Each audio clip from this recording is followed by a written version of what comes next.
Sheng Yunchu has traversed realms, transforming into the malicious supporting character of her sister, who is also a pawn in a political marriage.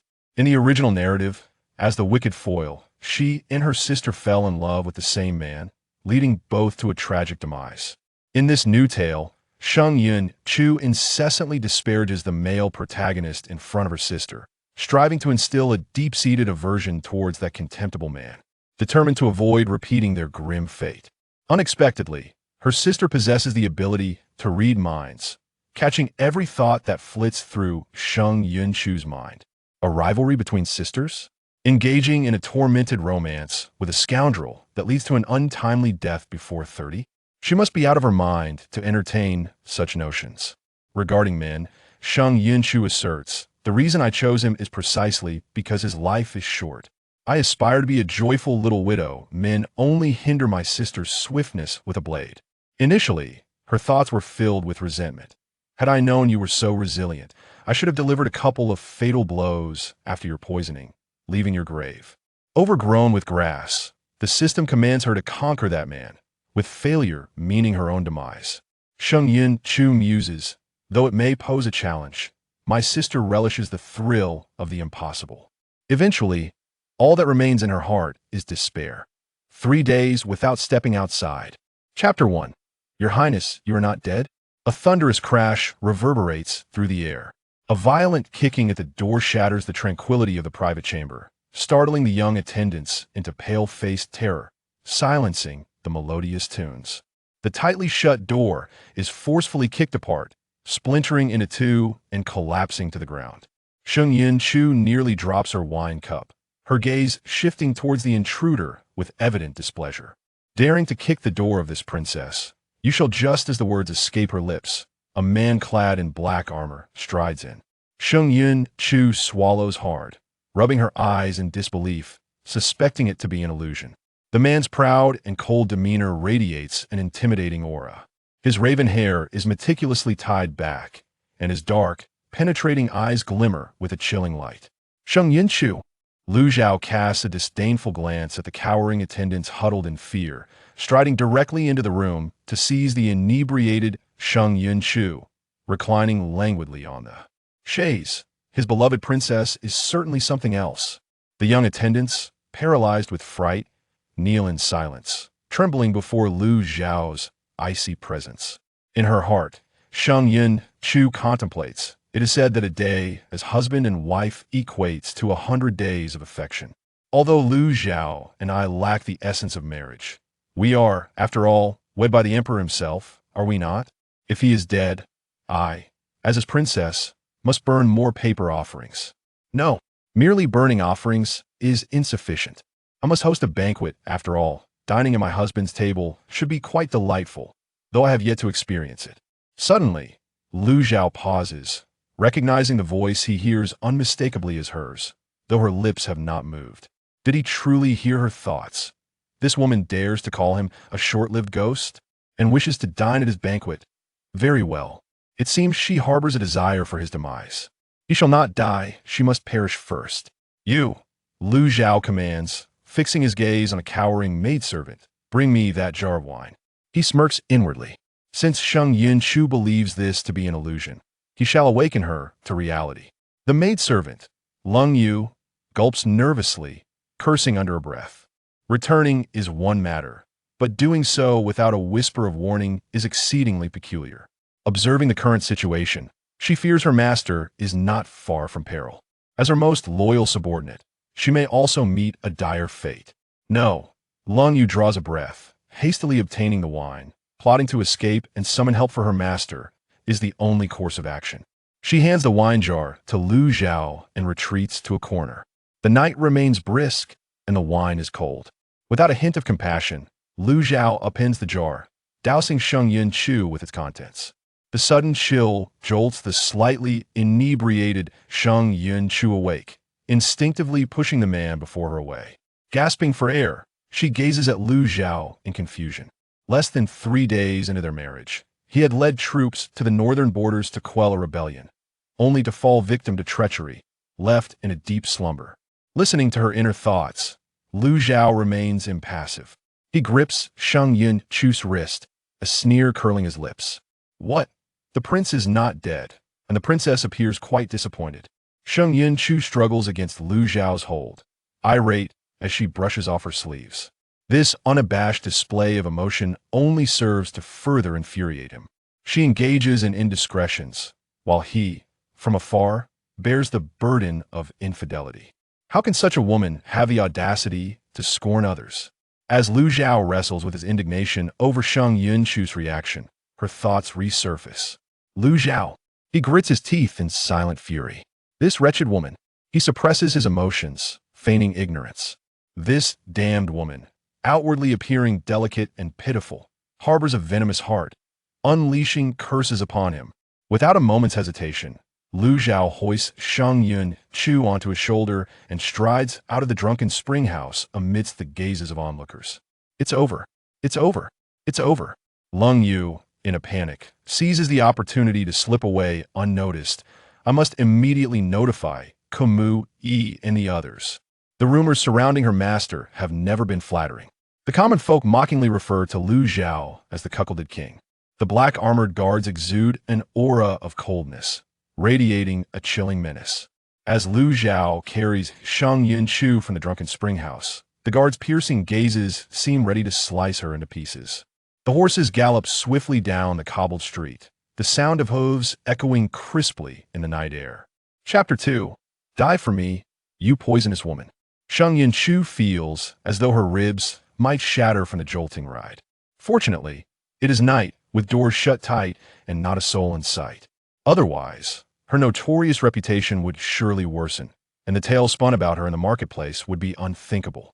You filthy creature, I shall chop you into pieces and feed you to the fish in the moat. Lu Zhao, what vile woman.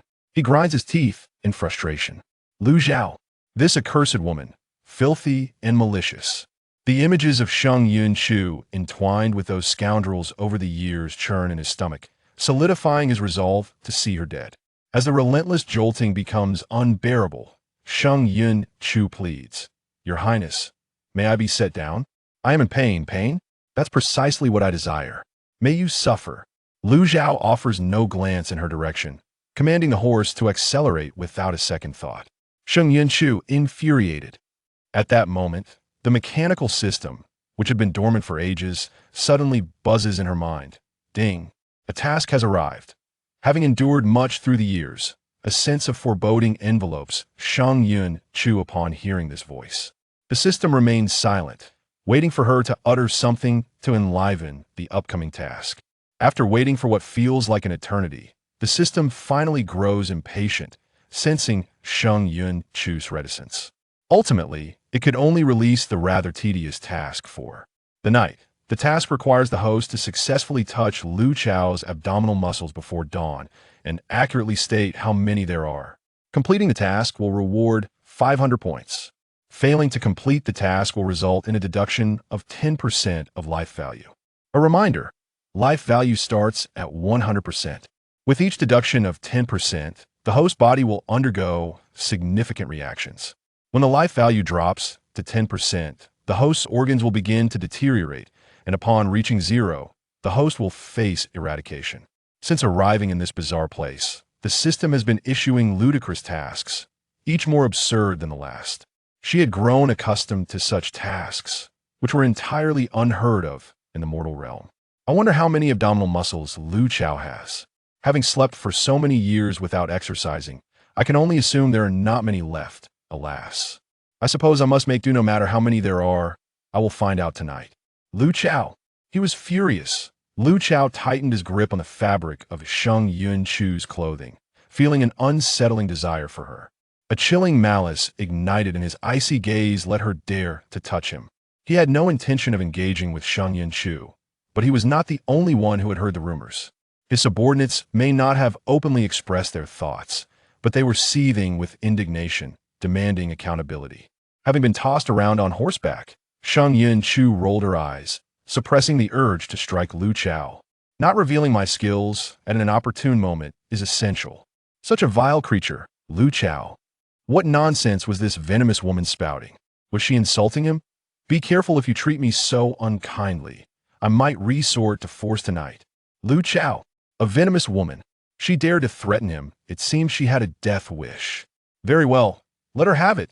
System, after completing the task, what else must I do? You won't make me endure a peaceful life with him, will you? He will kill me. Sheng Yunchu protested inwardly. Curious? Guess. Sheng Yunchu. Lu Chao's expression grew more sinister. Sheng Yunchu was unceremoniously thrown from her horse, landing heavily on the ground, every limb aching. How dare that mutt throw me? It hurts so much. I swear I will make you cry tonight. Lu Chao. At that moment, if she were to perish, he would burn her remains and claim she died of a contagious disease.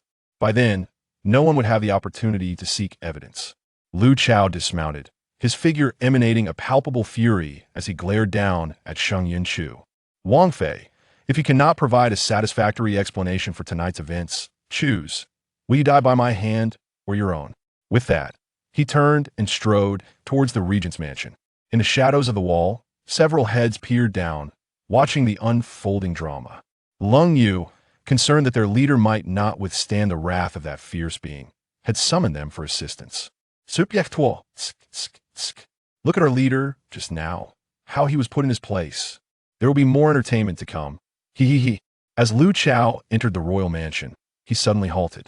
His keen senses detected the presence of someone on the wall, yet when he looked, it was shrouded in darkness, offering no clues. Lu Chao slowed his pace, realizing that the other party must possess significant strength to react so quickly. When he had left 6 years ago, he had not left anyone behind in the mansion. Suddenly, he recalled hearing Sheng Yunchu mention something called Tianji Go. What kind of power was that? And what was its connection to Sheng Yunchu? Could those on the wall be her subordinates? Uncertain, he decided to observe further. Subject 1. Did Lu Chao just discover our presence? That little brat has some skills. Subject 2. If I may say so, my dear leader, the regent is far more appealing than the little playthings our master once favored. His temper may be less than pleasant, but you know our leader thrives on challenges. Perhaps Lu Chao will become the master of Tianji Ge. Subject 3. Sunflower seeds and divine elixirs. Subject 4. Pork trotters, duck paws, chicken bottoms. Subject 5. Old women, young girls, and widows. As long as the enemy remained still, so would he. With the presence on the wall confirmed, Lu Chao refrained from acting hastily, his furrowed brow deepening. What exactly was Tianji Ge? In 6 years, it was likely that the power dynamics of the martial world had undergone a significant reshuffling. If the other party was indeed powerful, then executing that venomous woman tonight would prove troublesome. Feeling uneasy, Lu Chao beckoned to his 2 personal guards, instructing, "Take Sheng Yunchu to my study." Chapter 3. The Wang Fei is truly frugal and diligent. Understood, Wang Ye. As for the Wang Fei, they, as subordinates, wished nothing more than to see her suffer 1,000 deaths. While the Wang Ye fought valiantly to defend the nation, she squandered his wealth on indulgences, turning him into a laughingstock throughout the entire Dian dynasty. Such a woman deserved to die. Subject 7 gritted his teeth in anger. Look at how determined the Wang Ye is to deal with that woman tonight. He must be furious about the green hat incident. Poor Wang Ye has been in a coma for 6 years. Thankfully, that woman didn't get pregnant with another man's child in the capital. Otherwise, the glaring green hat would be firmly upon Wang Ye's head. Subject 8 nodded in agreement, equally incensed. I believe Wang Ye has been too merciful toward that woman, a traitor's daughter, who has cuckolded him. Is there anyone in the world more pitiful than our Wang Ye? Just as Sheng Yunchu, having just risen from the ground and rubbing her backside, saw 2 guards approaching her path, she irritably inquired, "What's the matter? Didn't Wang Ye just say he wanted me to provide him with an explanation? Why can't I enter the mansion? How am I to explain?" At that moment, Sheng Yunchu mentally scoffed. Look at their expressionless faces. They are no different from that short-lived ghost in the Wang Fu. Indeed, they are his most loyal hounds. 1 large iceberg and 2 smaller ones, likely spawned from the same freezer. Wang Fei, you misunderstand. Subject 7 forced a smile as he gestured for her to enter. Wang Ye has instructed us to escort you to the study. His words were squeezed out as if through clenched teeth. While claiming it was an invitation, both held swords in hand.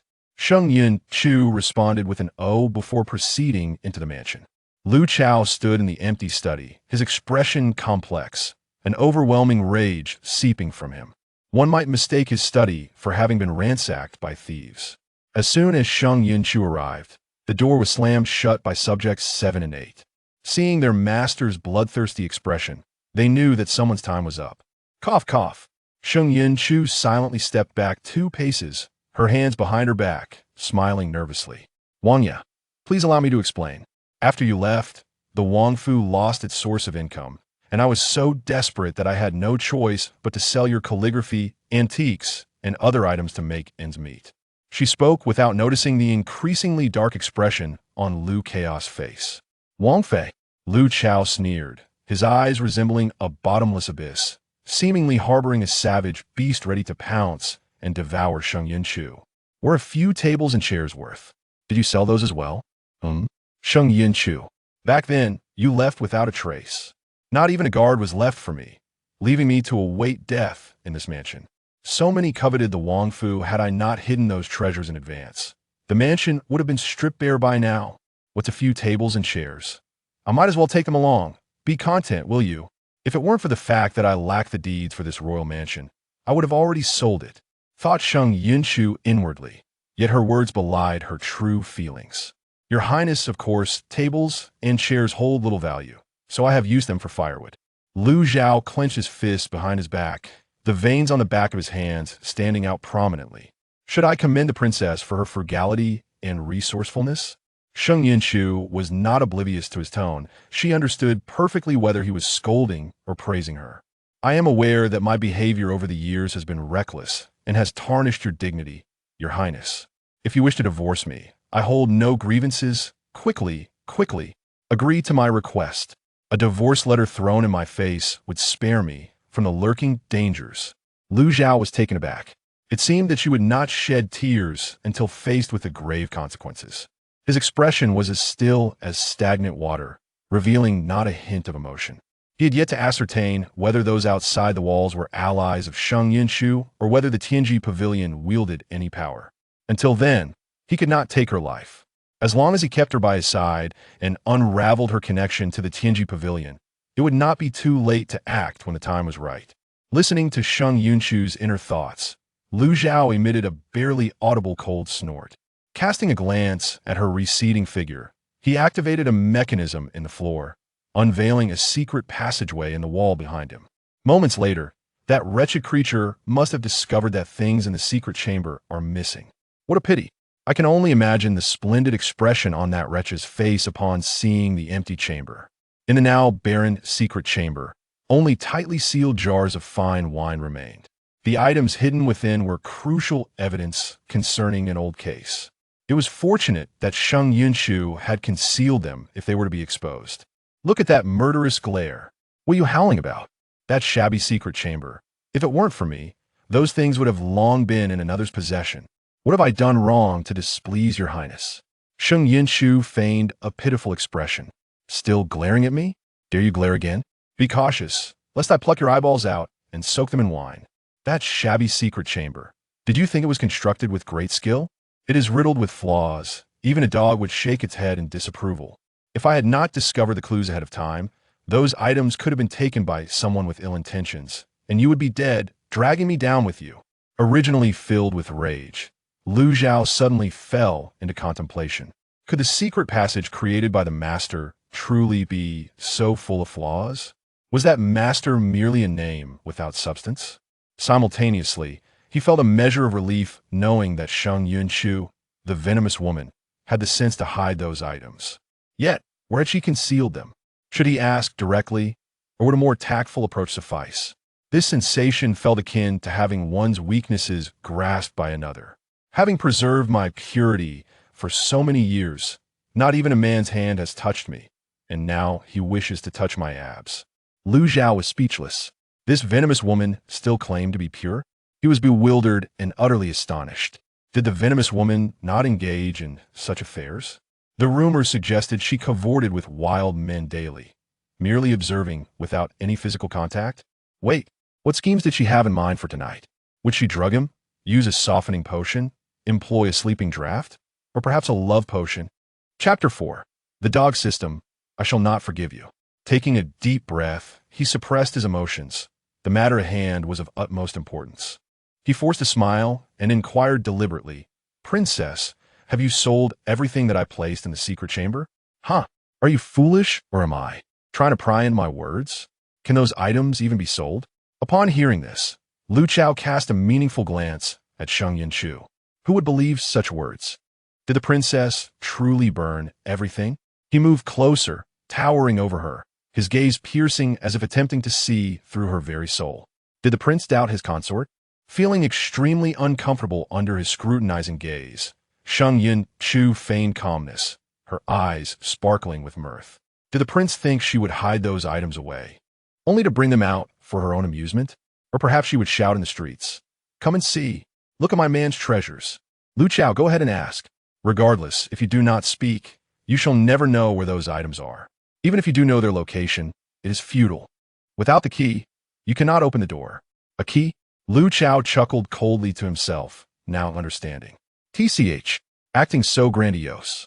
It seems you have yet to experience the harshness of reality. Sheng Yunchu raised her middle finger at Lu Chao's retreating figure and hurried towards her own quarters. The system opened the marketplace. She intended to purchase medicinal herbs. Sheng Yunchu was thrifty. Accumulating points over the years had not been easy. Although she was wealthy in reality, her points in the system were pitifully scarce. At this hour, no apothecary would be open, leaving her with no choice but to buy herbs from the system's marketplace.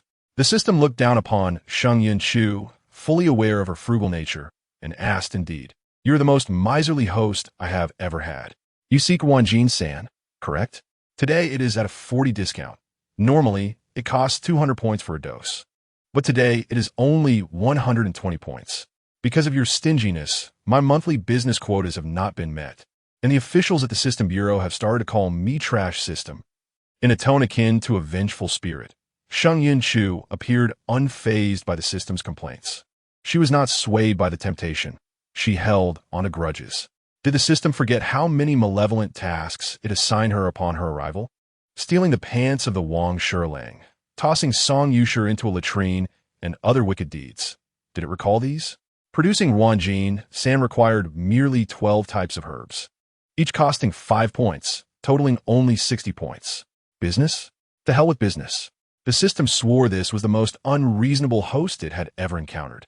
A person weighing 90 kilograms, yet only 1 kilogram was not rebellious. "Host, I can offer you a 50 discount. I plead with you. Have compassion for this humble working system." The system's voice had sunk to the depths of desperation. The tasks from earlier were not even assigned by it. Yet, it could not explain. A 10 discount. Sheng Yunchu calmly extended a finger. The system was nearly driven to apoplexy by her words. "Why not just kill me and let your new task bring some excitement?" There was no negotiation. Sheng Yunchu curled her lip. She intended to make that malevolent entity understand that one must pay for their actions. Upon returning to her room, she grew impatient and urged, "Hurry and open the marketplace. Do not delay my preparations. Perhaps if my mood improves, I might consider your business matters." The system, filled with grievances, reflected on how it had been blind to select such a host.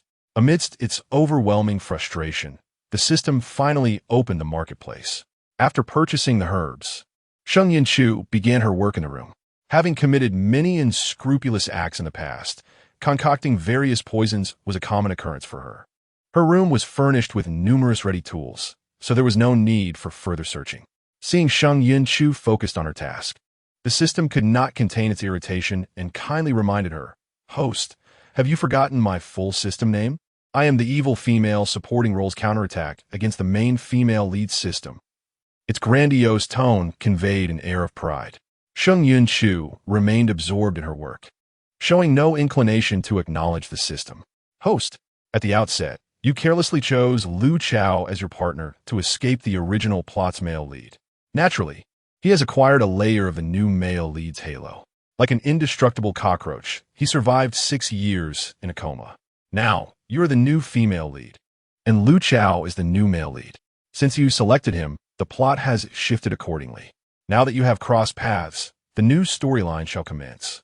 Now, Lu Chao is your chosen new male lead, and his male lead halo will increase because of you. After your encounter, the system staff worked overnight to create a set of plot tasks for you, alongside establishing punitive measures. The system suppressed the urge to bite Sheng Yunchu and conveyed this crucial information. At this moment, Sheng Yunchu finally reacted. While grinding the herbs, she cast a glance at the system. Let me ask you, what do the tasks you assign me have to do with the evil female supporting role's counterattack against the main female lead? Furthermore, does being a widow hinder my counterattack against the main female lead? Sheng Yunchu held grudges, and the system was well aware of this. Thus, it could never reveal why those tasks were assigned.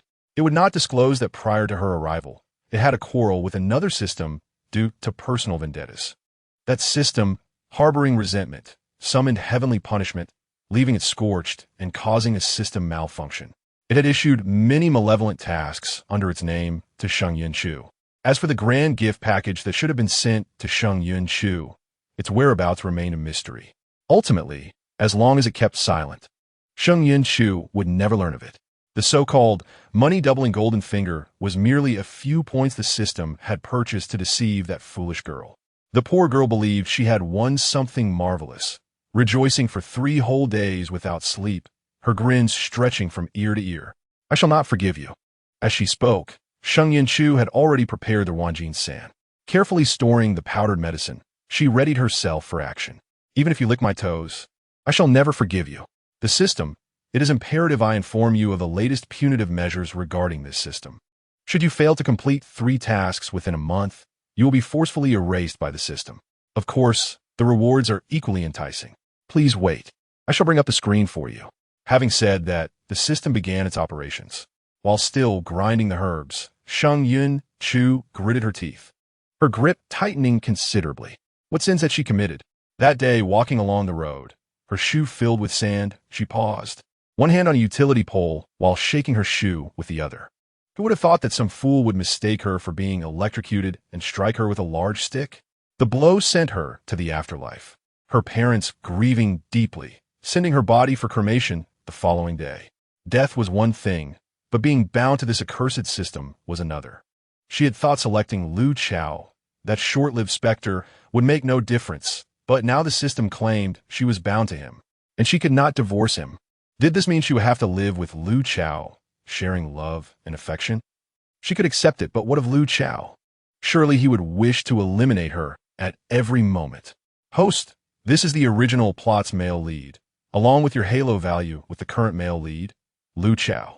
A reminder, for every 10 points the original male lead's halo diminishes, you will receive 100 points as a reward. However, should the original male lead's halo increase, you will lose 100 points for every 1 point gained. Furthermore, if your halo with the current male lead, Lu Chao, decreases by 10 points, you too will lose 100 points. The system has activated the virtual light screen with all pertinent details meticulously outlined above, visible solely to Sheng Yunchu. As she read each word, her teeth clenched in frustration. Why must my points be deducted if Lu Zhao's halo diminishes? Her current expression was one of barely contained rage. Furthermore, what does the strategy value signify? Am I to strategize against Lu Zhao? If successful, there are rewards. If unsuccessful, a forced erasure? Such punitive measures leave no room for leniency. The system silently closed the virtual light screen, inciting another wave of indignation from Sheng Yunchu. In Lu Zhao's chamber, he stood in an empty space, his expression dark and foreboding. Qishong hurriedly brought a thin blanket, carefully laying it on the ground. Your Highness, I just took this from the princess's chambers while she was away. There was nothing else available in the residence. Please endure for 1 night, and I shall earn money to procure a new one by morning. At that moment, Lu Zhao's attention was fully captured by Qishong's mention of the princess's departure. He furrowed his brow and queried, You say the princess has left her chambers? Did you see which direction she took? In the kitchen, Lu Zhao scoffed inwardly. That venomous woman was undoubtedly preparing food, with the intent to poison him. Chapter 5. Those abs, tonight they are mine. Just as I'm feeling hungry. A wicked smile curled at the corners of Lu Zhao's mouth. Go see what delicacies the princess is preparing. Inform her that I would like a portion, and, oh yes, have her bring it to share with me. Qishong quickly understood the underlying motive. Upon receiving his orders, he dashed towards the kitchen. Upon igniting the fire to boil water, Sheng Yunchu was surprised to find another presence in the kitchen. She glanced at Qi Shang, who returned her gaze. Resisting the impulse to throw him out, she forced a smile and asked, "Qi Shang, what brings you here at such a late hour?" Qi Shang glanced at the pot of water on the stove, musing that this woman led a rather carefree life in the capital, cooking herself a midnight snack. In contrast, his lord had to subsist on plain bread during wartime. This comparison fueled his irritation. The lord had commanded that this woman prepare 2 identical servings to share. And with the lord's cunning, he would surely poison one of the servings, making it seem as though the woman intended to harm her husband. This way, those who sought to harm a lord would find no grounds for their accusations. The lord's strategy was indeed brilliant. Sheng Yunchu rolled her eyes at Qi Shang. "Are you blind? If I am not cooking a midnight snack, does that mean I am preparing excrement?" After receiving her answer, Qi Shang stated without hesitation, "The lord just mentioned he was hungry and sent me to the kitchen to see what food is available. Since the princess is here preparing a midnight snack, why not have her cook an additional serving for the lord? After all, the lord and the princess have been apart for so many years. It could help nurture their relationship." After finishing his thought, Qi Shang felt quite pleased with himself for this seamless plan. Sheng Yunchu scrutinized Qi Shang, sensing something amiss but unable to articulate it. Nonetheless, she would not let such an opportunity slip away and agreed, sparing herself the trouble of concocting a plan. Before long, Sheng Yunchu began to prepare noodles, specifically yanchun noodles. Qi Shang saw his moment and quickly sought an excuse to poison the dish. "Princess, there are some greens over there. The lord enjoys eating greens." Sheng Yunchu glanced at him, nodding in acknowledgement. As she turned, Qi Shang deftly sprinkled a packet of poison into the bowl, showing no remorse. He thought to himself, "This packet will surely extract her soul." The water in the pot continued to boil, and Sheng Yunchu soon retrieved several fresh, tender leaves, believing that eating more greens is good for health. The noodles were ready, and she even boiled 2 soft-boiled eggs, garnishing them with chopped green onions. The bowl of noodles was a feast for the senses. When Sheng Yunchu brought the noodles to Lu Zhao, he was seated in the courtyard, basking in the moonlight. After lying in bed for 6 years, he had grown quite thin, yet his profile remained alluring. Ah, how could I not have chosen such a captivating man? Just look at that face, those eyes, that nose, those lips, that Adam's apple, that waist. Sheng Yunchu's gaze traveled downward, and an icy chill enveloped her. Raising her eyes, she met Lu Zhao's intense gaze, filled with a hunger that seemed predatory. "Princess, what captivates you so?" Lu Zhao's voice was cold. "What am I looking at? I would love to gaze, but there's a layer of fabric obstructing my view." She feigned sadness, pretending to sniffle. Her acting prowess elicited a scoff from Lu Zhao internally. "Continue to act. May you perform to your heart's content before your demise. Did you not mention being hungry?" Sheng Yunchu recalled their task and urged, "Quickly eat the noodles before they become unappetizing." To her embarrassment, upon entering the room, she realized there was not a single table. The atmosphere turned awkward. "How careless of me." Sheng Yunchu chuckled awkwardly. "Your Highness, we shall procure some furniture tomorrow. For tonight, I apologize for your discomfort." She handed over the bowl with greens, but Lu Zhao cast a glance and did not accept it. Earlier, Qi Shang had informed him that the bowl with greens was poisoned, while the one without was safe. "I do not favor greens," he coldly remarked, taking the bowl of noodles without greens from Sheng Yunchu's hands. "Oh." Sheng Yunchu nodded obediently, saying nothing, yet internally she was overjoyed. "Understand, this wretched man surely knows about the green hat incident. The sight of greens must irk him. But dear youth, if one wishes to live comfortably, how can one avoid a hint of green on their head?" Lu Zhao. Thus, the two stood in the room, slurping their noodles. An undeniably bizarre scene. Halfway through their meal, a sudden cold snort from Lu Zhao sent a chill down his spine. "Knowing you are not easily deceived, I added a special ingredient to the bowl without greens.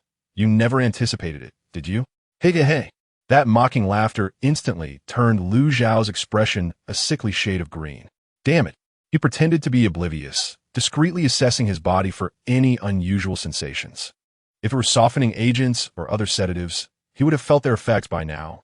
Lu Zhao's gaze turned frosty as he pondered what poison that venomous woman had used on him. Pretending to continue eating, He sought to discern what else Sheng Yunchu might divulge.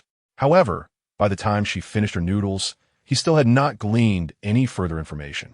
"Your Highness, is the noodle unsatisfactory?" Sheng Yunchu inquired, noticing that Lu Zhao's bowl still contained half a serving. Internally, she was laughing uncontrollably. "You wretched man, how can the fiery spice not bring you to your knees? I have added the deathly spicy oil. How does it feel? Exquisite, isn't it? Tonight your mouth will revel, and tomorrow your backside will feel the aftermath. We shall emphasize a delightful experience upon delightful experience." Lu Zhao. He gritted his teeth, realizing there was no poison. So, that venomous woman had merely added chili oil to his noodles? As the door slammed shut, Sheng Yunchu, unable to free her hands, could only express her disdain silently. After instructing Qi Shang to enhance defenses, Lu Zhao prepared to rest. Having traveled continuously for several days without respite, he was indeed fatigued. He lay down on the thin blanket spread on the ground. In the next moment, "Sheng Yunchu!" Not far away, Sheng Yunchu let out a sly chuckle. "You foolish man, you are still too inexperienced to contend with me. Tonight, those abs will be mine." Before she went to cook the noodles, she had instructed the others to prepare a diversion, aiming to catch Lu Zhao off guard. She was not foolish enough to overlook Qi Shang's discreet addition of ingredients to the noodles. However, she did wonder if he intended to make her ill with that entire packet of laxatives. Had it not been for the timely ingestion of the antidote, one could only imagine the dire consequences that would have ensued. Upon the arrival of Qi Shang and Ba Hang, their immediate reaction was one of bewilderment, furrowing their brows in response to the foul odor permeating the air. To their astonishment, it was none other than excrement. A further shock awaited them. Wang Ye appeared as a drenched fowl, his entire form besmirched with filth. When Sheng Yunchu first arrived, Lu Chao had already been assisted out of the room by Qi Shang and Ba Hang. Judging by his complexion, he could easily consume several individuals whole. Clenching his teeth, Lu Chao directed a piercing, malevolent glare at Sheng Yunchu, as if he wished to rend her into 1,000 pieces. "What is that wretched stench? How could it be so foul? This is disastrous. How could he be subjected to such humiliation?" Sheng Yunchu's retreat was genuine. The stench was utterly unbearable. In a fit of rage, Lu Chao thrust aside the support of Qi Shang and Ba Hang, charging towards Sheng Yunchu with intent to throttle her. "Wang Ye, allow me to explain." In a nimble motion, Sheng Yunchu deftly evaded him, urging him to hear her out. However, instead of softening, Lu Chao's expression darkened further. Had he not overheard her thoughts, he might have believed her excuses. After all, this detestable woman was indeed a master of deception, denying him any opportunity to exact vengeance. Sheng Yunchu hastily commanded Qi Shang and Ba Hang to assist Wang Ye in cleansing himself at the bathing chamber adjacent to her quarters. In her state of urgency, Qi Shang and Ba Hang harbored no doubts and promptly aided Lu Chao in departing. After all, their lord truly reeked abominably. As Lu Chao passed by Sheng Yunchu, he cast her a sinister glance. "Qi Shang and Ba Hang, heighten your vigilance. If anyone dares approach while I bathe, break their legs." This proclamation was deliberately intended for Sheng Yunchu's ears. Since it was her trap, she would undoubtedly attempt to strike during his vulnerable moment of bathing. "Viper, coveting his body, let us see if you possess the skill." Within the recesses of her mind, Sheng Yunchu scoffed disdainfully. "Are you attempting to intimidate me? I am quaking in my boots." Lu Chao felt a surge of ominous premonition arise within him. Instinctively, he sensed that the Viper had a hidden agenda. As anticipated, Lu Chao indeed proceeded to the koi pond for a bath.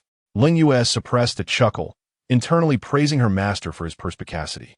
He summoned all his subordinates to maintain an ironclad watch, ensuring that even a fly could not trespass. Seated before the vanity, Sheng Yunchu calmly removed the hairpin adorning her head. Once finished, she flexed her body. The transformation of foul water into excrement was a matter for the perpetrator to reckon with. Although her tone betrayed no emotion, Ling Yue understood well that her master seldom displayed anger. Yet when she did, her word was law. Within the Tiangong pavilion, none dared to defy her. And those who did were long gone, their graves overgrown. "Indeed," Ling Yue nodded. "I shall convey your message to Camus, Yi, and the others shortly. This matter is undoubtedly due to their overstepping. Furthermore, inform them that should there be a next time, they shall face the consequences as per the pavilion's regulations. Sheng Yunchu's voice carried an icy undertone. While she valued Camus and his companions, she would not tolerate insubordination. Understood. Ling Yue's expression grew solemn. Recognizing that her master was indeed displeased, it seemed necessary to counsel Camus and his cohorts to remain grounded in the trust bestowed upon them, lest they suffer the repercussions. A concealed door within the chamber activated, and Sheng Yunchu's figure vanished into the shadows. At the koi pond, Lu Chao shed his garments, leaving only a pair of underpants. The water was somewhat chilly, but for someone accustomed to the rigors of military campaigns, it was hardly a concern. Upon entering the water, Lu Chao diligently began to cleanse himself. The moon hung high, with the wind rustling and insects chirping. Suddenly, a gurgling sound emanated from the center of the pond, bubbles breaking the surface. Lu Chao paused, furrowing his brow as he scanned his surroundings. Qishang and Bahang were patrolling diligently, and nothing seemed amiss. The disturbance in the water quickly subsided, the moonlight reflecting off the surface, creating ripples that lapped at the edges of the pond. What the devil? The water is freezing. The voice of Sheng Yunchu echoed in his mind, and Lu Chao sprang to his feet in the water. He scanned the depths. Was that viper lurking beneath the surface? When had she entered? Why was there no sign of her? With a mischievous grin, he thought, abdominal muscles, here I come. Just as he searched for Sheng Yunchu's form, he suddenly felt something press against him from below. His instinct was to kick the viper away, but Sheng Yunchu was quick, vanishing from sight. Realizing her exceptional swimming skills, Lu Chao gritted his teeth and made for shore. However, Sheng Yunchu was not to be trifled with. As he stepped onto the bank, she seized his leg, causing him to slip and tumble back into the water. The pond was murky, and he could barely discern a pale figure lunging toward him, resembling a water ghost. In the depths, Sheng Yunchu moved with the agility of a cunning fish, evading all his attempts to grasp her.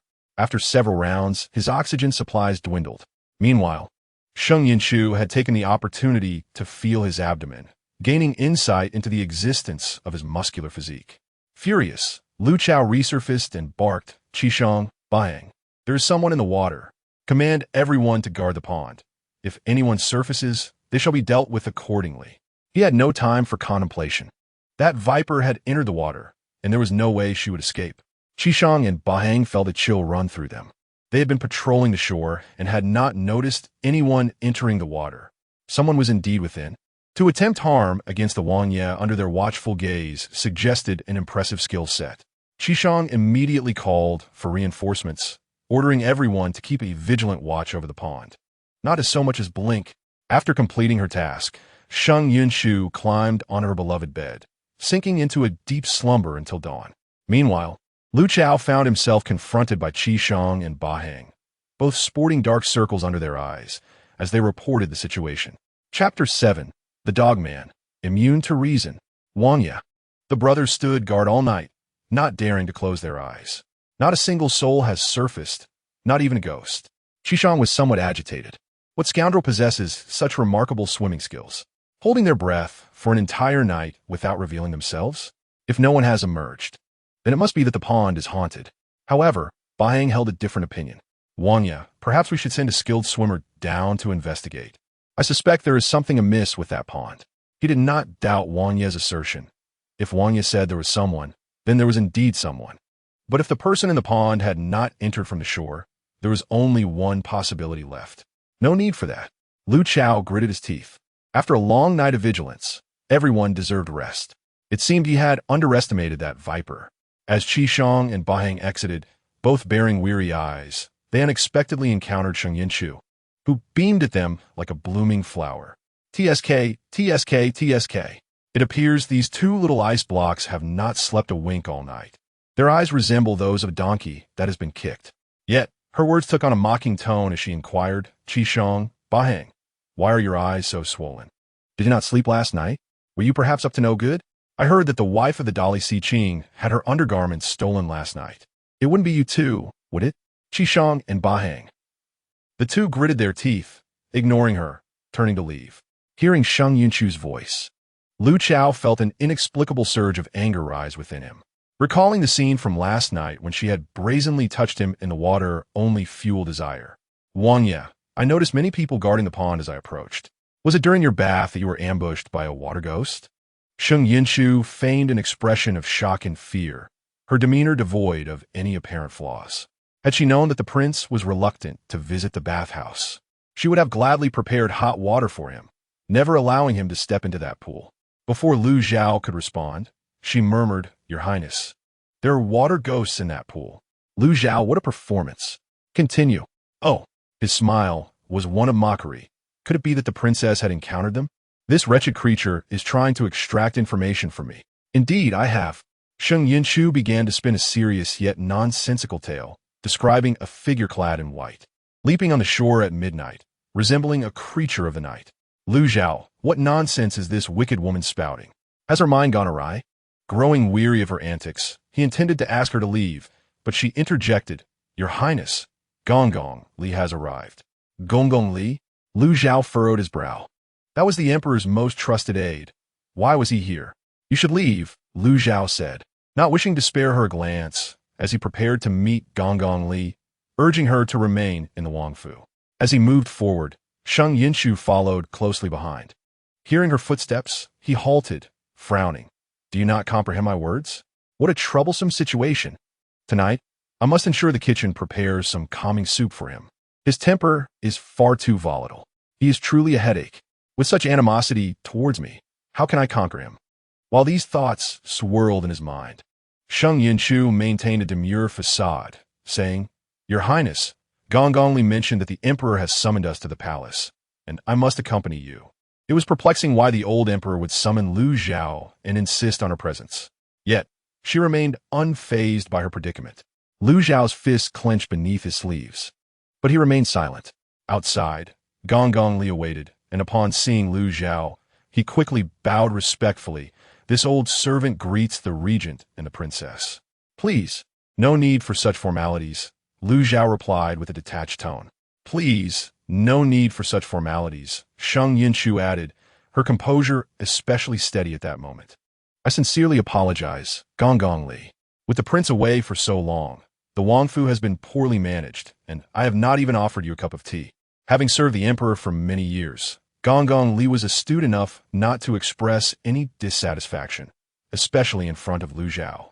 After exchanging pleasantries, he invited both Lu Zhao and Sheng Yunchu into the carriage. Inside the carriage, they sat on opposite sides, neither acknowledging the other. The chill emanating from Lu Zhao was akin to an impenetrable barrier separating them.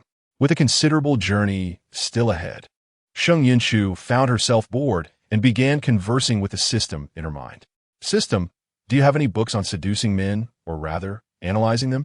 She glanced at the seemingly unyielding Lu Zhao, a man impervious to influence. Seeing his demeanor, she felt the task of winning him over was a daunting one. No, the system replied, a hint of mischief in its tone. You must believe in yourself and use your actions and affection to sway him. Sheng Yunchu responded then, System, show me my current conquest value. Although she had mentally prepared herself, she was still curious. No matter how low it was, it couldn't possibly be negative. The system activated a virtual display, and upon seeing the percentage, Sheng Yunchu was taken aback. Negative 20%. Is that even possible? What the heck? This is a revelation. Lu Zhao, what is wrong with this woman? What madness is she spouting? Indeed, host, the system chuckled wickedly last night. Your actions caused a 10% decrease in the male lead's conquest value, and your attempt to engage him further resulted in another 10% drop. Thus, you have a negative value. Sheng Yunchu, what a disaster. Lu Zhao, what are you doing with the system? Sheng Yunchu felt the urge to strangle the system. It should have informed her when Lu Zhao was splattered with filth. I accidentally fell asleep. Haha. The system was not about to reveal that there had been clues regarding the novice gift pack at that time. It had been preoccupied with investigating that matter. Cursed thing. Lu Zhao, wicked woman. He silently cursed her while tightening his fists beneath his sleeves. The carriage halted at the palace gates, with Lu Zhao disembarking first, followed closely by Sheng Yunchu. Upon their descent, they encountered the crown prince, who appeared to have been waiting for them. The crown prince, Lu Xiao, engaged in insincere conversation, while Sheng Yunchu observed silently, rolling her eyes internally. Continue your charade. At this rate, you might just win an Oscar. If it weren't for your formidable aura, I would have turned you into minced meat years ago. Best behave today. If you anger me, I'll toss your father's wife into your bed, and you'll have bad luck." Listening to Sheng Yunchu's inner thoughts, Lu Zhao's expression remained unchanged, yet his heart grew colder. The Crown Prince, his own nephew. Was he truly? After the feigned concern, the Crown Prince lowered his voice and said to Lu Zhao, "Uncle, you have endured much these years. The Crown Princess has acted recklessly, tarnishing your reputation. Rest assured, the Emperor is aware of these matters and will address them for you today." Chapter 8. Why not let the prince verify tonight? Although he spoke in a hushed tone, Sheng Yunchu overheard him. "Your Highness, why not just tell the prince that I have been unfaithful? Soon, the Emperor will force me to divorce him." She had no intention of conversing amicably with Lu Xiao. This was a narrative world devoid of moral compass, where the male lead, Lu Xiao, harbored twisted thoughts. Yet the author had bestowed upon him an overwhelming halo of a protagonist. Ultimately, he would meet his demise, and the subsequent plot was heavily dictated by the system. Lu Xiao, being the crown prince, naturally had to exercise caution in his words. Although he was filled with rage, he could not voice it. The emperor will decide this matter. Lu Xiao maintained a facade of insincere politeness. "Do you have any evidence?" Sheng Yunchu seized Lu Xiao's arm, clinging tightly. "Perhaps my actions were misguided, yet my feelings for the prince are genuine. Do you see?" Feeling her grip tighten, Lu Xiao was overtaken by a wave of revulsion, his skin crawling. He attempted to break free, but her grasp only intensified. "Warning! Warning!" Male lead's conquest value decreased by 5. The mechanical voice echoed in her mind. After which, Sheng Yunchu smirked. Remaining calm in the face of adversity, she had devised a complete plan en route, ensuring she could win over the icy Lu Xiao. Indeed, upon hearing the mention of the 8th prince, Lu Xiao ceased his struggles entirely. The people of the Dian dynasty were aware that the late emperor had 9 sons. The current emperor was the eldest, while Lu Xiao was the 9th. The 8th prince was Lu Xiao's full-blood brother, who had fallen into a bottomless chasm years ago, leaving no remains. In the battle for succession, many had perished, and ultimately, the eldest son inherited the throne, while Lu Xiao, the youngest prince, was named regent before the late emperor's passing, holding a position of immense power beneath the emperor. Lu Xiao had always suspected foul play in his brother's alleged rebellion. For at that time, his brother had already been the crown prince and had no need for treason. However, with his brother's disappearance, Lu Xiao had only been able to piece together fragmented information. If only Lu Xiao knew that his brother was alive, he would surely leap with joy. "Lu Xiao, what did Sheng Yunchu just say? His brother is alive? Where is he now? How does Sheng Yunchu know this?" He yearned for more information, yet Sheng Yunchu remained silent. The male protagonist's strategy value increased by 10. The system exclaimed in astonishment, attributing it all to the host. "By the way, host, a new task has arrived." A virtual screen opened, revealing the detailed requirements of the task. Sheng Yunchu held Lu Xiao's hand, walking while reading. The task required her to prevent the emperor from issuing a decree during today's morning assembly that would lead to her divorce from Lu Xiao. Successfully completing the task would earn her 200 points, while failure would result in a 10% reduction in her life value. "Prince?" Sheng Yunchu softly called out to Lu Xiao. He was preoccupied with thoughts of his brother, and although he initially did not wish to respond, the realization that she knew his brother's whereabouts compelled him to suppress his disgust and utter a reluctant HM. "Do you wish to divorce me?" Sheng Yunchu inquired. Lu Xiao suspected that this poisonous woman was employing a tactic of feigned innocence. Just a moment ago, she had revealed her knowledge of his brother, and now she was asking if he wished to part ways. "Do I wish to? Of course not. If I don't want to, it would displease you, wouldn't it? And if I displease you, you might just want to slap me into the stratosphere." Suddenly, Lu Xiao realized that being able to hear this woman's inner thoughts was both a blessing and a curse. At times, it was truly unbearable. "I do not wish to." Sheng Yunchu tightened her grip on Lu Xiao's arm, leaning in closer. To outsiders, the two appeared even more intimate. "I am fond of the prince and wish to grow old together in love." Lu Xiao held his breath, forcibly suppressing the urge to retch. Seeing that he remained silent, Sheng Yunchu continued, "Prince, do you trust me? In truth, I only appear frivolous. I have my reasons. Over the years, I have remained chaste for you. never even allowing other men to touch my hand, and of course no other man has ever touched me. Sheng Yunchu mused that an ice block must be warm to melt. Perhaps this man could be coaxed? If one attempt fails, then 10 should suffice. If those fail, then 100. After all, she had participated in debate competitions prior to her arrival, and she excelled at it. Princess, you are quite loquacious, Lu Chao remarked, his brows furrowing. Sheng Yunchu thought to herself, this insufferable man truly lacks appreciation.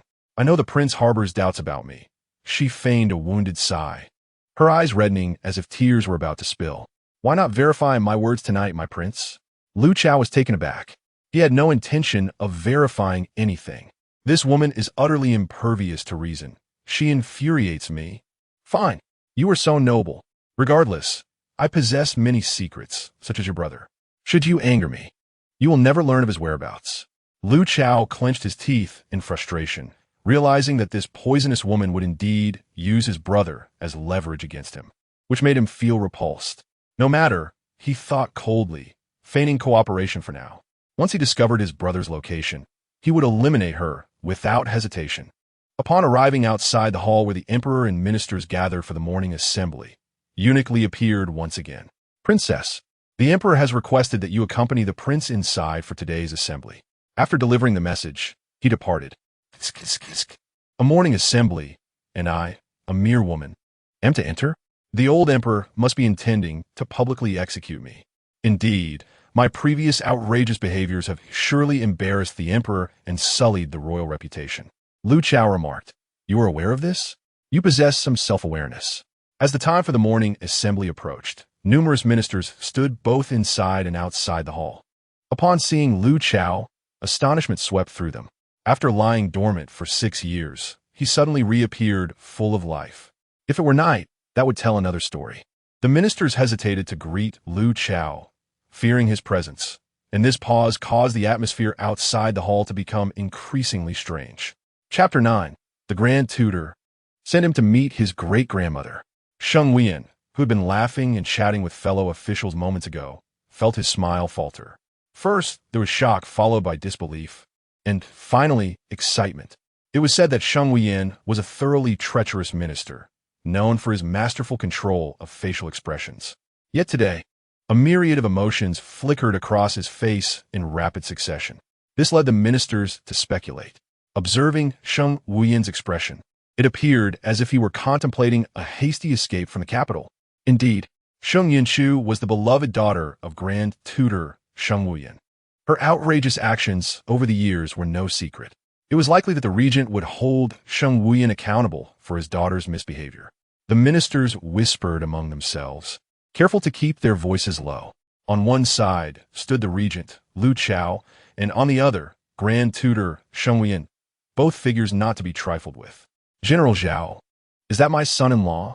Sheng Yunchu elbowed the person beside him, whispering, am I seeing things? Did I wake up abruptly this morning? Is this not a serious matter? Sheng Yunchu's lips twitched with amusement. His little rascal had earned the regent the nickname of Green Hat King. How could this not be a significant issue? He observed General Zhao's expression, as if questioning, are you serious? General Zhao, are you attempting to use me to settle a personal vendetta? Sheng Yunchu discerned the underlying motive. Recently, the crown prince had expressed interest in marrying General Zhao's daughter, but General Zhao had vehemently opposed it, creating animosity between them. You've seen through me, General Zhao chuckled, suggesting that the Grand Tutor appeared rather fond of the crown prince, despite having heard that he had designs on his eldest daughter. Sheng Yunchu had no sons, only 2 daughters, the elder, Sheng Jing, who had been frail since childhood, and the younger, Sheng Yunchu, renowned for her beauty yet lacking in talent. I think General Zhao's plan is quite clever. Sheng Yunchu gritted his teeth, vowing to protect his precious daughter from the crown prince's schemes. The Grand Tutor will take care of this. General Zhao was undoubtedly a belligerent figure, and tonight he would ensure that the crown prince faced the consequences. What have my father and General Zhao been whispering about for so long? What treasonous words could I possibly not hear? Lu Chao mused to himself, equally curious. Upon noticing Lu Chao, Sheng Yunchu and General Zhao began their hushed conversation once more, continuing for an extended period without pause. Uninformed observers might assume the two elderly gentlemen were plotting a coup. Lu Chao, familiar with the affairs of the palace, surmised that if the regent were to claim he had already dined, it would likely mean he had only feasted on the winds of the northwest. Very well, Lu Chao nodded, unexpectedly agreeing. Then I shall trouble the Grand Tutor. His acquiescence stemmed from a desire to visit the Grand Tutor's residence, where he might glean some insights. And perhaps Sheng Yunchu could reveal more through her inner thoughts. After some inconsequential exchanges, the time for the assembly arrived. As the emperor emerged, he and Lu Chao embraced in a display of brotherly affection, nearly to the point of tears. That wretched Lu Chao is truly ruthless, even as the crown prince. He rebels. What would it cost him to wait a few more years? He would even stab his own father. May he be struck by lightning. The sudden onslaught of conversation, particularly regarding the emperor and the crown prince, left Lu Chao perplexed as to why Sheng Yunchu spoke as though she possessed foresight. Upon reflection, he realized that Sheng Yunchu was indeed different from the woman he had known prior to their marriage. No, it was not merely a difference. She was entirely transformed. Initially intent on issuing a decree for their divorce during the assembly, thereby avenging his brother while sparing the Grand Tutor embarrassment, he now found the situation perplexing. If he was not mistaken, his brother and sister-in-law were holding hands, presenting an image of marital harmony. "Father, I have a matter to address." The crown prince, Lu Chao, stepped forward, his voice shattering the tense atmosphere. As soon as he emerged, General Zhao sensed trouble. "Taisher, that fellow must be planning to accuse your daughter. Prepare for confrontation. Send him to meet his great-grandmother."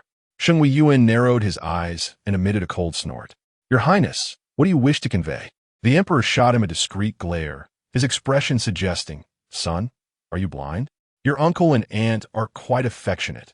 Since your uncle does not care, you should refrain from meddling. Otherwise, if his temper flares, even your father cannot protect you." However, Crown Prince Lu Chao was oblivious to the emperor's silent warning. After bowing slightly, he declared, "I respectfully report to father, I wish to address the matter of my uncle's nickname. Sheng Taisher's daughter, Sheng Yunchu, has behaved immorally since my uncle's departure from the capital, tarnishing his reputation. Such a woman, who disregards her marital duties, should not be allowed to enter the royal family. I suggest that father issue an edict to have my uncle divorce her."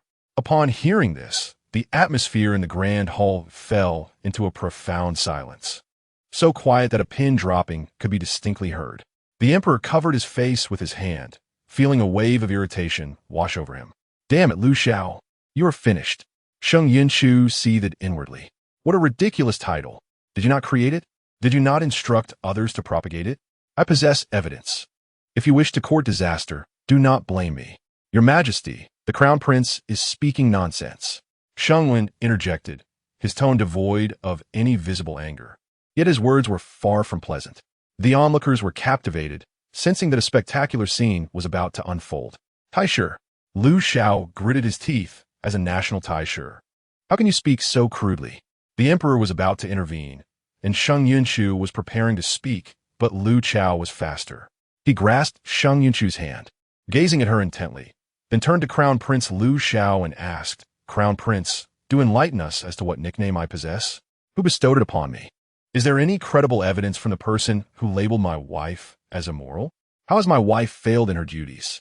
Did the one who coined that nickname witness it, or did your Highness see it with your own eyes?" In response to a series of pointed inquiries, Crown Prince Lu Zhao's complexion darkened.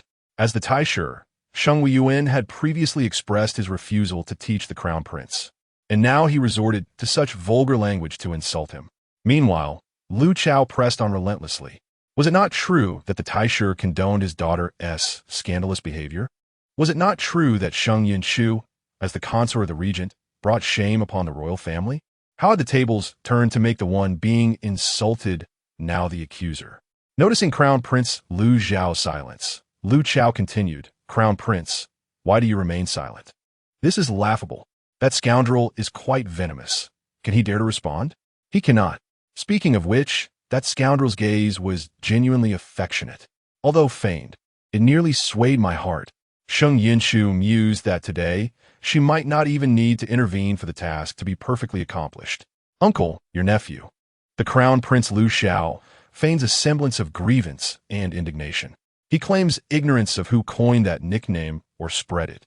But the fact remains that it is known far and wide that Sheng Yunchu frequents the Zui Chunlu. After such a lament, he asserted with righteous indignation that he could not bear to see his uncle deceived. What noble sentiment! How considerate of you! Sheng Yunchu mentally applauded Lu Xiao, recognizing him as the venomous male lead with a twisted moral compass. Listening to Sheng Yunchu's inner thoughts, Lu Xiao felt an unexpected sense of pleasure. Realizing his emotional shift, he furrowed his brow. Damn it, the strategy points have increased. The system screeched in Sheng Yunchu's mind, writhing in shock. Host, I do not comprehend, but I am utterly astonished. Sheng Yunchu replied, neither do I understand. Lu Xiao pondered, why does this venomous woman's heart oscillate between normalcy and madness? Crown Prince. Lu Xiao's voice grew impatient. Do you have such an obsession with my family affairs? The tone carried a heavy pressure. On the dragon throne, the emperor swallowed hard, feeling increasingly anxious. He simply could not fathom why his foolish son had seemingly lost his senses today. Uncle, that is not what I meant. Crown Prince Lu Xiao gritted his teeth. Facing so many courtiers, he could not retreat. If he did not unveil Sheng Yunchu's true nature today, he would be mocked endlessly in the future. Resolutely, he continued, even if you believe, the voices of the world cannot be silenced.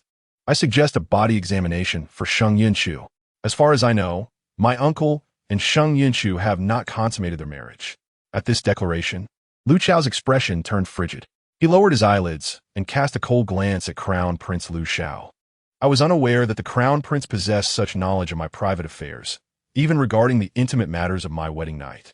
That single glance enveloped Crown Prince Lu Xiao in an icy dread, an ominous aura sending shivers down his spine.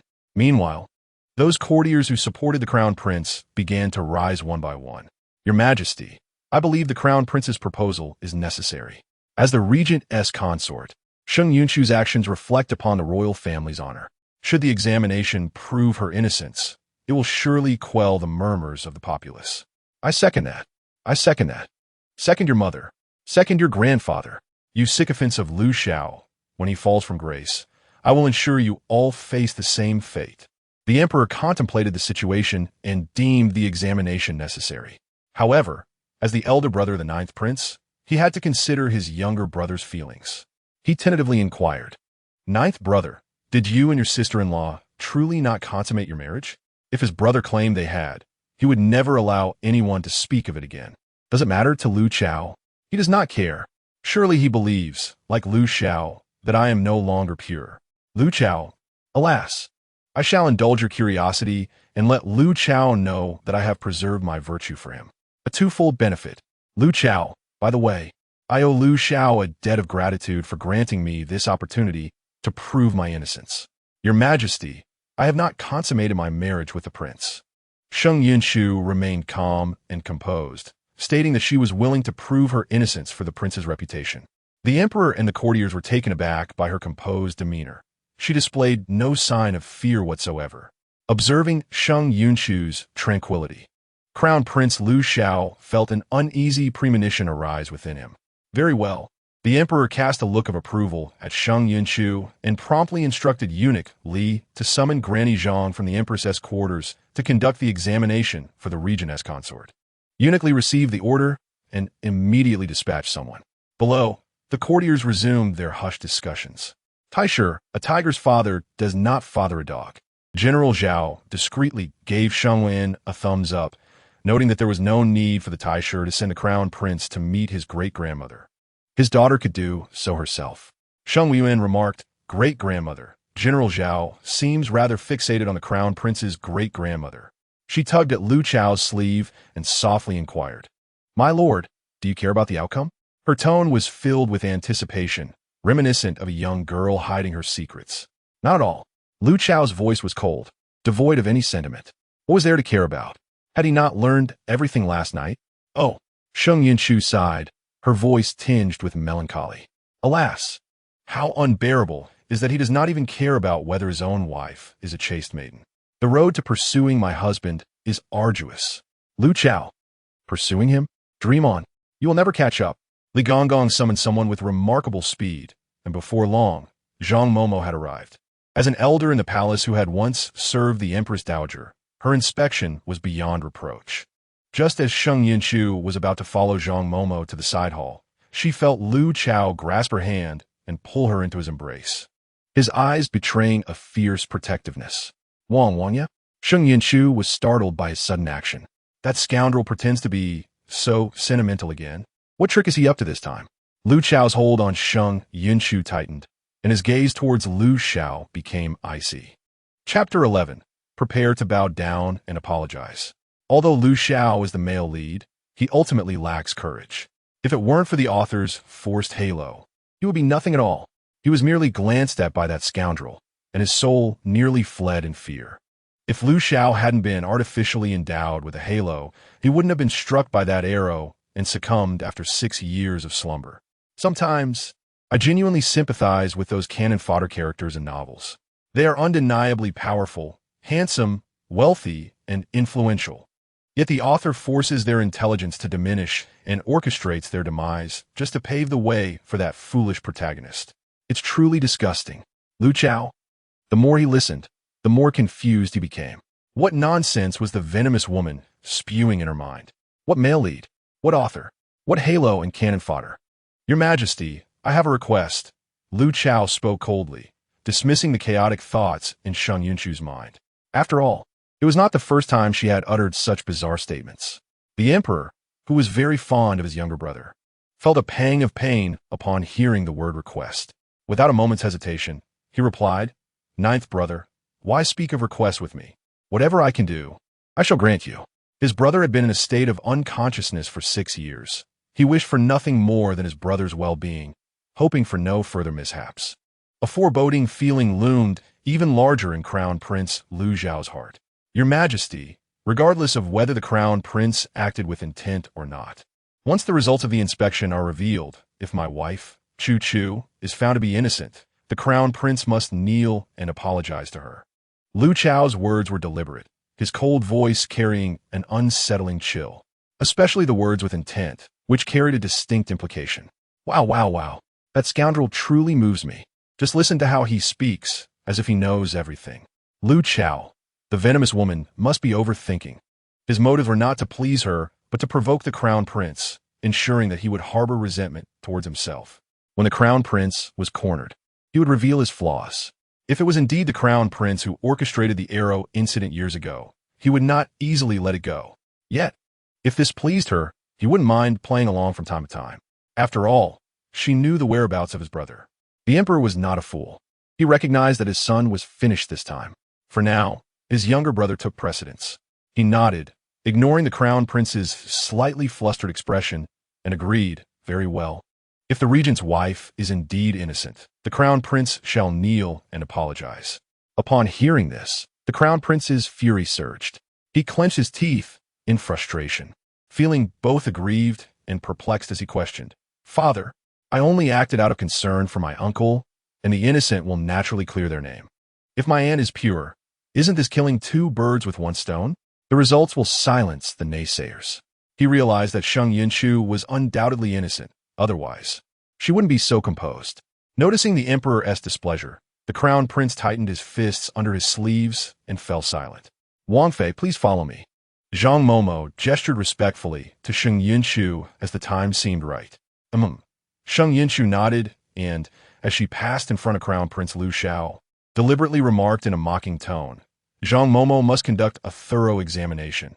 My innocence rests in your hands. Once it's established that I am innocent, no one shall mock the Wangya for this matter anymore." Lu Xiao. This was intentional. Sheng Yunchu was being deliberately provocative. Chapter 12. Dragons beget dragons. Phoenixes beget phoenixes, and mice give birth to offspring that burrow holes. The Crown Prince Lu Zhao's birth mother was a Gui Fei, and the Empress's legitimate son had passed away at the age of 2. Although it was known that the Gui Fei was responsible, there was no concrete evidence, leading to a long-standing rift between her and the Empress. Zhang Momo, being close to the Empress, naturally sided with Sheng Yunchu. For the enemy of my enemy is my friend. In this palace, anyone with a modicum of intelligence understands this principle. Wang Fei, rest assured, Zhang Momo replied respectfully. Concerning the Wang Ye and his reputation, I shall ensure a thorough examination without any errors. Hearing this, the Crown Prince Lu Xiao ground his teeth in frustration. After Sheng Yunchu followed Zhang Momo away, the ministers in the Grand Hall began to whisper among themselves. The most gossipy of all was General Zhao, who inched closer to Sheng Wuyan and leaned in to ask quietly, "Taisher, is there some truth behind your daughter often visiting Zue Chunlu?" The entire capital of Yanjing was aware of Sheng Yunchu's frequent visits to Zue Chunlu. Moreover, she did so brazenly, making it difficult for anyone not to notice. It was rumored that Sheng Yunchu not only enjoyed visiting Zue Chunlu, but also stayed overnight. What kind of place is Zue Chunlu? Staying overnight there, is it merely for the night? The truth? Sheng Wuyan showed no hint of surprise or explanation, asserting, "My family conducts itself with propriety, and I believe in Chu Chu's innocence as firmly as I believe I am not the most treacherous minister in Dian." General Zhao pondered for a moment and lowered his voice. "I naturally trust the Taisher's character, but could there be a possibility that two negatives yield a positive?" This remark was indeed unpleasant to hear. Sheng Wuyan rarely frowned, turning to ask ominously, "General Zhao, are you seeking an audience with the Crown Princess grandmother?" General Zhao. He had no desire to. Sheng Wuyan cast a sidelong glance at Lu Chao, a wicked smile creeping onto his lips. "From my understanding of the regent, he likely has some leverage over Chu Chu. He raised her from infancy, knowing her character better than anyone. As for the regent, I understand him well too. Such a proud and ruthless individual. Having changed his ways, what else could he have left but leverage over others?" General Zhao raised his thumb to Sheng Wuyan. "Indeed, dragons beget dragons, and mice give birth to offspring that burrow holes." This statement was still rather unpalatable, and Sheng Wuyan restrained the urge to send General Zhao to meet the grandmother of the Crown Prince. General Zhao, saying that a fierce father does not raise a worthless daughter is not fatal. General Zhao chuckled sheepishly, rubbing his nose. The emperor observed this scene and felt quite pleased for his brother. After the fleeting joy, he sighed inwardly, lamenting that his foolish son was somewhat troublesome. Lu Xiao, prepare to bow down to your sister." Lu Xiao, he secretly smirked. Watching a dogfight from afar was quite entertaining. He found himself anticipating how the venomous woman would slander the Crown Prince. Strategy value increased by 1. The system's excited voice suddenly rang out. "Host, you truly are remarkable. Sheng Yunchu. What did she do? She did nothing at all." This inexplicable increase in strategy value made it difficult for her to perform well. Above, the emperor looked at Zhang Momo and inquired, "Zhang Momo, what are the results of the examination?" Not only was he eager to know, but everyone present, aside from Sheng Yunchu, Lu Chao, Sheng Wuyan, and Lu Xiao, was also keenly interested. Chapter 13. I am rebellious and refuse to heed counsel. Upon hearing this, the Crown Prince Lu Xiao felt as though a bell tolled in his mind. Zhang Momo's voice was akin to a death knell. He had already guessed the outcome, but upon hearing her words, he found it impossible not to panic. The words spoken just moments ago in the Grand Hall, purportedly for the benefit of the emperor's uncle, felt like a mere jest. Lu Chao, unwavering in his resolve, directed his cold gaze sharply at the Crown Prince Lu Xiao. Before the Crown Prince could articulate a response, the emperor, seated above, quickly signaled his son with a glance, urging, "Crown Prince, why do you not kneel and apologize to your royal aunt?" In his heart, he believed that his son, being the nephew of the 9th prince, should not feel ashamed to kneel before his own elder. After all, they were family, and such gestures of respect were commonplace, although it might be somewhat embarrassing for the Crown Prince to do so in front of so many witnesses. It was a consequence of his own reckless actions. The emperor thought this way, yet the Crown Prince Lu Xiao felt otherwise. He clenched his teeth in silent fury, forced to feign a willingness to concede, and approached Sheng Yunchu, kneeling before her and delivering 3 resounding bows. After completing his bows, he did not rise immediately, but instead proclaimed loudly, "Today, I acted impulsively. I sincerely hope my royal uncle and aunt can forgive me. I extend my heartfelt apologies and wish them both good health and enduring love." Ah, how eloquent! Yet, do I not know your true feelings? At this moment, you must be wishing for my swift demise alongside Lu Chao, she mused internally. What a performance! I shall quietly observe your act. Lu Chao cast a disdainful glance at the Crown Prince Lu Xiao, unprepared to engage with him. Upon witnessing the Crown Prince's theatrics, Sheng Yunchu promptly sealed her lips, showing no intention of bidding him to rise. The Crown Prince, caught in a dilemma of whether to stand or remain kneeling, ground his teeth in frustration, nearly bursting with rage. Observing this, the Emperor sighed helplessly. It was understandable for the ninth prince to be angry. That reckless fool failed to gauge the situation. If it were him, he would be equally incensed. Yet, that fool was still the Crown Prince, and maintaining face was essential, especially since he was destined to be the future ruler. Crown Prince, it is time to rise, the Emperor urged, stealing a glance at his brother. Your royal uncle and aunt are magnanimous individuals. As family, they will not hold this against you. My son, you must learn to think before you speak or act. Despite the Emperor's efforts to salvage the situation, the Crown Prince Lu Xiao remained ungrateful, intent on digging his own grave. With heartfelt determination, he shook his head vehemently. No, father, I cannot rise. What madness is this? Your father extends you a lifeline, and you refuse to grasp it? Do you wish for your own demise today? Is it that you cannot wait to meet Yama? Lu Xiao thought to himself. The Emperor was taken aback, pondering whether the concubine had consumed something unsavory during her pregnancy, leading to this unfortunate outcome. Ultimately, he decided to relinquish the matter. Let be. I am aware that my royal uncle and aunt must still harbor resentment towards me. The Crown Prince Lu Xiao was utterly unyielding, resolved to remain kneeling until he earned their forgiveness. With that thought, he smirked inwardly, confident that they would not compel him to rise. After all, he was the Crown Prince, destined to rule a nation. He was curious to see how the whispers of the populace would unfold in response to such treatment of their future sovereign. Oh dear, your highness! Sheng Yunchu instantly transformed into a dramatic actress, her expression contorting in agony. My stomach aches terribly. I fear it is from the spoiled noodles I consumed last night. She feigned to roll convincingly, even producing beads of sweat upon her brow. Lu Xiao thought, you wretched creature, I have performed to this extent, and if you do not cooperate, you must be a fool. What is this nonsense? Lu Xiao pondered, uncertain of the term, although he did not comprehend its meaning. He sensed it was far from complimentary. Spoiled noodles? General Zhao was taken aback. Minister, is your daughter living in such dire circumstances? He began to voice his concern, but was swiftly interrupted by Shang Wuyin. General Zhao, perhaps it is best you refrain from further comment. General Zhao, feeling compelled to speak, turned to others nearby. How pitiful. Spoiled noodles? Even my pig would refuse to eat them. Sheng Wuyin was incensed, wishing to send him to meet his ancestors. Princess, hold on. Lu Xiao maintained an impassive demeanor, allowing Sheng Yunchu to clutch his arm while she whimpered. The morning court session was nearing its conclusion, and once it ended, he would escort her to the imperial hospital. The emperor, seated above, was also perplexed, taking a moment to comprehend the situation. He had heard rumors about the regent's residence being stripped bare by the regent concubine, with whispers suggesting that even tables and chairs had been sold off. Although he was furious with his sister-in-law's actions, he feared for her well-being and often sent provisions from the royal treasury. Could it be that those entrusted with delivering money had embezzled it? Otherwise, how could the regent's household be in such disarray, reduced to consuming spoiled noodles? Why are we still lingering here in court?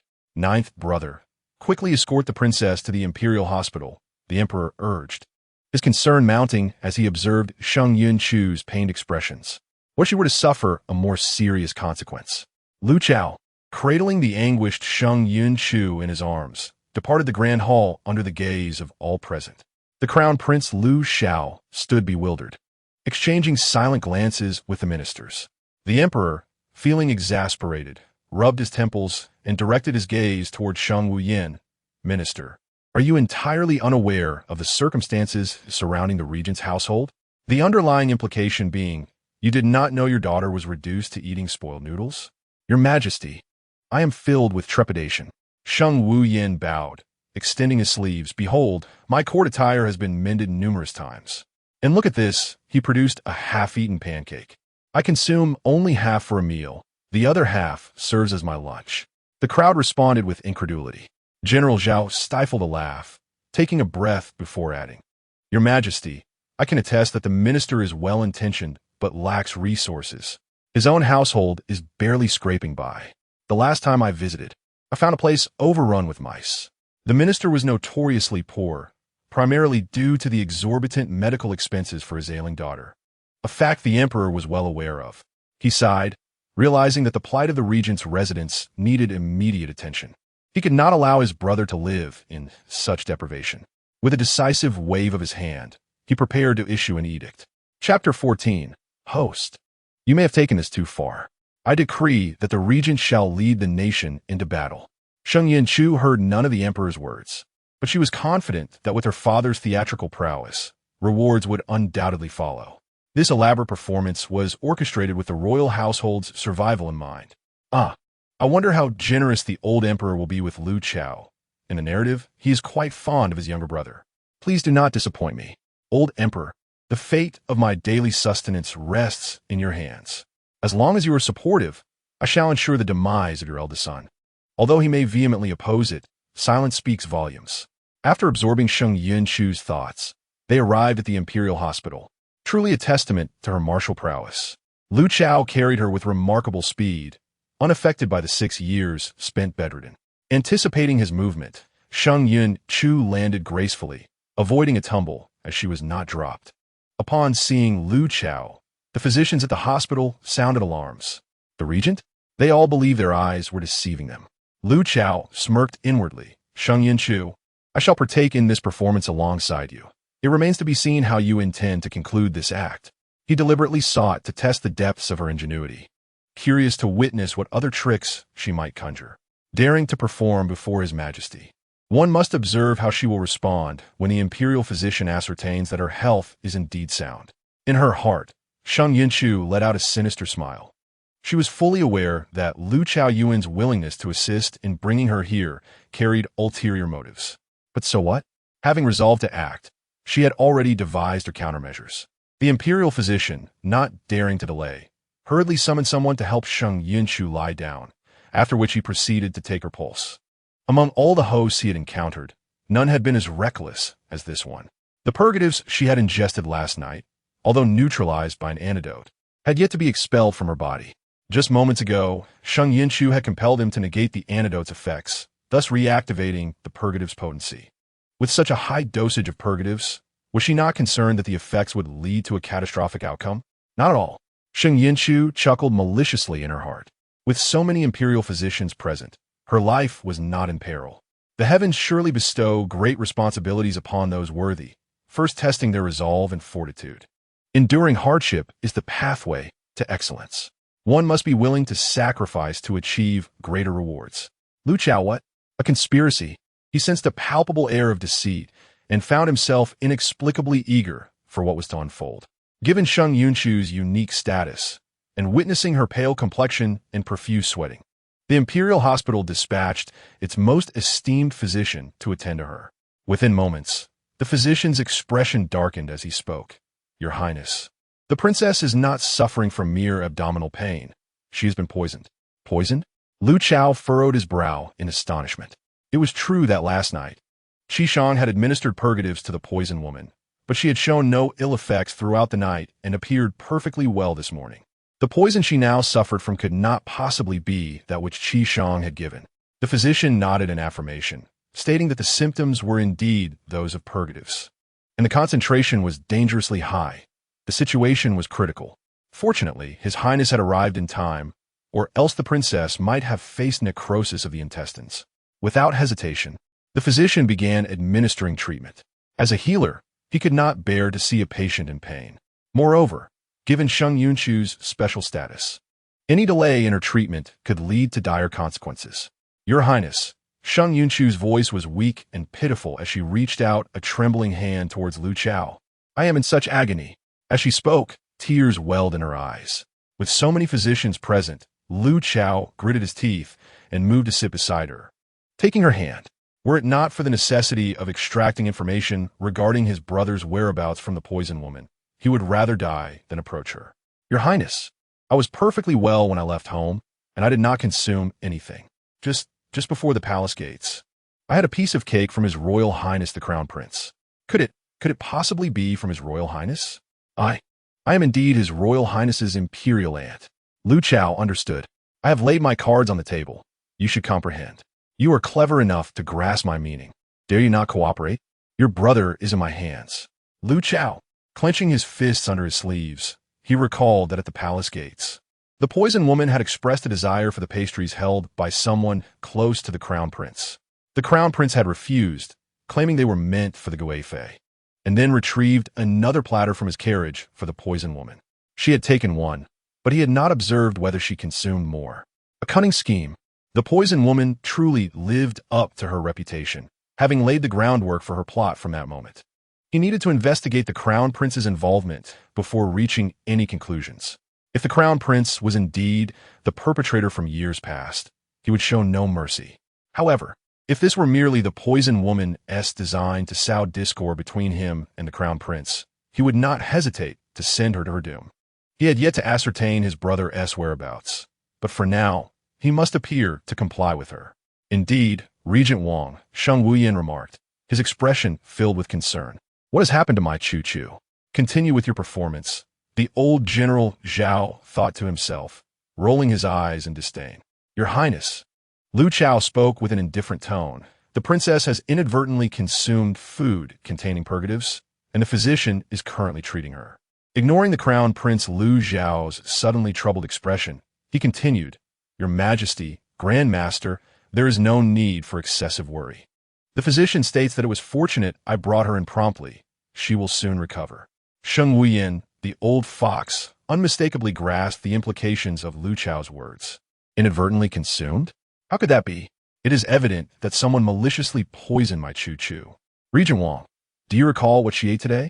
Whoever harmed my precious daughter shall meet a swift reckoning. Crown Prince. At this moment, his mind was in turmoil. A dreadful premonition surged within him once more. Chapter 15. Crown Prince, you need not offer explanations. I do not wish to hear your excuses. General Zhao inadvertently caught a glimpse of the Crown Prince's slightly panicked expression. Good heavens! Was he to be sent to meet his grandmother? Investigate. The emperor was equally incensed. An inquiry was imperative. He turned to the Deputy Minister of Justice and commanded, Minister Wang, you are to immediately lead a team to the Regent Wang's residence and investigate who prepared the princess's meal this morning. As Minister Wang stood to accept the command, Lu Chao interjected, Your Majesty, there is no need to trouble Minister Wang. The emperor, puzzled, inquired, Ninth brother, do you know how the princess inadvertently consumed the purgatives? An ominous intuition began to spread within him. He clenched his teeth and, cutting off Lu Chao, said, Father, I am unaware whether my imperial aunt consumed anything before leaving this morning, but at the palace gates, she did eat a piece of cake from my carriage. At that moment, his heart raced tumultuously. Sheng Yunchu, how cunning your scheme is.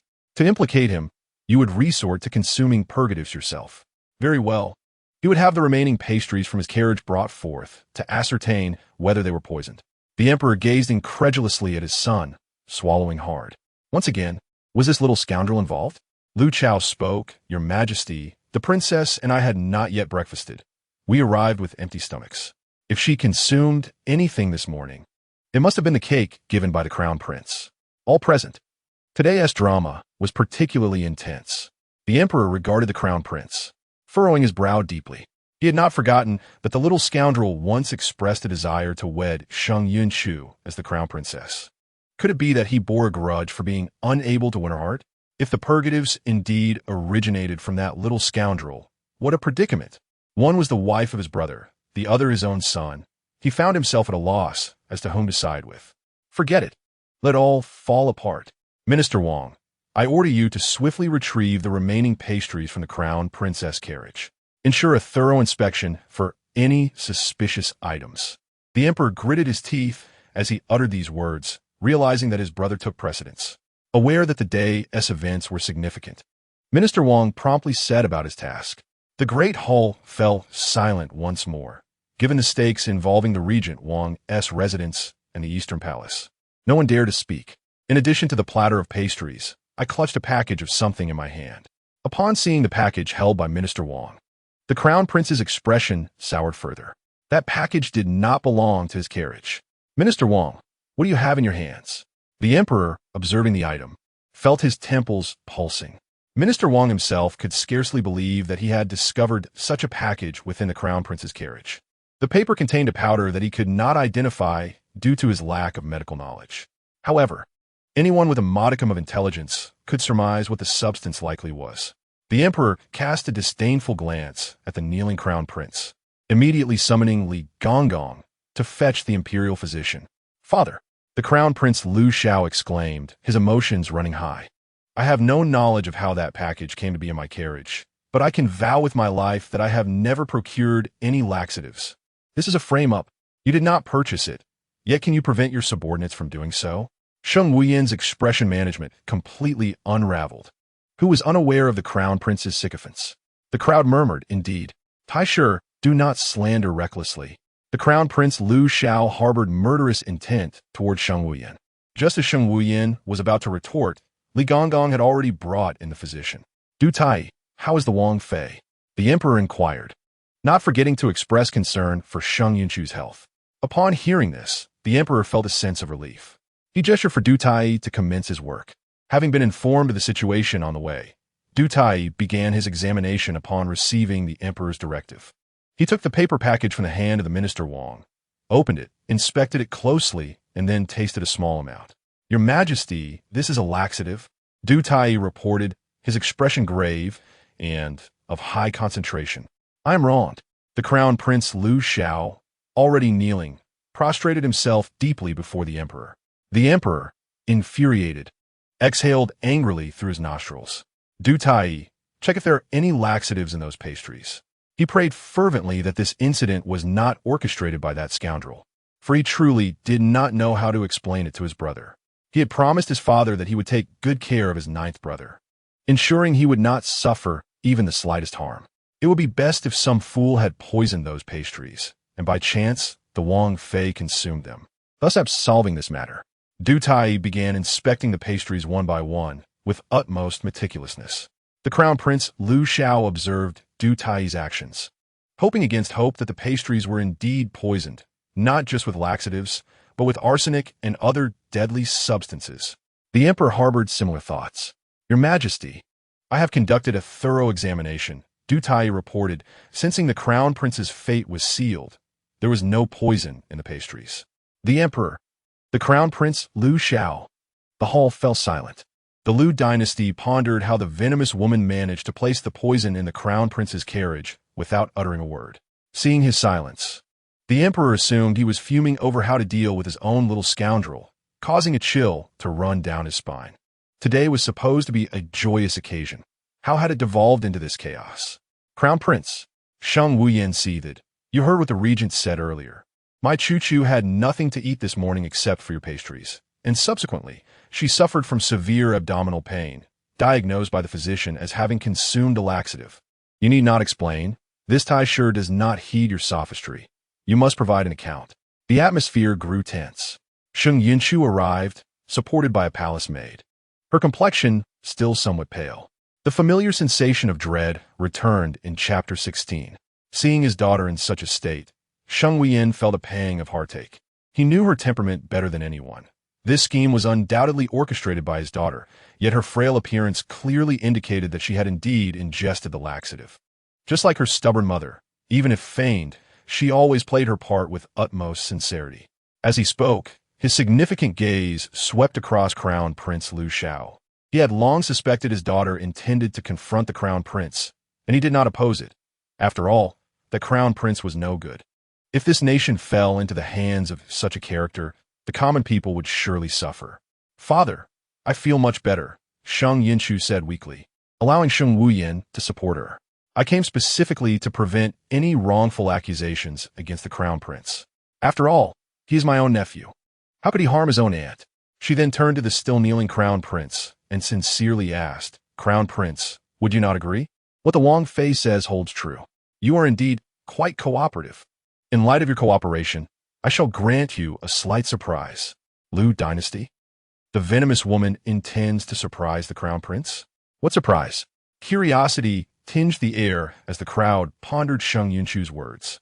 Moments ago, the regent had stated that Sheng Yunchu had consumed nothing but the Crown Prince's pastries and had been poisoned. That statement seemed to provide undeniable evidence. Yet, now Sheng Yunchu claimed she feared the crown prince might be wronged. Even the crown prince Lu Xiao himself was utterly bewildered, unable to fathom Sheng Yunchu's intentions. Had he known she was not as simple as she appeared, he would have dealt with her long ago. As the crowd's confused gazes lingered on Sheng Yunchu, she slowly produced a folded handkerchief from her sleeve. It appeared to contain something slightly bulging. Lu Dynasty glanced at the item in Sheng Yunchu's hand, as if he had an inkling of what it might be. If it was indeed what he suspected, it would be quite a surprise for the crown prince. The crowd thought, it is merely a piece of pastry. If uneaten, one would simply discard it. Why the fuss? However, considering Sheng Tai-Shi's background, it became more understandable. Sheng Tai-Shi could make a single pastry last for 2 meals, let alone his daughter. Observing the half-eaten pastry in Sheng Yunchu's hand, marked with clear bite marks, the crown prince Lu Xiao was left dumbfounded. Lu Dynasty, he secretly smirked, indeed a surprise. Yet he could not comprehend why Sheng Yunchu bore such malice towards the crown prince, as if intent on driving him to his demise. This was perplexing and warranted further investigation. Sheng Wein discreetly glanced at the half-eaten pastry in his daughter's hand, struggling to suppress a laugh. His daughter's stubbornness was reminiscent of her mother, and the cunning nature she inherited from him was flawless. Your Majesty, I wish to request Du Tai to examine this half-piece of pastry, Sheng Yunchu stated, demonstrating her thoughtfulness. We cannot wrongfully accuse the crown prince. I trust in his character. He would never commit such an act. The emperor, seated upon the dragon throne, felt as though it had sprouted thorns, causing him immense discomfort. He had no desire to remain there any longer. Out of sight, out of mind. Let that little scoundrel be beaten, so long as he did not die. Your Majesty? Noticing the emperor's pensive silence, Sheng Tai-Shi gently called out. The emperor replied, Du Tai, investigate. He felt utterly drained. Even speaking took great effort. Du Tai nodded, taking the half-piece of pastry from Sheng Yunchu for examination. The crowd assumed the pastry must be poisoned and braced themselves to witness the crown prince being mercilessly beaten by the regent. However, Du Tai declared, the pastry is not poisonous? See, I told you so. Sheng Yunchu sighed in relief. The crown prince would never harm me. Lu Dynasty cast a glance at Sheng Yunchu, feeling that the matter was far from resolved. Just as the emperor began to breathe easier and was about to announce the court's adjournment, Sheng Yunchu spoke again, Your Majesty. Punish me, the emperor. He was taken aback, then gently asked, Wang Fei, why do you suddenly wish for me to punish you? He was perplexed, truly perplexed. The crown prince felt an overwhelming urge to end Sheng Yunchu's life on the spot, gradually realizing that this woman seemed to have set a trap, slowly dragging him into it. But today, he was entirely unprepared. Otherwise, he would not have been so defenseless. It seemed he must exercise caution concerning Sheng Yunchu in the future. Fine, let you wail for a while first. Sheng Yunchu became disinterested in further conversation, quietly observing Lu Xiao's performance. You raise your voice, thinking you're impressive. The emperor was extremely irritated with the crown prince, and hearing his voice only fueled an inexplicable anger within him. Indifferent to him, the princess said, You speak first. The emperor, now enlightened, commanded, Lord Wang, take your men to the Wang residence immediately. A throbbing headache began to plague him.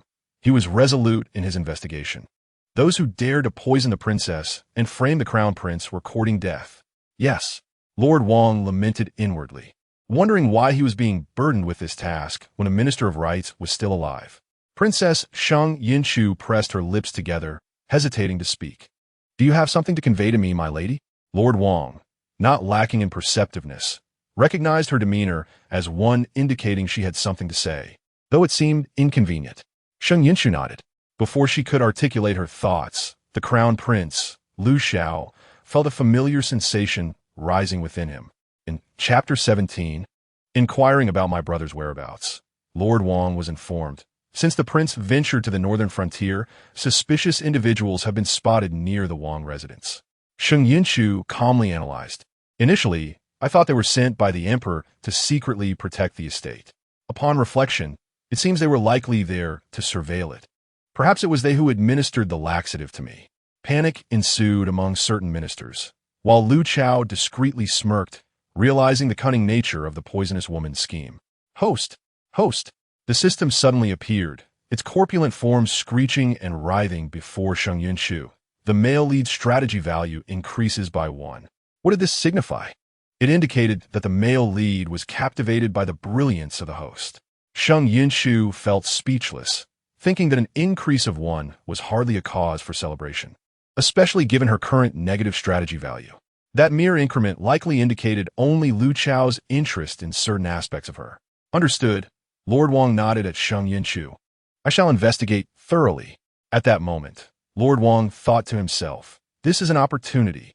The Crown Prince, Lu Xiao, refrained from speaking up or planning subsequent actions, realizing that the pawns placed near the regent's residence must be abandoned. If Lu Xiao discovered they were his, the repercussions would be far more severe than losing a few men. Seeing that there was nothing further to discuss, Eunuch Li promptly announced the end of the court session. He understood the emperor better than anyone. As Sheng Yunchu exited the palace, she leaned on Sheng Wuyan, appearing feeble and unwell. The carriage was small, forcing Sheng Yunchu to share it with Lu Chao. Once inside, Lu Chao, maintaining a cold demeanor, jested, "Is the princess still pretending when there are no others around?" It must be said, he truly admired the poisonous woman's exceptional acting skills. Pretending? You should listen to what you are saying. Sheng Yunchu retorted. I truly ingested a laxative. Although the physician prescribed medication, my body is genuinely weak, you know? Your Highness, I was really given a laxative. I nearly met my end. Her voice was frail, as though speaking required great effort. While she indeed felt unwell, part of it was feigned. Lu Chao grit his teeth, testing the waters by asking, Princess, you previously mentioned discussing the 8th prince? The 8th prince? TSK. In this narrative, the old emperor is possessive of his siblings, while this foolish pawn is obsessed with his brother. You've endured until now without inquiring. It must have been quite uncomfortable. Lu Chao, realizing her discomfort, thought she should hasten to speak. However, I wonder if, upon sharing my insights, he might retaliate? Lu Chao inquired, what insights? Do you truly wish to know, Your Highness? Sheng Yunchu shifted slightly, distancing herself from him. Of course, he replied. Lu Chao clenched his jaw, suppressing the urge to strangle her on the spot. Is this truly something a person would say? Were it not for my ability to hear her thoughts, I would have lost my patience. Do you recall where you heard this? Lu Chao grasped Sheng Yunchu's arm, pulling her closer to sit beside him. Is there anything else to say? Ask away. Why are you pulling me? Do you not realize that sitting so close makes me worry about being struck? You wish to extract information. I shall not divulge anything. The timing is not right, and I will not reveal your brother's whereabouts lest you seek to silence me. Moreover, even if you discover your brother's location, it will be of no use. He has sustained amnesia, resembling a fool. I must first find a remedy for his memory loss. Lu Chao's heart soared with joy upon hearing so much new information regarding his brother from Sheng Yunchu. His brother had lost his memory? Sheng Yunchu had a means to cure it? He lowered his gaze, a flicker of inscrutable emotion passing through his eyes. Your Highness, time has elapsed, and I no longer recall. Sheng Yunchu shook her head. I can only remember this much of what that person said. Recognizing her feigned ignorance, Lu Chao acknowledged with a grunt and ceased his inquiries. Silence enveloped the carriage for a protracted period. Sheng Yunchu played with her fingers. Her complexion significantly improved compared to earlier. I have prepared for 6 years. It is time to cast a net. Lu Chao, taken aback by this sudden thought, furrowed his brow. Cast a net? 6 years of preparation? What exactly does the poisonous woman intend to do? What is this foolishness? Lu Chao's thoughts raced. The poisonous woman intends to target me? She seeks death. How could I confront the Crown Prince? I cannot simply inform him. Dear, this is a fictional world. Lu Xiao is the male lead, and you are merely a supporting character destined to perish. You are now my chosen male lead. Thus we must unite against the Crown Prince to eliminate his protagonist aura to survive. Lu Chao contemplated Sheng Yunchu's words, gradually grasping their implications. Thus, the current Sheng Yunchu was not truly herself. This revelation somewhat clarified his previous suspicions. Yet, could such a fantastical occurrence be genuine? Never mind. I shall take my time. First, I must ensure that the foolish one learns of the treachery Lu Xiao committed against him. Listening intently to Sheng Yunchu's thoughts, Lu Xiao found his mind in disarray. He needed to clarify his thoughts. Approaching the Grand Tutor's residence, Sheng Yunchu unexpectedly asked, "Your Highness, do you intend to send someone to seek the 8th prince's whereabouts? Perhaps he is still alive. Do you believe I should?" Lu Xiao retorted, "Were it not for my desire to gauge your intentions, I would refrain from posing such questions. Your brother has changed his identity and suffered amnesia. Even if he stood before you now, you might not recognize him. I merely wish to express that, alas, if I do not bring him to you, you will never find him." Though she thought this, Sheng Yunchu's words were, "Whether to search is your prerogative, Your Highness.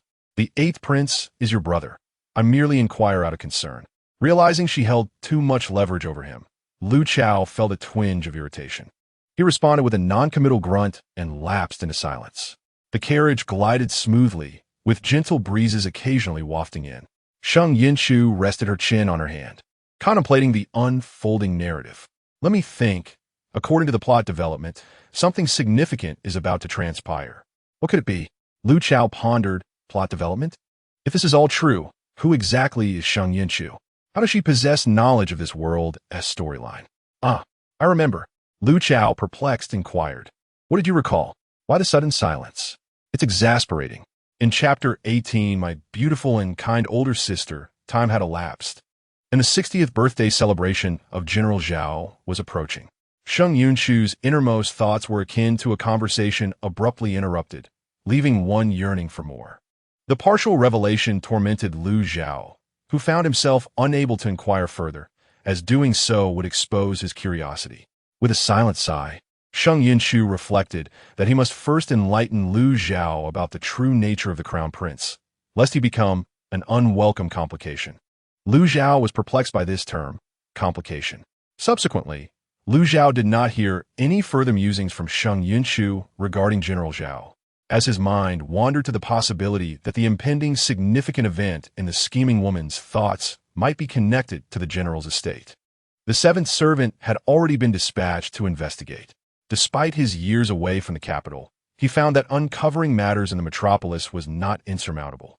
The carriage halted before the Grand Preceptor's residence. Unlike other mansions, the Grand Preceptor's abode lacked ostentation, resembling that of an ordinary family. "I hope the regent finds it amusing." Sheng Wuyan gestured for Lu Xiao to enter, explaining that he, hailing from humble beginnings, had insisted on a modest dwelling when bestowed with a residence by the late emperor. Hence the acquisition of this substantial plot of land. Lu Xiao nodded in acknowledgement, suppressing a derisive chuckle at Sheng Wuyan, whom he perceived as a cunning old fox. The pretense of familiarity with humble living was merely a ruse to ensure seclusion and facilitate his schemes. Sheng Wuyan's true capabilities belied his outward appearance. As the grand gates swung open, a waft of osmanthus fragrance enveloped them. Within the courtyard stood several osmanthus trees, their blossoms in full bloom, filling the air with their sweet scent. In addition to the osmanthus, there were numerous unidentifiable flora scattered throughout the garden, and the servants were notably few, with only a handful visible during their entrance. Lu Xiao was taken aback. The scheming woman was indeed a scheming woman. Even her own sister had been poisoned. He lamented, "Alas, my poor, innocent, and beautiful sister." As the protagonist of this tale, she fell for Lu Xiao's deceptive flattery, suffering from a tormented romance that left her frail and ultimately barren, perishing before reaching 30. The thought of it compels me to immediately seek retribution against Lu Xiao. Lu Xiao was struck by the recurring theme of the plot in Sheng Yunchu's thoughts. Moreover, he was astonished to discover that the Grand Preceptor's eldest daughter, Sheng Jing, was to be the narrative's heroine, destined to suffer and die young. Comparatively, her fate seemed no better than his own, who was fated to perish at the outset. After all these years of toiling for merit points, I have spent most on my sister's medicine. According to the treatment plan, she should be recovering well. The next step is to ensure she sees through Lu Xiao's true nature, preventing her from falling into a wolf's den. Lu Xiao pondered whether he had misjudged her intentions. Was the scheming woman not poisoning Sheng Jing, but rather administering medicine to heal her? Host, the system shrieked, writhing in excitement. Male lead strategy value 5. An increase of 5. Sheng Yunchu glanced at the man before her, seemingly afflicted with some grave illness. The The sudden fluctuations in strategy value left her little room for analysis, hindering her understanding of Lu Zhao's preferences. At that moment, Sheng Jing, watering her plants, furrowed her brows, having just heard her sister's voice. Yet, as she looked around, there was no sign of Sheng Yunchu. The clarity of that voice was perplexing, as her sister's lips had not moved. Could it be that, after her recent illness, she had awakened some extraordinary ability to hear her sister's thoughts? The system, observing Sheng Jing, wore a sly smile. To avoid being derided as a garbage bin by other systems, it had invested heavily in acquiring a golden finger, ensuring its own host would not lag behind. Now, the competition was fierce. If other hosts had certain capabilities, its own must have them as well. Thus, without hesitation, the system bestowed the golden finger upon Sheng Jing. It glanced at the tasks set for its host, many of which pertained to the original protagonist, Sheng Jing. With this new advantage, completing tasks would become a trivial matter for its host. Truly, it was a clever system. "Father, please entertain the prince for a while," Sheng Yunchu urged, unable to contain her eagerness to find her sister. "I shall check on her. Simply send someone to call us for dinner." Without awaiting Sheng Wuyan's response, she dashed away. Watching his daughter disappear into the distance, Sheng Wuyan felt a mix of helplessness and affection. "Your sister has always been closest to you.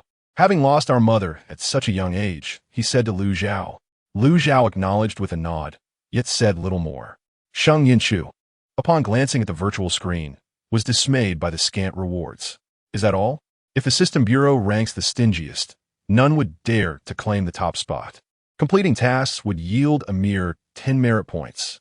Could it possibly be any less? System, I suspect you're planning to make things difficult for me again. Clenching her teeth, she lamented, convincing my sister, who is notoriously reclusive, to attend General Zhao's 60th birthday celebration will be an uphill battle. Her reputation as a talented woman stems from only a few rare outings. "Host, I have faith in you," the system chimed, grinning foolishly. "You are more than capable. Such tasks will be effortless for you. Get lost." Sheng Yunchu rolled her eyes. "Understood." The system promptly retreated. As their dialogue unfolded, Sheng Yunchu reached the bend of the courtyard, where two paths diverged, one leading to Sheng Jing's quarters, the other to a small garden. The garden, Sheng Jing's domain, was filled with exotic flowers she had nurtured over the years. Just as Sheng Yunchu intended to proceed left, she heard a soft call, "Choo-choo." Upon seeing her long-absent sister, Sheng Jing felt her eyes welling with tears. Despite her frail health, she lamented not having fulfilled her responsibilities as an elder sister, with her younger sibling caring for her instead. "Sister." At the sound of her name, Sheng Yunchu turned, her face lighting up with a gentle smile. "Ah, my beautiful sister. How I have missed you." Truly, the heroine of this tale is a breathtaking beauty. Damn that author. She fumed. Such a lovely sister. Yet the narrative pits us against one another. As the absurd plot resonated within her, an unquenchable ire ignited in Sheng Yunchu's heart. Chapter 19. All thoughts heard by the elder sister this time. Sheng Jing was certain she had heard her sister's inner voice. The thoughts that echoed in her mind had emerged without her sister uttering a sound. This left but one possibility. She could hear Sheng Yunchu's thoughts. She pondered the implications of her sister's thoughts regarding the plot, the author, and the notion of competition between women. The plot likely referred to the direction of the story. The author was presumably the one crafting the narrative, while the term competition implied a rivalry between women. Though she deciphered the meanings of these terms, she remained perplexed as to why her sister would express such sentiments. "No, now that I am feeling better, I must venture outside more to unravel the mysteries surrounding my sister." Though she had spent her days at home, she was acutely aware that her father, despite his outward appearance of poverty, managed numerous enterprises behind the scenes, employing many individuals. Years ago, he gradually entrusted these endeavors to her sister. She loathed her own frail condition, which hindered her ability to assist her sister. If it were not for her ailments, she could share the burden. Nevertheless, she remained hopeful, held hand, and settled down on the stone bench, accustomed to this routine over the years. "Sister, you seem to be in much better spirits. I suppose the new medicinal herbs father found are working. You must remember to take your medicine regularly. Once you are fully recovered, I shall treat you to delicious food and delightful outings." Understanding her sister's concern for her well-being cleverly diverted the conversation. She yearned to protect this wonderful sister, ensuring she never suffered even the slightest harm. As for those burdens, they need not be shouldered by a sister whose hands had never been stained with blood. Yes, perceptive yet silent, nodded in agreement. A few days ago, she heard father mention that General Zhao would soon celebrate his 60th birthday, providing a perfect opportunity for her to accompany her sister on an outing. She inquired, "Chu, I heard that General Zhao's 60th birthday is approaching. The Zhenghua General's manor has a good relationship with our Taisha manor, and you are the regent's consort. Surely, you will attend to present a congratulatory gift?" Is my sister asking because she wishes to attend General Zhao's birthday celebration? If that's the case, wouldn't my task be effortlessly accomplished? Her sister had indeed guessed correctly. She wished to attend the celebration. However, if her sister chose not to go, then she too would decline. What did the term task mean? What was her sister engaged in? Who had set her on this task? No. She had to draw closer to her sister to uncover what this task entailed and who had commissioned it. Apart from their father, her sister was her closest kin, and she could not allow her sister's safety to be compromised. "Sister, do you wish to attend General Zhao's 60th birthday?" Asked with a smile. Although this task only grants 10 points, every little bit counts. Over the years, I've spent too many points on medicine for my sister. If only every task were this easy. She was utterly astonished. So, her sister's task was to attend General Zhao's birthday. Furthermore, her sister had accomplished numerous tasks to earn points to buy her medicine. At that moment, felt tears welling up in her eyes from the overwhelming emotion. Yes, without hesitation. She nodded emphatically. Thus, her sister's task would be completed, right? Following her agreement, received a notification that the task was accomplished, and 10 points were credited to her account. Alas, suddenly sighed inwardly. As alarm bells rang. Why did her sister suddenly sigh? Could it be that the task remained unfinished? If only eliminating the Crown Prince Liu Xiao were this easy. His aura is rather resilient. I must gradually weaken it. I wonder what further tasks the system will assign me. That wretched system. If I fail to complete more than 3 tasks in a month, I will be annihilated. Truly inhumane. But wait. The system isn't human to begin with. Upon hearing her sister's inner thoughts, realized that her sister's sigh had nothing to do with an unfinished task, but rather stemmed from a system that issued tasks, threatening her sister with death if she failed to complete more than 3 in a month. Her face turned pale. Who exactly was this system? From her sister's thoughts, it seemed that this system was not human. Could there be demons or monsters in this world? The system demanded her sister eliminate the Crown Prince. He was the Crown Prince. What should she do? How could she respond? Gasped cautiously, careful not to reveal her ability to hear her sister's thoughts, and even more so, not to let her sister perceive her unease. She contemplated how to investigate this system and discover its true nature. If it could not be destroyed, she would have to assist her sister in completing her tasks. Her sister could not be allowed to perish, absolutely not. To unravel the mysteries surrounding her sister, there was only one way forward. "Chu, I believe your health has improved significantly now. Living alone in the palace must be rather dull. Would you allow me to move in and keep you company?" Thought to herself that her request was not unreasonable, and her sister would surely agree. After all, the regent was in a precarious state, and the palace was under her sister's control. Moving in would merely require an extra room and an additional pair of chopsticks. To her surprise, however, felt a twinge of anxiety. Previously, when she thought of the regent's possible demise and the prospect of her sister living in widowhood, her heart ached. In her mind, the regent was not a suitable match for her sister. "But sister, I can certainly consult the regent about this. It is not a significant matter, and I believe you will agree." Chuckled, playfully linking her arm with, as if she were a mischievous imp, relishing in teasing. After all, they were family. What harm could it be for her sister to move in? She could stay for as long as she wished. Though she spoke thus, her heart was filled with other thoughts. Does Liu Xiao dare to refuse? He cannot. She pondered for a moment, feeling inexplicably delighted. Could it be that the regent was not as fearsome as rumored? Perhaps he was, in fact, a henpecked husband? With his power and appearance, if he were indeed henpecked, he would be a fitting match.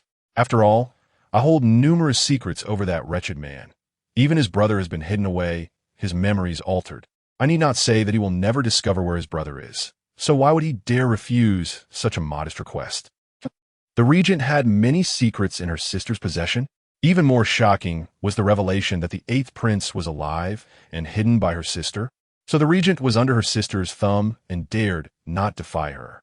While her sister could currently use these secrets to manipulate the regent. What would happen if one day they lost their power?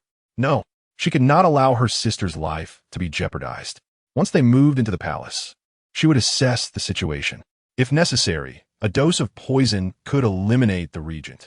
Over the years, she had studied numerous medical texts and learned much about poisons. Worst case, she could poison him and escape with her family to a place unknown, which was far better than allowing her sister to lose her life in the regent's palace. Currently, her sister's circumstances were precarious, beset by wolves and tigers. Felt deeply pained, wishing that she could confront those dangers herself. In the past, her sister had always cared for her. Now, it was time for her to protect and care for her sister. The two sisters chatted for a while longer before a servant arrived to summon them for breakfast. At the dining table, gaze at the 3 plates of pickled vegetables and a bowl of white steamed buns, her eyes widening in disbelief. Father is truly going to great lengths to convince that wretched man that the Taisher manor is impoverished. He even dares not serve a proper meal. Lu Zhao, huh? Eating buns and pickled vegetables? Is it his fault? Your Highness, please forgive this humble display. Placed a large bun in Lu Zhao's bowl. These years, my monthly stipend has been spent on medicine for Jingjing, hence our meals have been rather simple. Lu Zhao's expression remained unchanged, likely aware of how difficult it was for this family to stifle their laughter. Since they were already in discomfort, he decided to exacerbate it. No matter.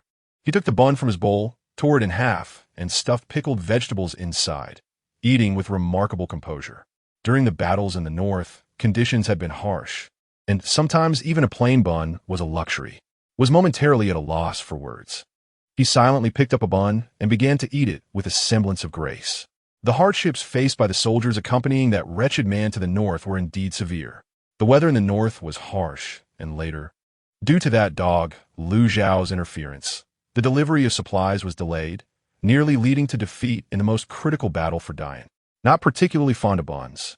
Usually found their flavor bland and difficult to swallow. Yet today they tasted unexpectedly sweet and quite pleasant. Your Highness, you have worked hard. Use the communal chopsticks to place some pickled cucumber peels into Lu Zhao's bowl. Without Your Highness, Dian would likely have already fallen apart. These cucumbers were pickled from my own garden. The flavor ought to be quite good. Please do try. Thank you, Taisher. LZHO placed a piece of cucumber skin into his mouth, chewing it with a satisfying crunch, its flavor a delightful blend of sweetness and spiciness. A perfect complement to steamed buns. His action was not a mere attempt to curry favor with that venomous woman. Rather, it stemmed from a sense of compassion for the valiant soldiers of DYN who had perished in battle. Should she be moved by this gesture and, in her softened heart, reveal more about her elder brother, it would indeed be a fortuitous turn of events. TSK, that wretched creature. I wonder if he has been bewitched by the pickled vegetables to be so generous. But since he has spoken, I need not ask, he mused, feeling quite pleased. LZHO, bewitched by pickled vegetables? On the surface, SHNYNCH was all sweetness, exclaiming, "Thank you, Your Highness. You are truly handsome. May you live a long life." As she lavished praise upon LZHO, she inched her chair closer to him, suddenly embracing his arm and nuzzling her head against his chest, declaring, "Your Highness, I adore you." LZHO. His body stiffened, a chill coursing through him, goosebumps rising all over. Were it not for SHNWYN and SHNJ still present, he would have swiftly cast SHNYNCH aside. SHNJ watched in shock, nearly losing her composure. She had just glimpsed the fleeting emotion in the regent's eyes, certainly not one of warmth. It seems I must engage in more physical contact with that wretched creature. The more we touch, the less he will repel me. It's futile to resist. Sister, I have a thick skin. My reputation is already established, both good and bad. Once a rogue, now a pervert. LZHO. He resolved to devise a plan to procure a poison that would incapacitate that venomous woman. The mere thought of her touch evoking a visceral revulsion. SHNJ pondered. What should I do? My sister seems quite taken with LZHO. She feared for her sister's safety, yet was also concerned that harming LZHO would only bring her sister grief. What should she do? Observing the two feigning affection, SHWY wore a knowing smile. Your Highness, I believe it is necessary to clarify the matter of CH's frequent visits to ZU lest it affect your relationship. Chapter 21. Sister. I truly like him. SHWYN understood that his youngest daughter harbored feelings for the regent. Otherwise, she would not have insisted he petition the emperor for their marriage. As for the regent, he certainly did not harbor any affection for his daughter at present. After all, he was notoriously known as the greatest traitor of DYN. How could such a man be smitten by the daughter of the highest-ranking traitor? However, feelings can be cultivated, and even the coldest of hearts can be warmed over time. Father, why do you suddenly bring this up? LZHO is not easily deceived. To explain now would only seem like a cover-up. Thus, during this morning's court session, she had no desire to mention the matter of her fondness for ZU SHJ asserted. Sister has merely held the title of regent consort for these years. Her visits to ZU to enjoy music are not excessive, and she has committed no indiscretions. Observing the regent's unchanging demeanor at her father's words, she considered what it could imply. Either he knew the truth and recognized her sister's innocence, or he was suppressing his wrath, biding his time to exact revenge. SH's emotions grew more complicated.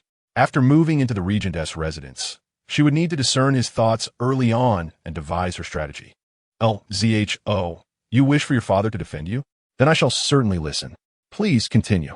LZHO inclined his head slightly, indicating his attention. SHWY sighed before speaking. To be frank, Your Highness, ZU is actually my establishment. The performers therein are refugees from neighboring countries, where the rights of men are greatly diminished due to the prominence of women's rights. Thus, I established this establishment to provide them with a means of sustenance, the profits of which are donated to charitable causes for unfortunate children. Should Your Highness doubt my words, you may send someone to investigate. If I speak one falsehood, I shall be struck down by divine retribution. After swearing his oath, SHWYN raised his hand towards the heavens. As for CHCH, he continued, since she has always had an inclination for peculiar pursuits, I permitted her to teach the performers some survival skills. The rule of ZU is that those who remain for 3 years will receive a sum of money to start anew. Of course, they may choose to stay. SHWYN spoke truthfully, yet it remained a fact that SHNYNCH's fondness for the establishment was equally real. LZHO smiled faintly, assuring him, this matter shall remain confidential. He chose not to address SHNYNCH's innocence. Then I thank you, Your Highness. SHNWYN bowed respectfully, fully aware of their respective statuses. Sensing the moment was right, SHNYNCH cheerfully inquired, Your Highness, may I discuss something with you? LZHO. What scheme does that venomous woman concoct now? Has she suddenly decided to show him kindness? Speak, princess. I am listening.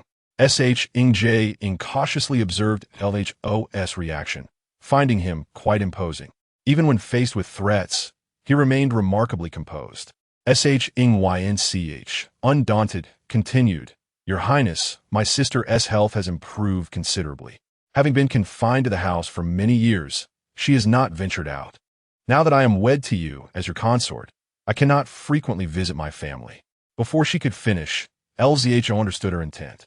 Such trivial matters need not be discussed with me, for within the walls of the palace you hold dominion. You may decide this matter as you see fit. From the venomous woman's innermost thoughts, he gleaned critical information. SHNJ is the female protagonist, while LSHO is the male lead, both pivotal figures in the narrative. Although he did not comprehend the full extent of the story, the venomous woman seemed invested in it. If SHNJ were to move into the palace, it could prove advantageous, potentially revealing further insights from the venomous woman's thoughts. If she truly possesses foresight, it could be put to good use. Unbeknownst to SHNYNCH, LZHO's mind was awash with calculations. Since he had no objections, there was no need for further discussion. Upon arriving at the Grand Tutoress residence, Bishi had also been dispatched by LZHO, each investigating different matters. Time was of the essence, and Ing only packed a few essentials, intending to move the rest gradually. The two sisters shared a carriage, while LZHO took another.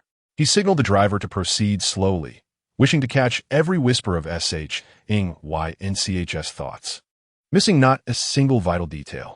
In the carriage behind, Ing suddenly grasped Ing's hand and earnestly asked, please tell me honestly, do you harbor feelings for the regent?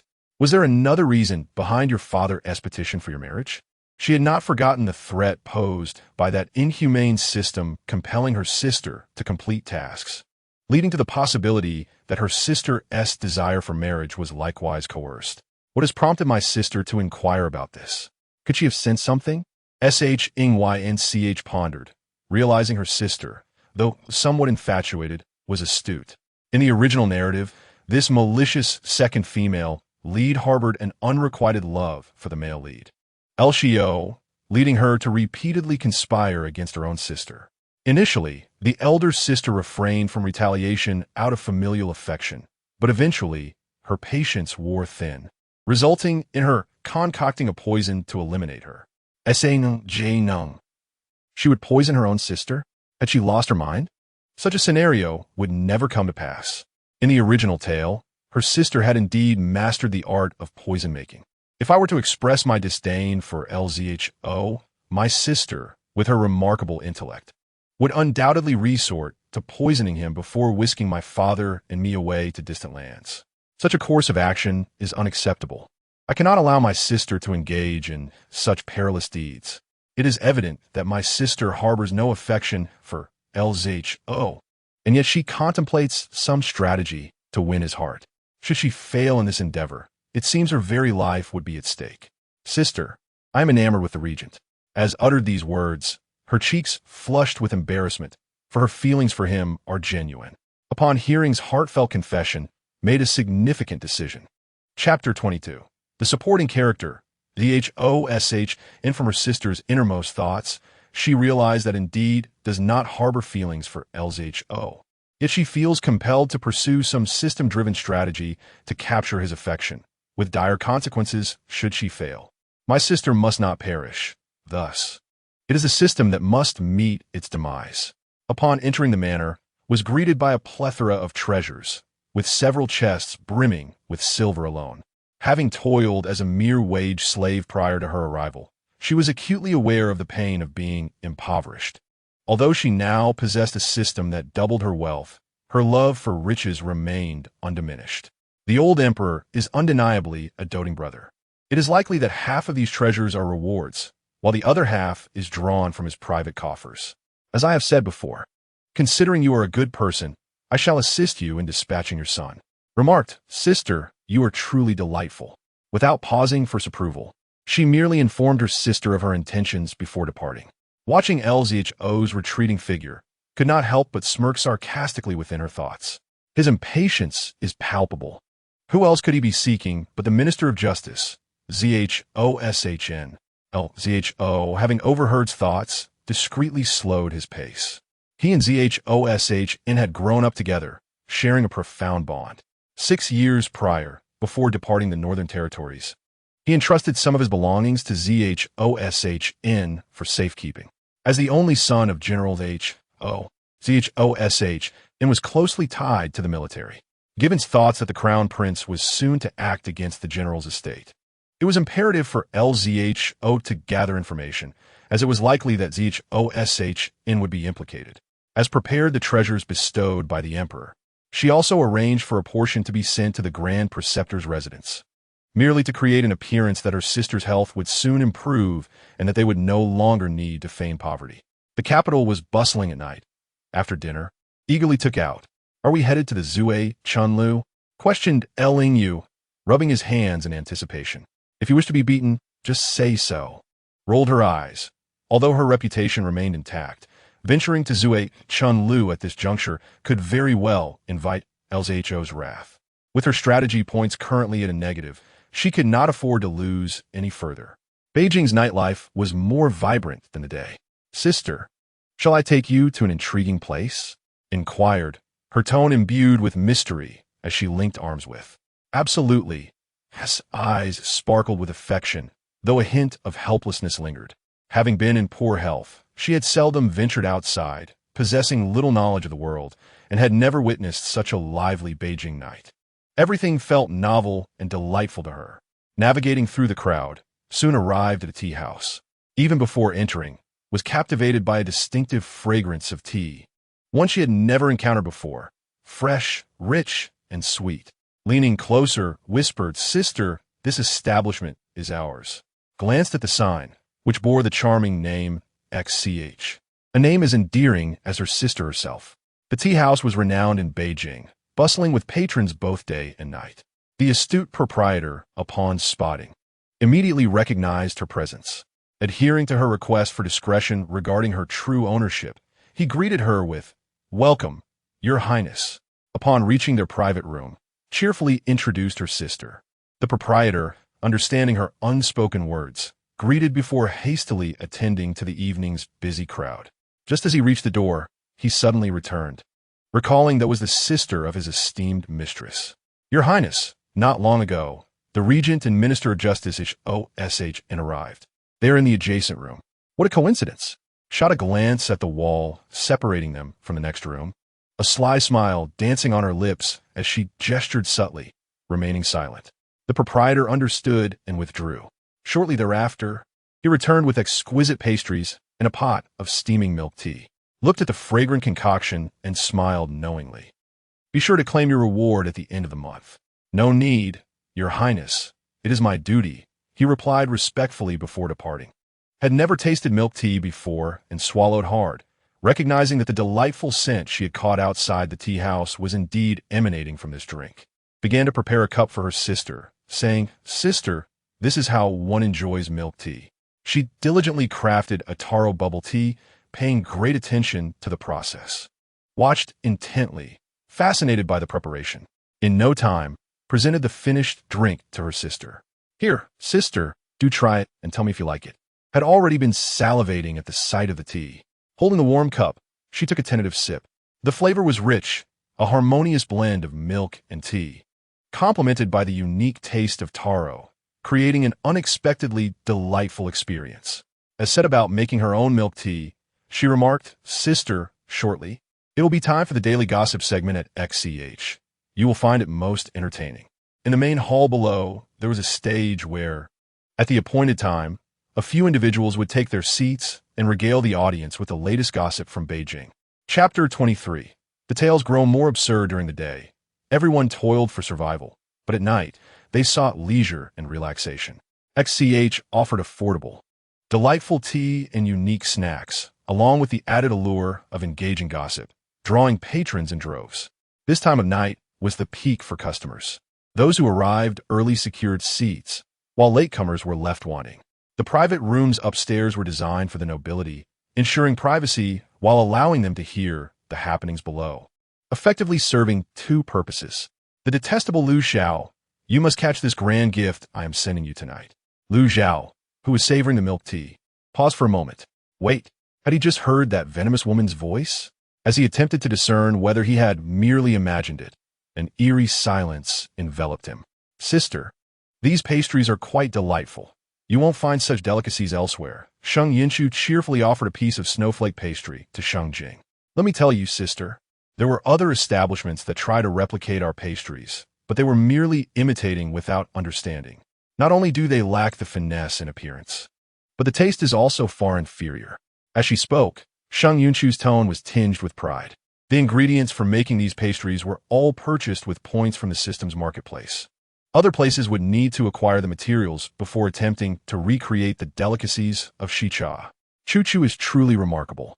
Sheng Jing affectionately ruffled Sheng Yunchu's hair. The sisters shared laughter for a while, but suddenly the hall downstairs fell silent.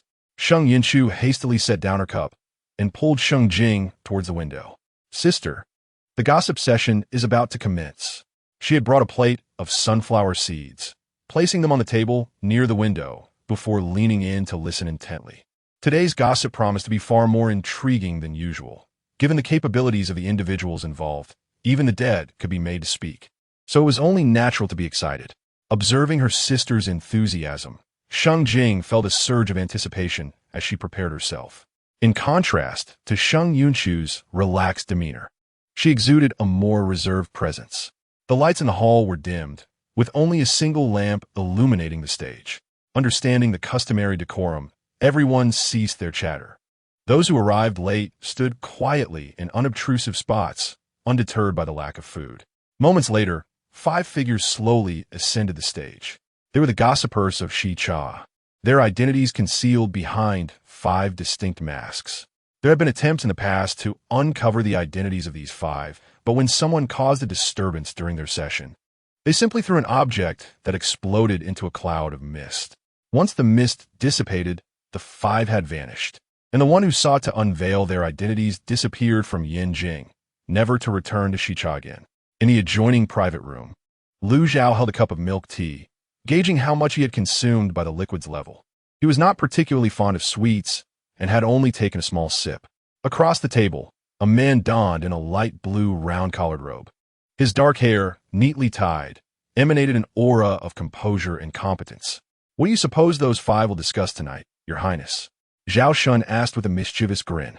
If his assumption was correct, the topic would undoubtedly concern his dear friend. "Me," Lu Zhao replied with a nonchalant tone, asserting that in the current gossip scene of Yinjing, there was no one else more notable than himself. "Your Highness, you truly are something," Zhao Shun chuckled helplessly. "Ah well, let us first indulge in the entertaining gossip, and we can discuss other matters afterward." Lu Zhao set down his cup, his gaze shifting toward the stage below, responding with a faint hum. He had heard from Zhao Shun that the proprietor behind Shicha was quite formidable, and he was eager to witness this for himself. Below, the 5 individuals on stage donned masks depicting a pig, dog, ox, sheep, and horse, each crafted with adorable whimsy. As per tradition, the one in the pig mask began.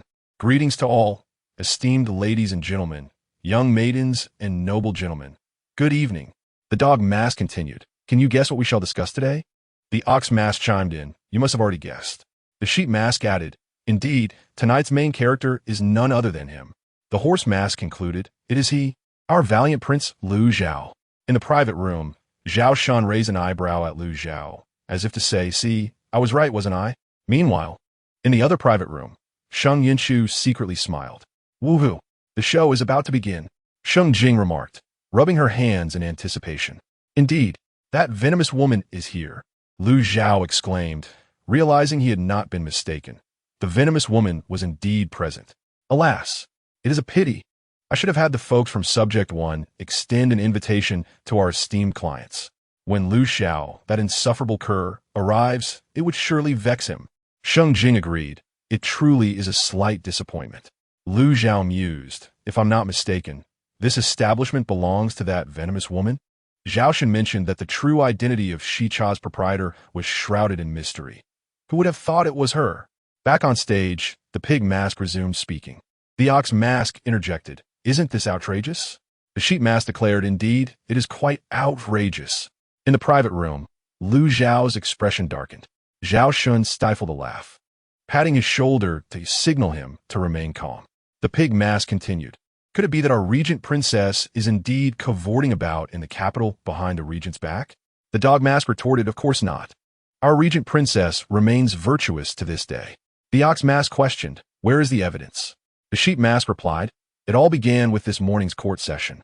The horse mask corrected, "No, it should start with His Highness the Crown Prince." The pig mask recounted, "In the Grand Court, the Crown Prince revealed his distress before the Emperor, accusing his royal aunt." The dog mask added, "Father, Sheng Yunchu has forsaken her duties, visiting the Zue Chun Lu every night, inviting 10 young men to her chambers." The ox mask continued, "Father, Sheng Yunchu has consorted with wild men for 6 years, birthing 3 children each year, 18 children in total. Fearing exposure, she suffocates the newborns and discards them into the city moat." The sheep mask exclaimed, "Father, Sheng Yunchu even attempted to seduce your son, claiming to be lonely in your absence. Naturally, I would not entertain such a frivolous woman." The horse mask concluded, "Father, When Sheng Yunchu failed to seduce me, she threatened to find a way to entice you, declaring her desire to become my mother. The five continued to fabricate increasingly ridiculous tales while Sheng Yunchu munched on sunflower seeds, thoroughly engrossed. Just then, the manager, Lao Wan, arrived. What is it? Lao Wan, a perceptive individual, had been chosen to manage Shi Cha for this very reason. He would not disrupt her enjoyment without cause. Master, the guest in the Tianzi private room is the crown prince. Lao Wan lowered his voice, although the soundproofing of the private rooms was adequate. Given the hushed atmosphere of Shi Cha, he opted for caution.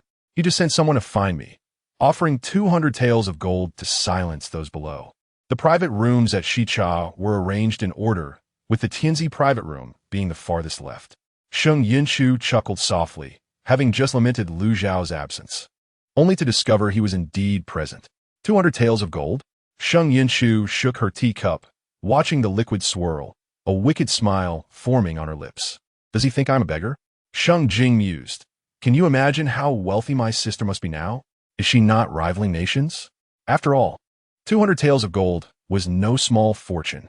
For an ordinary family, it would suffice for an extended period. Lao Wan opined without hesitation. Master, I believe he considers you a beggar. See, even Lao Wan thinks so, Sheng Yunchu rebutted. Meanwhile, the five on stage continued to vividly narrate the events as if they had witnessed them firsthand that morning. Sheng Yunchu shook her head, letting him fume to the point of grinding his teeth while being unable to eliminate me. Sheng Jing and Lao Wan remained silent, acknowledging their master's elevated spirits tonight, and refrained from further interruption, nodding before taking their leave. Below, on stage, they had reached the moment when Crown Prince Lu Xiao knelt down in the court. The pig mask proclaimed, Uncle, I was wrong. I only acted out of concern for you, thus losing my composure. The dog mask added, Uncle, I was wrong. I will not repeat my mistakes. The ox mask declared, if uncle and aunt do not forgive me, I shall remain kneeling in this court forever. Yang Minju, the moment my uncle and aunt forgive their nephew is when I shall rise. Ma Minju, every individual is prone to err. The nephew is still young and inexperienced, having committed merely the mistakes that everyone inevitably makes. My uncle and aunt are magnanimous souls and would not hold grudges against their nephew, would they? The five performers exhibited an exquisite interplay, eliciting laughter from many in attendance. Zhu Mianju, to understand why His Royal Highness harbors such animosity towards the Grand Tutor's daughter, Sheng Yunchu, we must delve into the events surrounding the marriage proposal from years past. Go Mianju, it is said that the prince had his eyes set on the Grand Tutor's daughter, Sheng Yunchu, only to be rejected when he sought her hand at the Grand Tutor's estate. Niu Mianju. Subsequently, the Grand Tutor petitioned the emperor for a decree, and Sheng Yunchu was wed to the regent. Yang Mianju. Witnessing the duck slip from his grasp, the prince, consumed by jealousy, found his heart unbalanced. Ma Mianju. It is often said, if I cannot have it, neither shall you. That which is unattainable must be destroyed. However, in the Grand Hall, after Sheng Yunchu's examination, her purity was confirmed, delivering a resounding slap to the prince's face. Zhu Mianju. What shall the prince do to salvage his dignity? Go Mianju. An apology seems to be in order. Niu Mianju. Otherwise, it would be quite detrimental to be the subject of gossip. Yang Mianju. But merely apologizing is insufficient. Ma Mianju. One must employ a bit of moral coercion. How could you not forgive me? As the prince, would you allow me to kneel indefinitely? It will be interesting to see how this matter is spun by outsiders. In the room, Sheng Jing felt her heart race. The audacity of the five to speak such treasonous words without fear was astounding. In any other circumstance, they would have lost their heads. After all, Lu Xiao is the current prince, and such discussions about him would surely lead to their arrest. Yet, here, not only was there no response from the Tianzi room, but not even a shadow rushed in. She whispered in confusion, Chu-Chu, have we always been so audacious? Understanding her sister's inquiry, Sheng Yunchu nodded. Father entrusted his subordinates to my care, and over the years, our organization has expanded at least 100-fold. We possess wealth and manpower. Those who wished to harm me in the past are now bedridden and incapacitated. Sheng Jing, I suspect that Lu Xiao will certainly take action tonight. I hope he sends enough people. Otherwise, there won't be enough to face them. Sheng Jing, It seems I must swiftly concoct some poison. Engaging in combat is unsafe for my sister. What if she gets injured? Poison would be more prudent. Lu Zhao, let's not speak of the prince. If it were him, he too would be unable to bear it. He must tear the roof off the Shi Cha establishment. If I heard correctly, the venomous woman intends to sneak out to fight tonight? I must follow. This is an opportunity to observe her skills and prepare accordingly. In the hall below, the five discuss the matter of laxatives. Zhu Mianju, it is said that after being carried to the Imperial Medical Institute by the regent, Sheng Yunchu fled to the lavatory as if propelled by the winds. Go Mianju. One could hear the sound of a deluge as Sheng Yunchu's insides erupted. Niu Mianju, nonsense. The physician clearly stated that even her throat was affected. Yang Mianju, ahem. Merely jesting, do not take it to heart. Hearing this, a glimmer of cold light flashed in Sheng Jing's eyes as she concluded that the prince had indeed poisoned her sister. All her sister desired was a piece of cake, and the prince, so petty, resorted to poisoning in the cake, intending to ruin her sister. Very well, prince, your end is nigh. Zhu Mianju, the prince panicked. How could a packet of laxatives have been found in a perfectly fine carriage? Go Mianju, could it be that the prince possesses foresight, knowing that Sheng Yunchu would request cake on this day, thus preparing the packet in advance? Niu Mianju, that is of course impossible. Yang Mianju, then why was a packet of laxatives found in the prince's carriage? Ma Mianju, you ask me? Who should I inquire? At this point, the candlelight extinguished. As the brightness faded, when it returned, the five were nowhere to be seen. Sheng Jing scanned the area, bewildered by their sudden and strange disappearance. The lights dimmed and brightened in the blink of an eye, yet they vanished without a trace. She wondered, Chu, did they not finish this tale? Why did they stop? Chapter 25. Sheng Jing, me? A dog? My sister is truly a curious soul. However, if sister desires to know, I cannot withhold my words. The gossip gathering concluded, and many guests were already departing. Sheng Yunchu planned to wait until the crowd thinned before exiting through the back door to avoid being surrounded like a monkey. Hearing her sister's thoughts, Sheng Jing felt warmth rise within her. Sister, just think. Sheng Yunchu lifted a piece of peach crisp to Sheng Jing's lips, playfully suggesting that leaving some details unspoken allows for imagination. As Sheng Jing nibbled on the treat her sister offered, she nodded. Let them speculate.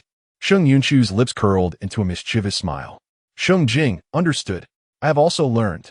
Noticing that many guests had departed, leaving only those engaged in tea and conversation, Sheng Yunchu grasped Sheng Jing's hand and quietly slipped out through the back door. Upon returning to the Wangfu, Sheng Yunchu conversed briefly with Sheng Jing, excusing herself under the pretense that her sister's health had yet to fully recover and she needed rest. On the dark wall hung 5 rounded heads, surrounded by a chilling breeze. Sheng Yunchu stood beneath the wall, casting a fierce glare at the 5. These 5 fellows had recently become enamored with some strange practice, adorning the wall with their heads as if they had emerged from the underworld. Fortunately, few ventured here. Should anyone encounter this sight, they would surely be frightened to the core. Master, is it the same as last time?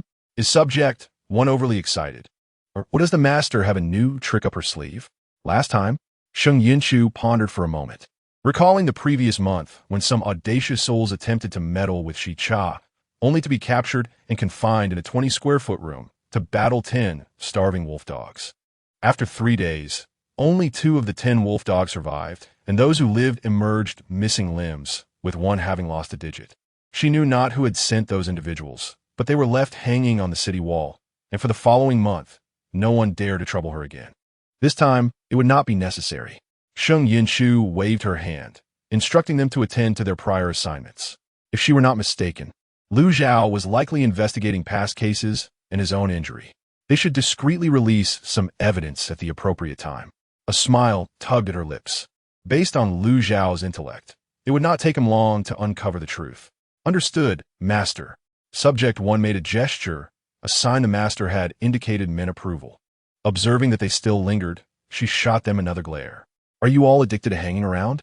The chilling winds are quite unsettling. Her Tiangong pavilion is not a cult. How could it have produced such oddities? Master, we wish to witness the spectacle. Subject 1 quickly corrected himself. That is, we 5 wish to see the Master in action. Very well. With that, Sheng Yunchu's figure vanished from beneath the wall. The remaining 5 exchanged glances, contemplating how generous the master was today to allow them to observe her exploits. Sheng Jing's quarters were not far from Sheng Yunchu's room. Having searched without finding her night attire, she resorted to wrapping herself in a deep green curtain. Upon returning to her room, Sheng Yunchu activated a mechanism, causing a floor tile to rise, revealing a chest filled with sharp weapons, including knives, arrows, files, and daggers. Preferring close combat, she selected a dagger without hesitation. As the dagger was drawn, its sharp blade glimmered ominously in the moonlight. She twisted another mechanism, and another tile rose from the ground. After changing into her night attire, Sheng Yunchu stealthily slipped out the door.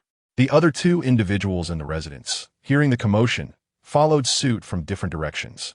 Sheng Yunchu possessed some lightness of body techniques, allowing her to move swiftly.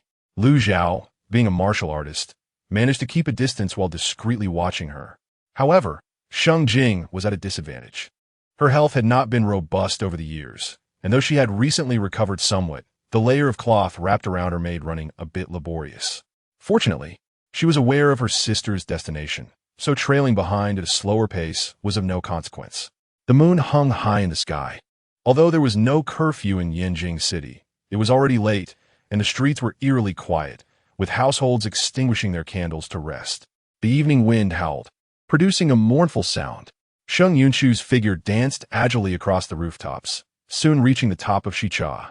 The establishment remained open at night, operating all 12 hours.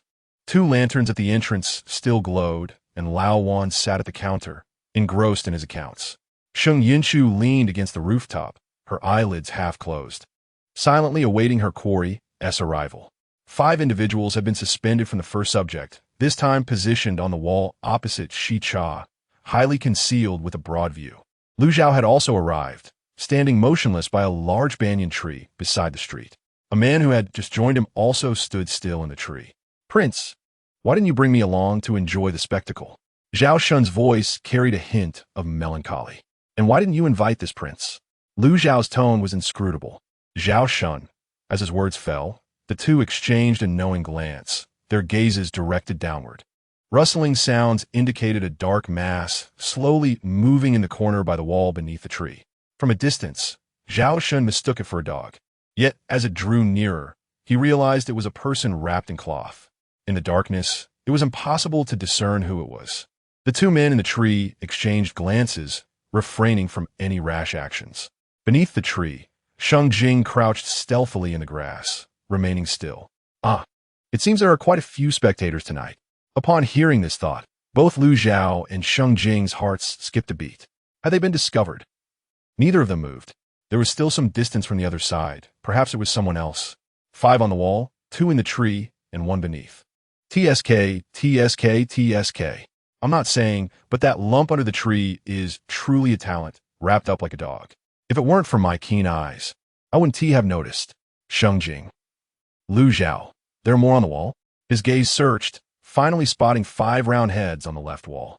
As night deepened, dark clouds suddenly obscured the moon, plunging the surroundings into shadow. Whoosh! 2 sharp arrows sliced through the air. The 2 lanterns at Shicha were instantly extinguished. At the counter, Laowan remained unfazed.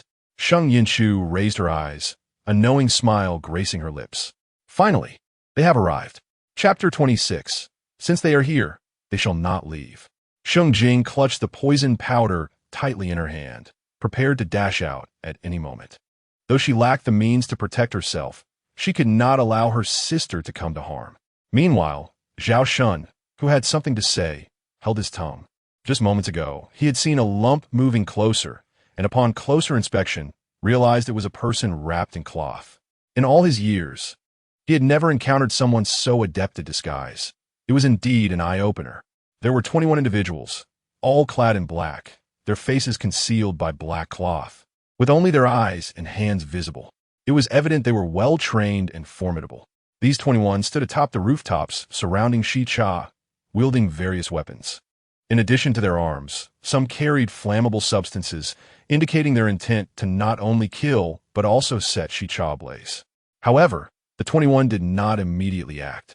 Sheng Yunchu stood up nonchalantly, her long hair billowing in the wind, her specially crafted black robe fluttering. Half of a devil mask adorned her face, revealing a pair of cold, upward-turned eyes, glistening with bloodlust and mockery. How much does that dead dog, Lu Xiao, underestimate this place, to come with merely 20 men? This gift is truly beneath notice. Sheng Jing, sister, please be careful. Even with 20 men, I fear for your safety. If you lose even a single hair, I will be terrified.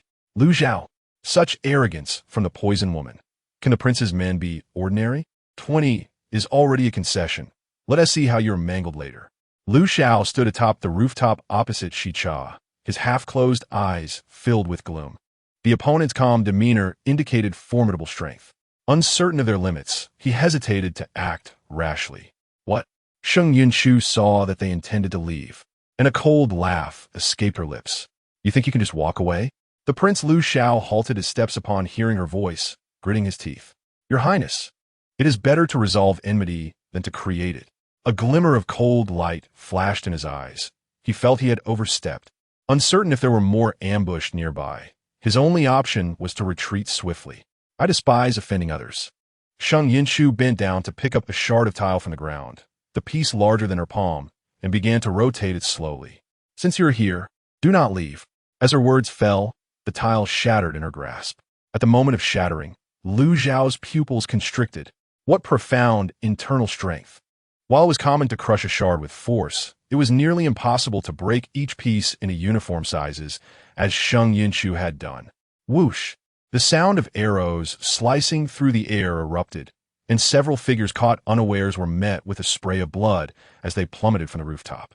With the sound of bodies hitting the ground, an eerie silence enveloped the scene. Sheng Jing. She swallowed hard. Sister, is your strength truly this terrifying? Lu Xiao, we are in trouble.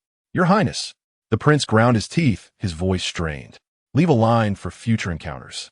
The men he had brought were all carefully trained, and he had spent untold resources on their development over the years. Losing several in an instant pained him deeply. It was precisely because Shi Cha was enigmatic that he had brought his elite forces. Very well. Sheng Yunchu's voice carried a hint of amusement. If you stay, your subordinates may leave. Have them deliver 1,000 taels of gold before dawn, and I shall let you go. How's that sound? 1,000 taels of gold. Lu Xiao's teeth ground together until he thought they might shatter. Your Highness. He clenched his fists tightly. You are asking for too much. 1,000 taels of gold? Why not just rob a bank? Unwilling to pay? Sheng Yunchu sneered. Then leave your life. Not wishing to prolong the matter.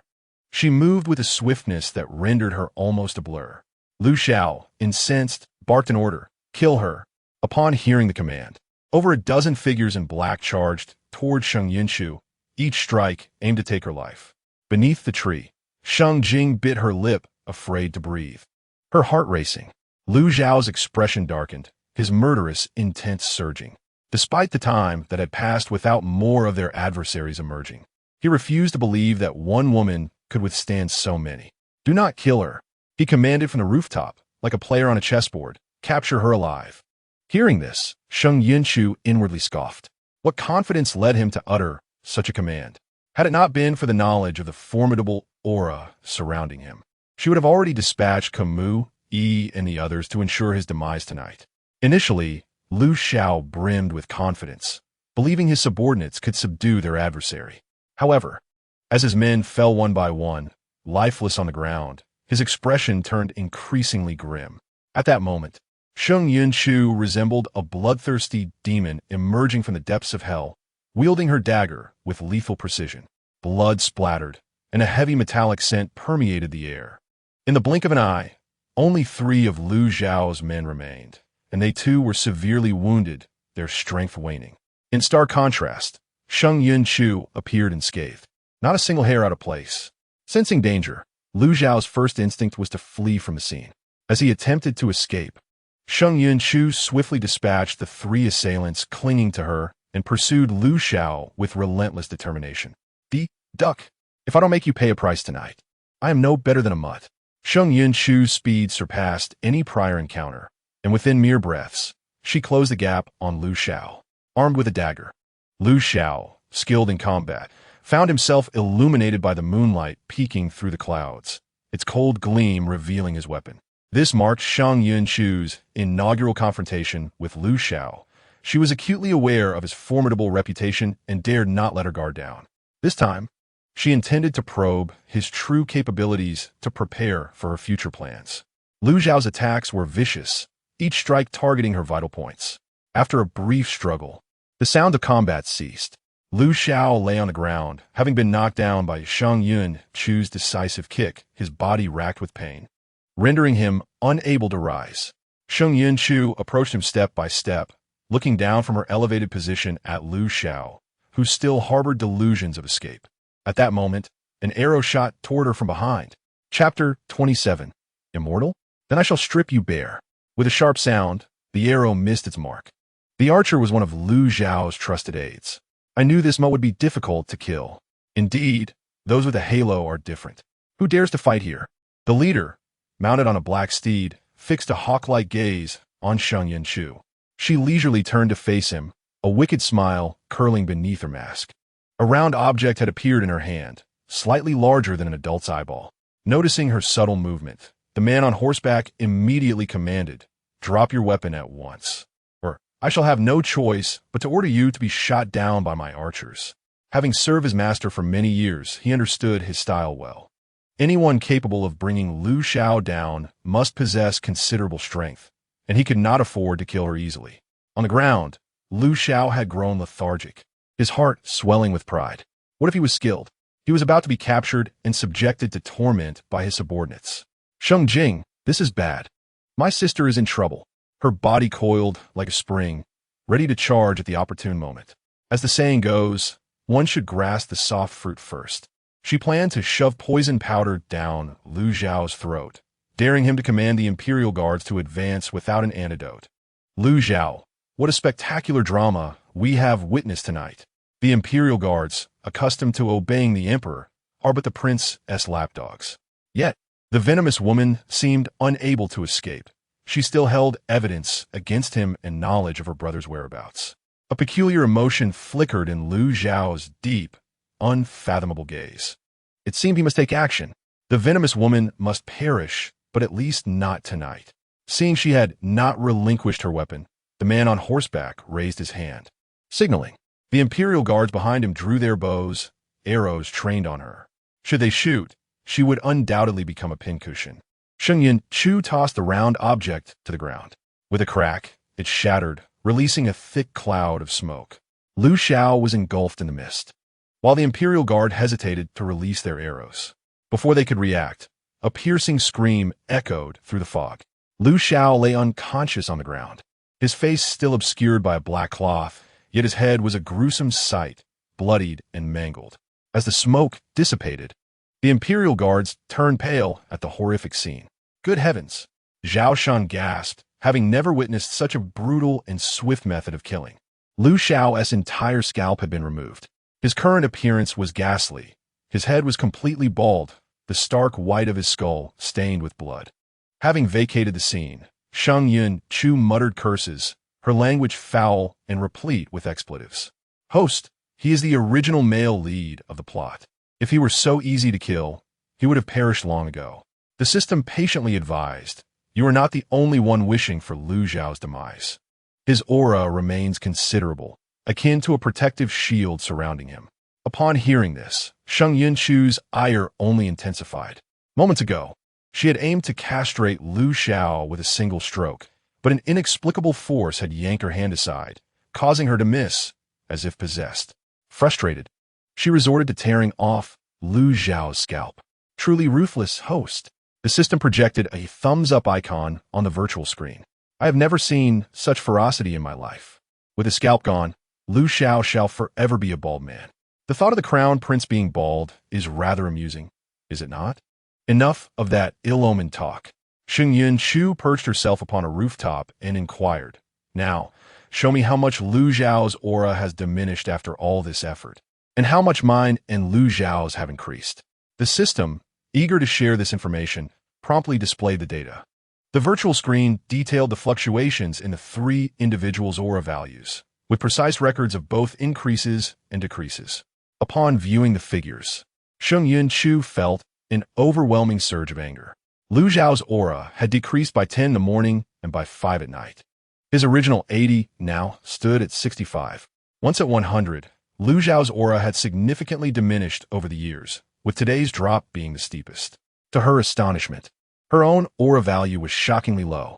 She was taken aback to discover her aura was merely 1. In the morning, it had risen by 3, and after her recent act of defiance, it increased by another 1. After such a significant act, it had only risen by 1. Now, her aura was a pitiful 5. In contrast, Lu Zhao's aura was an impressive 60. It had risen by 5 in the morning and now stood at 65. Host, look on the bright side. The system beamed. Consider the difficulty of earning points through tasks over the years. Yet today, in just one day, you have amassed so many points. This amount can purchase a plethora of items. Reflecting on the points, Sheng Yunchu checked her balance, and her mood noticeably improved. Lu Zhao's aura had declined by 15, earning her 150 points. Her own aura had increased by 4, granting her 400 points. Lu Zhao's aura had risen by 5, netting him 500 points. In total, they had accrued 1050 points, bringing her current balance to 4,800. Indeed, as the system stated, 4,800 points were sufficient to acquire numerous items in the system shop. System, when will you have another whimsical moment? Sheng Yunchu nostalgically recalled the previous days, longing for more tasks involving pilfering others' undergarments. I am peculiar. I do not mind at all, truly. The system, it rolled its eyes in exasperation and chose to retreat in anger. Unbeknownst to her, her elder sister had already arrived at the scene and was now embroiled in trouble. After her younger sister departed, Sheng Jing contemplated stealthily following her, but at that moment, she recalled her sister's earlier sentiments. There were 5 individuals on the wall and 2 more in the tree. She stood beneath the tree, and any movement now would surely expose her. If the 2 above were not virtuous, a predicament awaited. In the tree, Lu Zhao and Zhao Shun frowned at the heap on the ground. After exchanging glances, Zhao Shun took action. Chapter 28. Why is it her? Sheng Jing, being unskilled in martial arts, was oblivious to the fact that the individuals in the tree had approached silently. Zhao Shun struck with precision and unwavering resolve. After a vigorous beating, the man from the Bewley group finally ceased to move, presumably rendered unconscious. Zhao Shun was measured in his approach, mindful that he could not simply kill the man outright. Sheng Jing felt a sharp pain in her head, followed by a buzzing sensation, and soon her consciousness faded. Zhao Shun hoisted the unconscious body and fled, disappearing in mere moments.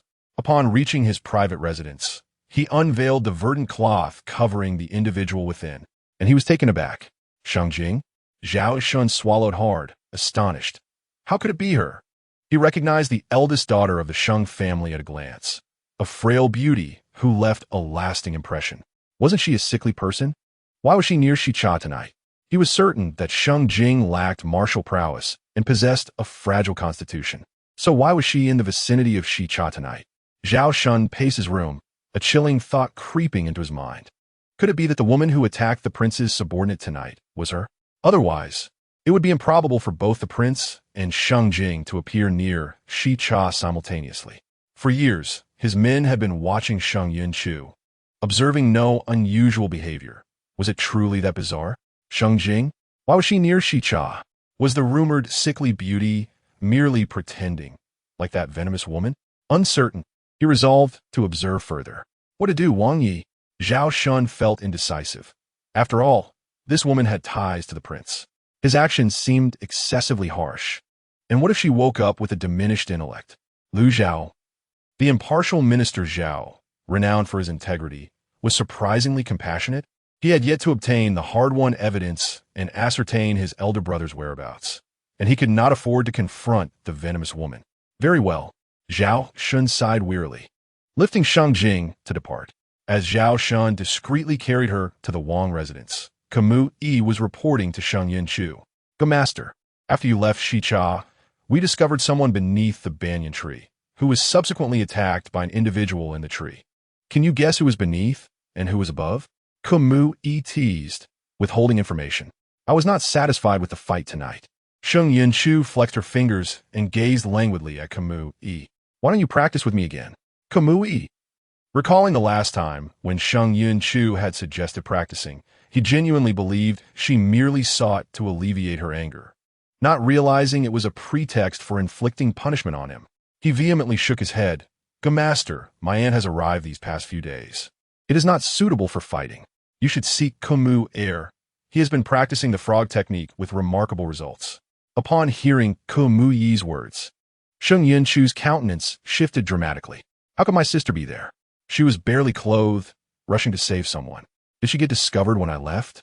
No, my sister is in such poor health, and if she were attacked, what might Zhao Shen do to her? Sheng Yunchu halted abruptly, straining to hear the sounds outside. If Zhao Shen was indeed part of the prince's faction, she would not let him off easily tonight. A moment later, faint noises emerged from next door. After a while, all sounds ceased. Sheng Jing, without a personal maid, facilitated Zhao Shen's successful entry into the room. He gently placed her on the bed, applied ointment to the swelling on her head, and departed cautiously. Upon seeing a figure leap over the wall through the window, Sheng Yunchu rushed into her sister's room. Sheng Jing lay on the bed with her eyes tightly closed, breathing steadily.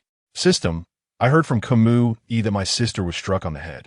Sheng Yunchu summoned the system. Zhao Shen's strength is considerable. Quickly scan my sister to see if she has a concussion or anything. Given her sister's frail condition, any additional issues will be dire. Understood, host. The system complied and commenced scanning Sheng Jing. After completing the scan, it stretched lazily. Host, your sister only has a mild concussion with no brain damage. She will recover with proper rest. It is not serious. Hearing the system's words, Sheng Yunchu finally felt at ease. She had detected the scent of ointment earlier, suggesting that Zhao Shen had applied something to her sister's bump. The old General Zhao, having fought in various campaigns, possessed effective remedies for injuries, so she did not doubt Zhao Shen's ointment would be beneficial. Early the next day, Sheng Jing awoke. Apart from a slight headache, she felt no other ailments. Confused, she pondered how she had ended up in the Wang residence after being knocked unconscious the previous night. After a moment of reflection, she finally understood. I see. Chu must have discovered my presence and assumed I was a villain, hence knocking me out. After unveiling that cloth, she found it was me. Having clarified her thoughts, Sheng Jing became anxious. If her sister inquired about her presence there last night, how could she explain? Just then, footsteps echoed outside. Chapter 29, Tiandao Academy. Fearing her sister had not yet awoken, Sheng Yunchu gently opened the door. She had initially intended to have the system scan again and exchange points for medicine to aid her sister's swift recovery. However, upon entering, she found Sheng Jing sitting on the bed, her gaze somewhat peculiar. Oh no, if my sister is sitting there motionless like that, I might have thought she was rendered simple-minded by Zhao Shen's blows had I not scanned her earlier. Sheng Jing. She had just heard footsteps and felt a bit tense. So, it was not her sister who struck her last night, but Zhao Shen? Zhao Shen, the minister of Dali, that seemed to be his name. He was the son of General Zhao. Sister, how did you wake up so early? Sheng Yunchu feigned ignorance as she sat beside her sister on the bed. I and Lung, you were planning to procure some items, so I came to check if you were awake. If you weren't, we would not have taken you along. She felt her spontaneous storytelling abilities were increasingly remarkable. Her sister's thoughtfulness softened Sheng Jing's heart. Her sister was pure and kind, like a pristine sheet of white paper. How could she bear to let it be stained? If one of them was destined to walk a path of bloodshed and mire, it could only be her. Sheng Jing had intended to accompany her sister, but upon realizing her health was still fragile and her head throbbed, she reconsidered. Chu, I still feel a bit weary. You and Ling, you go ahead. I will rest a bit longer, and when I feel better, I'll accompany you to various places. She felt she would only be a burden to her sister. It was somewhat chilly in the morning, and if she fainted outside, it would only cause her sister unnecessary worry. Sheng Yunchu did not dwell on it and readily agreed. She planned to ask Lu Zhao if he needed anything, as she was not well acquainted with him and was unaware of his preferences. She needed to strategize to win him over, and thus every opportunity to please him was essential. Lung Yu, wait for me by the door. I will be out shortly. After instructing Lung Yu, Sheng Yunchu set off to find Lu Zhao. Upon her arrival, she found Lu Zhao practicing martial arts in the courtyard, with his upper body bare. He appeared to have been practicing here for quite some time. Sweat trickled down his well-defined muscles, exuding a palpable sense of strength. Sheng Yunchu swallowed hard, acknowledging the undeniable allure of the first beauty of the De Yin kingdom. In the original narrative, Lu Xiao resorted to underhanded tactics to eliminate him, driven by jealousy over his looks and the fear of being threatened in his claim to the throne. The sight of those six-pack abs was enough to leave anyone in awe. That arm, that back, that waist. Host, what are you drooling over? The system laughed heartily, teasing. Do you wish to indulge in meat? With your current relationship with the male lead, you'd be lucky to merely touch him without facing dire consequences. Hearing the venomous thoughts of the woman, Lu Zhao gritted his teeth. The long sword in his hand was sheathed with a clang, and he hastily donned a garment that hung nearby. Oomph, such a miser. Not even a glimpse for me. Do you believe that one day I shall bind you, not only to gaze upon you, but also to touch? Lu Zhao was taken aback. With my father gone, my mother departed, and now my brother unable to restrain you. It seems I must resort to drastic measures. A subtle smile graced Sheng Yunchu's lips as Lu Zhao's words registered. Drastic measures? Could be what I think it is. If so, that would be splendid. Had I known this would provoke the venomous woman into action, I would have done so much sooner. After mentally mocking him, Sheng Yunchu wore a gentle smile and approached Lu Zhao, stopping a few steps away. Your Highness, I plan to go out with Leng Yu to procure some daily necessities. Is there anything you wish to buy? I could take care of it all. With his back to her, Lu Zhao was fastening his buttons. His voice was cold, instructing that the consort could handle the household supplies. Anything he required could be arranged by Qi Shan Basya. He suspected that the venomous woman might tamper with the arrangements. As expected, Sheng Yunchu rolled her eyes and replied affirmatively, preparing to depart. The former emperor had been a good man, unwilling to let his brother toil, while the ungrateful scoundrel rested at home, even allowing him to skip court. Does that scoundrel no longer care for the Tian Dao Yuan? After your departure, although the Tian Dao Yuan was temporarily overseen by the former emperor, he was too soft-hearted to resist Lu Zhao's pleas. Sheng Yunchu mused, contemplating how to inform Lu Zhao of this matter. Currently, 60% of the Tian Dao Yuan was under Lu Zhao's influence, and in the original plot, Lu Xiao had utilized it significantly when he usurped the throne by killing the emperor. Summoning someone, she issued a few instructions before preparing to visit Zhao Shun. After 2 hours of shopping with Leng Yu, Sheng Yunchu stood on the terrace of the Tiao Lu, gazing at the bustling street below, while a young man in a white robe stood behind her, exuding an ethereal presence. He appeared to be in his mid-20s. Having not visited this place in a long time, the osmanthus trees were now adorned with golden blossoms, filling the air with their fragrance. The Tiao Lu comprised 6 floors. The first floor was a dining area with reasonably priced dishes accessible to the common folk, featuring exquisite cuisine and unique flavors. The second to fourth floors contained private rooms, typically frequented by patrons with a bit more wealth. The fifth floor was reserved for dignitaries, accessible only to the affluent. The sixth floor, however, was a restricted zone, containing only 6 private rooms, one of which belonged to the owner, off limits to outsiders. The remaining 5 could only be accessed with a Tiao, of which fewer than 10 had been issued to date. Just as Sheng Yunchu was about to speak to the young man behind her, she noticed 2 familiar figures approaching outside. One was looking up, prompting her to crouch down to avoid detection. Chu. CNG looked down, meeting the gaze of the person above. Their eyes locked, evoking a sense of inexplicable familiarity. He understood then. Accompanying Zhao Shun was indeed the regent. For years, Zhao Shun had been solitary, with no companions, but recently, there were whispers of his brotherly bond with the regent. Still crouched, Sheng Yunchu whispered, CNG, prepare yourself over the next few days. I plan to find an excuse to bring you into the royal residence. Without hesitation, CNG nodded in agreement. Sheng Yunchu was his savior. Years ago, he had endured bullying in a beggar's den, living a life of hunger. She had rescued him from the abyss, providing him with clothing and sustenance, even arranging for him to learn medicine and martial arts. He vowed that whenever she needed him, he would not hesitate to face any danger. After the events of the previous night, Sheng Yunchu felt it was essential to arrange a maid for her sister. Had the 12 zodiac design not been so conspicuous, she would have certainly secured one for her beloved sister. All right, CNG replied gently, treating her with brotherly affection. Choo-choo, I must attend to something. We have esteemed guests arriving, and I shall go greet them. Unlike others who referred to Sheng Yunchu as the pavilion master or mistress, CNG called her Choo-choo, a name she had permitted, binding him to this title.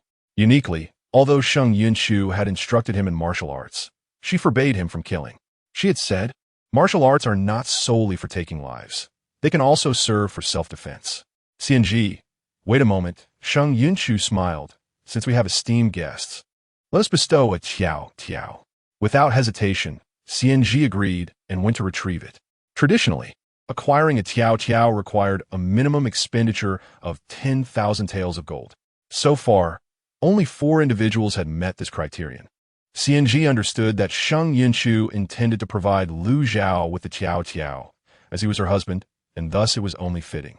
As Lu Zhao entered the tiao Lu with Zhao Shun, he was immediately struck by the opulence of the place, exuding an extreme lavishness that he found distasteful. He loathed such superficial extravagance. Wealthy individuals indulged themselves in luxury, while the impoverished citizens, ravaged by war, could barely afford a bowl of rice, resorting to gnawing on tree bark and stewing wild vegetables to stave off hunger. Rest assured, Your Highness, Zhao Shun reassured him, we shall dine in the main hall today. Do you know why I insisted on bringing you here? It is not merely for the prestige, but because the food is indeed exquisite. Even the most affordable dishes are exceptional. He was not particularly wealthy. His monthly stipend was modest, with most allocated for essential expenses, leaving little to save for marriage. Lu Zhao nodded, choosing not to comment further. As they were about to take their seats under the guidance of a servant, the young man in the white robe approached. Greetings, Your Highness, Lord Zhao, CNG said courteously, gesturing for them to follow. Our owner invites you both to the 6th floor private rooms, and tonight's meal is complimentary. Zhao Shun, a frequent patron of Tiao Lu, understood its culinary delights and visited 7 or 8 times a month, finding it affordable for one. Yet, he had never been invited to the 6th floor before. It seemed the owner of Tiao Lu had intentions concerning the prince. Your Highness, the owner of Tiao Lu is a mysterious figure. I have never laid eyes on him, Zhao Shun whispered to Lu Zhao, suggesting that the owner likely wished to establish a connection with the prince. Why not agree to his invitation and discern whether he is friend or foe? Having heard some details about Tiao Lu en route, Lu Zhao acquiesced. He observed the man before him with an indescribable sensation lingering in his heart. Listening to Zhao Shun recount the tale of the Taotai building, which was completed 3 years ago, rising majestically to 6 stories. It stands as the tallest edifice on this street and indeed throughout the entire Yanjing city. Remarkably, within a mere fortnight of its inauguration, Taotai building had firmly established itself in Yanjing, becoming the most sought-after tavern in less than 3 months. The proprietor of this establishment remains shrouded in mystery. All that is known is that it is managed by a young man named CNG. Yet, even the details of CNG's background elude scrutiny. Lu Chao had anticipated ascending the stairs, but to his surprise, the man led him and Zhao Shun to a door. Upon opening it, they entered a small chamber that could accommodate 5 or 6 individuals. CNG gestured for them to enter, addressing them with deference. Your Highness, Lord Zhao, please step inside. Understanding that Lu Chao would be unfamiliar with its purpose, Zhao Shun leaned in to explain quietly. This is called a cloud ladder, a unique feature of Taotai building. It is said that pressing the numbers on the wall will elevate the ladder to the corresponding floor.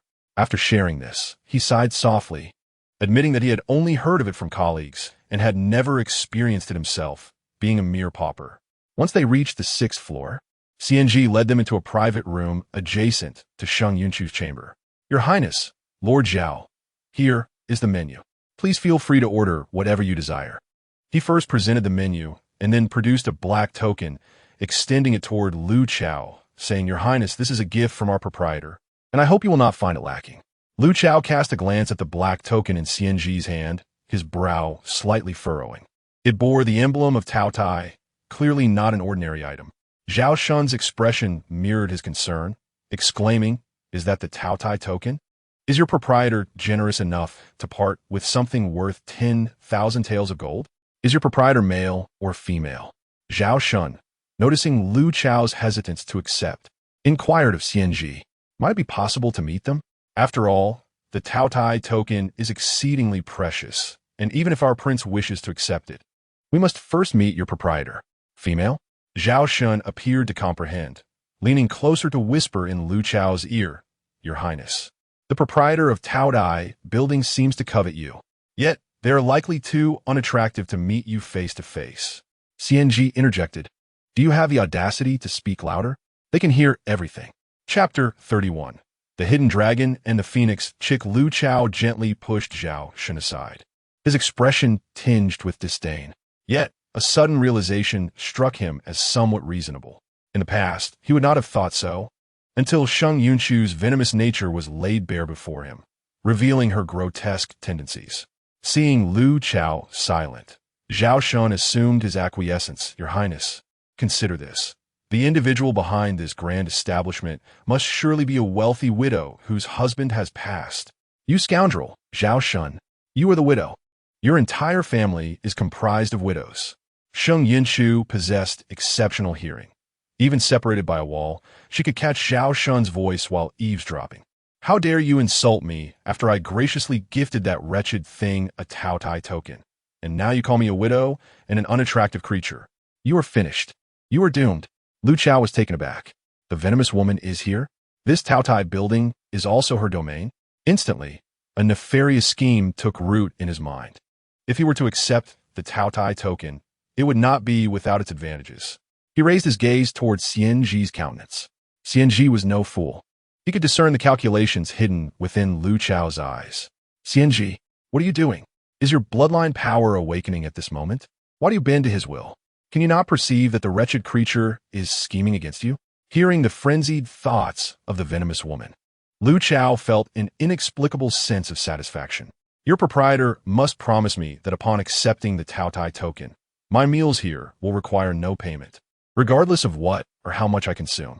He was convinced that the venomous woman was aware of his presence and had offered the Taotai token with ulterior motives. If it was indeed a scheme, he must extract some benefit from it. Zhao Shun was bewildered, utterly shocked. Your Highness is not in need of such money. Why has your demeanor suddenly become so brazen? So brazen that he wished to dig a hole and disappear, distancing himself. Wretched creature, do you still have any shame? It seems you have no shame left. Sheng Yunchu raged inwardly. If you are shameless, shall I tear your skin off so that you and Lu Xiao can be a pair, one without face and the other without scalp? Listening to her internal tumult only added to Lu Chao's delight. If you cannot make the decision, then inquire of your proprietor's intentions. I shall await your response. A smile graced Lu Chao's lips, exuding patience. Indeed, Xianji, you must come and consult with me promptly. She believed that by gifting Lu Chao a Taotai token, her future visits would be more convenient, unaware that he would create such complications. Xianji remained unmoving. Your Highness, I am capable of making this decision. He smiled gently, his demeanor as warm as jade. Xianji, Sheng Yunchu's internal voice was now torn asunder. Xianji, you have changed. You have truly changed. Oh, Lu Chao feigned ignorance. From henceforth, whether your Highness comes alone or with company, regardless of what or how much is ordered, there shall be no payment required. Xianji continued to extend the token. In that case, Lu Chao's lips curled into a wicked smile as he accepted the token from Xianji's hand. If I refuse, it would be a breach of etiquette. Xianji seemed to urge him to accept, thinking that when the realization dawned that this establishment belonged to him, it would be a moment of heartache. Xianji, you are foolish. Sheng Yunchu's internal voice now carried a note of anguish. Lu Chao felt elated. He concocted a more diabolical plan. Not only would he dine here himself, but he would also bring Zhao Shun along, and even the venomous woman, ordering the most extravagant dishes, filling the table to its brim. In one moment, Sheng Yunchu's thoughts were filled with despair, and in the next, Xianji, indulge him. Lu Chao, had this Taotai building not been built for you, I have saved the earnings from these years, intending for them to serve as capital for your brother's resurgence once your memories return. After all, it is all yours. Indulge yourself. Just do not regret it when the time comes. Lu Chao. His eyes widened in astonishment, his heart racing. CNG he is. He stared intently at CNG's face, feeling a crimson tide rising within him. Gazing upon this unfamiliar visage, were it not for hearing Sheng Yunchu's thoughts, he would never have believed it. Your Highness, what is the matter? CNG, feeling the intensity of Lu Chao's gaze, noticed his eyes growing red, feeling somewhat uncomfortable. Hearing the call that sounded utterly unlike him, Lu Chao felt a sudden, piercing pain in his heart. Your Highness? Zhao Shen also noticed his unusual demeanor. In nothing. Lu Chao tightened his grip on the Taotai token. At that moment, he began to wonder if he had wronged Sheng Yunchu from the very beginning. Host, good news. Good news. Tremendous news. The system suddenly burst forth with exuberance. The male lead's affection points have increased by 10. 10 points. Host, what have you done? Quickly reflect on your actions and maintain this momentum. It mused that with such an increase, it would not be long before the host succeeded in his pursuit. I did nothing. Sheng Yunchu was on the verge of another tirade. Lu Chao always behaved this way, never considering her feelings. Reflect? Very well, I shall reflect. After pondering for a moment, Sheng Yunchu came to a realization. Lu Chao must have felt a pang of guilt upon witnessing the extravagance of Taotai building, recalling the desolation of her life within the palace, stirring emotions within him, thus leading to the rise in affection points. Indeed, it must be so. In the adjacent private room, CNG once more placed the menu before Lu Chao. Your Highness, since there are no further matters, let us proceed to order. The menu detailed every dish meticulously, outlining the ingredients and their prices with clarity. Gazing at the exorbitantly priced dishes, Lu Zhao felt his head buzzing. It seemed too late to discuss payment now, so he could only opt for the cheapest items. After struggling for a while, without selecting a single dish, Zhao Shun grew anxious. It was a rare opportunity to dine on the 6th floor without any cost. How could such a splendid chance go to waste? Your Highness, allow me. Zhao Shen smiled as he amiably seized the menu from Lu Zhao's hands. This one, this one, this one, this one, and this one as well. The offerings on the 6th floor were legendary. He ordered 6 of their famed signature dishes in one breath. Had he not feared that 10 dishes would be too much, he would have ordered all 10. Upon seeing the prices, Lu Zhao's expression darkened. The dishes Zhao Shan selected were all exclusive signature items from the 6th floor, each composed of extraordinarily precious ingredients. The dishes in the hall ranged from several taels to a dozen taels per serving. The 2nd to 5th floors offered dishes for dozens of taels, while the 6th floor's items could not be purchased with mere silver, requiring gold instead. The signature dishes, being the most expensive, cost hundreds of taels of gold per plate. Just as Lu Zhao's face turned grim, he heard the inner voice of Sheng Yunchu stirring again. I'm not heartbroken at all, not in the slightest.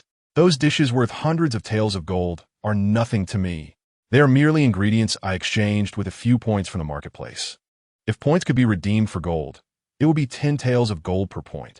Lu Zhao, what is this points and what marketplace? A cunning merchant. Sheng Yunchu truly is a shrewd trader. Having operated for so many years, how much ill-gotten wealth has she amassed? After placing the order, CNG left and did not return. Lu Zhao sat there in silence, unwilling to utter a word. Your Highness, what troubles you? Zhao Shun ventured to inquire. You seem rather displeased, he added. You know I am unhappy? Lu Zhao's tone grew even colder. Is it that I ordered too few dishes? Zhao Shen pondered, recalling how shameless Lu Zhao had appeared earlier. He thought surely it was his insufficient order that displeased him. Lu Zhao, why must you bring up that topic? Shun, do you know of Tianjiga? He chose to divert the conversation. Zhao Shun, being his close friend, shared a bond akin to that of brothers. It would be wrong to harbor anger over this trivial matter. Tianjiga, Zhao Shun's demeanor shifted to one of seriousness.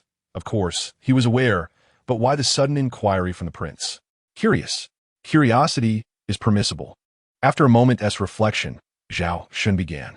Tianjiga has a wide array of operations, including information trading, cargo escorting, loan pledging, and assassination. I must admit, I admire their approach to assassination. They only target the wicked and never harm the innocent. Their assassins are so fearsome that once they strike, there are no survivors. Zhao Shen couldn't help but give a thumbs up, genuinely impressed by this aspect. Clearly, they could earn more, yet Tianji-gu refrains from engaging in nefarious dealings. That shows they possess a certain integrity. Lu Zhao's lips curved into a knowing smile. He wished to learn more. Continue? Zhao Shun pondered before proceeding. In just about 4 years, Tianji-gu ascended to the top of the martial arts power rankings, largely thanks to the 12 Zodiac Warriors. Speaking of the 12 Zodiac Warriors, Zhao Shun's expression turned grave. However, they are merely a legend, as only the Monkey Warrior has been seen, while the other 11 remain unseen. Lu Zhao wished to hear Sheng Yunchu's thoughts, yet silence ensued. Had she departed? Most likely. The 12 Zodiac Warriors? Lu Zhao furrowed his brow, recalling the gossip from Shi Cha's gathering, where 5 individuals donned masks representing 5 different zodiac signs. Could there be a connection to the Zodiac Warriors? Indeed, the 12 Zodiac Warriors. Zhao Shun nodded earnestly. The legendary monkey warrior wore a black monkey mask and wielded a black staff, defeating hundreds single-handedly with astonishing prowess. The monkey warrior has only been sighted once. Since then, rumors have circulated that Tianji-gu possesses not only the monkey warrior, but also the other 11 Zodiac Warriors. If the monkey warrior is so formidable, what would happen if all 12 were united? Regardless of the truth behind these tales, no one dares to provoke Tianji-gu. Who would risk such peril? After sharing this, Zhao Shun felt his throat dry and poured himself a cup of tea.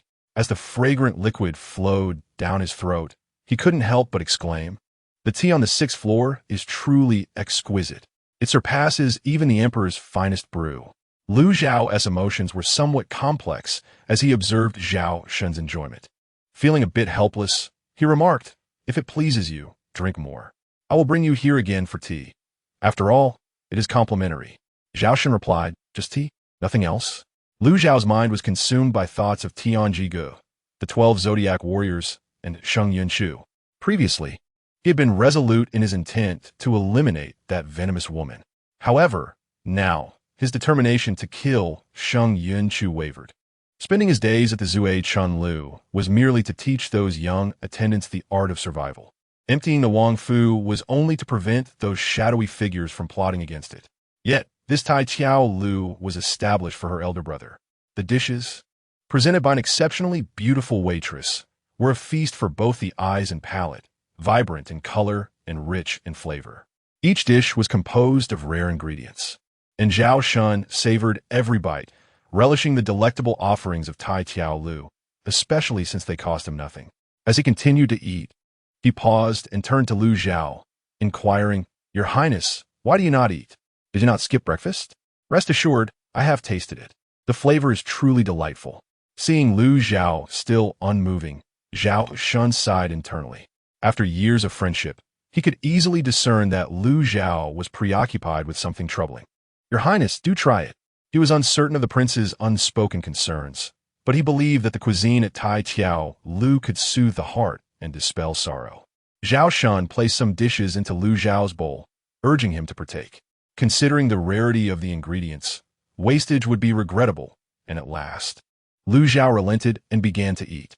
After a few bites, he decided to step outside for a stroll.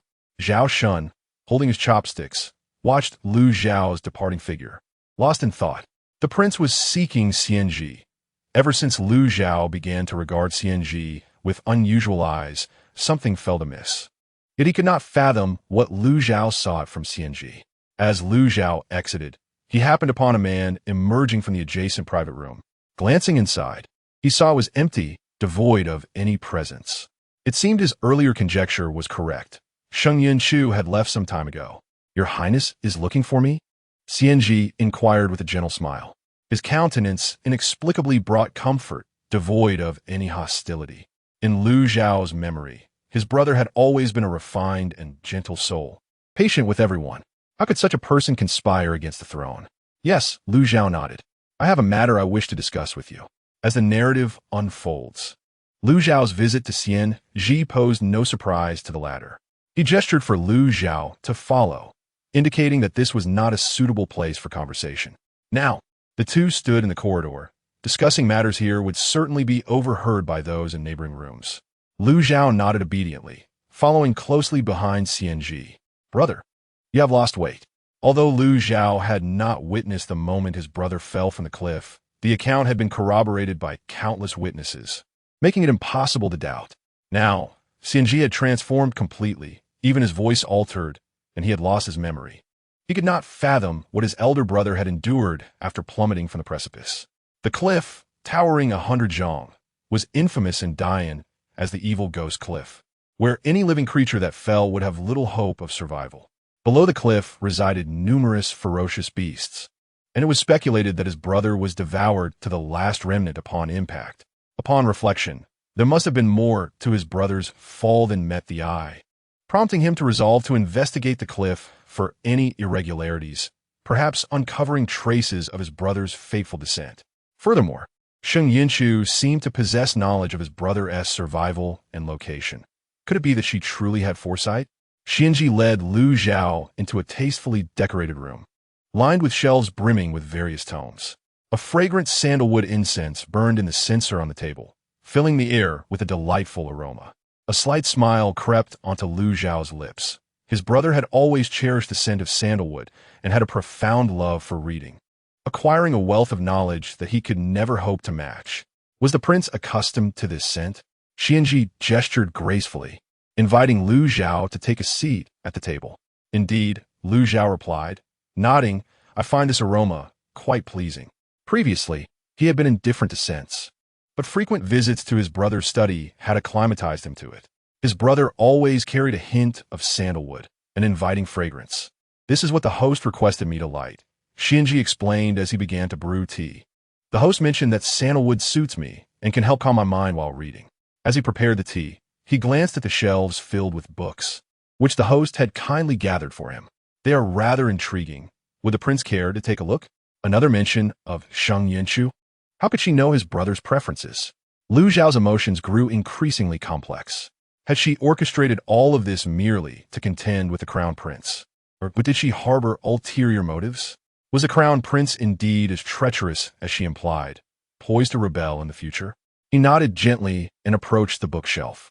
Titles like The Art of War, Romance of the Three Kingdoms, Journey to the West, CEO's Love, Star Transformation, and The Rise of the Male Antagonist in the novel caught his eye. Many of these titles were beyond his comprehension, their meanings eluding him. He pulled out The Rise of the Male Antagonist in the novel and opened the first page. Initially, Lu Zhao's expression was neutral, but as he read further, a perplexed look crossed his face.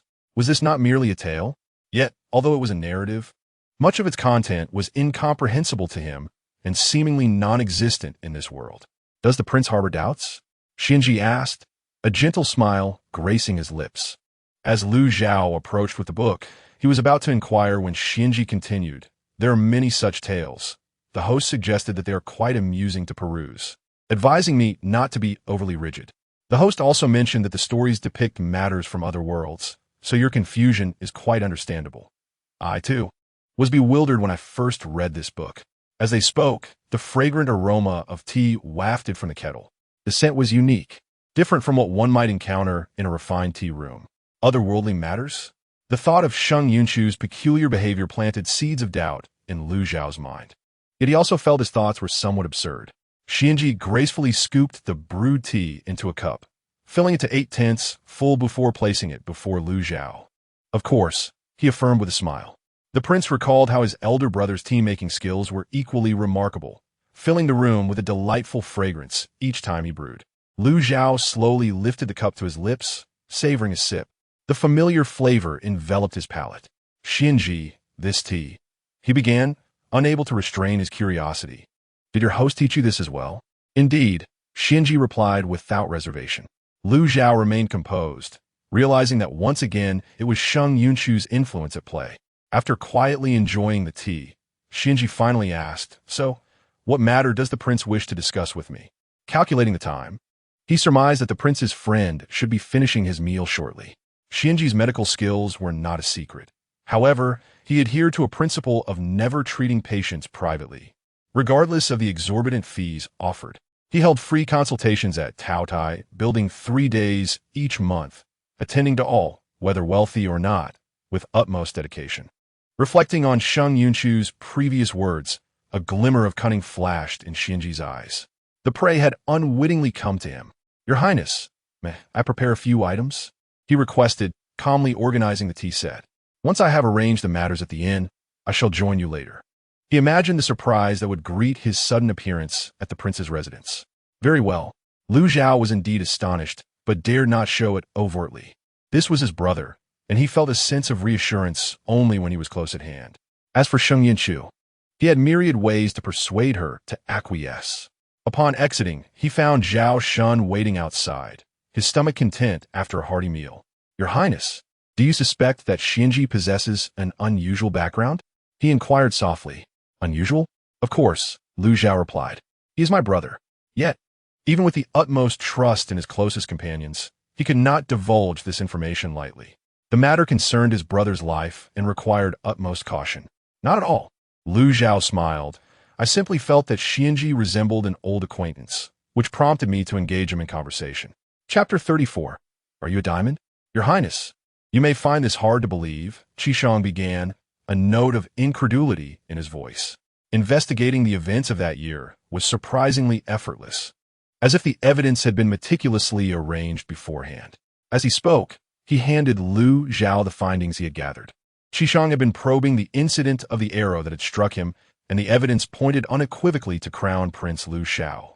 "Your Highness, there are witnesses," Qishong continued, speaking slowly. "One of the assassins dispatched by the Crown Prince to kill you bears a tattoo exclusive to the Crown Prince's shadow guards." He revealed that after completing the assassination, the Crown Prince ordered him silenced. Out of a dozen shadow guards, he was the only one to escape, and the Crown Prince is still searching for him. The witness had been detained by Qishong and was under strict surveillance. Lu Zhao examined the evidence in his hands, his expression darkening. He gestured for the next person to speak. "Your Highness, based on my investigation, the Crown Prince arranged for several individuals to infiltrate the general's residence 2 years ago. I captured one and interrogated him in secret. He claimed ignorance of his superior's identity, only stating that he had been instructed to place a box in the general's study on the occasion of General Zhao's 60th birthday.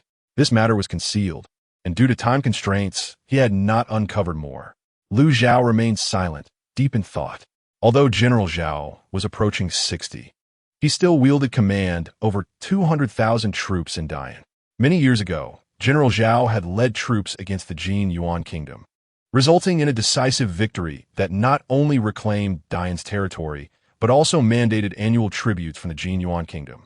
Given the Jin Yuan's greed and arrogance, they would certainly not accept being subjugated by Dian.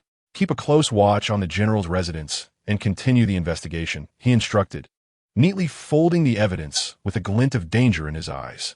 He had always relied on evidence to support his claims.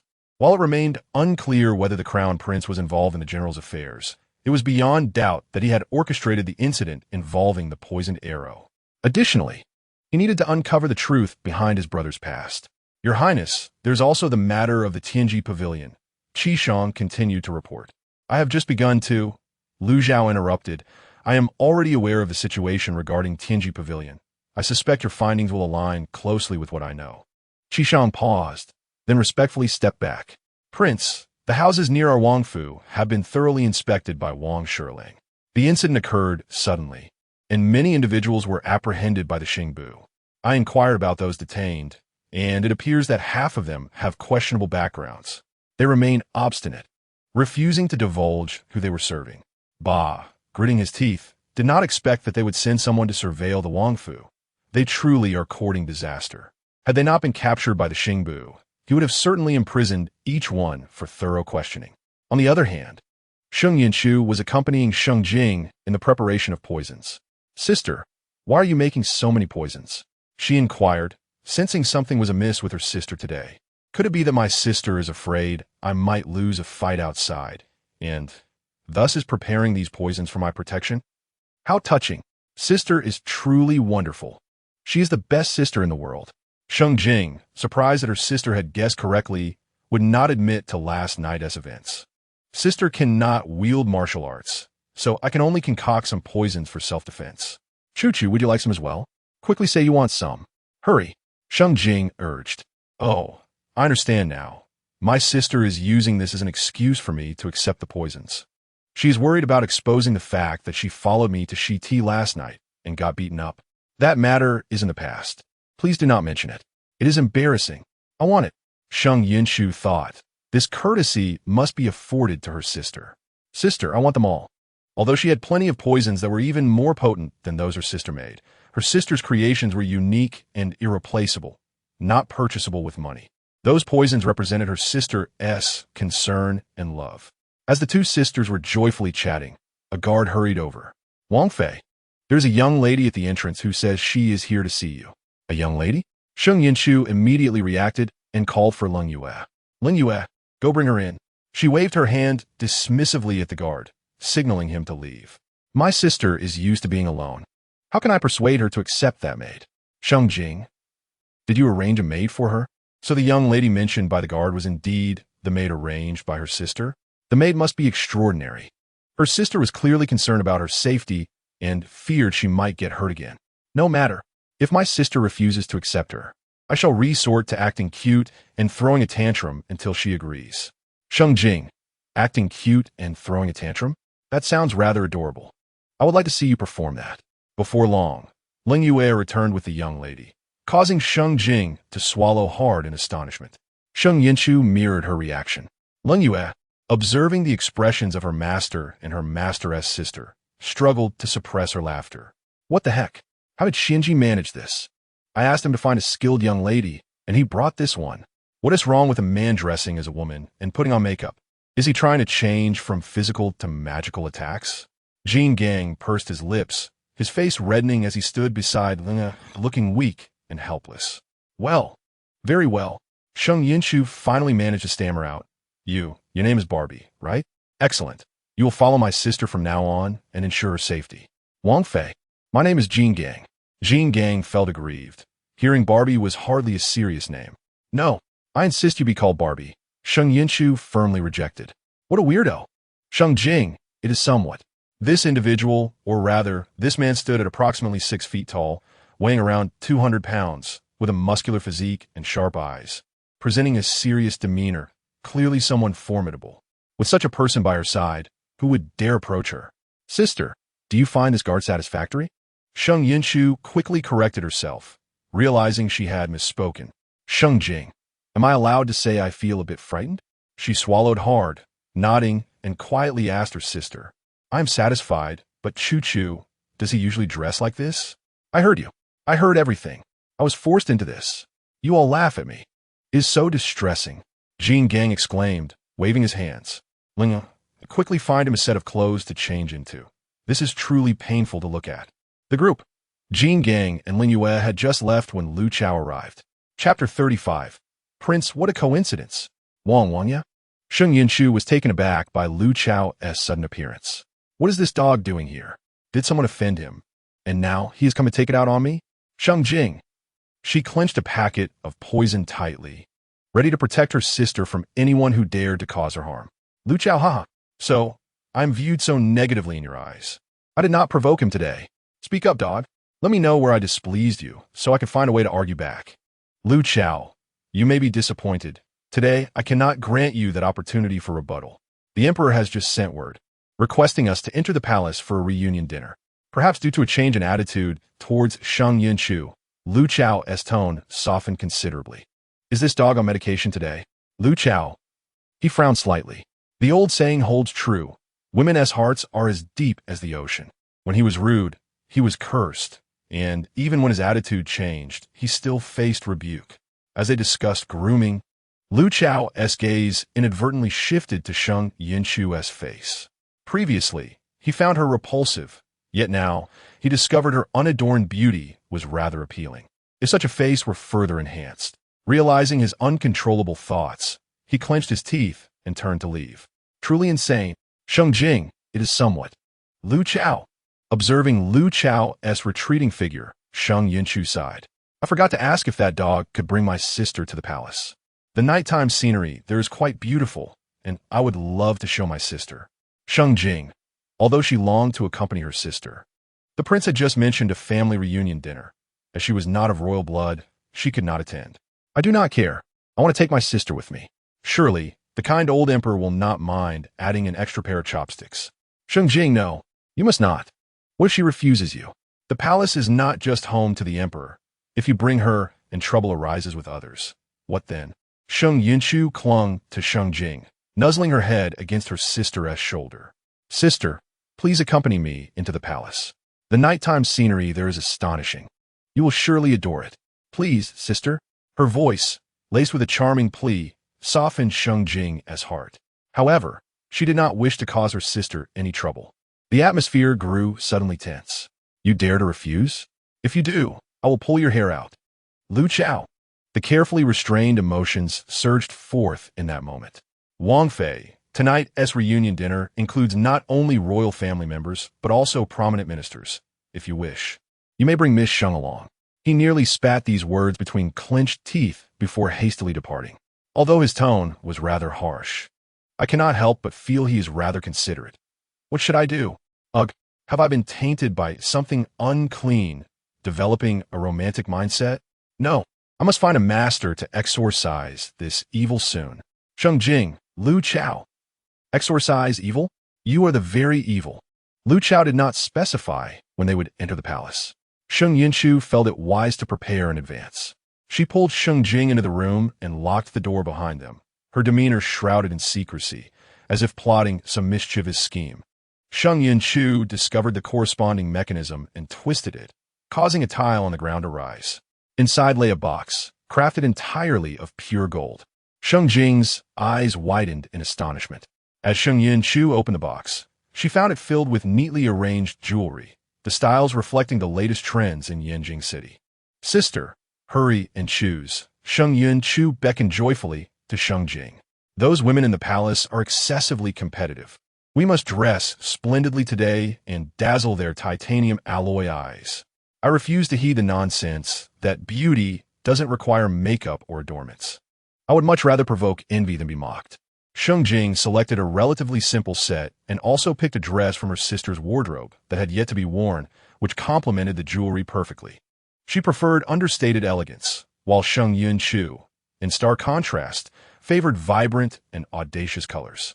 The crescent white dress was the only subdued piece in her wardrobe, though the intricate embroidery rendered it less than simple. To match her sister's attire, Sheng Yunchu decisively chose a black dress, aiming for a spectral appearance that evening. Lu Zhao was already waiting at the entrance of the Wangfu. Yesterday, while shopping, Sheng Yunchu had conveniently procured a spacious and luxurious carriage, capable of comfortably seating 3 people or even accommodating 3 more. Your Highness, what a coincidence! Upon entering the carriage, Sheng Yunchu cheerfully engaged Lu Zhao in conversation. Lu Zhao appeared puzzled, unable to comprehend her words. Ice block, if it weren't for the task of targeting you, do you think I would bother with you? Just because you're handsome? I have plenty of attractive men around me. It's as if I am bound to you alone. Despite her inner complaints, she outwardly remarked, Your Highness, look, we're both dressed in black. Even our patterns are the same. Doesn't this count as a couple's outfit? Sheng Jing quietly observed the matching attire of her sister and brother-in-law. And indeed it was so. Lu Zhao clenched his teeth, acknowledging the peculiarity of their coincidence. He contemplated whether it was part of her plan.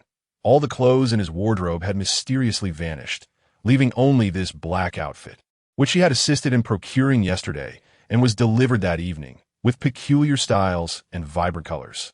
Silence enveloped the carriage, interrupted only by the sound of wheels rolling on the ground and the chatter of passers-by. I've yanked that dog-headed Lu Zhao scalp off. I wonder if he will show up tonight. Sometimes entanglements are truly peculiar. I fear my sister may still be drawn to him. If that dog appears, I must devise a way to make my sister detest him. No need to devise a plan. She already quite dislikes him.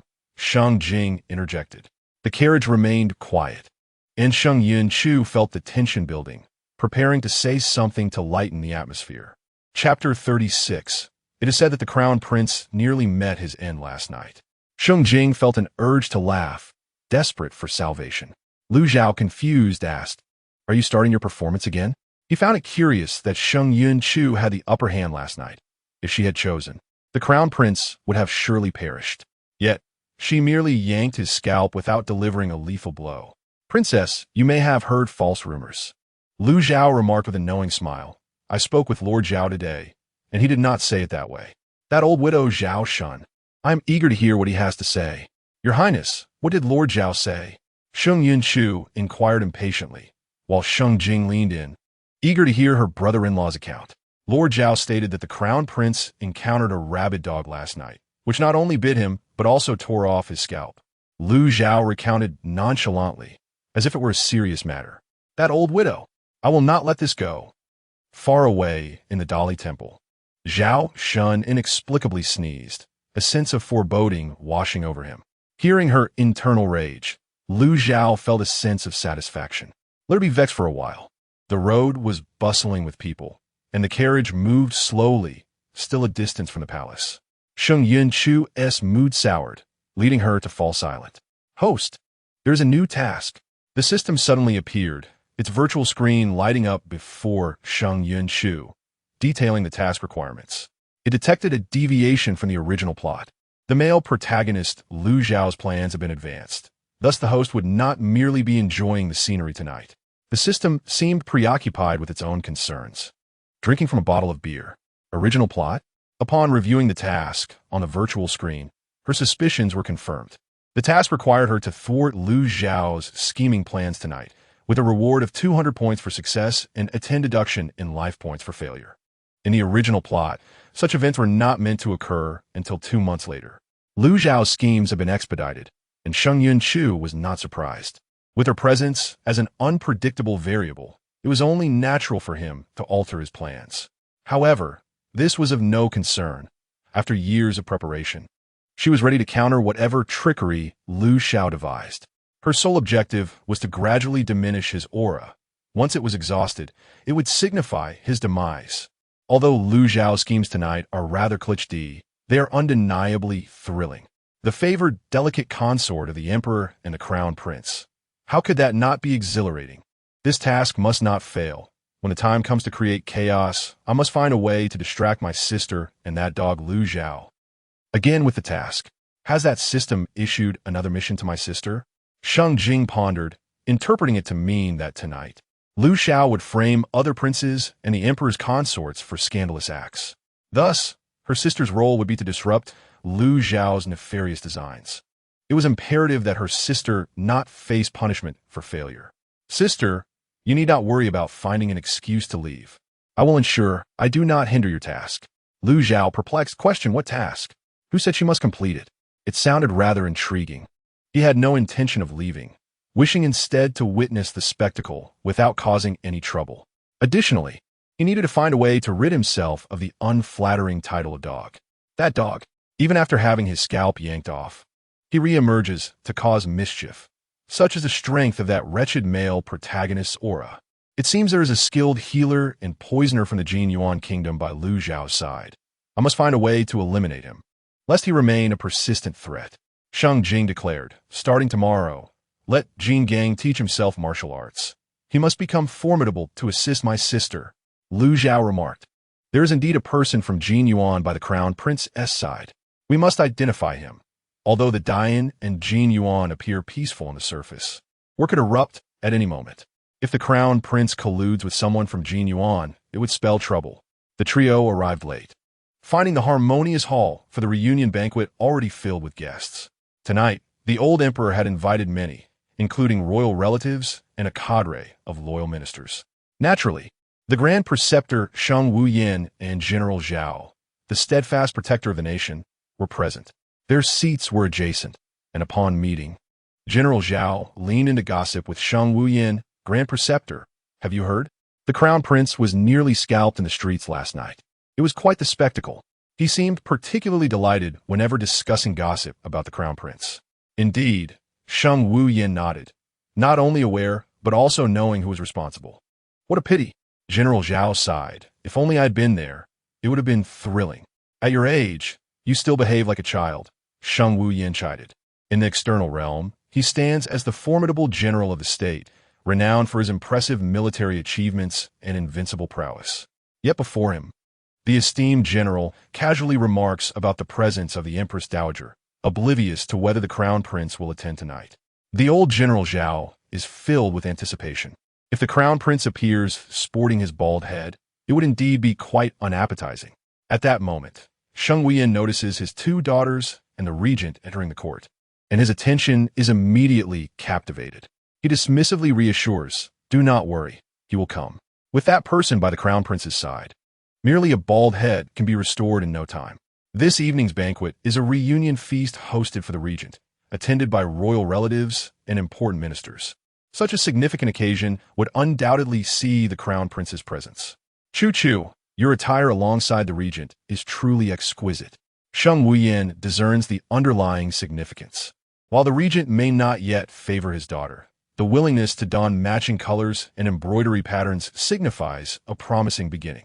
"Father, this is called couple's attire," Sheng Yunchu says, naturally linking her arm with Lu Chao's. Feeling the warmth of his arm, Lu Chao's body stiffens momentarily, not accustomed to such contact, yet surprisingly, he does not feel the same aversion as before. "Very good. Splendid." Sheng Yunchu beams with delight. He then turns to his eldest daughter, affectionately inquiring, "Jingjing, are you comfortable residing in the Wangfu?" "Quite comfortable, father." Sheng Jing nods obediently. "Look, have I gained some weight these past 2 days?" Choo-choo has been ensuring I am well fed. Her claim is not exaggerated, as she senses the extra flesh on her body. Previously frail, she could scarcely eat, fearing a gust of wind might carry her away. "Little girl, are you insinuating that your father does not provide enough meat?" Sheng Yunchu feigns a sigh of helplessness, about to speak further when a voice interrupts. "The crown prince has arrived. The noble consort has arrived." The eunuch's shrill voice pierced the air, instantly silencing the lively chatter within the hall. Traditionally, the noble consort would emerge alongside the emperor and empress, but tonight she accompanies the crown prince. And everyone understands the reason behind this. Given the crown prince's recent scandalous reputation, the noble consort's deliberate entrance with him is meant to intimidate and bolster her beloved son's standing. This cunning woman, despite her age, exhibits skin as youthful as ever. Surely there is something amiss. Sheng Jing muses, recognizing the anomaly. The noble consort appears to be around 50, yet looks barely 30, which is highly irregular. Even with meticulous skincare, it is implausible to maintain such a youthful appearance. This reminds me of the sensational child abduction case that stirred Yin Jing City, where a night watchman, having indulged in drink, stumbled into a pit filled with the drained bodies of children. It was later discovered that a group in Yin Jing specialized in stealing children to extract blood for a special rouge that astonishingly rejuvenates the skin. Could this group be serving the noble consort, already commencing their production? It seems imperative to investigate if there have been any reports of children under 3 missing in the capital or nearby villages. Regardless, such heinous acts must be thwarted at all costs. Lu Chao glances at Zhao Shun across the table, planning to seize an opportunity to inquire, as Zhao Shun, the Minister of Justice, should possess some knowledge. The Crown Prince's scalp, stripped bare just last night, miraculously regrows a full head of dark hair by this evening. The gazes directed at him are filled with astonishment. While the scalp can heal rapidly, it is implausible for hair to regrow to such length in a short span. He must be wearing a wig. "Wait until I expose you." Sheng Yunchu smirks mischievously. "Greetings, royal uncle and royal aunt." Lu Xiaoxing approaches respectfully. Before Lu Chao and Sheng Yunchu can respond, the noble consort speaks, "Regent Wang Fei, it was my dear Xiaoxing's lack of understanding earlier.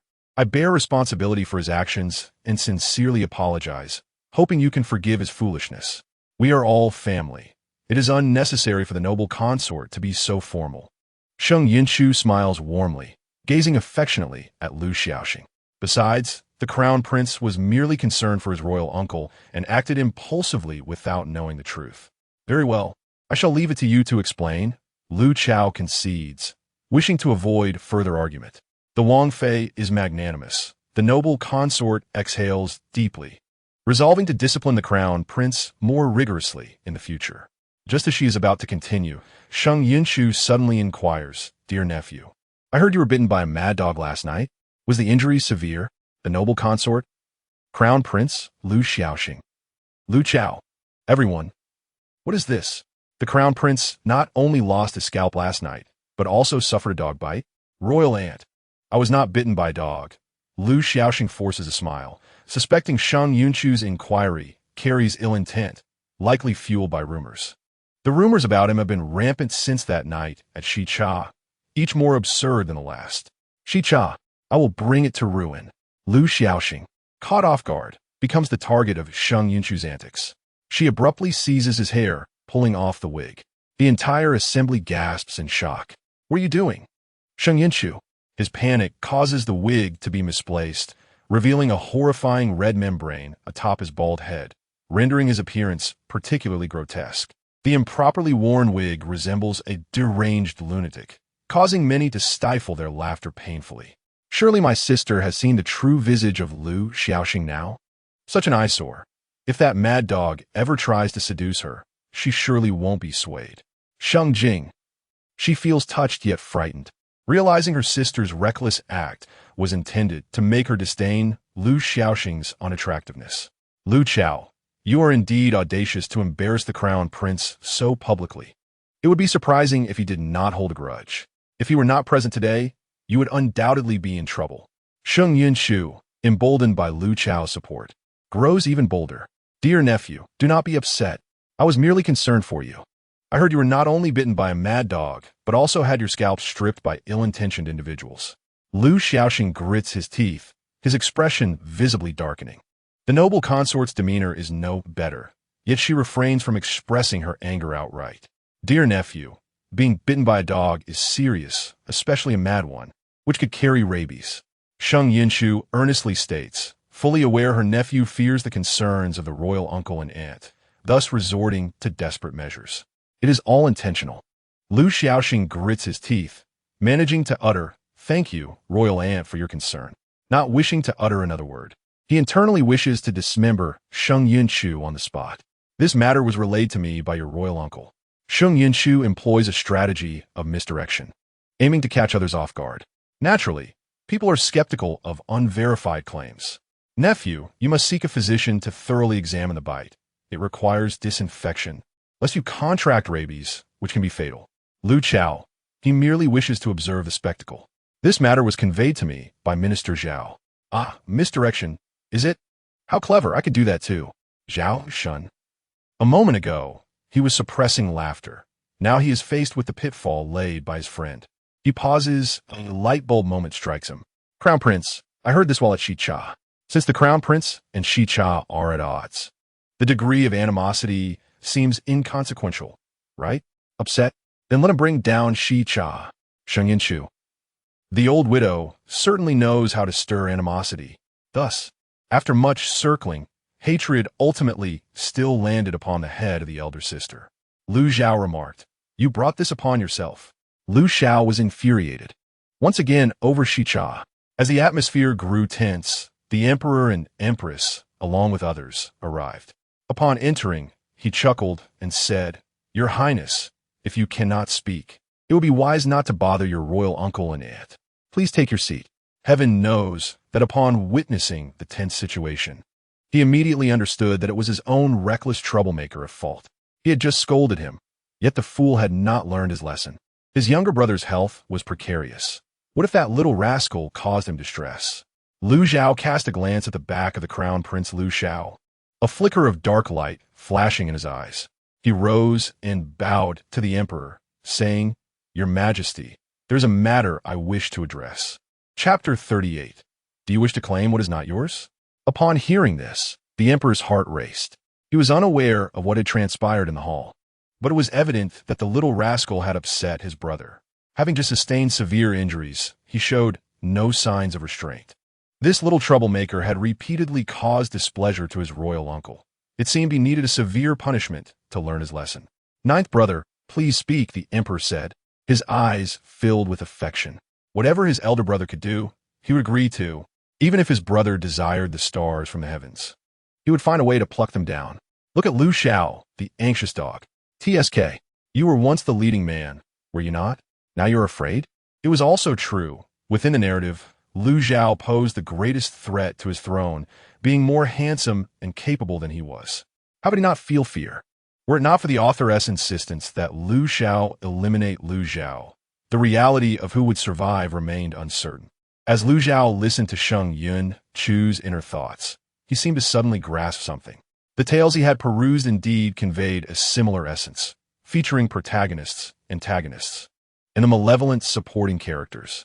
In that narrative, a soul from reality had entered the story, becoming the villainous male counterpart. Moreover, he was bound to a system which occasionally issued tasks. Could it be that Sheng Yunchu was akin to this? As Lu Zhao concluded, the grand hall fell silent. Even the sound of breathing became cautious. Everyone speculated what the regent would say to the emperor, yet none anticipated this subject. Those present understood that the Tiandao Yuan, established by the late emperor, was under Lu Zhao's authority. As the name suggests, its power overshadowed that of the emperor, overseeing both the emperor and the officials. The Tiandao Yuan acted independently of the emperor's consent, representing a force that surpassed imperial authority within the entire Yan. Before his departure, he had temporarily entrusted the control of the Tiandao Yuan to the emperor, who had publicly promised before all ministers that it would be returned to his brother upon his victorious return. However, after 6 years, the Tiandao Yuan had changed hands. Yet the crown prince Lu Zhao thought otherwise. In his view, the emperor had acted foolishly to grant Lu Zhao such power. Before Lu Zhao could finish speaking, a voice interrupted him. "Nephew, do you not wish to return the Tiandao Yuan to your royal uncle?" Sheng Yunchu inquired with a smile, casually eating a lotus seed pastry as if discussing a trivial matter. Her tone was relaxed, yet it darkened Lu Zhao's expression. Her question pierced directly to the heart, exposing his true feelings. "That is not my intention." Lu Zhao gritted his teeth in response. "Aunt, you misunderstand me." He then turned to Lu Zhao, sincerity etched on his face. "I merely worry for my uncle's health. After all, the Tiandao Yuan handles numerous affairs daily, and I fear my uncle may be overwhelmed." "Is this truly your heartfelt sentiment?" Sheng Yunchu scoffed. "Or is it merely an excuse to avoid returning the Tiandao Yuan?" Lu Zhao was incensed. He dared not show his anger openly, and instead asked, "Aunt, do you hold some misunderstanding towards me, compelling you to press me with such leading questions?" Silence. The emperor's expression suddenly turned cold as he scolded Lu Zhao. "The Tiandao Yuan rightfully belongs to your royal uncle. I was busy at the time, and, seeing your persistent pleas, temporarily entrusted it to you. What is this? Do you now consider it your own?" He was astonished at how thoughtless his little rascal had become. This was his uncle's possession, merely in Lu Zhao's hands for a few days, yet he acted as if it belonged to him. The emperor was baffled by how Lu Zhao had seemingly bewitched him. Clearly, he was the most outstanding son, yet his allegiance seemed astray. "Defending yourself." The emperor was utterly enraged, his authority radiating throughout the hall. "Are you still attempting to argue with me?" The concubine, witnessing the emperor's fury, felt her legs weaken and hurriedly knelt to plead, "Your Majesty, please quell your anger."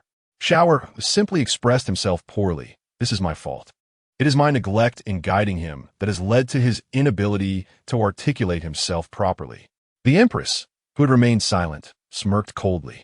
With her phoenix eyes half-lidded, she appeared to be enjoying a spectacle. Indeed, the concubine had been remiss in her guidance of the crown prince. The empress could testify to that. She recalled the times when the crown prince bullied the second prince while the concubine merely stood by, failing to intervene. Upon this revelation, the gazes of all present inadvertently shifted towards the second prince. Could such a thing truly be? Coming from the empress, it could hardly be false. It turned out that the concubine and the crown prince were indeed of such character. "Father, I was wrong," Lu Zhao conceded, fearing that the empress would say more and incite further wrath from the emperor.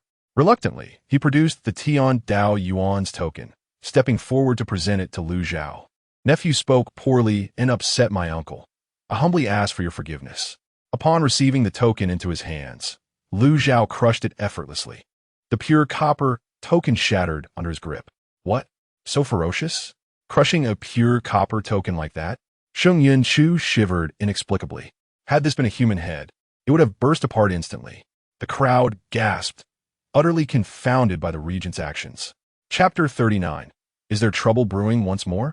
The ease with which the pure copper token shattered shocked everyone. Suddenly, realization dawned upon them. Could it be that the token was a counterfeit? Did the crown prince have a backup plan? What was the meaning behind the uncle's actions? Lu Zhao's heart sank at the thought that Lu Zhao was intent on humiliating him before so many witnesses. The token was genuine. It had shattered just like that. If he claimed it was false, where would he procure the real one? This rascal knows how to frighten, but I like it. Scaring him until his soul departs would be splendid. The crown prince mused that once the token was destroyed, such incidents would cease to occur. The Tian Dao Yuan was a legacy bestowed upon him by the emperor, and he would safeguard it well. Today's misunderstanding has affected our relationship. I wish for no such occurrences in the future. With that, Lu Zhao placed a hand on Lu Zhao's shoulder, patting it gently twice. As for the future, as long as he lived, his word would be law. Should he perish, the Tian Dao Yuan would be dissolved. Each word was like a seemingly dull knife, piercing Lu Zhao's heart, stirring chaos within. The implications of Lu Zhao's words were profound and effectively severed any lingering thoughts Lu Xiao had of claiming the Tian Dao Yuan. Lu Xiao nodded respectfully. Nephew thanks you for your trust, royal uncle. He found standing there increasingly repulsive, fearing he might lose control and strangle both Lu Zhao and Sheng Yunchu. Seeing the crisis finally averted, the emperor breathed a sigh of relief. The palace attendants began to serve exquisite dishes and wines, and the hall resonated with the melodious strains of music. It must be said that the emperor possesses a thoughtful heart, as this banquet has been meticulously arranged according to the preferences of his younger brother. Aware of his brother's previous fondness for playing the qin, he has summoned a skilled musician to perform tonight. Ninth brother, this reunion banquet is dedicated to you. The emperor raised his wine cup towards Lu Chao. Had it not been for you, the turmoil in the northern frontier might have persisted indefinitely. For the sake of the yin and its people, you have faced numerous dangers. I toast this cup to you, my dear brother. As he spoke, tears welled in the emperor's eyes. When the late emperor was alive, he had shown little interest in the throne, leading a life of leisure. However, following the upheaval, he was compelled to shoulder the responsibilities befitting his status as the eldest son, vowing to care for his brothers, particularly the young ninth brother. Your Highness, you speak too highly of me, Lu Chao replied, lifting his own cup in respect. As a minister, it is incumbent upon me to contribute to the yin and its subjects. Just then, Sheng Yunchu abruptly stood up. Speaking of contributions, I recall something significant. Lu Chao thought to himself, here we go again.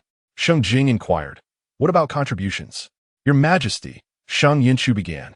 I have a question regarding the royal stipend. Does my lord still receive his allocation after heading to the northern frontier? Is it sent to the Wangfu or directly to the north? The moment the query left her lips, the Minister of Revenue nearly dropped his wine cup in shock. Lu Chao remarked, so that's what she intended to discuss. Given how well my brother is taken care of, I suppose I can assist him this once. Yet, it appears I'm also aiding myself. He continued, Your Majesty, my subordinates in the northern frontier have not received their stipend from the capital for many years. His words darkened the minister's expression further. Today feels rather off indeed. Sheng Yunchu sensed something amiss.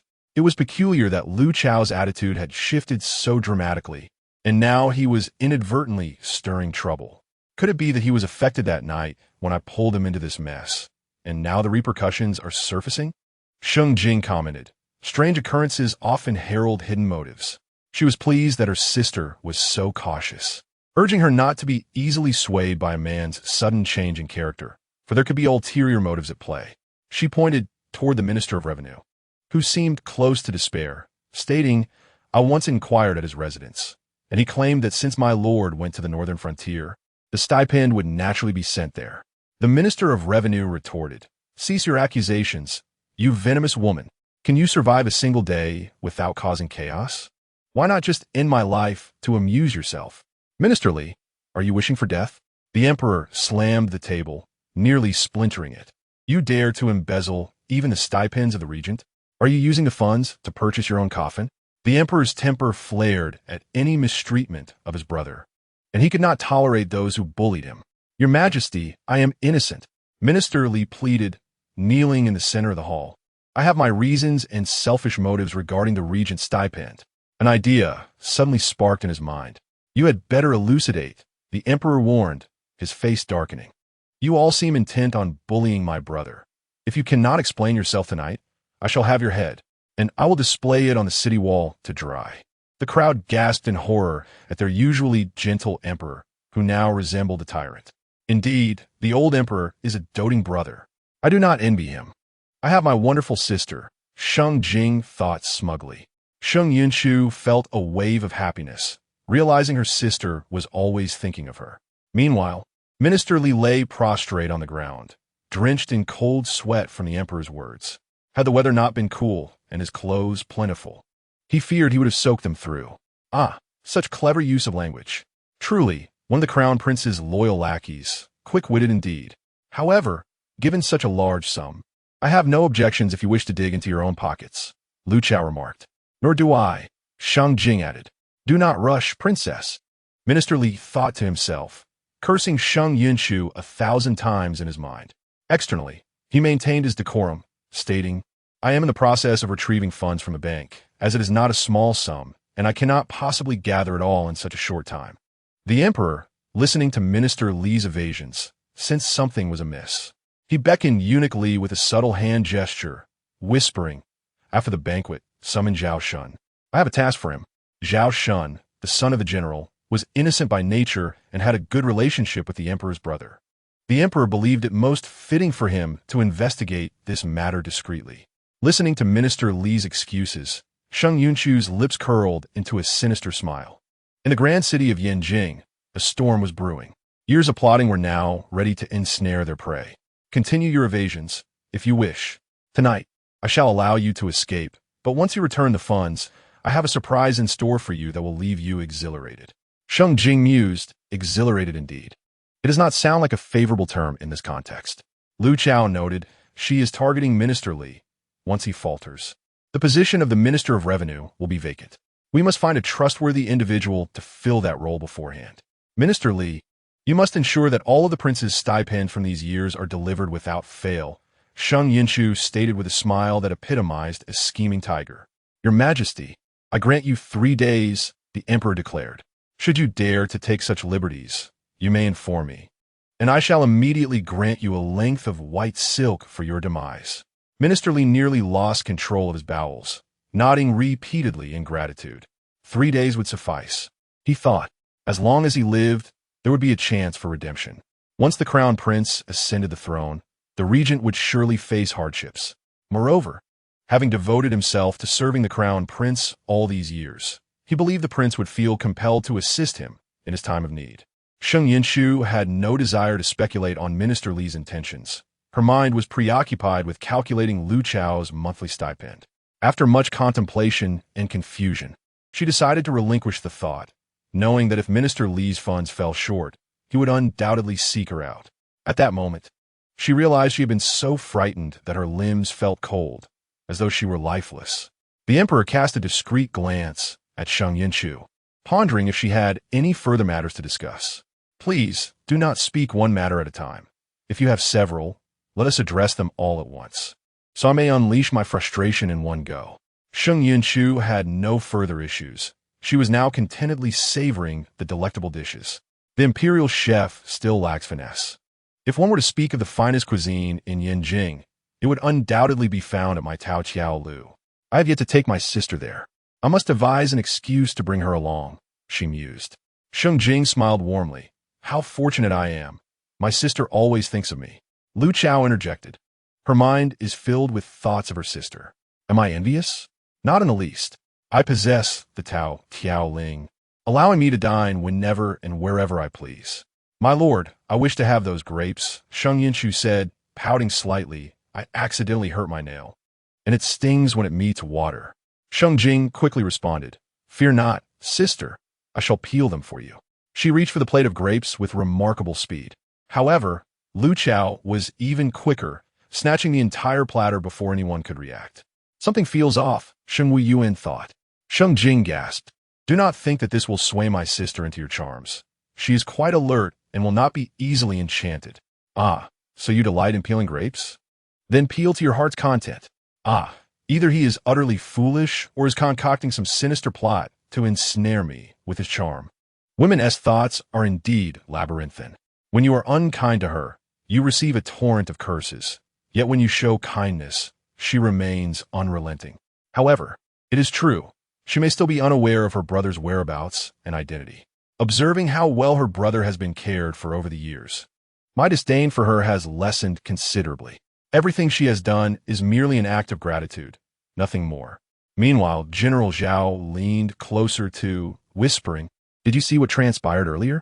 When your daughter mentioned the salary of the regent, the emperor discreetly instructed Li Gongong about something. It seems the emperor suspects this matter is far from simple." Smiled coldly, "It is rare for you to be so observant tonight. Do not be deceived by the emperor's benevolence. He is far from a fool. A storm is brewing in Yanjing City. If the minister Li truly is problematic, might he soon pay a visit to the Empress Dowager?" General Zhao appeared somewhat exhilarated.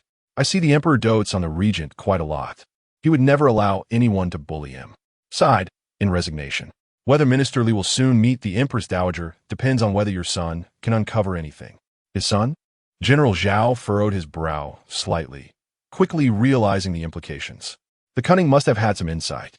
Thus, the emperor intends for his son to investigate Minister Li? If Minister Li is indeed a rogue, he must be sent to see the Empress Dowager. The peace and prosperity of the great Yin has been secured at the cost of countless soldiers' lives.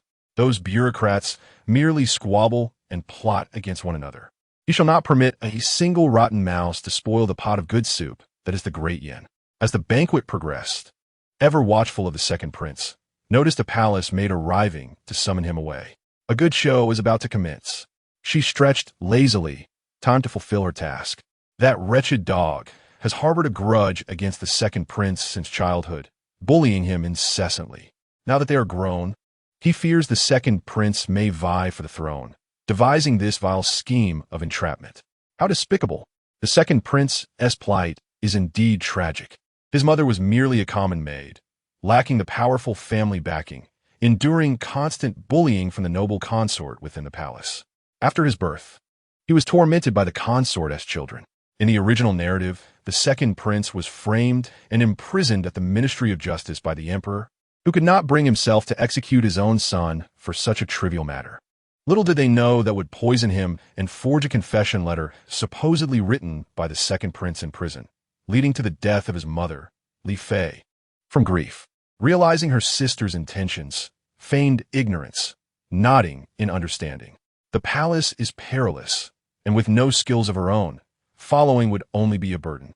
Remained silent, merely nodding in agreement. After a moment, he rose to his feet. Watching his daughters leave one after the other, sensed something amiss. He tugged at General Zhao's sleeve, and the two old men stealthily followed after them. Have they all left? Chapter 41. Capable, but few, she had a nagging feeling that her father had indeed discovered something and had gone to observe the unfolding events with Uncle Zhao. But if her father wished to watch, he could have taken her along. At that moment, approached. "Miss, I am Zhao Shun, from the Zhengguo General's residence. We met when we were children. Do you remember me?" In the palace, where many young people greeted each other, it was not unusual for to seek out. Raised her gaze, noticing a hint of unease in Zhao Shun's smile. Of course, she remembered. She smiled gracefully, her lips curving upward. Recalling the time Zhao Shun had come to play hide-and-seek at this residence, and had inadvertently fallen into a latrine. Reflecting on her expression, wondered if she had realized he was the one who had bullied her. How else could she possibly bring up that embarrassing tale? It was without a doubt the most significant embarrassment of his life. Clearing his throat, he chuckled awkwardly. "I did not expect Miss to have such a remarkable memory. Had you not mentioned it, I might have forgotten." "Is that so?" S tone suddenly grew icy, revealing her reluctance to engage with him. Zhao Shun felt a pang of alarm. Was it possible his bosom friend had betrayed him? No matter. He must probe the waters. In their frequent encounters, if she already knew, he should sincerely apologize. If she was unaware, he could admit fault to gain her forgiveness. After all, it was not his intention. "May I invite Miss for a stroll?" Zhao Shun boldly extended his invitation, eager to check on her sister, especially since her father and Uncle Zhao had followed, felt a surge of longing. She saw this as a splendid opportunity and agreed. Within the grand hall, having consumed copious amounts of wine, was seething with anger and sought to drown his frustrations in drink. He had noticed she was far more alluring then and appeared to be in good health. Initially, when he sought to marry but was rebuffed, he considered marrying instead, for all he desired was S support. Once he married S daughter, his status would be further solidified. Yet, to his surprise, was most vigilant, employing various excuses to prevent him from entering the residence. And that old man. He would rather marry his daughter to an ordinary man than allow her to wed into the Eastern Palace and enjoy wealth and honor. Such ungratefulness. Once he ascends to the throne, they shall be the ones kneeling before him, begging for mercy.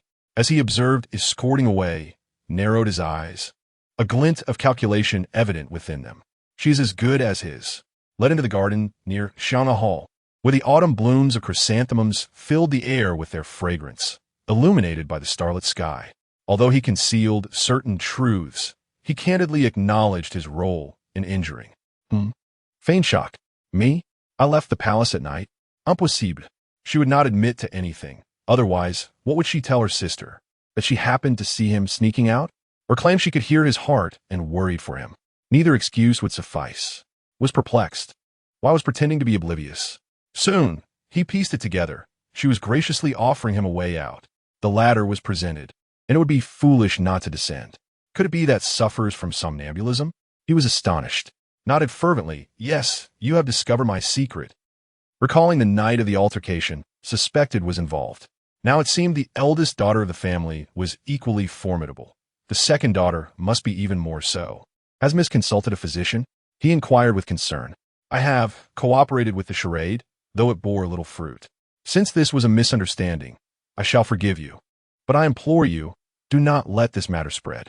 Realizing her acting skills, replied, "Ah, how adept you are! It just so happens that I am quite skilled at this as well. Rest assured, miss, I shall keep this matter confidential." He readily agreed, aware that should any nefarious characters commit murder and lay the blame at her feet, it would be an untenable position for her. Having had enough of the charade, expressed her desire to find her sister. Lord Zhao, my sister mentioned she went to the restroom, and, subsequently, both the regent and my father followed her. Coincidentally, I too feel unwell, yet I am unfamiliar with the path here. Might you guide me? A restroom requires such a procession. There is something amiss. Zhao Shen nodded and said, Miss Sheng Jing, please follow me. Uncertain of the whereabouts of the others, he decided to search based on his own conjectures. Meanwhile, Sheng Yunchu quietly trailed behind the second prince, Lu Che, making her way to the deepest part of the chrysanthemum garden. At this hour, the depths of the garden were shrouded in darkness, devoid of any figures, a perfect setting for nefarious deeds. She concealed herself in the shadows, waiting for the opportune moment to act, but little did she expect that matters were far from straightforward. The first complication arose when the second prince, Lu Che, displayed unexpected agility. Upon realizing that a palace maid was about to attack him, he retaliated decisively, incapacitating her. However, in the process, he slipped and fell, hitting his head and losing consciousness.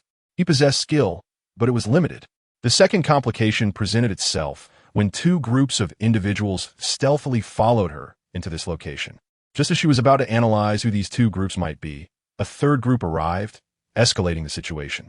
Having been optimized for heightened sensory perception after her arrival in this world, Sheng Yunchu was particularly attuned to various sounds. Though the previous groups moved with great stealth, she detected their presence. Soon, a rustling noise emanated from the direction of the garden. Approaching footsteps grew heavier and closer. Before long, Sheng Yunchu spotted a figure resembling a eunuch carrying a burlap sack. The eunuch, upon seeing the unconscious palace maid, appeared startled. After a brief moment of shock, he carelessly dropped the sack and began to drag the maid away. The direction he was heading indicated he intended to dispose of her in a well. Realizing that the maid could not die, Sheng Yunchu picked up a stone from the ground and hurled it at the back of the eunuch's head. With a dull thud, the eunuch collapsed to the ground, rendered unconscious. Although the immediate issue was resolved, the subsequent developments posed a challenge. She remained uncertain about the identities of the three groups approaching. Shang Jing remarked, "So there are indeed two groups before you in Zhaoshen? They must be the regent and Uncle Zhao. We cannot allow them to interfere with my sister's mission. We must devise a plan to assist her." Lu Zhao replied, "I shall help you this once. No need to thank me. I am merely repaying your brother." Just as Lu Zhao prepared to take action, a voice called out, "Father, Uncle Zhao, Regent, are you all here to admire the chrysanthemums?" Upon hearing her words, Everyone was momentarily taken aback, pondering the audacity of the girl. Ah, yes, yes. Sheng Yunchu stepped out from the shadows, explaining, Father was feeling stifled in the hall, so I called Uncle Zhao out for some fresh air, and we ended up here in the depths of the chrysanthemum garden. General Zhao grumbled, I did not wish to speak. The lively scene has now been ruined. Lu Zhao added, the princess mentioned needing to relieve herself, and I was concerned for her safety, so I came to look for her, and somehow ended up here. The four exchanged bewildered glances, questioning the absurdity of the situation. Zhao Shen observed, this Miss Sheng is indeed remarkable. I saw clearly that when she called for her father. It was directed to the left, yet the Grand Tutor and her father were hiding on the right. Sister, my dear sister, the best sister in the world. I love you, Sheng Jing exclaimed, causing the others to exchange knowing glances before reluctantly following her lead. Nevertheless, they understood that the palace would soon be engulfed in chaos. After the others departed, Sheng Yunchu took action. She first concealed the eunuch and then revived Lu Che. Your Highness? Upon seeing Sheng Yunchu before him, Lu Che was filled with incredulity. Shoo! Sheng Yunchu gestured for silence. Your aunt understands your and your mother's predicament. If you wish to avoid further bullying, you must heed my advice. In that instant, Lu Che realized that Sheng Yunchu was far more complex than she appeared. He nodded in agreement. Life in the palace had been arduous for both him and his mother. Without support, she had faced the disdain of the favored consort. Despite his cautious demeanor, the crown prince still sought to eliminate him. Rest assured, I will not disclose tonight's events to anyone, Lu Che promised, understanding the gravity of the situation. He was astute enough to keep the matter from even his mother. Sheng Yunchu was not surprised by his intelligence. Those who survived in the depths of the palace were far from foolish. A smile graced her lips. I prefer collaborating with clever individuals. Stay sharp, and do not disappoint me. This was both a reminder and a warning. Lu Che nodded earnestly, feeling an inexplicable conviction that Sheng Yunchu could save him and his mother from dire straits. After Lu Che departed, a wicked smile crept across Sheng Yunchu's face. She exchanged 2 potent He Huan pills in the marketplace. These pills possessed a miraculous effect. Once ingested, they could not be detected, igniting desires towards both genders. The beautiful maidens and palace maids were all under the crown prince Lu Zhao's influence, and Sheng Yunchu felt no remorse in orchestrating their downfall, believing herself not ruthless enough. As the banquet in the hall continued, laughter and chatter filled the air. Princess, but isn't it cold and windy outside? Why you don't do that? Feeling the warmth from his hands, Sheng Yunchu quickly withdrew her own, her cheeks flushed. What kind of madness is this? Has your mind been compromised? Lu Zhao remarked. Is nothing I do ever right? Sheng Jing scoffed, man. The Empress is undoubtedly astute and has likely sensed something. I enjoy engaging with intelligent women, Lu Zhao mused. In gratitude for your assistance this time, I shall surprise you one day. Surprises, surprises. Every day you offer surprises to others, yet I see none for myself, he lamented. Ah, water ghost. Are you speaking of yourself? Oh, the Empress finds this amusing. How could there be ghosts in the palace, blessed by the Emperor's aura?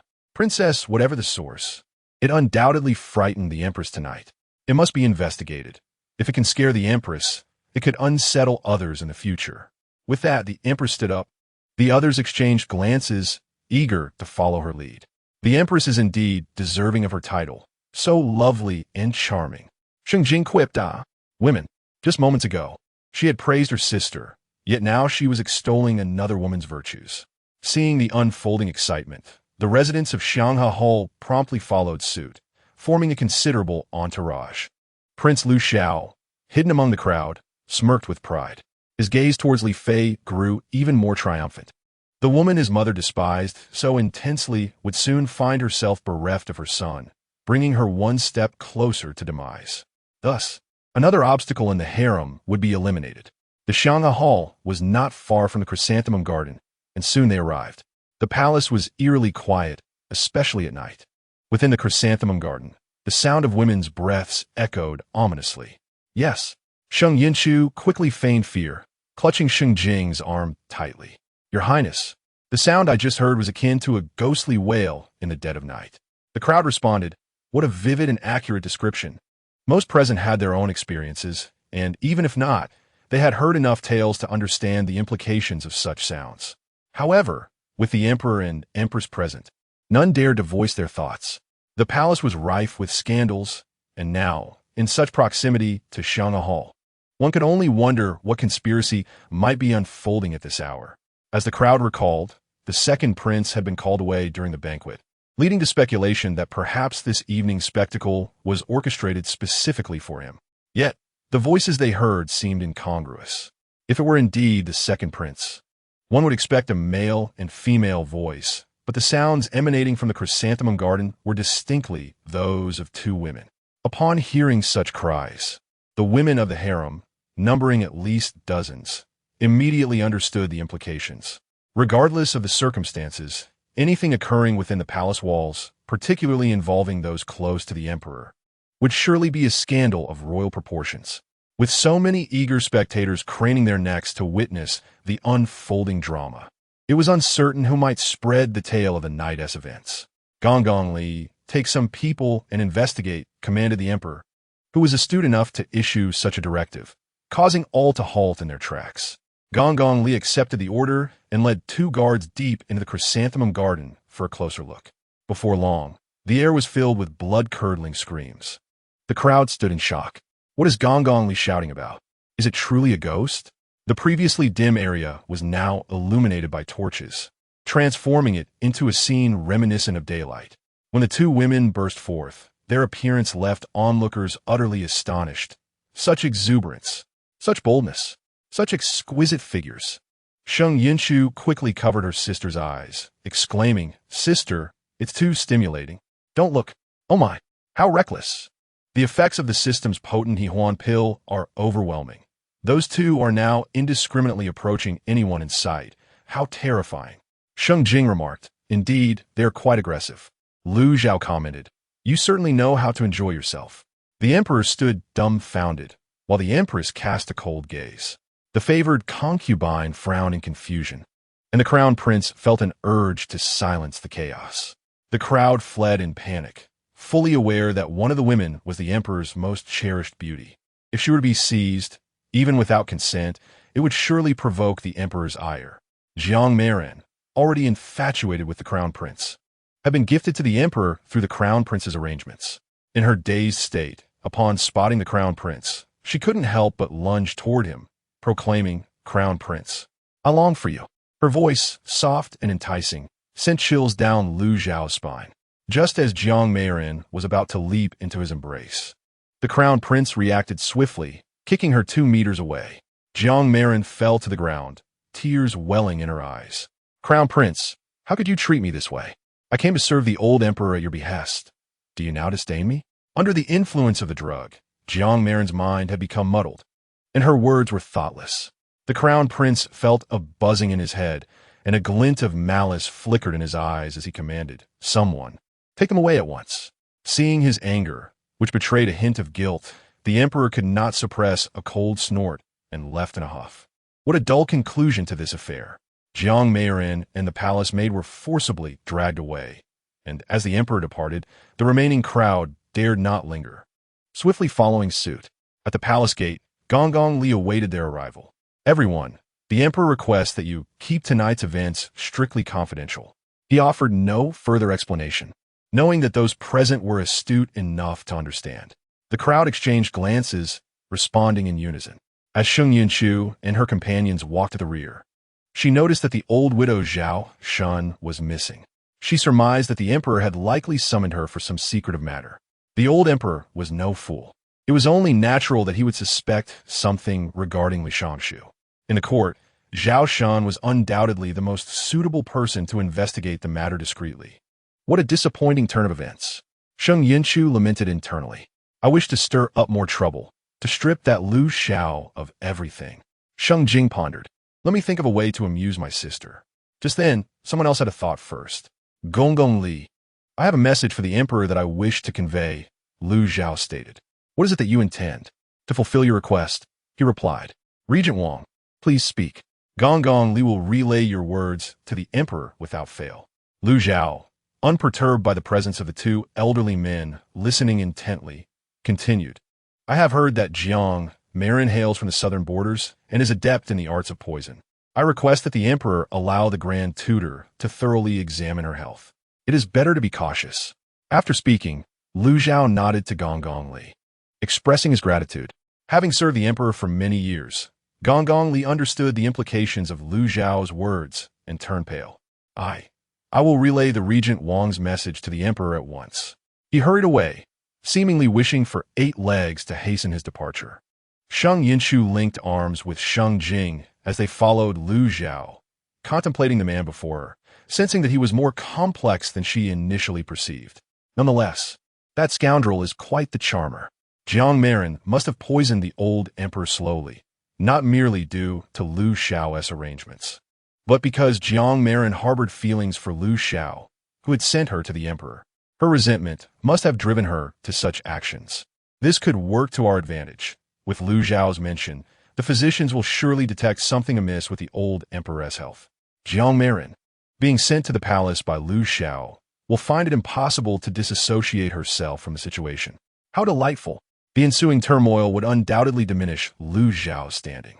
Suddenly, she found herself more favorably inclined toward the man ahead. Sheng Jing remarked, "What nonsense! Only using his looks to entice my sister, unlike me, who genuinely cares for her without ulterior motives." In the carriage, Lu Zhao turned to the silently contemplative Sheng Yunchu and spoke amiably. "Wang Fei, I have something to discuss with you." "What is it?" Sheng Jing retorted. "It serves you right. Unlike you, my sister would never be so dismissive." In an effort to vex Lu Zhao, Sheng Jing added, "Chu, I also wish to speak with you." Chapter 44. So you do not intend to include me, is that it? With that, Sheng Yunchu leaned back in the carriage and closed her eyes. How reckless! Lu Zhao mused. Does this young lady seem to be competing with me? Well, have I wronged her? Meanwhile, her sister wished to share a late-night conversation, cherishing the time spent with her sister, not wanting that scoundrel to overhear. "Host, today's battle went quite well," the system chirped, evidently pleased, its metaphorical grin stretching from ear to ear. Sheng Yunchu, with her eyes closed, failed to notice the system's enthusiasm nor the virtual screen, only hearing the system's report. Today, the host's heroine aura increased by 5, bringing it to 10. There remains a 90 distance to becoming the great heroine. You must continue to strive. Sheng Yunchu responded. This progress is far too slow. I must acquire a copy of the Great Heroine Development Guide to learn how to become a true heroine. At this rate, it will be ages before I reach 100. The system continued its updates. The male protagonist, Lu Zhao's aura value has increased by 5, now standing at 70, making him quite close to becoming the great male protagonist. Sheng Yunchu exclaimed, "This is utterly absurd. Why does Lu Zhao's aura value start at 60 while mine is a mere 1? This is outrageous." As for the original male protagonist's aura value, thanks to the host's efforts today, it was successfully reduced by 4, leaving Lu Zhao with 61. The host must continue to strive to diminish his aura, sending him to meet his beloved great-grandmother. At this moment, the system transformed into a battle-hungry entity, eager to stir the host's spirit. It was essential to ignite her determination, for only upon the completion of all tasks could the host escape this world and indulge in a vacation filled with delightful encounters. And what about Lu Zhao's strategy value? The tone of the system suddenly turned sly, prompting the host to guess how much it had increased. Sheng Yunchu was not inclined to speculate. After a long silence, the system expressed its exasperation. Sheng Yunchu refrained from pondering too deeply, knowing that the increase in strategy points was often inexplicable. No wonder that troublesome entity was acting so strangely today. It must have had another fit. She had done nothing at all, not even exchanged a few words with him. Could it be that merely taking his hand in the palace had stirred his feelings? She dared not test the waters, fearing the consequences. It was prudent to observe for a while longer. Currently, the strategy points stood at 23, leaving a daunting 77 to successfully navigate Lu Chao. The system encouraged her, stating that today she had earned 1240 points, having spent 400 on 2 powerful Huanwan pills, leaving a balance of 5,670 points. Host, with such a surplus of points, why not purchase something from a shop? It was clear to Sheng Yunchu that the system was eager for her to bolster its business. She had no intention of making any purchases at the moment, smiling mischievously. The system, unable to continue the conversation, chose to retreat in frustration. After concluding her exchange with the system, Sheng Yunchu began contemplating other matters. Sheng Jing, I am vexed merely by hearing Lu Zhao's name. That guy had been stealing glances at me several times tonight in the Shangha Hall. He must have designs on me. My sister mentioned that in the original plot, I married Lu Xiao and did not live past 30. How could I possibly have developed feelings for such a person? Lu Xiao, hiding something deep? Who is it? Please, continue. Yet, Sheng Yunchu remained silent. Any further noise pertained to other matters. Sheng Jing, as long as I am dining with my sister. Even gnawing on tree bark would taste delightful, unlike certain individuals. My sister doesn't even mention him. Lu Xiao, have you asked him if he enjoys eating? Within the carriage, the three individuals harbored their own thoughts. After a brief while, they came to a halt. They had arrived at the Wangfu. As Sheng Yunchu prepared to disembark, she spotted a man standing before the Wangfu. She glanced at Xinji, who returned her gaze. Isn't that Xinji? I said I would find an excuse to let you into the Wangfu another day. Why have you brought your luggage? Oh no. The strategy points I worked so hard to accumulate might shatter. Just look at that silent gaze from the troublesome entity. You must be thinking Xinji is my kept man who has come a visit. What to do? How will I defend myself? Help! Lu Xiao, so you plan to let your brother reside in the Wangfu? How wonderful. Unfortunately, I have preempted you. Sheng Jing, this Xinji is suspicious. But for now, I must help my sister through this predicament. I shall say he is a wild man I found outside. Brilliant. Is reputation truly important? Not at all. It will help my sister and thwart Lu Zhao's intentions, achieving two goals with one action. Just as Sheng Jing was about to speak, Sheng Yunchu had the urge to defend herself, but Lu Xiao spoke first. Sheng Jing, huh? Men. Sheng Yunchu. ISNT blood thicker than water? Xinji has transformed into someone else and lost his memories from years past. Could it be that the troublesome entity has recognized him? Is he truly such a considerate person? I don't believe it. He must be concocting some grand scheme. The prince, so thoughtful toward my sister, truly touches my heart. Sheng Yunchu acted with such authenticity that it bore no traces of performance. Your Highness, you are truly admirable. I must inquire with Xinji and discreetly invite him for a midnight snack. Lu Xiao, discreetly? So you plan on excluding him? Chapter 45. The heart speaks differently than the mouth, never mind. He was not in the habit of having midnight snacks, so why dwell on it? What is so special about roasted meat? It is merely a piece of ordinary meat cooked over fire with a few seasonings. Little did Sheng Yunchu know what was occupying Lu Xiao's thoughts. After thanking Xinji, she linked arms with Sheng Jing and departed. Sister, are you hungry? Before they reached their abode, Sheng Jing eagerly whispered the question. Huh, I told you the palace food is exquisite but insufficient to fill one up, didn't I? It seems my sister is also hungry. Sheng Jing, sister is truly not hungry. I merely heard your little gluttonous heart yearning for roasted meat. Sister, did you not eat enough? Sheng Yunchu's mind was filled with delectable treats, eagerly awaiting her sister's selection. My sister is truly in tune with my cravings. I adore you. After silently praising her sister, Sheng Yunchu quickly added, Sister, I will arrange for Lingyue to prepare it.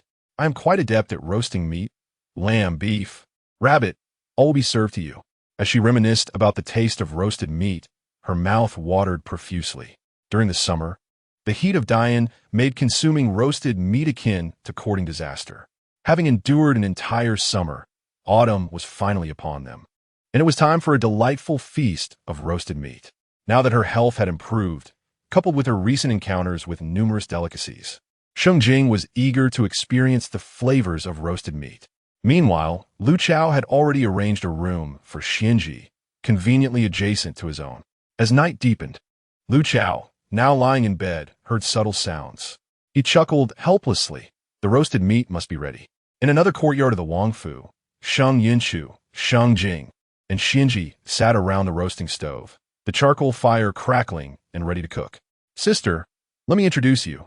This is Xinji, my good friend. Just between us.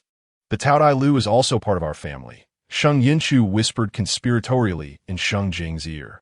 Sheng Jing, what a complicated relationship. She nodded, indicating her understanding. I had originally planned for Xinji to stay in the Wangfu in a few days to help my sister. But it appears the prince had the same idea and got ahead of me. Sheng Yunchu launched into another round of fanciful chatter. I wonder if that troublesome entity has truly recognized Xianji as his brother, or if he simply wishes for Xianji to enter the residence to assist my sister. Regardless, his intentions are exceedingly hard to decipher. However, I no longer need to concoct excuses to bring Xianji over. Next, I shall allow that troublesome entity to gradually discover that Xianji is indeed his brother, and then leverage Xianji to reconcile my relationship with that troublesome entity. The strategy points will surely soar. Sheng Jing. So this is the situation. For the sake of my sister's strategy points, it seems I must endure my dissatisfaction and assist her. After all, my sister is clear-headed and will not be swayed by Lu Chao's devious schemes. Once she achieves her goals, she can easily cast him aside. Seeing an opportunity, Sheng Yunchu urgently conspired with Xianji in hushed tones. Xianji, I need your help. In Xianji's heart, he would gladly traverse mountains and seas for Sheng Yunchu, even if she demanded he eliminate someone at this very moment. He would not hesitate for a second. Chu, between us, there is no need to mention the word help. As Xianji turned the meat on the grill, he declared, Your affairs are my affairs. Sheng Yunchu, I hope you will feel the same once your memories return. Xianji, I wish for you to present yourself as a different person before Lu Chao, one for whom he would willingly sacrifice his life. After uttering these words, Sheng Yunchu silently prayed, hoping that when Xianji regained his memories, he would not seek retribution. She was compelled into this plan, left with no other choice. Lu Chao was utterly inscrutable, impervious to reason. Moreover, she was aware that there was a time limit to her strategizing, something she had only recently discovered on the virtual screen. The deadline was 1 year. If she failed to achieve her goals within that time, her life would be forfeit. Very well. Xianji nodded firmly, needing no further contemplation. Chu, just instruct me on what to do, and I shall comply. As long as it aids you, I am willing to undertake any task, whether it be virtuous or nefarious. After a brief discussion, the two devised a flawless plan. Xianji regarded Sheng Yunchu as if she were his own sister, always ready to fulfill her requests. He discerned that her recent plans stemmed from unrequited affection. It was baffling that the Regent Wang, a man of such stature, remained unmoved by such a splendid woman. Thus, it became his duty to intervene. Regardless of whether the man was of body or spirit, if he was someone Chu cherished, Xianji would ensure she obtained him. As the trio indulged in roasted meat and sipped fruit wine beneath the moonlight, the atmosphere was delightfully serene. However, Sheng Yunchu soon noticed her sister casting an uneasy glance over her shoulder. Xianji, too, ceased eating, lowering his head to add more meat to the grill. A sudden chill crept over her. It felt as though an ominous specter had drawn near. Sheng Jing remarked, Lu Chao's expression is more thrilling than that of a malevolent spirit. Lu Chao replied, he doesn't particularly enjoy roasted meat. He merely comes to supervise his elder brother. I recall a childhood incident where my brother overindulged in roasted meat and spent the entire night restless. Sheng Yunchu swallowed hard and slowly turned around. How can we justify our dining here without inviting him? She pondered, why is he so oblivious to our intentions? We excluded him to avoid spoiling his appetite. Yet here he is, deliberately causing us distress. Upon turning, she indeed found Lu Chao standing behind her. Wang, Your Highness. Sheng Yunchu maintained her composure, unperturbed. What brings you here? The smoke is quite thick. It must be uncomfortable for you. I intended to prepare the meat for you. Sheng Jing remarked, Sister, your reflexes are remarkable. I ought to learn from you. Perhaps it will be useful for future justifications. Lu Chao commented, Your knack for evasion has reached new heights. I prefer freshly roasted meat. He observed Sheng Yunchu and Sheng Jing sharing a bench, then unceremoniously sat beside Xianji. During his time in the northern region, he often roasted deer meat. While there were no deer here, the current ingredients were still commendable. He planned to roast some for his brother to savor. As northern region roasted meat possessed a unique flavor that his brother would surely appreciate. However, the moment Lu Chao sat down, Xianji jumped up in alarm. What is the matter? Lu Chao asked, taken aback by Xianji's reaction.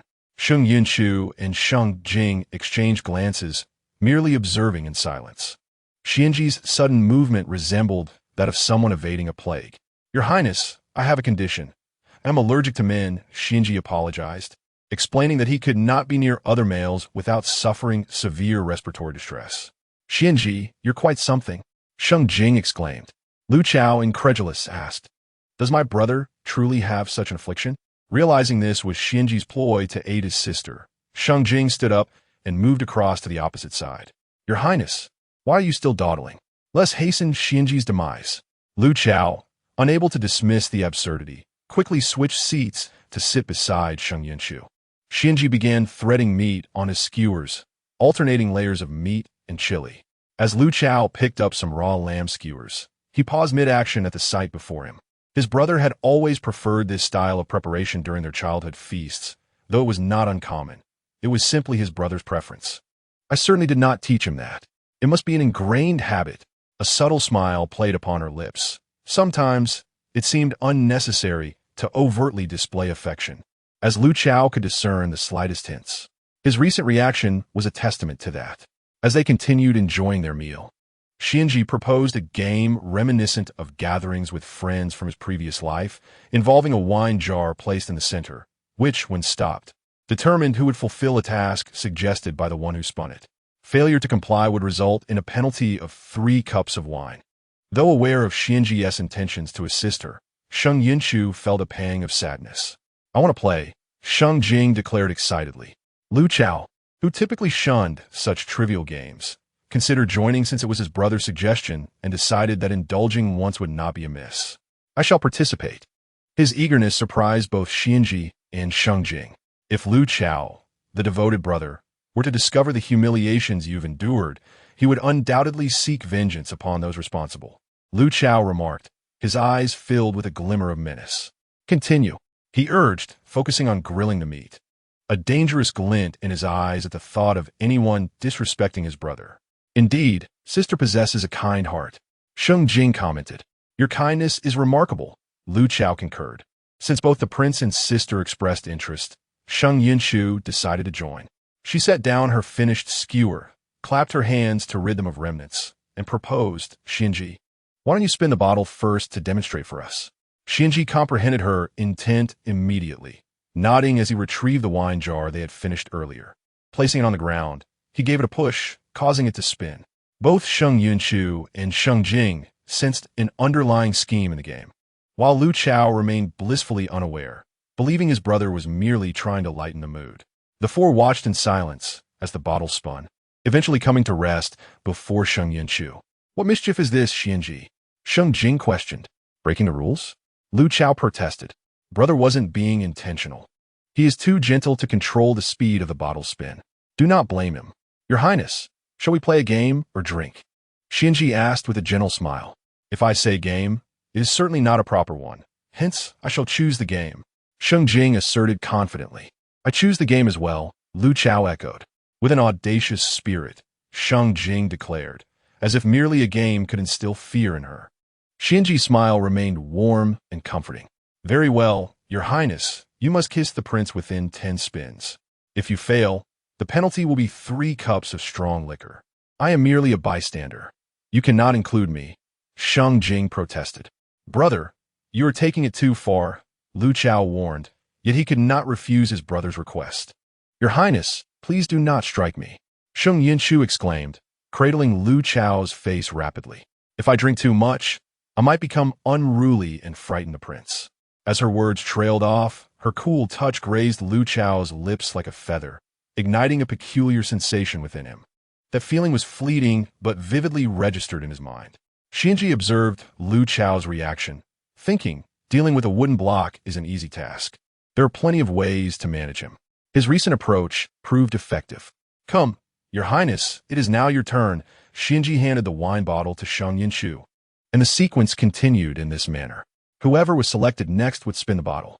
Sheng Yunchu held the bottle, allowing it to spin randomly without exerting her inner strength. However, when it finally came to a stop, regret washed over her. Your Highness, allow me to add another rule. If the bottle points to oneself, a penalty of wine must be incurred, Shinji declared, summoning the servant. Lung Yu, please fetch a jar of strong liquor. Lung Yu glanced at Shinji, then at her master. stifling a laugh as she went to retrieve the drink. What a stroke of misfortune.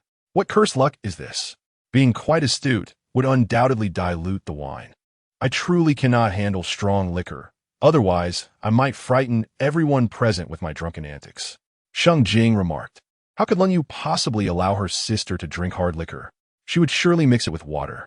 Lu Zhao inquired, what sort of madness are you referring to? I am quite curious to see how it unfolds. Before long, Lung Yu arrived, cradling a jar of wine. She exchanged a knowing glance with her lady, then set the jar down. Upon noticing Lung Yu's wink, Sheng Yunchu instantly understood. She poured herself a bowl and, without hesitation, gulped it down. The wine was sweet, devoid of any bitterness, thanks to Lung Yu, her loyal servant. After finishing the bowl, Sheng Yunchu suddenly sensed that something was amiss. Chapter 47.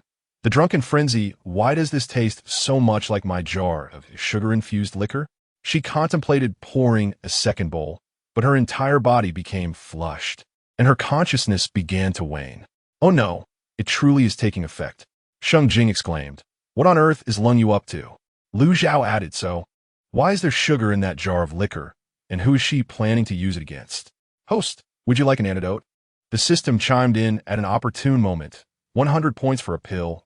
Consume it, and you shall remain sober after 1,000 cups. Though the 100 points would not significantly enhance its operational value. Even a mosquito's leg is meat. No, Sheng Yunchu firmly declined. I am not drunk. I do not require it. The system remarked. Little did she know, just as she was about to take action, the previously listless Sheng Yunchu suddenly sprang to her feet. At that moment, her body stood with arms dangling weakly, her head bowed, and her eyes squinting, presenting a somewhat alarming sight. Sister, I am not drunk. Sheng Yunchu began to assert stubbornly. Do not doubt me. I am perfectly clear-headed. I feel invigorated, and I could even scale the rooftops. With that declaration, she indeed commenced her actions. Under the varied gazes of the three, she arranged the stairs beneath the eaves and, like a caterpillar, began her ascent to the rooftop. Choo-choo, it's dangerous up there. Come down. Sheng Jing exclaimed, her forehead glistening with cold sweat. Although her sister possessed martial skills, she was currently intoxicated and her awareness was impaired. What if she fell and hurt herself? Your Highness, neither Miss Sheng Jing nor I are skilled in combat. CNG interjected, it's perilous up there. Perhaps you should retrieve the princess. Lung Yu must have misinterpreted. The glance he cast earlier was not a request for genuine strong liquor, but rather a suggestion to add a bit of water to it. Lu Zhao kept his eyes fixed on Sheng Yunchu, fearful that she might slip and fall.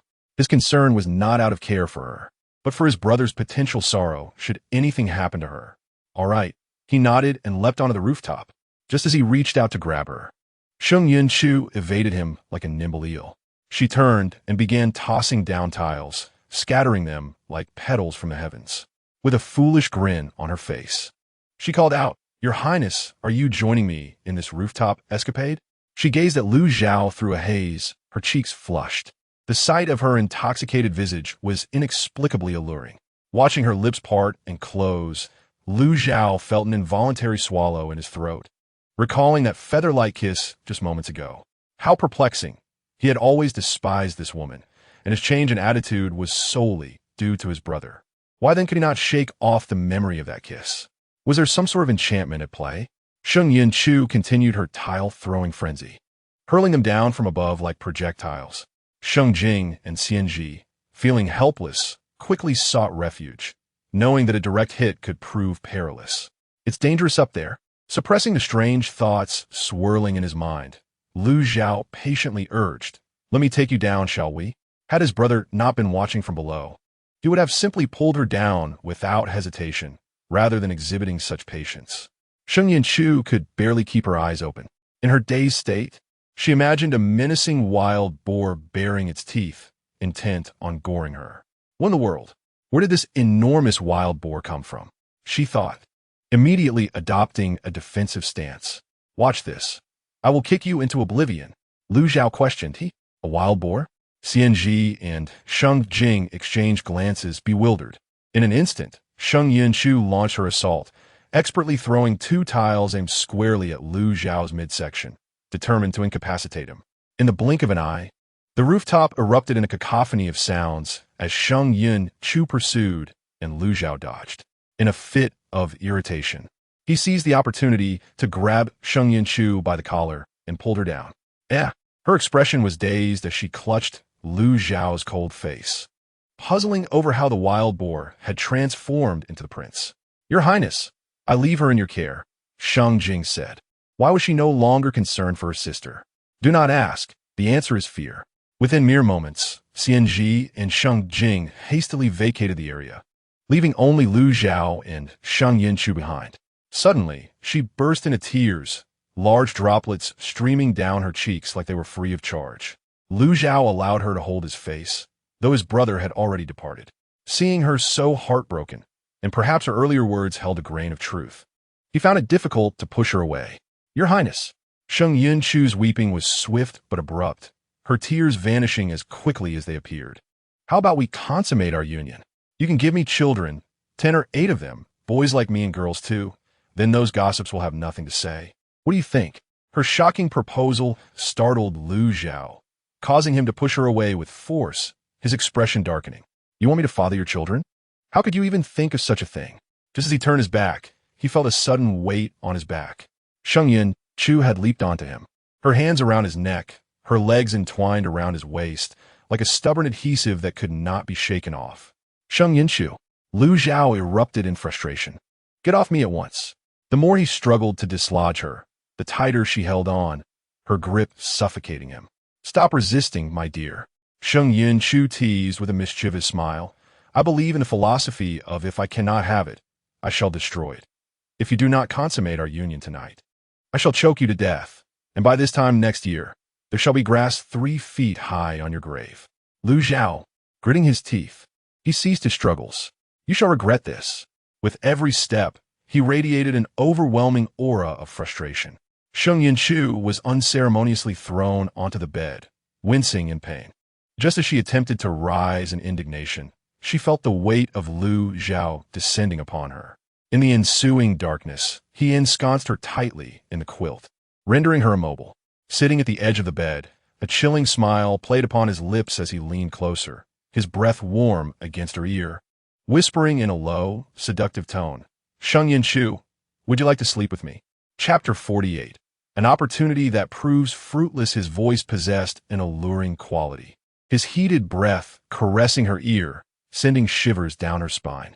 Sheng Yunchu, already in a daze, found herself even more bewildered by his provocations.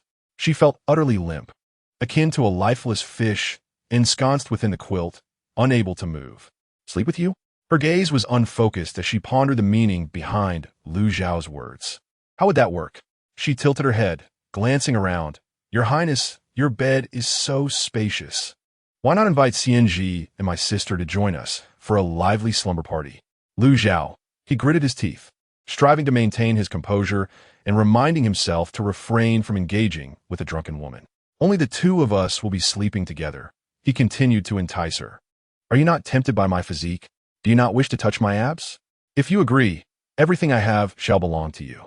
In this ultimate seduction, as she watched his crimson lips part and close, Sheng Yunchu found herself unable to resist, swallowing hard. Her body arched, yearning to taste those lips that beckoned like a sweet fruit. Alas, she was unable to succeed. Lu Zhao appeared to do so deliberately, retreating just as her lips were about to meet his, leaving her longing for more. Sheng Yunchu was not pleased. Was she playing the game of feigned indifference with her sister? Was she deliberately enticing her?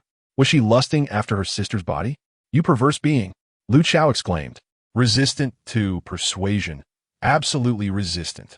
If he could not deceive her, he would have to resort to direct means. "Wang Fei, where have you hidden the evidence in the secret chamber? And where is the key?"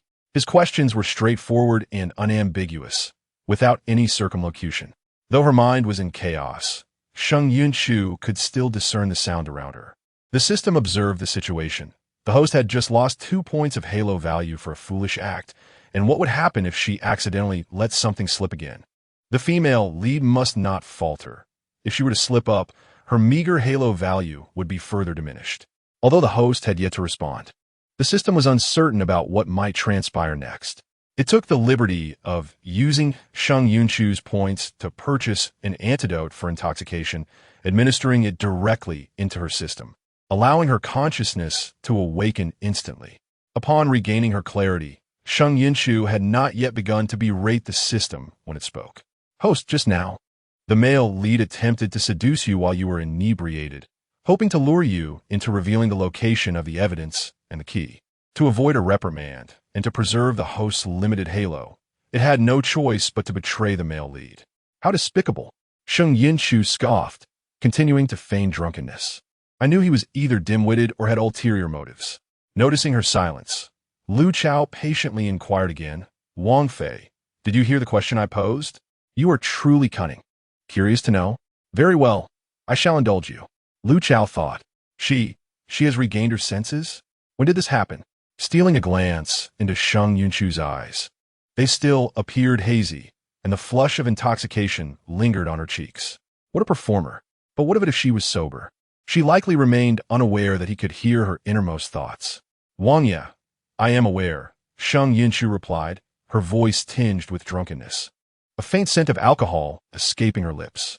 Do you truly wish to know? She gazed at him with watery eyes, suddenly looking quite pitiful. Indeed, Lu Chao played along. For as long as he could extract answers from her, performing a little charade was no burden. There is no such thing as a free lunch in this world. One must seize an advantage. Sheng Yunchu smiled slyly in her heart, then softly pleaded, Wang Ye, I am stifled under the covers and can scarcely breathe. Would you kindly release me? Lu Chao pondered the implications. Seize an advantage?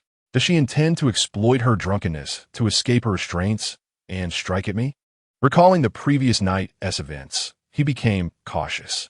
He nodded and, with a swift tug, flung the covers aside, causing Sheng Yunchu to tumble to the edge of the bed. She moved languidly, like some creature of the deep, and knelt by the bed. Lu Chao was taken aback. What manner of greeting is this? Is she not intending to strike at me? Seizing the moment, Sheng Yunchu opened her arms and ensnared Lu Chao's neck, pulling him onto the bed with a sudden force. In the blink of an eye, she pinned him down with precision. Sheng Yunchu. Lu Chao grasped her arms, attempting to toss her aside and rise. Yet, Sheng Yunchu clung to him tenaciously, exclaiming, Wang, I desire a kiss. Her clinginess rendered Lu Chao unable to shake her off, and his expression darkened. Is this what she meant by seizing an advantage? Dream on. Though he cursed in his mind, images of their previous kiss invaded his thoughts. I can no longer indulge your games. It's utterly tedious. Losing patience with his lack of cooperation, Sheng Yunchu released him abruptly, rolled onto the bed, and fell into a deep slumber. Lu Chao stood by the bed with empty hands, feeling inexplicably disgruntled. What's sighing? I offered you an opportunity. Clearly, you are of no use. What opportunity? Was that not an attempt to take advantage of me in my vulnerable state? Yet you still seek evidence from years past. Even if I were to grant it to you, what would it matter? Your soldiers are stationed far from the capital, and your shadow guards are but a handful. Do you comprehend how many people were involved in that plot? Are you aware of how formidable they have become in recent years? Providing you with evidence would only alert the enemy. Though Sheng Yunchu kept her eyes closed, she dared not sleep, fearing she might be discarded like an unwanted object. Hearing her thoughts, Lu Chao's expression darkened as he decided to remain seated. Perhaps he could glean some information. You spend your days concocting schemes to no avail. You would do better to contemplate how to treat me well. We are but two sides of the same coin. Do you not understand? Your Wang Fei has connections, wealth, and a legion of followers. Is that not sufficient for avenging you and your brother? Are you suggesting I sell my charm like a pretty boy? The evidence lies at the headquarters of Tianji Pavilion, and the key is in the possession of the Dragon Warrior. Go retrieve it. If you succeed, I shall address you as my lord. Dragon Warrior? The dragon of the 12 Zodiac? The tales of the 12 Zodiac warriors of Tianji Pavilion were not mere rumors. I heard from Kumu-e that the two fellows are still out gathering intelligence. We must ensure they provide more intel. The pressing matter is to have that dog resolve the troubles of Tiandao Academy first. I want to hear you reveal who that person is hiding the evidence. Perhaps he had an inkling of the truth, but he dared not fully believe it. The following morning, when Sheng Yunchu awoke, the sun was already high in the sky, and the sparsely furnished room was empty save for her. As she stepped outside, Lung Yu awaited her, resembling a child caught in mischief. "My lord, I am sorry. I shall accept my punishment." She had misunderstood the situation the previous night, not only failing to dilute the wine, but also selecting the strongest batch. "This is not your fault," Sheng Yunchu reassured her. "There is no need for punishment." Considering the circumstances, had Lung Yu known her master's poor tolerance for alcohol, she might have chosen the strongest wine to incite her master's drunken antics. "Thank you, my lord." Though Lung Yu felt somewhat guilty, she resolved to seek out Camus whenever she had time to practice her perceptiveness. Sheng Yunchu glanced outside, noting Lu Chao's absence. "Where's Wang Ye? He is not here so early. Perhaps he has gone to Tiandao Academy." Tiandao Academy was his life's work, and after years of subtle purging by the Crown Prince, he likely sensed the changes. To replace the Crown Prince's people would require considerable effort. "Are you asking me to deliver it personally? What kind of perplexing behavior is this? Do you think my delivery would make it particularly appealing? Surely not." Thus, it seemed he was concocting some grand scheme. Lung Yu pondered the intentions of the Regent King. She was not blind. The Regent King held a strong disdain for her master, and surely there was a conspiracy afoot. With so many subordinates at his disposal, he could have easily instructed anyone to deliver the meals. What need was there for her master to do it personally? "I will see what my sister is doing. You go instruct the kitchen. Regardless of what that dog is plotting, I shall take care of it." She ordered Lung Yu to arrange things in the kitchen, adding, "By the way, Wang Ye particularly enjoys braised pork and pan-fried fish. Have those prepared, along with a lighter soup." After hearing her master's instructions, Lung Yu nodded. Her master was far too kind. Despite the Regent King's treatment of her, she bore no grudges. To speak irreverently, the Regent King was truly blind. What more could he want from such an excellent Wang Fei? She longed to witness the day when the Regent King finally opened his eyes and pursued his wife with fervor. Her master certainly does not lack suitors.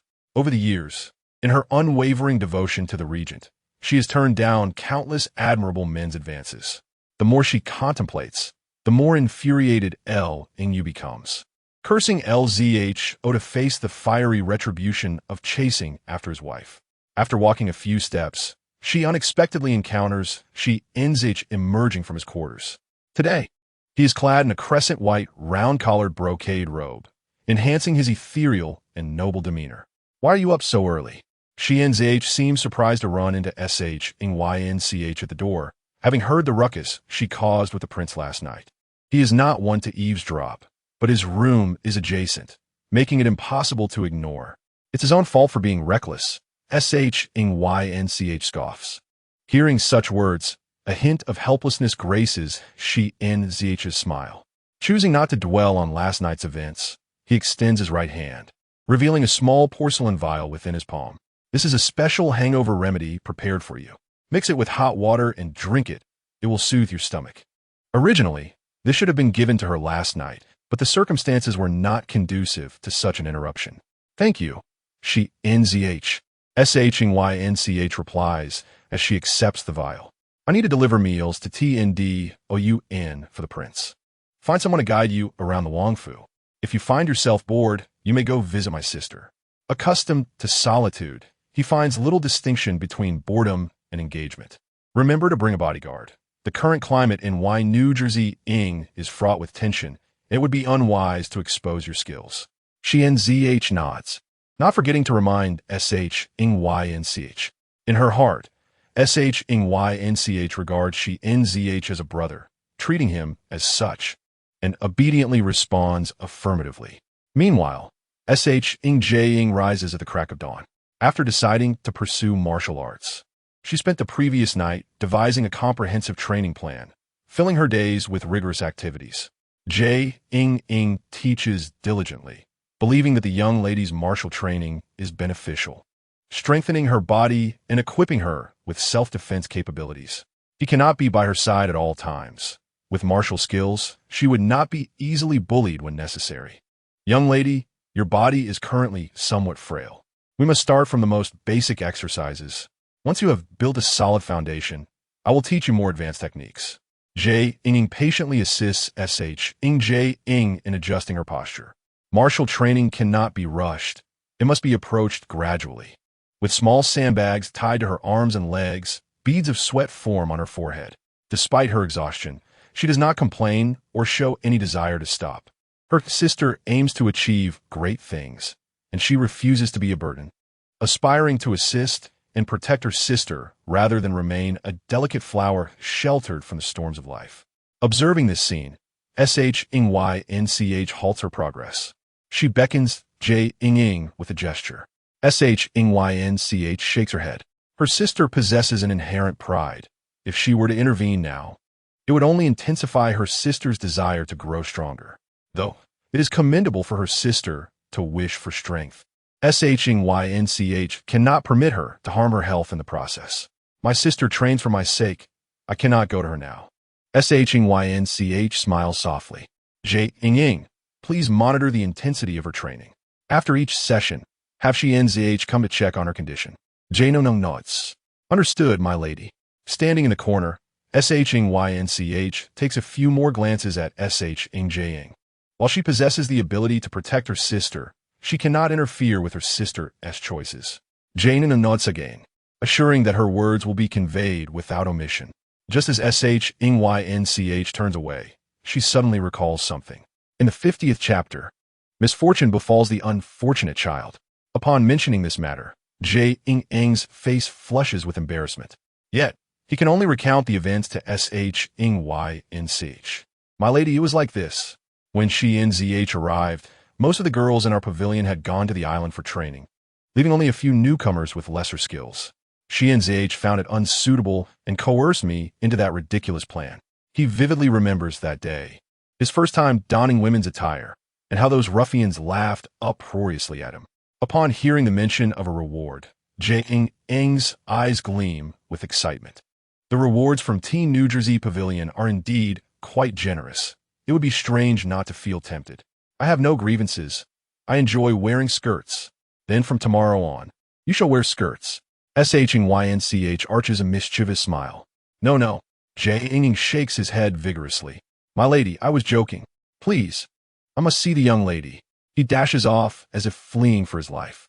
In this secluded area, few pass by. A sow recently gave birth to a litter of adorable piglets. Have you all been possessed by some foul spirit? Sheng glances at the wall, where 5 figures dangle. Perhaps you should invite a master to exorcise the evil? They resemble 5 ghastly apparitions hanging there. Last month, they had bought 5 coffins from the coffin shop, standing upright, and would lock themselves inside at night. It is truly a ghostly realm. My lady, hanging like this can enhance our height. We read about it in an ancient text. We hope to develop further. What a wicked text! Sheng exclaims, feeling a headache coming on. Stop hanging like that. If it were nighttime, it would be rather unsettling. They all have errands to attend to, as LZHO's men are investigating matters related to TNDOUN and the Zich and Goody NGJN's residence, especially with the impending 60th birthday celebration of General ZHO. They must keep a close watch. Also, regarding the investigation led by ZHOSHN, if necessary, evidence should be discreetly provided to him.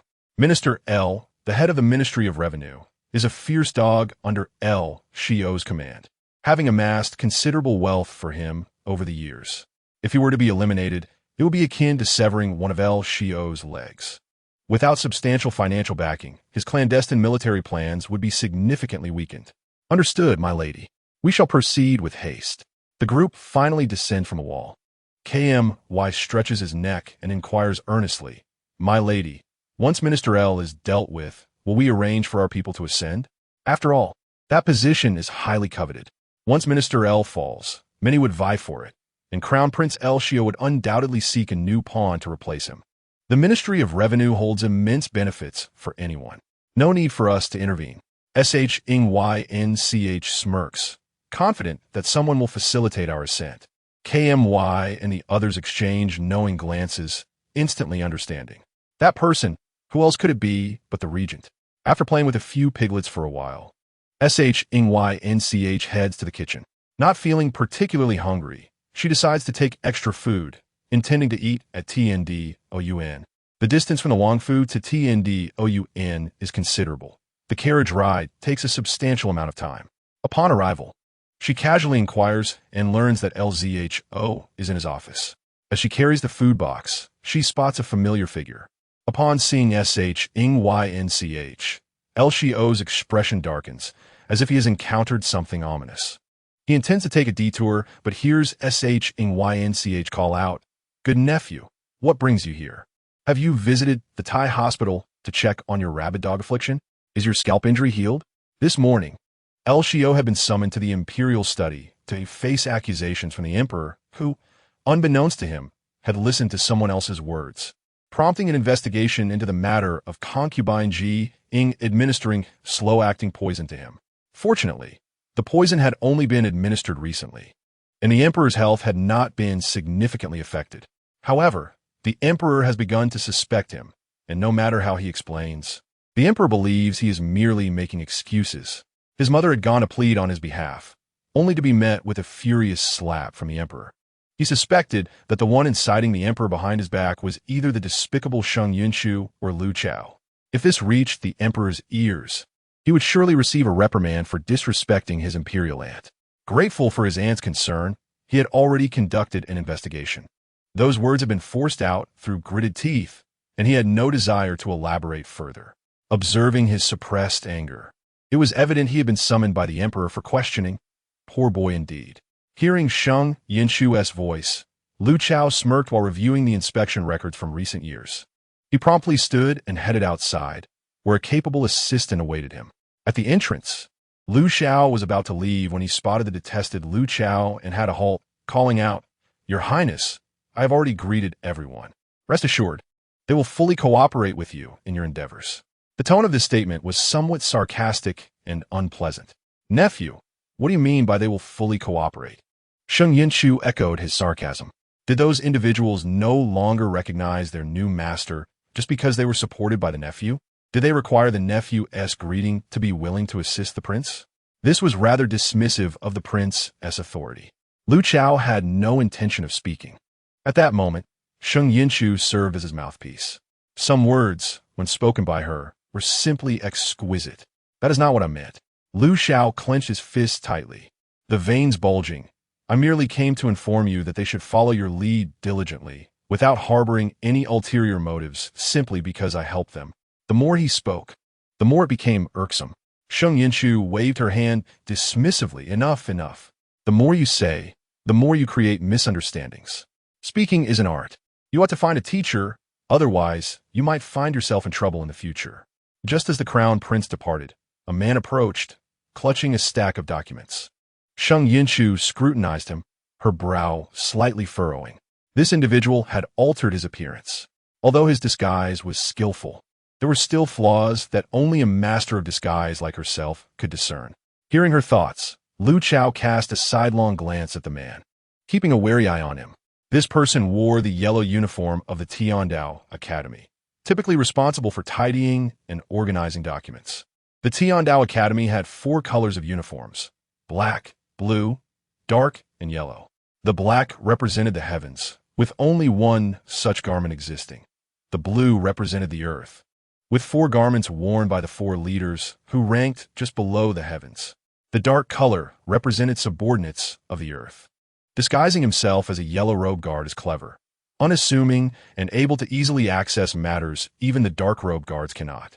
It seems like something that dog Lu Chao would arrange, knowing that the people he stationed here would eventually be purged by Lu Chao, thus employing alternative methods to infiltrate. I recall that the person beside that dog Lu Chao possesses skills in poison and medicine, among other things. I wonder if this man is the same. I must have Kimu investigate. If it is indeed him, eliminating him within the Tiandao Academy would be a simple task, since discovering that the 7-Up and 8-Down had acquired some compromising information on the Crown Prince through their own channels. Lu Chao no longer wished to maintain any semblance of uncle-nephew relationship. He was merely intent on eliminating him. If the dark-robed guard truly belonged to the Crown Prince, he must be captured for secret interrogation. Assuming he was indeed affiliated with the prince, he would undoubtedly possess significant intelligence. Moreover, he was quite eager to see whether the 7-Up and 8-Down could outpace the Tiangong Pavilion in their inquiries to ascertain who could uncover clues more swiftly. Having been scrutinizing the yellow-robed guard, fearing he might grow suspicious, Sheng Yunchu deliberately remarked. Your Highness, the color of his uniform is rather unattractive. Lu Chao responded. Does the princess have any suggestions? He asked with a smile. Sheng Yunchu glanced at the food box and then touched her stomach. Your Highness, I have not eaten anything since this morning. I'm quite hungry. Shall we eat together and discuss? The man who had just moved the documents paused behind the corner wall, waiting for Lu Chao and Sheng Yunchu to enter the room before leaving. Within the Tiandao Academy, Lu Chao was the only one with an independent office, which was elegant, serene, and spacious. Sheng Yunchu opened the food box and presented the dishes inside. I specifically instructed the kitchen to prepare your favorite pan-fried fish and braised pork, along with a bowl of seafood sour soup. I have gone to such lengths to please you, remembering your favorite dishes. Surely you must feel a sense of gratitude and increase my strategy value. To further impress him, Sheng Yunchu served the rice and placed it in front of Lu Chao. Lu Chao felt a flicker of emotion upon seeing the food, regardless of her intentions. Remembering his preferences was a thoughtful gesture. As for the strategy value, how could it possibly increase? The princess has been considerate. Lu Chao picked up his chopsticks. Having risen early and been busy all day without even a sip of water, he was indeed quite hungry. He would not turn down food. And after tasting the braised pork, he added, Thank you for personally delivering the meal. It must have been a laborious task for you. Just as Sheng Yunchu was about to respond, the system suddenly burst forth. It screeched, twisted, and writhed, exclaiming, Host, strategy value increased by 10. Have you grasped the essence? Continue. Lock in this increase. Today was not without its surprises. Lu Chao might have truly been touched by her sincerity. So he appreciates genuine feelings? She seemed to comprehend. However, but do not become complacent, host, the system kindly reminded. The male lead's current disposition towards the host was merely one of reduced aversion. Should the host inadvertently provoke him, the strategy value could very well decline. Come on, I'm so terrified. Worst case, just kill me and scatter my ashes for amusement. The system quipped, the host is acting strangely again. I shall take my leave. Lu Chao pondered, what is this woman thinking while eating? What nonsense. During dinner, after Sheng Yunchu tidied the dishes, she considered slipping away. The Tiandao Academy was, after all, rather dull, filled with ice blocks and devoid of any interesting company. It has been ages since I visited Zue Chun-Lu. Today, while that dog is busy, I must go and listen to some tunes. My brothers must be missing me dearly. Lu Chao exclaimed inwardly. What nonsense is she thinking? She is in the capital and still wishes to head to Zue Chun-Lu? Is she attempting to provoke my wrath? Princess, it is rather dull for me to sit here alone. Why not stay and keep me company? Lu Chao took the initiative. Not a chance. Are you out of your mind? You want me to accompany you? Don't you think that would be bothersome? Such audacity. You are truly bold. Sheng Yunchu seethed silently. It seemed that a visit to Zue Chun-Lu was now off the table, with plans postponed for another day. There is nothing of the sort. Your Highness is overthinking. She set the food box down and sat, smiling with feigned politeness. I merely feel I might be a bit too noisy and disturb your Highness's peace. Lu Chao remained silent, beginning to sift through the pile of documents before him. Shortly, he handed one of the documents to Sheng Yunchu. Princess, would you be interested in taking a look? Have you gone mad? The documents of the Tiandao Academy are confidential. You want to see them? Seeing her reluctance, Lu Chao continued. This document has me somewhat confused. I would like to hear your perspective. Perhaps you might offer a different insight. In the end, the Tiandao Academy held power superior to that of the emperor. If the Academy desired, it could investigate any case. And once the Academy took over, the Ministry of Justice and the Supreme Court could no longer interfere unless the Academy requested their cooperation. In addition to investigating cases that the Ministry of Justice and the Supreme Court found inconvenient or difficult to handle, the Tiandao Academy possessed many other powers. A conspiracy. I sensed the air of intrigue once more. Sheng Yunchu was eager to discover Lu Chao's intentions and took the document from the table. Very well. I shall take a look. However, I am rather dull-witted, and even if I read it, I may not be able to enlighten your Highness. I've already issued my disclaimers. Should you press me further, it would be rather impolite. Rest assured, I shall not make things difficult for you. I merely wish to eavesdrop on your innermost thoughts. The document in my hands appears relatively new, suggesting it was compiled within the last 2 years. Upon opening it, I found it densely filled with text, and Sheng Yunchu began to read it meticulously. Sheng Yu? She feigned confusion.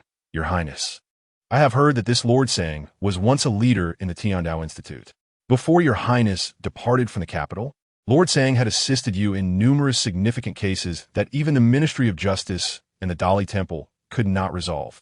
However, for reasons unknown, he was sentenced to death after a millennium. Why are there no thoughts expressed here?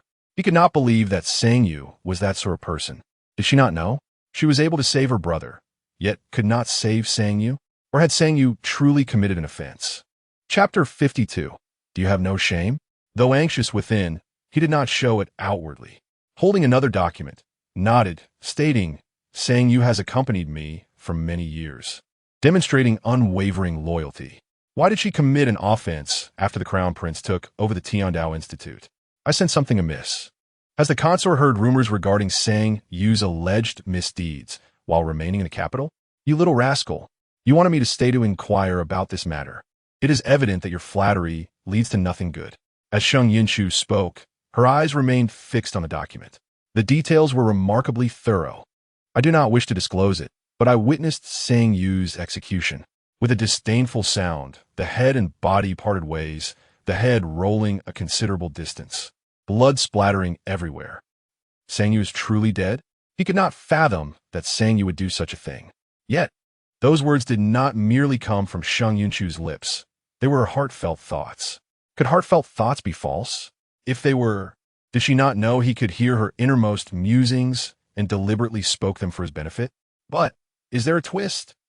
Upon considering this matter, Sheng Yunchu felt a sense of exhilaration, as she had performed similar acts in the past. Heaven knows how I felt upon hearing this. I always believed Sheng Yu was not that kind of person. I do not distinguish between good and evil. I save good people. But I will not spare any wickedness associated with Lu Shao. I shall leave no remnants. I never expected him to be that kind of individual. His mood brightened, and his tone with Sheng Yunchu became increasingly gentle. Had I known he was such a person, I should have dealt with him myself. Deal with your own sister. Do you believe everything I say? If I told you that the evidence you had back then is in my pants, would you believe me? What trust between people? You scoundrel. Back off. I certainly trust Sheng Yu's character. Those words were not meant for you. Just listen without taking them to heart. Indeed, while her thoughts were filled with such disdain, Sheng Yunchu did not voice them. Understanding a person's face does not equate to understanding their heart. The prince was thus deceived. Sitting there became tedious, and not knowing how much longer she must wait, Sheng Yunchu completed the document in her hands and contemplated the next one. Whatever thoughts had were now irrelevant. This opportunity to hear her thoughts was too precious to squander. The princess is interested in these matters as well? He inquired playfully. Do not smile at me, and do not employ your charms. I am not swayed by your tactics. Once I succeed in my strategy, I will kick you far away. What use is good looks? Do I lack handsome suitors? Six-pack abs are insufficient, and your words are not sweet. Shall I keep you around just to vex myself? Is that so? Huh. May I take a look? She smiled, quite understanding, and cautiously asked. Nodded, inexplicably reluctant to continue speaking with her. Sheng Yunchu was not bored. She simply had developed a sudden interest in those documents. She wished to see just how absurd the cases handled by Lu Shao over the years were recorded. Back in the day, that scoundrel had 4 subordinates in the Tiandao Institute. One was beheaded, while the remaining 3 faced dire fates. One drowned, another became a cripple, and the last one still serves as a leader in the Tiandao Institute. It is said that the one who remains unscathed truly possesses wisdom to survive all these years. They must have committed countless and scrupulous acts for Lu Shao, even sacrificing a close comrade. Focused on the document, furrowed his brow. So, the one still at the Tiandao Institute is the person she speaks of hidden so deeply? Yet, Lu Shao is likely unaware. I, however, am well aware of the world's narrative. I know everything he does, even his private affairs. As for Xiehong, there is a secret passage at the bottom of the well. Now he is my loyal servant. He tightened his grip on the document, a hint of moisture glimmering in his eyes. That Su Jin is truly detestable. Su Jin, of the 4 who once followed him. Only Su Jin remains in the Tiandao Institute. Analyzing from Sheng Yunchu's thoughts, Su Jin must have become the crown prince's man to save his life. He would rather die than be my servant. Stubborn as an ox, just like that scoundrel, resistant to any persuasion. Does he think he would starve if he mingled with me? Had I not made him an undercover agent, he might have lost all hope and sought death. After muttering to herself, Sheng Yunchu sighed. Alas, I wonder if that scoundrel will be moved to tears when he learns of my efforts on his behalf. There is no need to wait. I'm already deeply moved, Sheng Yunchu. Thank you. However, we shall forego the tears. He must maintain his dignity. After a while, she felt fatigued and set the document aside, resting her head on the table.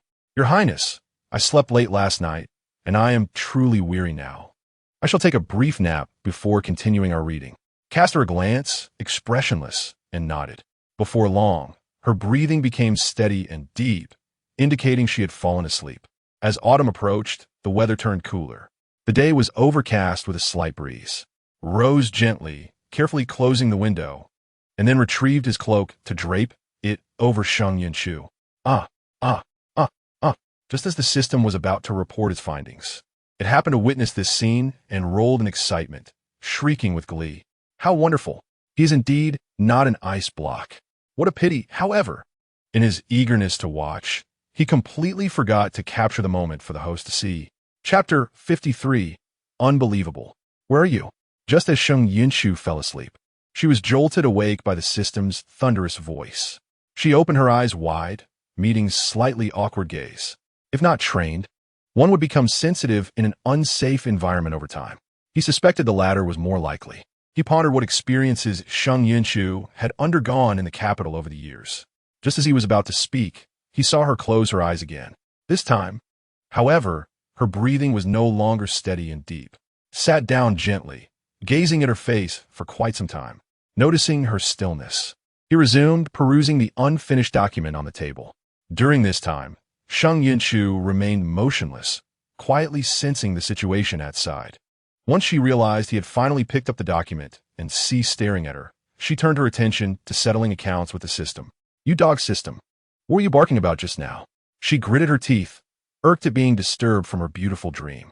If you do not explain clearly, I shall crush your system egg. System. It believed that its host was not without reason when she could be struck dead by a passerby for merely shaking a shoe on the road. Seeing Sheng Yunchu's fierce expression, the system feared she would threaten it with her business and hastily replied, Host, just now while you were asleep, I happened to see your husband worried about you getting cold, first closing the window and then covering you with his cloak. How considerate. It seemed that the male protagonist's gaze towards his host had shifted slightly from before, yet in the midst of her frantic screams and distorted movements, she could not ascertain whether it was merely a figment of her imagination. Reflecting on the moment, she opened her eyes and noticed the cloak draped over her shoulders. Coupled with Lu Chao's somewhat anxious expressions, she found herself unwilling to doubt the system's words. What had possessed him today? Sheng Yunchu was perplexed. That dog was hardly the considerate type. Surely, he was under the influence of an easterly wind, or perhaps it was a northwesterly, a southerly, or a westerly breeze. The system was quite amused, relishing the scene it had just witnessed. Its delight was not solely due to the male protagonist closing the window and covering the host with a cloak. Of course, it was exhilarating. In a fit of excitement, the system began to crawl darkly around the room, urging the host to guess how much had increased this time. I fear to disclose it, lest it frightens you. Sheng Yunchu. What frightened me? Thus, it was either exceedingly high or exceedingly low. She opted for the latter. How low could it be? 1%? A sudden chill ran through her. Could it be lower than 1%? Observing the system's peculiar affliction manifesting once more, she felt it was inevitable. You need not speak further. Sheng Yunchu was quite averse, declaring her disinterest. The system, however, was undeterred. With a dark chuckle, it exclaimed, 50%. Are you stunned? Do you doubt it? Is it beyond belief? Sheng Yunchu, what did you just say? In her excitement, she momentarily forgot to communicate with the system telepathically and instead exclaimed in astonishment. She abruptly opened her eyes, her body stiffening as she sat upright, her palms striking the table with a resounding clap. Lu Chao swallowed hard, causing the documents in his hand to fall to the floor with a thud. The room fell eerily silent, the stillness palpable. The system, witnessing the scene, nearly burst with laughter, declaring, "A host, 50%. The current strategy value is 83%. After this proclamation, it swiftly vanished, eager to indulge in some celebratory entertainment, while also planning to study and prepare for the time when it could entice the charming Little May system. Hearing such a staggering figure, Sheng Yunchu's eyes widened in disbelief, her expression tinged with fear. "Princess, have you had a nightmare?" Lu Chao inquired softly, testing the waters. If she had indeed dreamt of horrors, it was likely she had been arguing with someone. Sheng Yunchu forced a smile and nodded, affirming the notion. "Wasn't a nightmare? Terrifying indeed. It nearly frightened my soul away." Lu Chao, was it really that terrifying? He noted her seemingly fearless demeanor. "What kind of nightmare did you have, princess?" Lu Chao turned to Sheng Yunchu, his tone unexpectedly gentle, asking if she might share it with him. "Why are you so curious about everything?"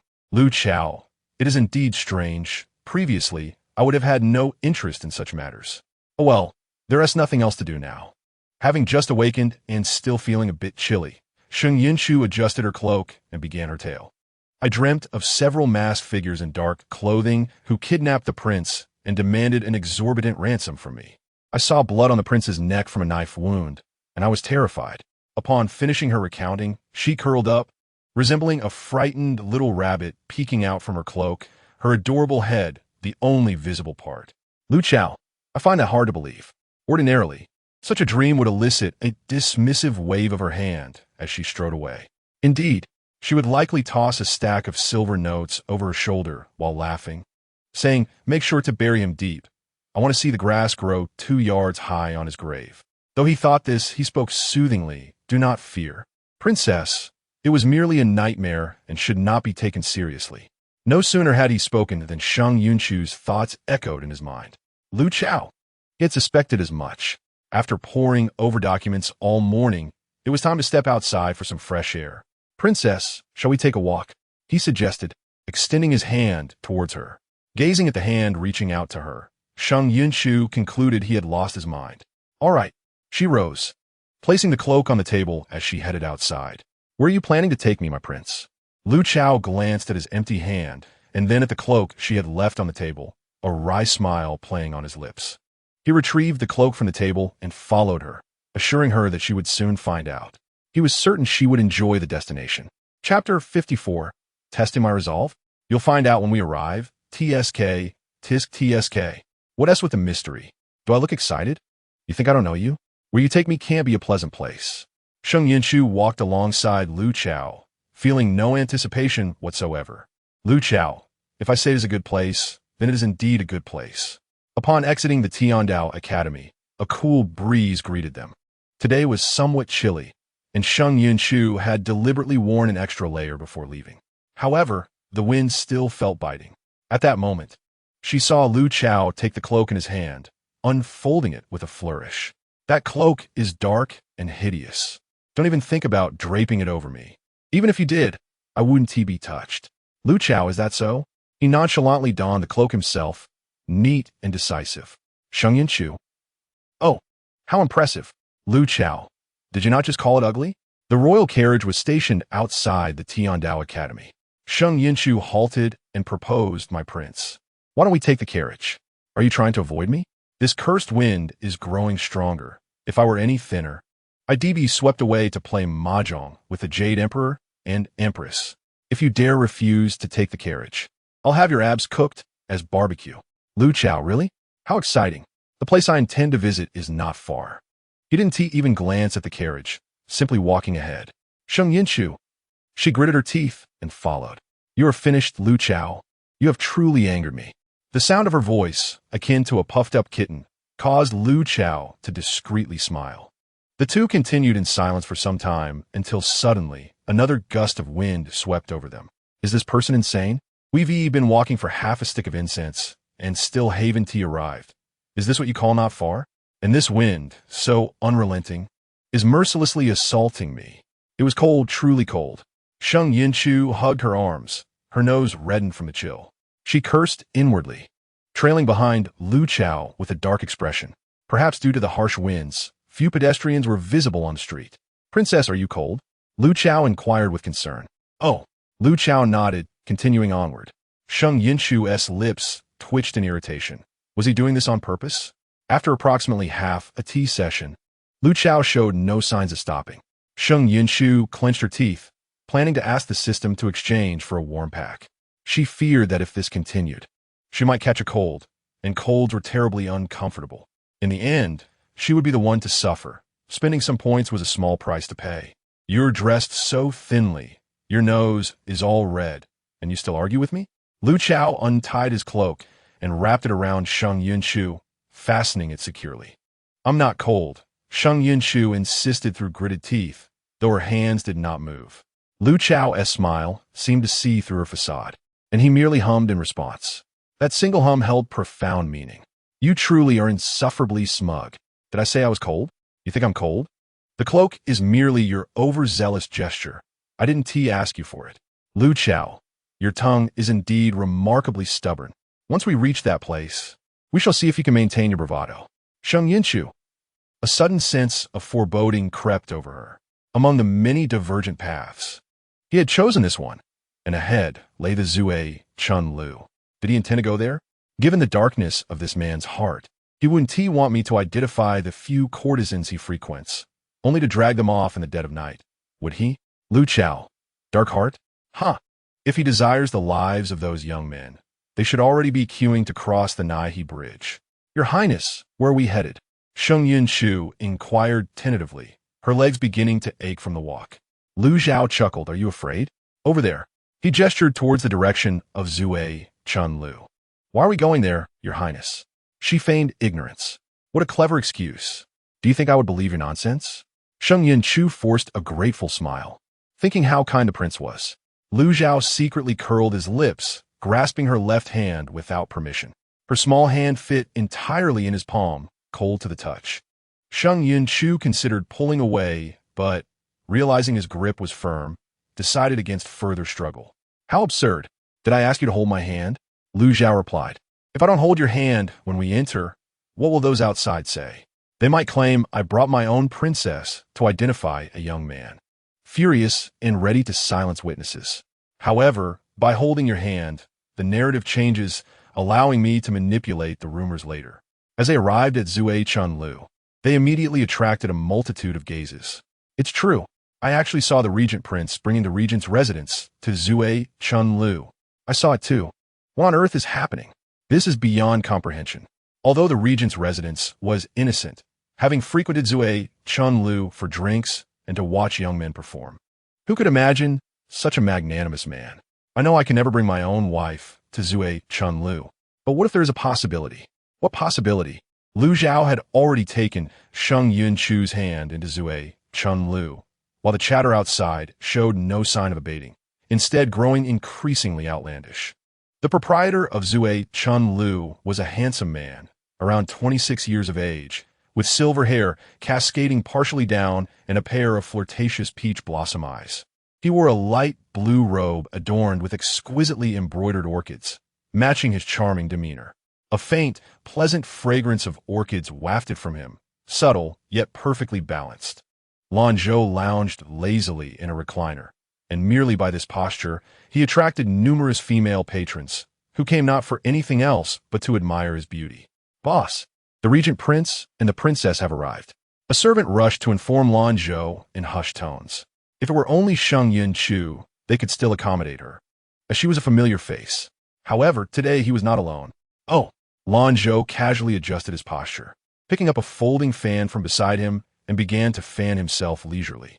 Such a distinguished guest. On such a chilly day, he seems impervious to the cold. I happen to be absent when the regent prince took the princess away that night. Since they are here today, I must pay my respects. Lan Zhou rose, shaking his fan, for the man of the sect leader was not his own, thus he had little interest in meeting him, except for the concern that this crowd might not survive the night. Chapter 55. The sect leader is in danger. Today, their sudden appearance, especially with the sect leader, cannot bode well. The sect leader is in peril. Zue Chun-Lu is in danger. Isn't the princess a frequent visitor here? Lu Zhao glanced around, noticing that none of the servants dared to move, and remarked, Isn't this place owned by the Taisher? Why is there not one to welcome the owner? The eyes can be donated to those in need. Is it fear of you, the Grim Reaper? After rolling her eyes inwardly, Sheng Yunchu smiled. Your Highness. They are timid, fearing you might consume them.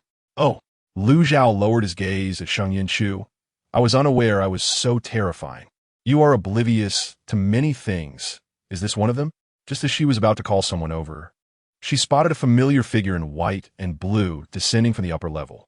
If we are to discuss handsomeness, our Xiao Zhou must certainly be on the list.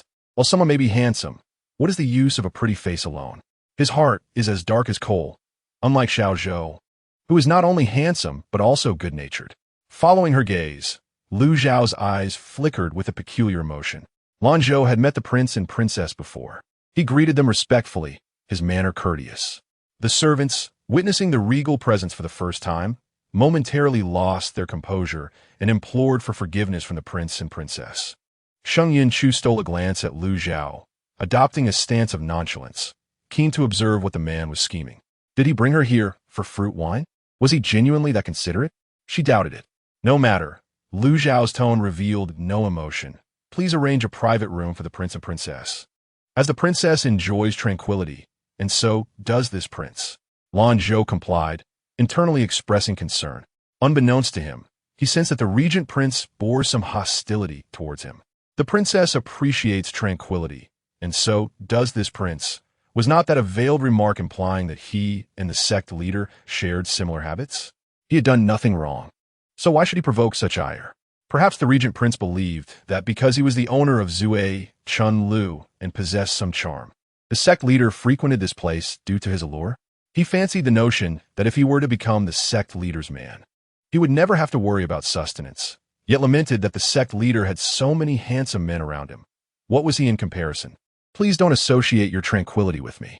I am a social savage. Tranquility? What nonsense is that? Lu Zhao interjected. You are utterly unable to discern my intentions. After escorting them to a private room, Lan Zhou attempted to leave, but was halted by Lu Zhao. Lan boss, I have heard that when the princess visited here previously, she would summon a few young men to play music and perform talents. Do gather those individuals. Huh? What does Lan Zhou mean by that? Is he trying to demonstrate his prowess? Is he attempting to evoke memories? This particular private room was the same one he had once violently kicked the door off. Very well, Your Highness. Lan Zhou respectfully nodded and made the arrangements. Closing the door, he felt a chill of sweat for his sect leader. The intentions of the guests were anything but benign. However, the sect leader was formidable. He should not be subjected to domestic abuse from Lu Zhao. Go ahead and act as you please. I will endure. Do you think I'm frightened? Lu Zhao retorted, what have I done? Where's the evidence? Before long, 8 timid young men arrived, some clutching gyukins, others wielding jade flutes, while a few came empty-handed or with swords. Lu Zhao smirked, praising, quite well-equipped, each one fair-skinned. The princess truly has a discerning eye. Sheng Yunchu responded with confusion. Are you out of your mind? Did I indicate any desire to engage with you? Why am I suddenly involved in this? Desiring to change the subject, Sheng Yunchu shifted the conversation. Your Highness. Lu Zhao reached out to adjust the hairpin atop her head. I noticed this particular ornament just as I passed by a jewelry shop. It appears to be a limited edition, costing 2,000 gold. Are you trying to provoke me? Lu Zhao replied, I have no intention of dying. Your eyes are truly bothersome. Perhaps it would be best to leave them be. You spend all your time admiring such annoyances. Remove it immediately and prepare it for my wine. Lu Zhao countered, it's a rather large sign. I am not blind. Sheng Yunchu internally scolded him, yet remarked aloud, Your Highness, this is a high imitation. Surely you understand what that means? I thought it essential not to tarnish your reputation as the regent prince, but lack the funds. So I settled for an affordable imitation to maintain appearances.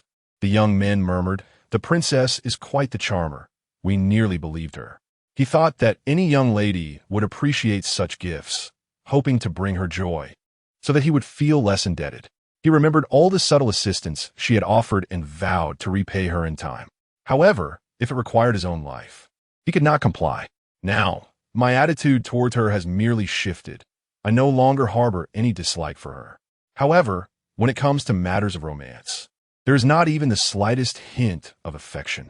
After spending so many days together, if I were to develop feelings, it would have happened by now. There is no need for the prince. I shall no longer wear these imitation jewels, for the genuine articles are simply too expensive. At this moment, the prince's residence is in dire need of funds. I have other adornments, though they may not be as valuable. They are all authentic. Sheng Yunchu hastily declined, and the reason is known only to herself.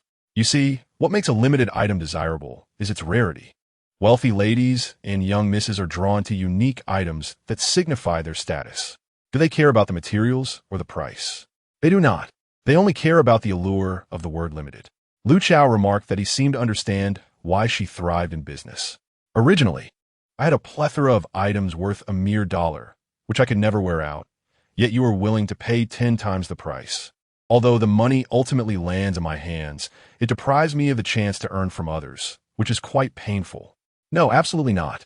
It all depends on the princess. After hearing her thoughts, Lu Chao refrained from speaking further. The funds of the prince's residence lie in the hands of the princess. Whenever she wishes to purchase, she may do so. His generosity made Sheng Yunchu contemplate, causing her mind to drift into an unusual state. Lu Chao moved his fingers, and the attendants understood, each returning to their respective places to prepare. Sheng Yunchu thought this was the end, but unexpectedly, Lu Chao inquired, "By the way, princess, before I left the capital for the new year, I had numerous properties. Are they still intact?" Chapter 56. She had encountered him first. "Are you not aware that you might not survive until tomorrow? You are incessantly treading on my landmine. Have you not considered that the prince's residence has been reduced to a shell by me?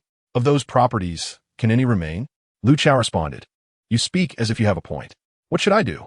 It seems I will have to listen to her argue again." Indeed, Sheng Yunchu began to defend herself. "Your Highness, I have been uneducated since childhood and know nothing of commerce. After your Highness departed, those individuals often targeted our shop, and I, left with no choice, had to sell it." As she spoke, she nearly choked back tears. Her eyes reddened. Truly a performance. "So it is." Lu Chao sighed in resignation. "I have made numerous enemies. Back then, I was indeed thoughtless.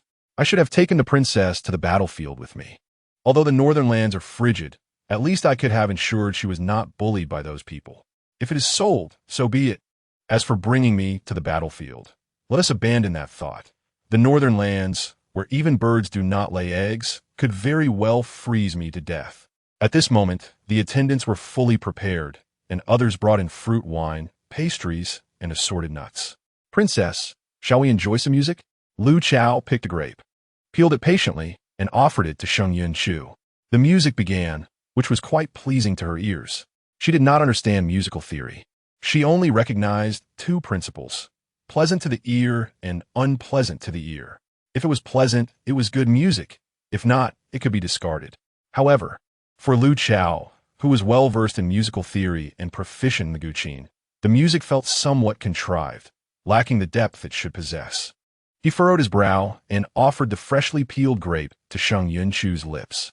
The two attendants standing nearby appeared flustered, uncertain of what they should do. Sheng Yunchu glanced at the grape in Lu Chao's hand, took a bite, and after swallowing, said with a smile, "Your Highness." This task used to be performed by them. The two attendants, suddenly caught off guard, trembled in fear. They were timid and had already begun to shake with fright. "I knew you intended to settle scores later, deliberately causing trouble, didn't you? Your Highness, this requires expenditure." Sheng Yunchu forced a smile, her expression not quite genuine. Letting them stand idly was a waste of money.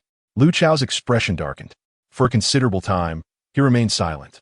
When he finally spoke again, it was to dismiss the attendants. Suddenly, the elegant room fell into silence. "Are you unwell? You sent everyone away." Just as her interest had begun to blossom, it was mercilessly extinguished, leaving Sheng Yunchu in a rather sour mood. "If the princess wishes to hear music, I can play for you." Lu Chao grasped Sheng Yunchu's hand and strode outside, his demeanor icy. "If the princess desires grapes, I can peel them for you." He had initially intended to bring her here to lift her spirits, yet now he seemed quite displeased. "Really?" Sheng Yunchu was oblivious to Lu Chao's inexplicable emotions. Her mind filled with visions of him playing the guqin. Was what he said genuine?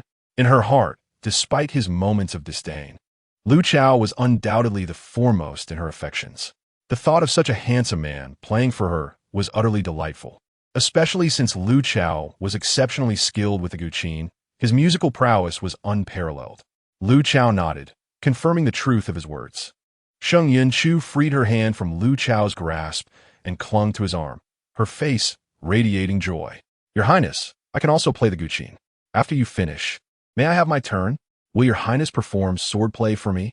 As long as your Highness grants my wishes, I shall never return to Zue Chunlu again. She was aware of where her affections lay. It was clear to anyone with sense whom she should choose. Lu Chao, you are resorting to threats now. It was not impossible to acquiesce. He could indulge her for the sake of his brothers. Very well. Though he had initially maintained a stern demeanor, his tone softened. No, such a rare occasion may not present itself again, considering that this unpredictable fellow is too capricious. I must have the system help me record it. If recorded, she could watch it whenever she wanted, using it to satisfy her appetite on less desirable days. Lu Chao, what do you mean by recording it? When have I ever been capricious? Do the words I utter not hold weight? Outside, the wind continued to blow as it had upon their arrival. Lanzhou stood on the terrace of Zue Chunlu's top floor, gazing at the two figures entwined in the distance. He lowered his gaze, feeling the warmth radiating from the teapot in his hands, and could not help but cough a few times. As autumn set in, the air in Yinjing City was growing increasingly chilly. Young master, let us return indoors. Your health is already fragile, and you must not be exposed to the cold. The elder expressed concern. He glanced at the two individuals as young master was fixated on and sighed. Young master, do not linger. Some truths are far too cruel to utter. He could not bear to speak them. Yunchu, she is the moonlight that will forever remain out of reach for your family. From this day forth, she would likely not return here. Lanzhou turned away, believing that by avoiding the sight, his heart would suffer less. It was he who encountered her first. By the time Lu Chao finished, it was already late evening. The sky darkened, and a lantern flickered inside the carriage. Sheng Yunchu leaned against the carriage, drowsy, while Lu Chao pulled out the book he had previously obtained from Tao Dai Lu. The words were somewhat complex, which slowed his progress, and he had only reached the 24th chapter. Seeing the familiar book in his hands, Sheng Yunchu instantly perked up. Squinting, she exclaimed, "Goodness, a novel? Is that not the one I gave to Xianji to relieve his boredom? How did it end up in this scoundrel's possession?" Noticing his serious demeanor, she realized he seemed genuinely interested. Though the novel is quite thrilling, do you understand some of the words? Lu Chao replied, "You are aware that some words are difficult to comprehend, yet you still lent it to your brother? Were you not concerned he might struggle to understand it as I do? Surely he borrowed it from Xianji when he visited Tao Dai Lu last time. But with so many books available, why did he choose this one? Lu Chao, is it wrong to be interested?" At that moment, he noticed a particular line that sparked his curiosity. Chu Tianba provocatively raised his middle finger at the man opposite him, his lip curling into a Nike swoosh as he cursed. "Stupid idiot. Your Highness, may I ask for your insight on this?" LZHO adjusted his position, shifting the book in front of SHENYNCH, and pointed at the three characters within. Chapter 57, Surprise. Is it finally his turn? Stinky, stupid fool? SHENYNCH's expression froze. You really know how to choose. TZ. How am I supposed to explain this word? Let me think carefully. LZHO responded. Is this word so complex? You scolded it last time. I don't know its meaning, but I can tell it's not a good word. He inquired. Does the princess not know either? Am I supposed to tell you? I could never reveal that. SHENYNCH was about to fabricate another story. Last year, some foreign merchants visited the capital, and they spoke of many peculiar terms, including this stinky fool. After hearing SHENYNCH's inner thoughts, he was now quite certain that it was indeed an unfavorable term. Whatever she might say later, he would take with a grain of salt. Come on, princess, do tell. He was eager for her response. SHENYNCH cleared her throat, adopting a serious demeanor. Your Highness, I observed that when those foreigners used this term, they seemed in quite a good mood, so it should be a compliment. So, he would believe it, right? Nishko suddenly wanted to hear more of her fabrications and pressed. Then, princess, what was the scene when those foreigners used this word? What expressions did they have? You are really annoying. Still digging for more, huh? Since you're going to play the lute for me later, I'll indulge you just this once. The situation was as follows. Those foreigners were dining at an inn when the waiter brought them a dish. After tasting it, their faces lit up with satisfaction and joy, and then they raised their middle fingers to the waiter, exclaiming, "Stinky fool." Upon finishing, Sheng struggled to suppress her laughter. Raising the middle finger? Lzho set the book down and raised his middle finger at Sheng. "Is this how it is, princess? You seek death? How dare you raise your middle finger at me? Off with your head.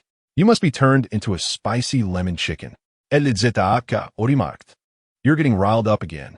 "Indeed, your highness," Sheng retorted with a smile, not reaching her eyes, raising both middle fingers at him. Aware of the word's meaning, Lzho resumed his reading. Suddenly, the temperature dropped. The night was windier than the day, and the streets were almost deserted. Shops hastily closed, for there were hardly any customers at this hour. The creaking of the carriage wheels against the cobblestones produced a peculiar sound that deepened Sheng's drowsiness. Leaning against the carriage, her eyelids grew heavier. She needed to focus on listening to the lute and watching the sword dance later, so she decided to rest for a while. As fatigue set in, she couldn't help but yawn. The long street leading to the Wangfu was usually sparsely populated even during the day, let alone at night. Now, the street was shrouded in darkness, and the lanterns lining the path were inexplicably unlit tonight. The lantern hanging from the carriage swayed in the wind, casting flickering light across the long street. With her eyes tightly shut, Sheng tugged at her cloak. "Still reading? We seem to be targeted by little mice." She remained still, keenly sensing the subtle movements around her. Lzho perceived it too. On both sides of the rooftops, there were about 30 individuals. She had brought only 2 guards, both of whom were seated at the front of the carriage, one driving. They must be after the dog. There are quite a few of them, and they cannot be unaware of the dog's skills. Those assassins must be formidable. If a fight breaks out, they won't be able to protect me. What should I do? I can't expose my abilities. How troublesome. If she revealed her skills, it would surely raise Lzho's suspicions, and explaining would be difficult. Until her tasks were completed, she must not reveal herself. "Aren't you full of clever tricks?" Soon, Sheng devised a flawless plan. "When the fight breaks out, I'll take the opportunity to knock out the dog and his 2 subordinates. Then, when he wakes, I can concoct an excuse." Lzho mused. That idea is rather brilliant. The horse startled, letting out a sharp whinny before the carriage came to an abrupt halt. The 2 guards at the front swiftly leaped down, drawing their blades and standing alert on either side of the carriage. Just then, before the dark-clad figures could act, a white shadow flashed by in the blink of an eye. The figure wore a mask, moving with such speed that their features were obscured. In mere moments, the white shadow struck with a blade, filling the air with a heavy scent of blood. The 2 guards swallowed hard. After the white figure departed, one hurriedly reported, "Your Highness, the assassins have all been killed instantly. The attacker is a mysterious figure in a white robe, wearing a mask. Due to their incredible speed, I could not discern any useful information. It would be strange if you could see CNG's speed clearly. The dog could never have imagined that his once gentle brother has now transformed into a ruthless killer." Lzho exclaimed, "It's my brother. His current skills are impressive." In his memory, his brother had once been unskilled in martial arts, but later donned heavy armor to lead soldiers in defense of their homeland. Yet soon after, he received news of rebellion and fell from a cliff. Fortunately, CNG noticed in time. Otherwise, I would have had to choose between fleeing and knocking out the dog to wreak havoc. You all check the corpses of those assassins. See if there is anything that can reveal their origins."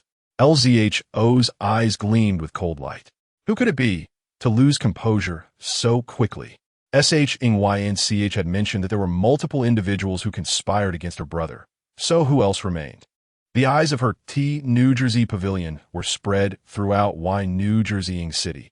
Uncovering such matters would be relatively simple. Lzho remarked, "Is it impossible to go through the motions and extract your thoughts?" The 2 guards thoroughly examined the corpses of the assassins, and as Sheng had predicted, they found no useful information. The carriage continued its journey, and before long, they arrived at the Wangfu. Upon entering the estate, Sheng quickly concocted a reason to seek out CNG. As she left, she did not forget to tell LH, "Oh, Your Highness, I shall bring you a surprise later." Watching her retreating figure, LHO's lips curled into a subtle smile. A surprise? Is it finally his turn? Such a surprise. The dog will surely appreciate it. Consider it a reward for later when I listen to your lute and watch your sword dance. Chapter 58, Coming for You. Although she claimed to be seeking CNG, SHNYNCH first visited her sister. It was already a quarter past the hour of the dog when she arrived, and there was no candlelight in SHNJing's chamber. Jing was holding a wooden basin as he approached, and upon seeing SHNYNCH, he quickly made a shushing gesture. "The pavilion master, the young lady fell asleep a while ago." Jing spoke in a deliberately lowered voice.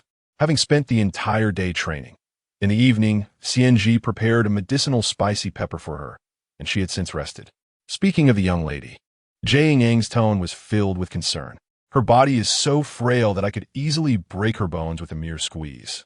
Yet she persevered in her training all day. I have never witnessed such determination, not even among the young ladies of Team New Jersey Pavilion. Assess the intensity. Just ensure she is not harmed." SHNYNCH sighed. "She must be reminded to eat on time and not neglect her meals in favor of training.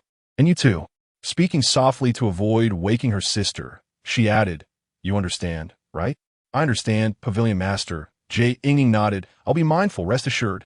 After saying this, he glanced around, seeing no one else, before whispering, "Pavilion Master, I noticed bloodstains on CNG's clothes when I went to fetch water for a bath. There was quite a bit. He must have been in a fight." The reason Jing Gang chose to inform Sheng Yunchu of this matter was his concern for CNG's well-being. CNG's identity was enigmatic, and he often kept to himself at Tianjigo, yet it was evident that he held great significance for the Pavilion Master. "I shall go and see him now," Sheng Yunchu decided, having nothing else to attend to. She made her way to CNG's quarters, where a light still flickered, casting his silhouette upon the window. Gently knocking on the door, she called out, "CNG?" Knowing she would seek him out that night, CNG had left the door unlocked. A warm voice emanated from within. "Choo-choo, the door is not locked." Upon entering, Sheng Yunchu immediately spotted CNG seated at his desk, a book in hand. The pot on the stove was bubbling with milk, steam billowing from the spout. The timing was impeccable. CNG set the book aside, lifted the pot lid, and urged her, "Sit down quickly. I shall brew you a tea you have never tasted before." This particular tea was one he had discovered within a book she had gifted him, which suggested it was especially suitable for young ladies during the autumn and winter months. Oh, Sheng Yunchu was aware of CNG's extensive knowledge and knew that his tea was exceptional. She quickly took a seat at the table, teasingly asking, "So, am I the first to sample this new brew? Have you not always been the first?" CNG replied with a tone of affectionate exasperation, "I brew it solely for you." Sheng Yunchu regarded CNG as an elder brother, and she was well aware that he cherished her as a younger sister. Thus her thoughts strayed not into any inappropriate territory. CNG began by adding several pieces of brown sugar into the boiling milk. Once it dissolved, he added slices of ginger, a few red dates, and tea leaves, waiting for the fragrance to emanate before pouring in some clear water. He had heard from others that Choo-Choo had been out in the streets today. While her health was robust, he still worried she might catch a chill, which prompted him to recall this tea from their previous encounter. The amalgamation of ingredients filled the room with a rich aroma. Sheng Yunchu felt her appetite stirred. On a cool evening, such a warm, sweet tea would be immensely comforting. Before long, the brown sugar and red date ginger milk tea was ready. CNG, who did not favor overly sweet flavors, poured only a cup for Sheng Yunchu. This pot of tea had been prepared specifically for her. Holding the cup near her lips, she let the warmth envelop her, hesitating to sip, for it would be too hot. CNG resumed reading at the table, engrossed in a military treatise he had yet to finish. CNG, who sent the assassins after me and Lu Zhao tonight? Sheng Yunchu, aware that CNG was anticipating her inquiry, decided to voice it without further delay. She did not delve into how CNG had appeared there in time. It was unnecessary to question. Lu Zhao's men, CNG stated openly, but they were not targeting the prince. Not targeting Lu Zhao. Sheng Yunchu's eyes flickered with unspoken understanding. They were indeed aimed at her. This was not a question, but rather a confirmation. Regardless of whether the threat was assassination or mere testing, he would unhesitatingly eliminate anything that posed a danger to Chu. Lu Xiao has finally gained some sense. Sheng Yunchu smirked, her spirits lifted. The milk tea had cooled sufficiently for her to take a sip, and she then proposed. Tomorrow marks the 60th birthday of the Grand General of the nation.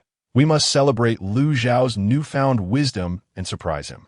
Though her talents were limited in many respects, she was generous when it came to gifting surprises. Calculating the time, she mused that the investigation regarding Zhao Shun should be nearing completion, leading to a double surprise for Lu Xiao. CNG set down his book, hesitating as if he wished to express something, but then paused. What troubles you so? Sheng Yunchu teased, sipping her milk tea. Is there a lady who has captured your fancy? Not all, CNG chuckled, shaking his head. It is merely a malady. For the past few days, fragmented images of two young boys have been flashing through my mind. I wish to see more, yet I cannot recall anything beyond those fleeting glimpses. If I force myself to remember, it feels as if my head might burst from the pain. Take your time, Sheng Yunchu said, her heart swelling with joy at the thought that CNG's memories were beginning to resurface.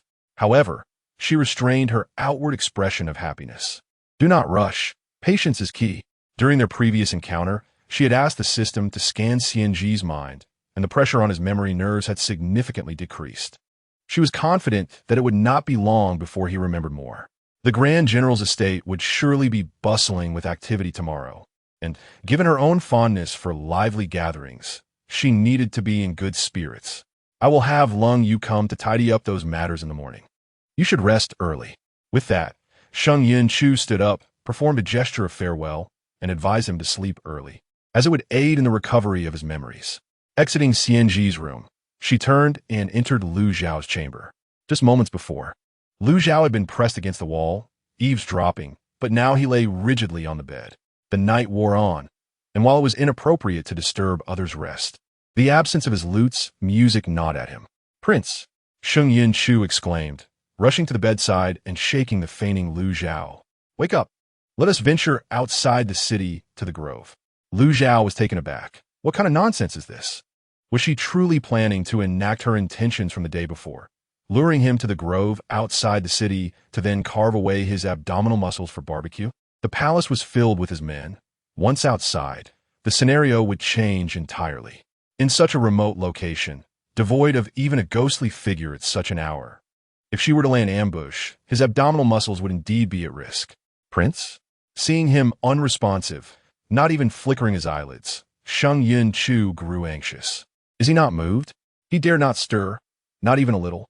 In his mind echoed Sheng Yunchu's biting voice. Have you gone back on your word? You promised to play the lute for me tonight. Standing with her hands on her hips beside the bed, she insisted, I must hear the music tonight. Otherwise, I cannot sleep. Lu Xiao replied, Did you not wish to make barbecue? He heard a rustling sound approaching, a harbinger of impending trouble. Instinctively, he opened his eyes wide. What met his gaze was the exquisite visage of Sheng Yunchu, their faces mere inches apart, so close that their breaths mingled in the air. Ah, cough, cough. Sheng Yunchu quickly straightened up. Prince, how did you fall asleep? Truly a strange turn of events. Just now, that much suddenly opened his eyes to meet mine, and I felt as if my heart had collided with a tree stump. Lu Xiao replied, This prince was waiting for the princess to arrive, but alas, she took too long, so I dozed off. He might not have realized it, but he had begun to adopt Sheng Yunchu's penchant for whimsical fabrications. Sheng Yunchu, not contemplating further, said with eager anticipation, Prince, you promised to play the lute for me tonight and also to demonstrate your swordsmanship. Her tone conveyed a sense of unwavering determination. In the original plot, the scene of Lu Xiao playing the lute was something she yearned to witness, and missing this opportunity might mean there would be no next time. She was not so naive as to wholly believe that much words. Princess, must it be tonight? Lu Xiao asked, somewhat troubled. Though I am adept at the guqin, there is no instrument here. How can one play without an instrument? Should I conjure one from thin air? This prince does not go back on his word. I shall find a suitable guqin for you, and then I will play for you. If you wish, I could even play daily. After all, what he did for her paled in comparison to her efforts. A guqin? Sheng Yunchu seized Lu Xiao's hand and dashed out. I have already prepared one. Once they exited the estate and boarded the carriage, she realized something felt amiss. Lu Zhao remarked, "I merely climbed into bed with my shoes on because you arrived unexpectedly." Yet he explained, "Princess may not know, but I often encounter enemy attacks during nighttime military campaigns. If I were to sleep without my shoes, it would delay me in case of an ambush. Thus, I developed this habit." He believed that by saying this, he could not only conceal the matter of eavesdropping tonight, but also make her think poorly of his hygiene, thus reducing his appeal. Whatever strategy she spoke of, if it were to cost her life, he would gladly assist her. He also hoped, as she had previously mentioned, that once the strategy succeeded, she would kick him aside, allowing them both to go their separate ways. However, fate often has its surprises. He knew that after this, she would harbor no lingering feelings for him. A person like him was destined to be alone for life. To his surprise, Sheng Yunchu not only did not express any disdain, but innocently inquired, then, "Wang Yi, if a general were to take his family with him and was caught off guard during an enemy attack, wouldn't he be frightened to the point of impotence?" Lu Chao thought, what on earth is in her mind? How could she ask such an unusual question? Sheng Yunchu was determined to get to the bottom of it, and would not rest until she had an answer. "I believe so," he replied. "You previously regretted not bringing me to the northern border. Aren't you afraid of impotence?"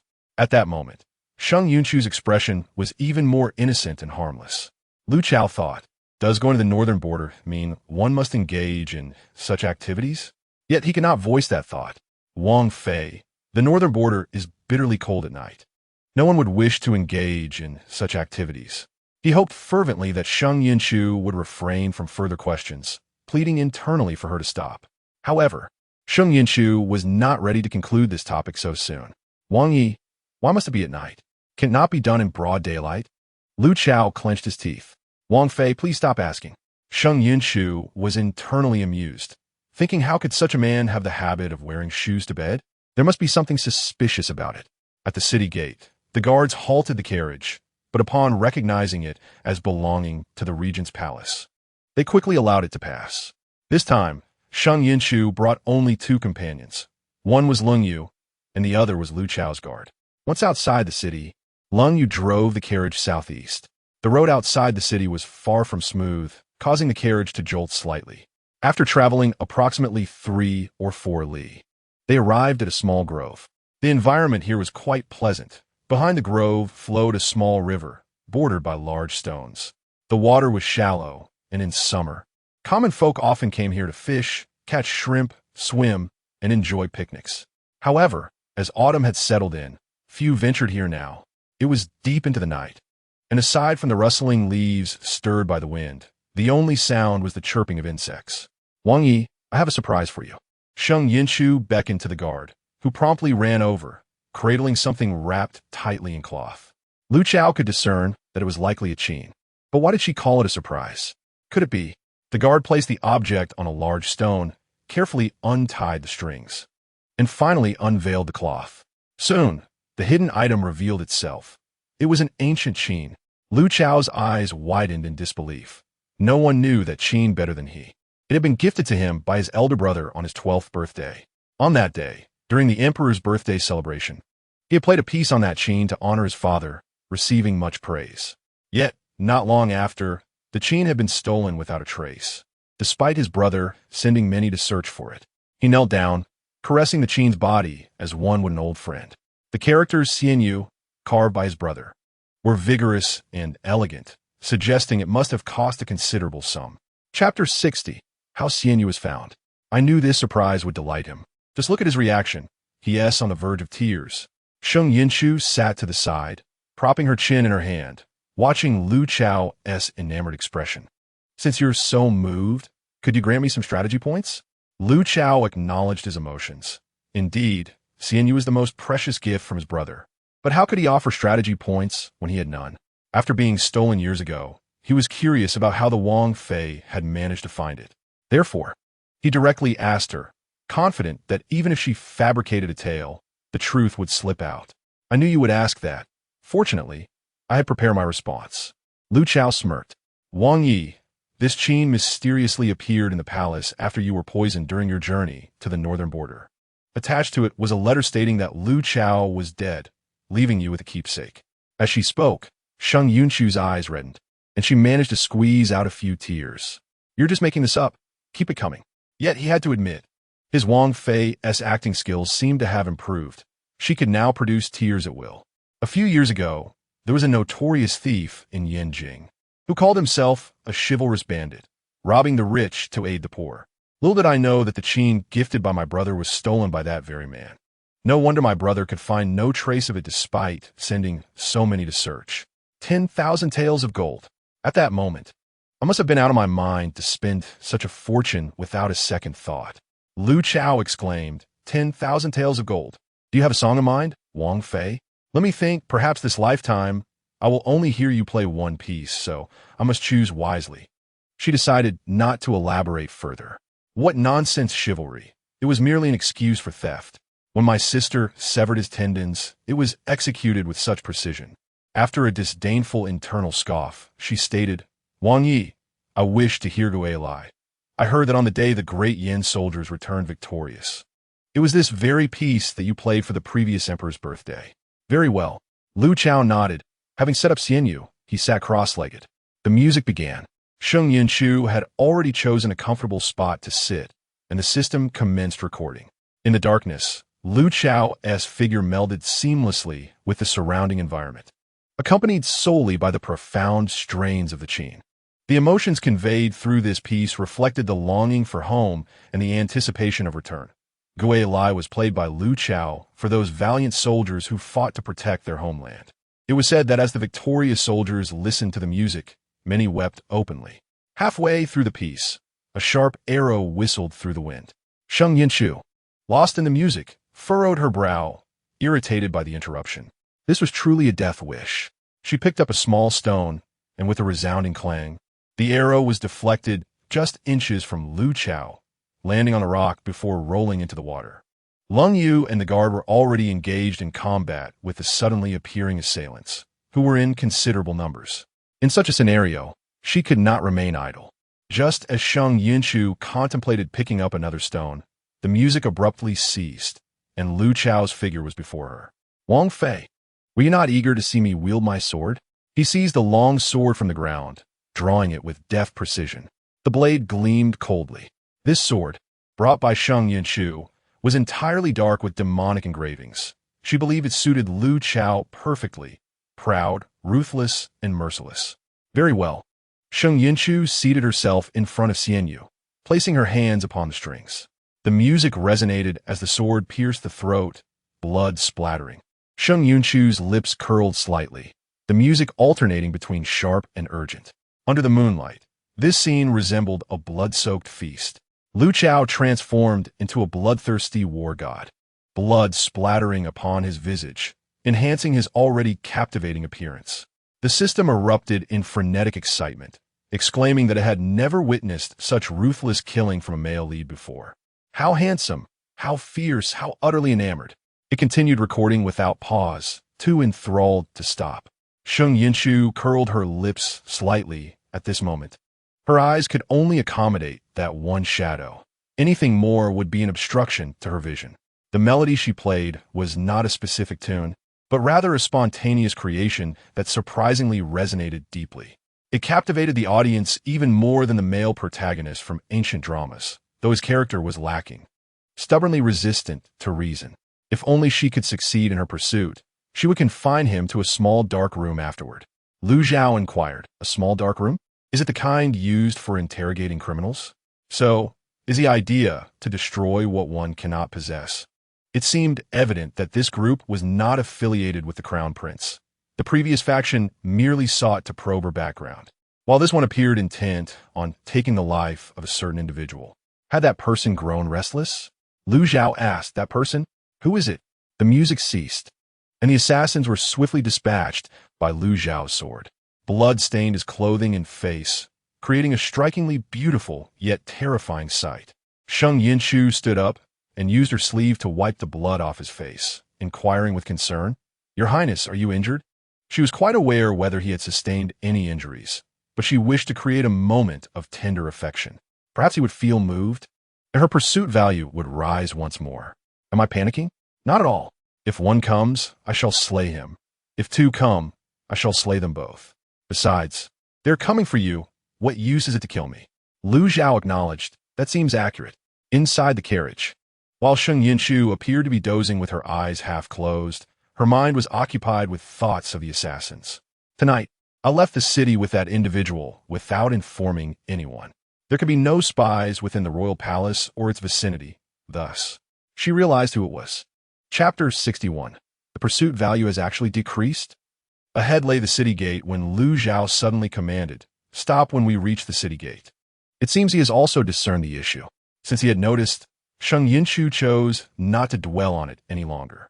After all, whether she dealt with that person or Lu Zhao did, what difference did it make? The guards respectfully acknowledged his command, and after a brief moment, the carriage halted at the city gate. The commander guarding the east city gate that night was a man in his 30s, who hurried over upon seeing the carriage stop. "Your Highness, is there something you wish to instruct your humble servant?" The commander stood beside the carriage, bowing deeply, not daring to raise his head. Lu Zhao lifted the curtain of the carriage and peered down at the armored man, asking, "What is your name?" The man still did not dare to look up, his eyes betraying a flicker of strange panic. He was not foolish. He understood his role. What reason could there be for the prince to stop the carriage and inquire about his name? Clearly, tonight's events had been noticed. Recalling Lu Zhao's character, he felt a chill creep down his spine, as if his demise were imminent. Zhang San.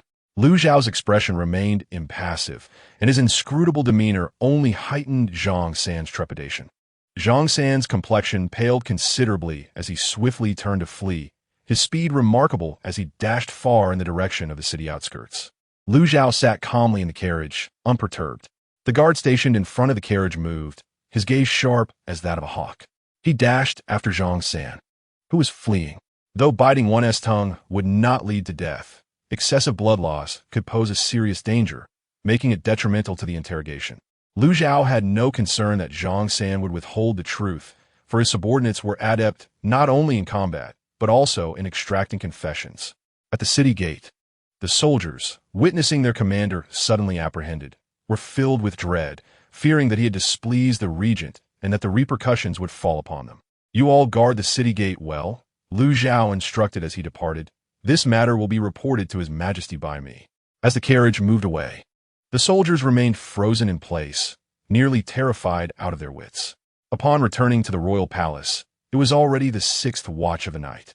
The entire palace was eerily quiet. Having experienced 2 assassination attempts that evening, Sheng Yunchu found it rather lively. Tomorrow, she would need to rise early to celebrate the birthday of General Zhao Jun, so she needed rest. When she was not tired, she was truly not tired. But when she wished to sleep, she would fall asleep instantly. A night devoid of dreams. Just as she awoke, the system floated into view, its round, cunning eyes glinting mischievously. Are you unable to survive?" Sheng Yunchu was startled and swatted the system into a corner, patting her chest in relief. The system was incorporeal, and such force was insufficient to harm it. It climbed back up and wiggled toward Sheng Yunchu, grinning slyly. "Host, would you like a surprise?" "Surprise my foot." Sheng Yunchu rolled her eyes. She was indeed startled. Today, she was to attend General Zhao's birthday celebration, and she began selecting her attire. On this occasion, it was someone else's stage, so she would refrain from being ostentatious and would not engage in any tricks. Anything Lu Zhao chose to wear would suffice. After some deliberation, she selected a cream and wine-red gradient cross-collared ruchuan. It would not do to wear anything too flashy, nor should she don black and white, as it would be unlucky.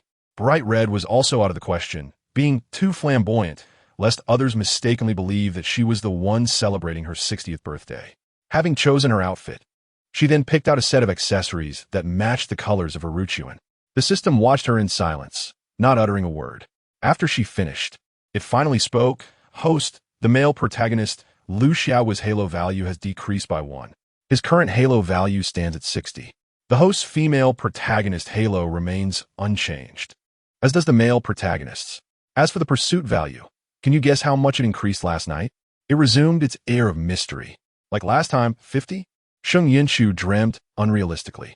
The system twitched its non-existent claws. Not a single point increased. It actually decreased. Sheng Yunchu exclaimed in shock.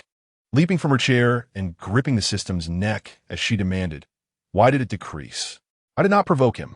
Was his mood disorder worsening? The pursuit value had finally risen to 83, and now had dropped without warning. She could not accept it. If there were a reason, it would be better. But she could not find any cause. She had not antagonized that rascal at all.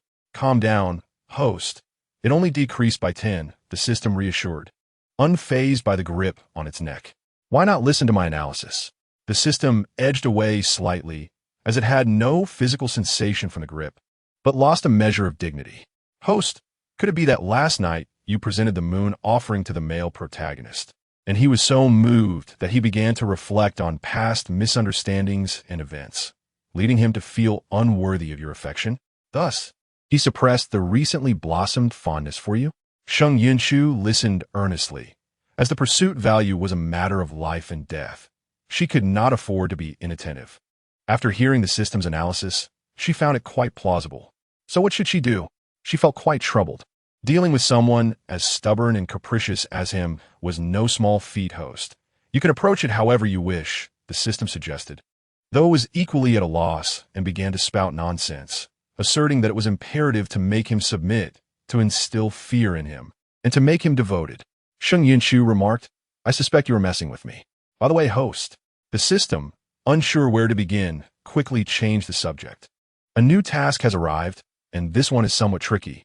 If the host fails, the penalties will be quite severe, and it will not be as simple as just deducting 10 of your life value." It feared that the host might suddenly lash out at it, so it activated the virtual light screen and hid inside. Chapter 62. No one shall plot against my sister. It had fled too far, leaving Sheng Yunchu in a state of unease. How troublesome could it be? Losing pursuit value was one thing, but now there was a complicated task.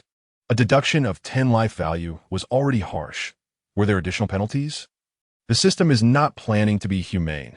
She gritted her teeth in anger. She had thought it a stroke of luck to be revived after death, but now she realized it was merely a transition from being tormented by society to being tormented by the system. "Host, our system has no one." The system stifled its laughter, relishing the sight of the host's fury, which could not extinguish it. "Well done." Sheng Yunchu gave a thumbs up, musing that whether one dies early or late, death is still death. Was the task this time? Just as she finished speaking, the task appeared on the virtual screen. This task was classified as a level task. Previous tasks had all been of a lower difficulty level. Being a level task, while the penalties were considerably harsher, the rewards were also quite substantial. The system explained each detail with professionalism. Sheng Yunchu looked at the virtual screen, wishing to curse. She considered herself a person of civility and rarely resorted to vulgar language unless pressed to the edge. However, at this moment, she truly wanted to unleash a torrent of profanity. Why? Too much anger condensed into these succinct 3 words. The task was to expose herself as the owner of Linglong Fang during General Zhao's 60th birthday celebration today, by any means necessary. Linglong Fang was her jewelry shop in Yanjing City, raking in wealth daily. The pre-sales of jewelry at Linglong Fang drew throngs of eager customers, especially for limited editions, captivating the attention of the powerful and wealthy. As a shrewd merchant, revealing her identity would undoubtedly attract an avalanche of resentment.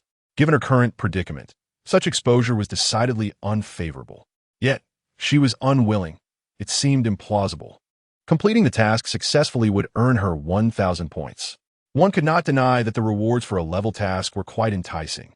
With 1,000 points, one could procure excellent items from the system's store.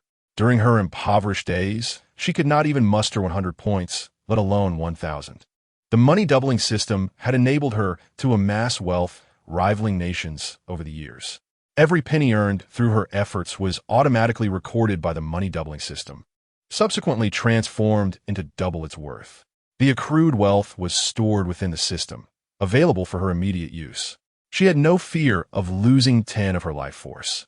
However, losing the money-doubling treasure would make survival exceedingly difficult. Host, as the grand protagonist, you must possess numerous identities. Do you understand the importance of making an impact? The system patiently elaborated, drawing from years of experience guiding Sheng Yunchu. In the realm of exhilarating narratives, every grand protagonist has countless identities. each revelation striking like a slap in the face. You must instill fear in those around you. Gradually unveil your prowess. You cannot allow others to think they can easily overpower you. The system's temptations fell on deaf ears. Sheng Yunchu found them nonsensical. I prefer to stab from behind. I enjoy being a dog, just as I initially chose to wait for that scoundrel to die, so I could relish being a widow. She remained impervious. The system grinned deviously, retreating while simultaneously shutting down the virtual screen. Sheng Yunchu was taken aback. She was a person of great resolve and immediately began her preparations. Since she had to reveal her identity, she needed to be ready. Otherwise, mere words would not suffice to convince anyone. After donning a new ensemble, Sheng Yunchu sought out Sheng Jing. The day before, she had instructed her servants to prepare many beautiful garments and accessories for Sheng Jing. Upon entering Sheng Jing's chamber, she found her sister already impeccably adorned. True to her usual style, Sheng Jing's attire was understated and comfortable. My sister is truly beautiful today. Sheng Yunchu clung to Sheng Jing's arm, playfully asserting, I must protect my sister, ensuring that no man with ill intentions approaches her. If my sister wishes to marry, I will thoroughly scrutinize her future brother-in-law. If he passes, he shall stay. If he fails, I'll have him disposed of. If my sister does not wish to marry, then I shall support her for life. Sheng Jing affectionately pinched Sheng Yunchu's nose, amused yet helpless, thinking how grown-up she was, yet still behaving childishly. Her heart swelled with warmth, for such a wonderful sister was a rarity in this world, and she felt immensely fortunate. Perhaps she must have done countless good deeds in her previous life to merit such good fortune. I don't care. Sheng Yunchu nuzzled against Sheng Jing, forever the baby sister before her. You smell so fragrant, sister. Truly, you are the heroine. Heroines always emanate delightful scents. At that moment, Sheng Yunchu felt a twinge of peculiarity in her heart. Upon hearing her sister refer to her as the heroine, Sheng Jing suddenly recalled the matter of the task her sister had mentioned earlier. On such a significant day, with someone attempting to undermine the general's residence, she wondered if her sister had a task. In the original plot, on the 60th birthday of the general, Lu Xiao the scoundrel also attended. Not only attending, but also performing a heroic rescue at the general's residence, causing my sister to harbor a secret affection for him. He will surely attempt the same today, so I must keep a close watch over my sister. Unbeknownst to her, Sheng Yunchu tightened her grip on Sheng Jing's arm, already beginning her protective vigil. With my sister to guard me, I feel so fortunate. As for today's task, it is exceedingly simple. I merely need to reveal my identity as the owner of Ling Longfeng. I just need to find a scapegoat to act alongside me. Sister, you indeed have a task today. Sheng Jing realized she must adapt spontaneously to assist her sister. As the two sisters exited, they spotted Lu Xiao waiting at the entrance. Today, he donned a wine-red and cream gradient round-collared brocade robe, the warm tones softening his previously fierce demeanor, making him far more agreeable. Sheng Yunchu assessed his attire, then glanced at her own, inwardly exclaiming, "What the heck?" Lu Xiao remarked, "My instincts tell me that isn't a compliment. Cunning dog, even spying on what my sister wears, deliberately donning a matching outfit. What scheme are you plotting now? Your Highness, we truly share a remarkable connection." Sheng Yunchu laughed, nearly baring her teeth in exasperation, wishing she could obliterate him. Thank goodness our families are closely tied.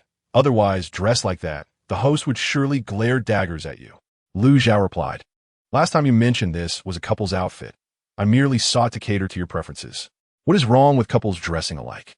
Chapter 63, Malicious Schemes. Last time, wearing couple's attire had been such a delight. Why did it seem he was less cheerful today? The heart of a woman is as elusive as the depths of the ocean. Time was running short, and there was no opportunity to change. Sheng Yunchu sighed internally, accepting that she would be a sight to behold today, as she intended to stir up some trouble. In the carriage, Sheng Yunchu cradled an exquisite box, neither too large nor too small, containing something she had disclosed to no one, not even Sheng Jing. General Zhao, having fought valiantly throughout his life, will undoubtedly cherish this gift. Sheng Jing remarked, "Sister, your generosity must be priceless. No wonder you hold it like a treasure. Soon, my birthday will arrive. Just 221 days away. Since you say I am the best sister, I wonder what gift you will bestow upon me. Whatever it is, even if it's merely a trifle, I shall be delighted. Lu Zhao interjected. It must be a rare treasure, though surely not as precious as my moon offering. I suddenly conceived a brilliant scheme, truly ingenious. Sheng Jing replied, I wish to hear it. Lu Zhao responded, Are you planning to stir up trouble again? Currently, Lu Xiao the scoundrel possesses a 60 aura of the protagonist. It is not my style to gradually weaken him. I must orchestrate something grand. Sheng Jing declared, Sister, I will assist you. Lu Zhao noted, It seems today will be quite lively at the general's residence. In the original narrative, Lu Xiao the scoundrel had several wives. Although my sister is his primary wife, his affections are not solely directed towards her. If that fickle scoundrel were to lose his second brother, what would ensue? Sheng Jing pondered, What if we don't have scissors today? Is my sister going to resort to pulling it off by hand again? As she pondered, Sheng Jing discreetly swallowed a mouthful of saliva, recalling the image that was both thrilling and unsettling. Lu Zhao remarked, If the crown prince loses that, he will be utterly severed from the throne. What vile scheme. According to the original plot, on this day, Lu Xiao, the despicable traitor, intended not only to frame the general's residence, but also to cause its complete annihilation. Zhao Shun would be frantically fleeing, and on top of that, Lu Xiao would employ a heroic rescue tactic. He would orchestrate a scenario where my sister would fall into the water, and he would dive in to save her. It was a perfect opportunity to eliminate his second brother. My sister cannot swim. Her involvement is crucial, and I feel both distressed and guilty. Sheng Jing remarked, No need to feel distressed or guilty for Chu Chu. For her sake, she wouldn't hesitate to plunge into water, not even flinch at the prospect of an oil vat. Lu Zhao responded, If she is such a good swimmer, the crown prince is doomed. No, I cannot personally engage in such a grotesque act. I need some tools. Piranhas? That one tea suffice. Lu Xiao has a protective aura. Those fish would likely be flung away before they could even bite. It needs to be a guaranteed strike. Sheng Yunchu contemplated malevolently. The carriage passed a quaint little restaurant, operated by outsiders, renowned for its regional specialty, spicy and numbing flavors. The rich aroma of spice lit up Sheng Yunchu's eyes. Spicy strips. I shall use spicy strips to take him down. Sheng Jing asked, Spicy strips? What are those? Lu Zhao mused. I recall seeing that term in a narrative. It seems to refer to a type of food that is both numbing and spicy. With her strategy in mind, Sheng Yunchu decided to act promptly, waking the slumbering system. System, are you interested in performance rewards? Upon hearing this, the system, which had been snoring loudly just a moment ago, sprang to life like a resurrected cat. Business? Where's the business? The mere mention of those words could truly invigorate it. Opening the system marketplace.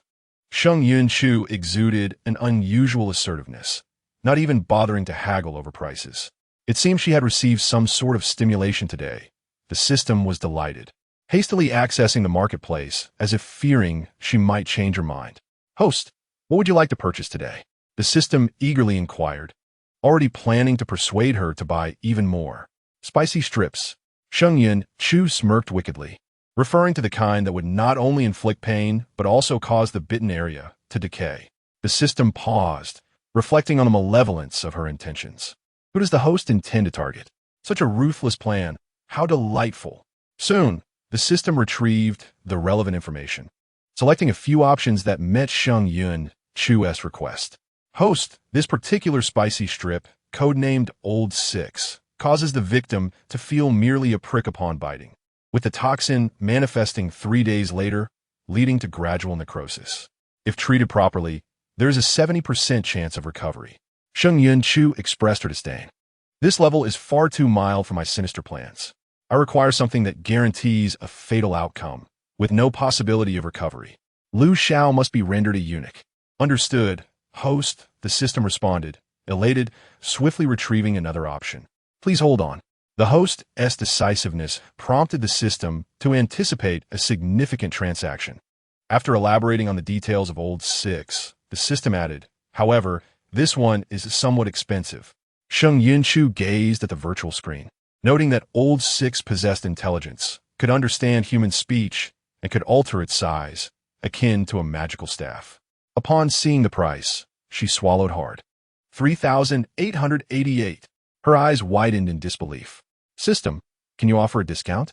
I swear, if you grant me a discount this time, I will spend at least 1,000 points monthly from now on. What do you say? 3,888 was a painful price for her. Her 12 Zodiac warriors, capable and handsome, were only 2,000 points each. Initially, she hadn't intended to buy all 12, but her compulsive nature compelled her to do so gradually. Only after purchasing did she realize she had been tricked by the system. The Zodiac warriors required batteries. One battery lasted a month and cost 100 points, a pure consumable. I sincerely apologize, host. Old 6 is classified as a rare system-level item and cannot be discounted. The system felt troubled, fearing the host might refuse to buy. To persuade her, it began to employ its salesmanship. Please, host. Completing a new task today grants you an additional 1,000 points, and you may even find other rewards. Moreover, Old 6 is not like ordinary spicy strips. It possesses intelligence and can be kept as a pet, obediently following your commands. Initially tempted, Sheng Yunchu was further swayed by the system's enticing words, prompting her to decisively declare, I'll buy it. Full payment. In that moment, the system sensed a golden aura emanating from its host, truly a sight to behold. Excellent, host. I will exchange it immediately. The system acted swiftly, finalizing the transaction for Old 6 at the cost of 3,888 points, deducting the points accordingly, leaving the host with a balance of 1,582 points. Where the spicy strips? Sheng Yunchu scanned the carriage, failing to find the spicy strips. Were they? The system, now composed, pointed to her right wrist. Host, what do you see there? Looking down, she discovered a bracelet had appeared on her wrist. Though it was called a bracelet, it resembled Old 6 coiling around her arm. How exquisite! It's cool to the touch. It might feel chilly in winter, but in summer it will be delightful. Both Sheng Jing and Lu Zhao's gazes fell upon Sheng Yunchu's hand. Their eyes widened in shock as they realized that the bracelet looked like a living snake. They were certain that before boarding the carriage, Sheng Yunchu had not possessed this item. If it weren't for the fear of startling my sister or having that vile creature snatch it away, I would love to play with this little spicy strip. The system claims it can understand human speech. Sheng Jing remarked, so the spicy strip you mentioned is, in fact, a snake. Lu Zhao retorted, I despise snakes, those cold-blooded creatures. Compete with you? Have I lost my senses? Yearning to touch the little spicy strip, Sheng Yunchu set the box aside and naturally placed her left hand on her left wrist. Upon contact, she felt a cool, slightly slippery sensation. The little creature was quite docile. Sensing its master's touch, it extended its tongue and licked Sheng Yunchu's finger like a dog. Wow, it even licks people. This spicy strip behaves like a little pup. Thus, Sheng Yunchu surreptitiously engaged in playful interaction with the little spicy strip, which, hidden beneath her wide sleeves, left her wrist to roll around in her palm. Wow, the 3,888 spent here was worth it. This little creature is so entertaining. What will I do if I regret it? Such a charming little thing is destined to bite Lu Xiao. Today, many guests were arriving at the General's residence to celebrate, and the streets were filled with carriages. As Sheng Yunchu continued to play with the little spicy strip, they soon arrived at the entrance of the General's residence. Today marked the 60th birthday of the Grand General, and Zhao Shun, being the only son of General Zhao, was obliged to host various guests. He had taken leave from the emperor the previous day, temporarily pausing his duties as the Minister of Revenue. However, he already possessed ample evidence to send Minister Li to the guillotine. Upon spotting the carriage of the Regency Prince's residence, Zhao Shun hurriedly ran forward to extend his greetings, having previously met the prince and princess. At this moment, he suddenly noticed Sheng Jing descending from the carriage. Miss Sheng Jing, you have come as well. Zhao Shun discovered that today, Sheng Jing appeared even more beautiful than when he had seen her previously, with a delicate application of makeup enhancing her already gentle and serene beauty, devoid of any aggression. It was rare for a man to dislike such a lady. Yet there was an exception in the person before him. After the royal palace reunion banquet, he found himself unable to shake the vision of Sheng Jing from his mind.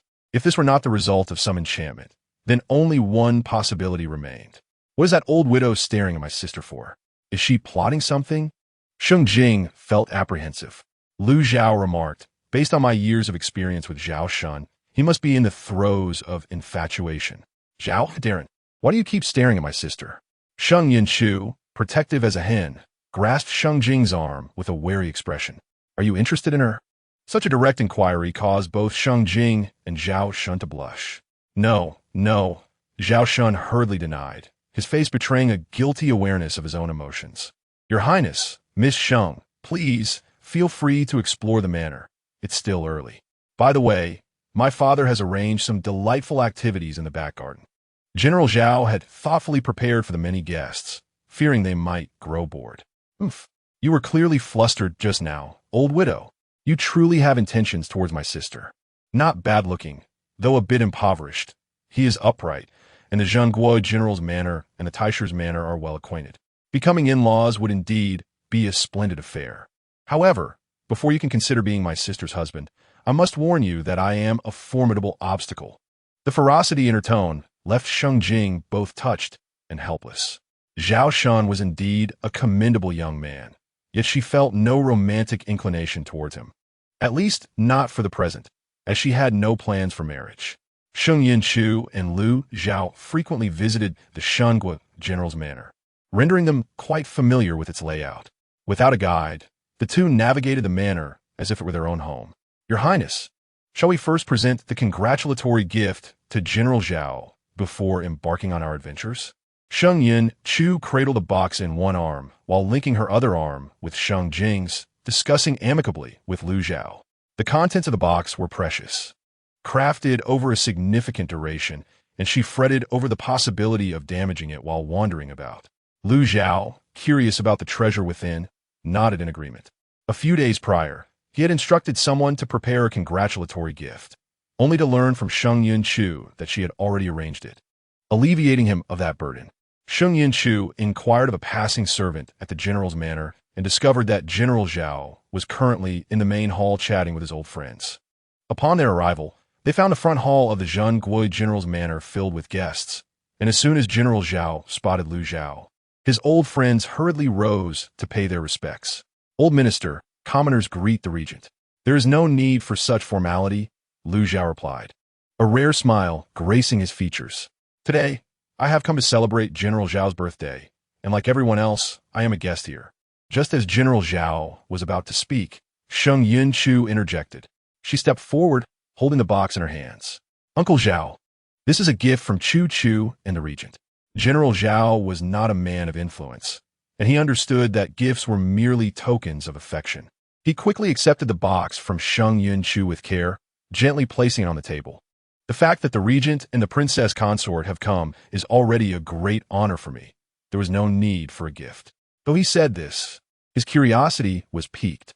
What could this gift from the regent and Chu Chu possibly be? Sheng Wuyan observed the box before General Zhao, pondering that Chu Chu was rather stingy with others, wondering what precious item could be contained within. This brought to mind the gift his precious daughter had presented him for his birthday last year. Surely, General Zhao's gift could not compare to his. Chapter 65. A meaningful gift. Everyone craned their necks, eager to glimpse the congratulatory gift from the regent to General Zhao. General Zhao felt a mix of anticipation and anxiety as he looked towards Lu Zhao and Sheng Yunchu, respectfully asking, Your Highness, Princess Consort, may I open it now?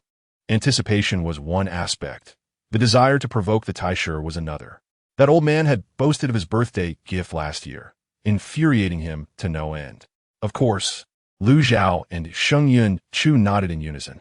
Granted permission, General Zhao carefully lifted the lid of the box. The entire front hall fell into a hushed silence. All eyes focused on the box. Upon seeing the contents, General Zhao's eyes widened, and moisture welled up within them. At his age, he found himself on the verge of tears. With trembling hands, he delicately extracted the item. It was a likeness of a general made from dough, clad in silver armor.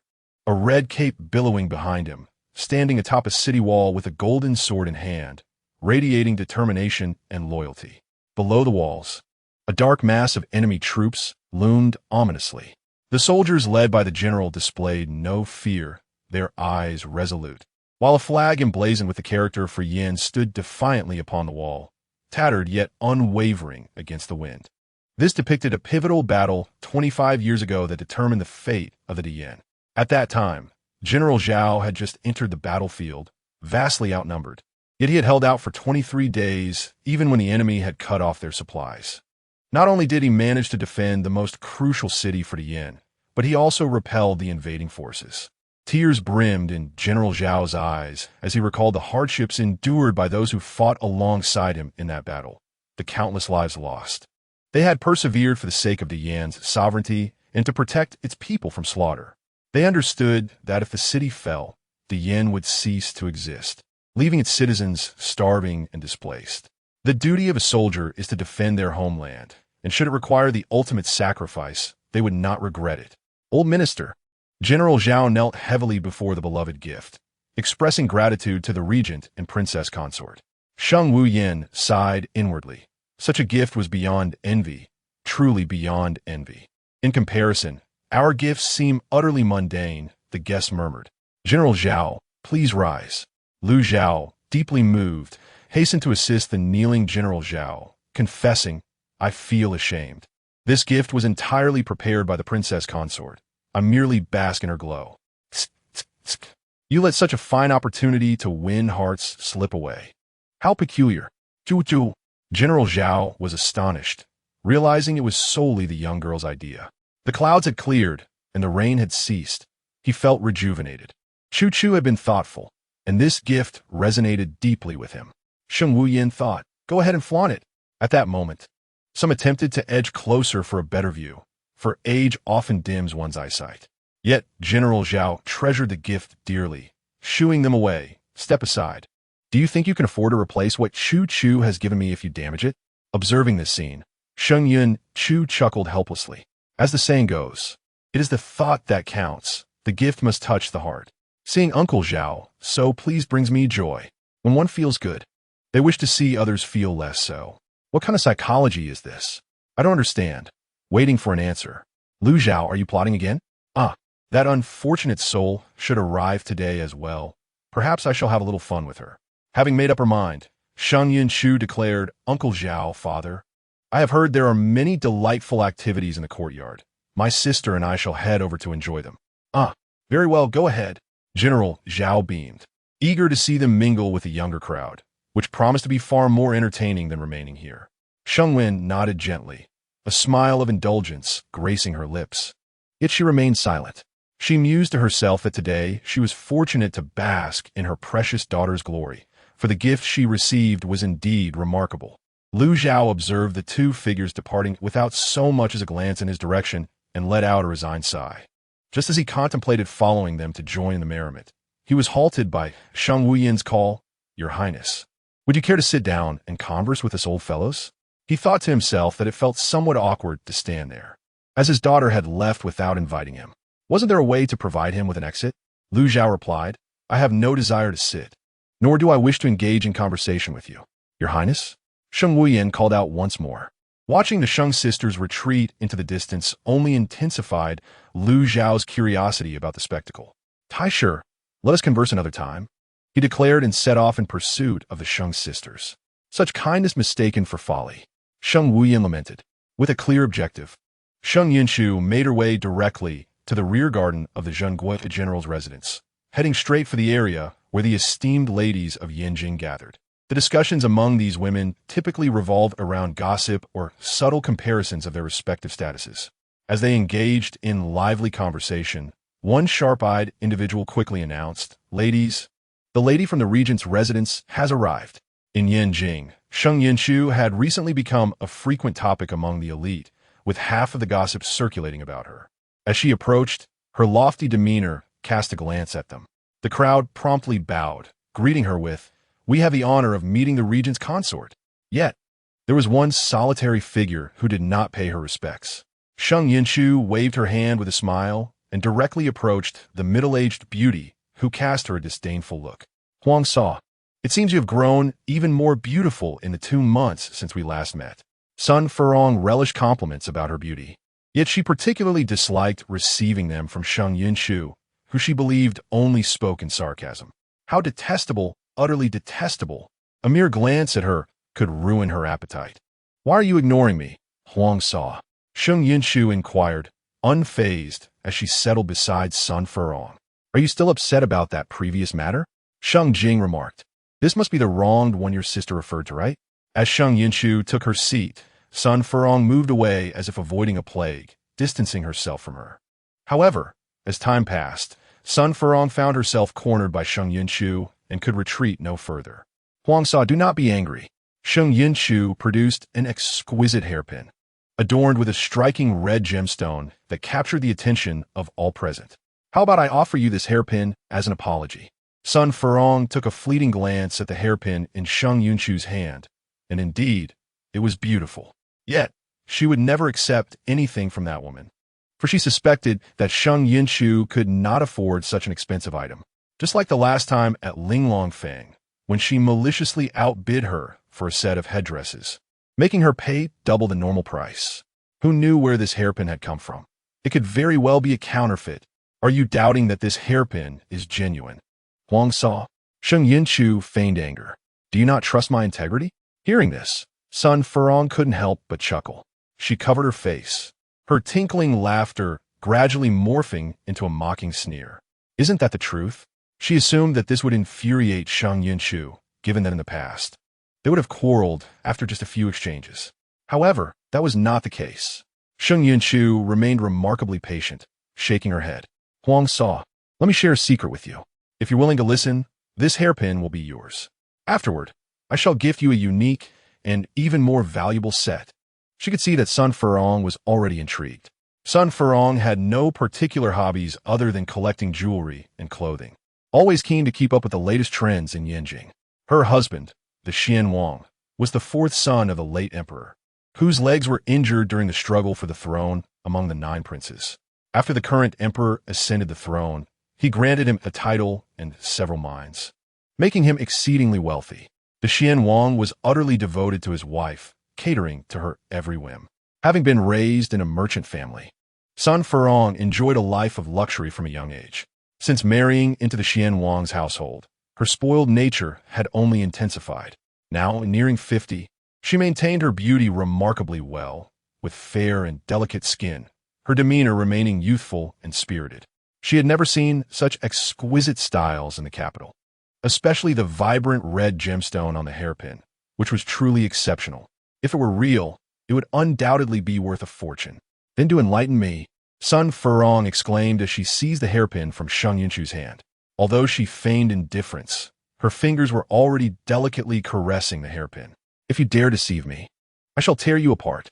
She possessed a plethora of jewelry, having accumulated more pieces over the years than one could count. One touch would reveal whether this hairpin was genuine or not.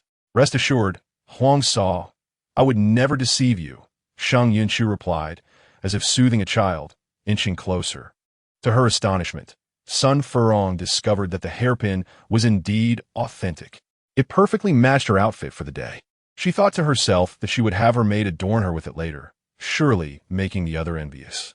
This wronged one is quite easy to please. A single hairpin can win her over. She truly holds no grudges. Sheng Yunchu silently rejoiced.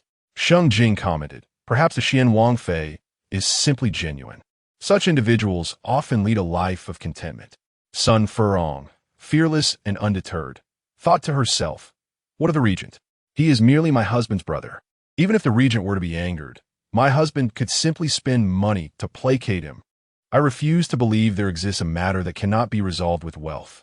If there is, it is merely a matter of insufficient funds. Huang saw, this matter must be kept discreet.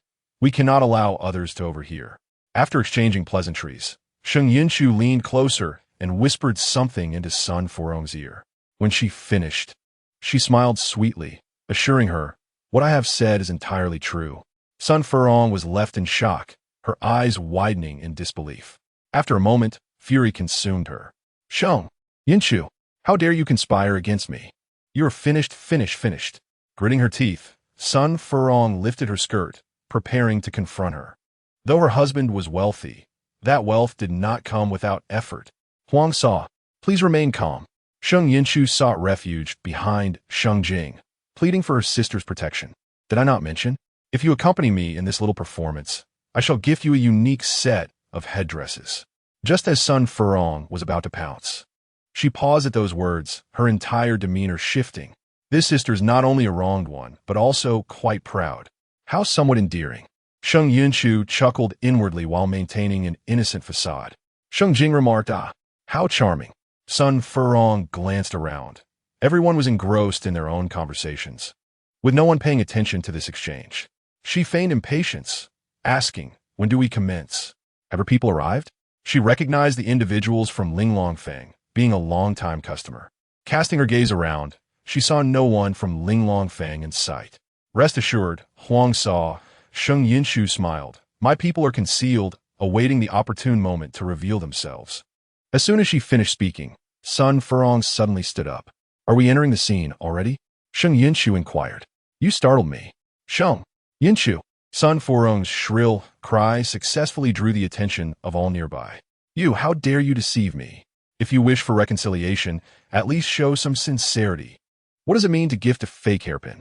Her menacing demeanor was akin to someone ready to devour Sheng Yunchu whole. The discord between Sheng Yunchu and Sun Furong is well known, with many having witnessed their public arguments, which can last quite a while. Today, at the residence of General Zhenghua, the two found themselves embroiled in yet another quarrel, drawing a crowd eager to witness the spectacle. The onlookers gathered closely, fearful of missing the drama unfolding. Sister-in-law, on what grounds do you claim that hairpin is a counterfeit? Sheng Yunchu boldly entered the fray. Sheng Jing, a bunch of actors. Just a performance. I sincerely brought my latest creation to seek reconciliation with you, believing that as family, we should be harmonious. Yet, you insist on doubting the authenticity of the hairpin. Do you think the regent's residents cannot afford a simple hairpin? Or is it that you are unwilling to accept my apology? In the spirit of theatrics, Sheng Yunchu nearly shouted, this audience is insufficient. Far too few. Are you trying to fool me? Sun Furong retorted, angrily tossing the hairpin towards Sheng Yunchu. You claim to be the owner of Ling Longfeng, and I could just as easily claim to be a celestial being. Catch it. You better catch it, or I will not let this matter rest. Sheng Yunchu deftly caught the hairpin, pondering how a slight misthrow could have cost her the priceless ruby. If the sister-in-law doubts, then let her wait. Confidently, she sat down, noting that the manager of Ling Longfeng had arrived to celebrate General Zhao's birthday.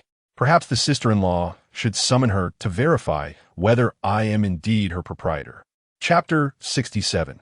The dragon pattern ring is the regent's consort, the owner of Ling Longfeng? Did I hear that correctly? You heard correctly. I heard it too. Could she be saying this out of spite towards the Xian Wangfei? It's not impossible.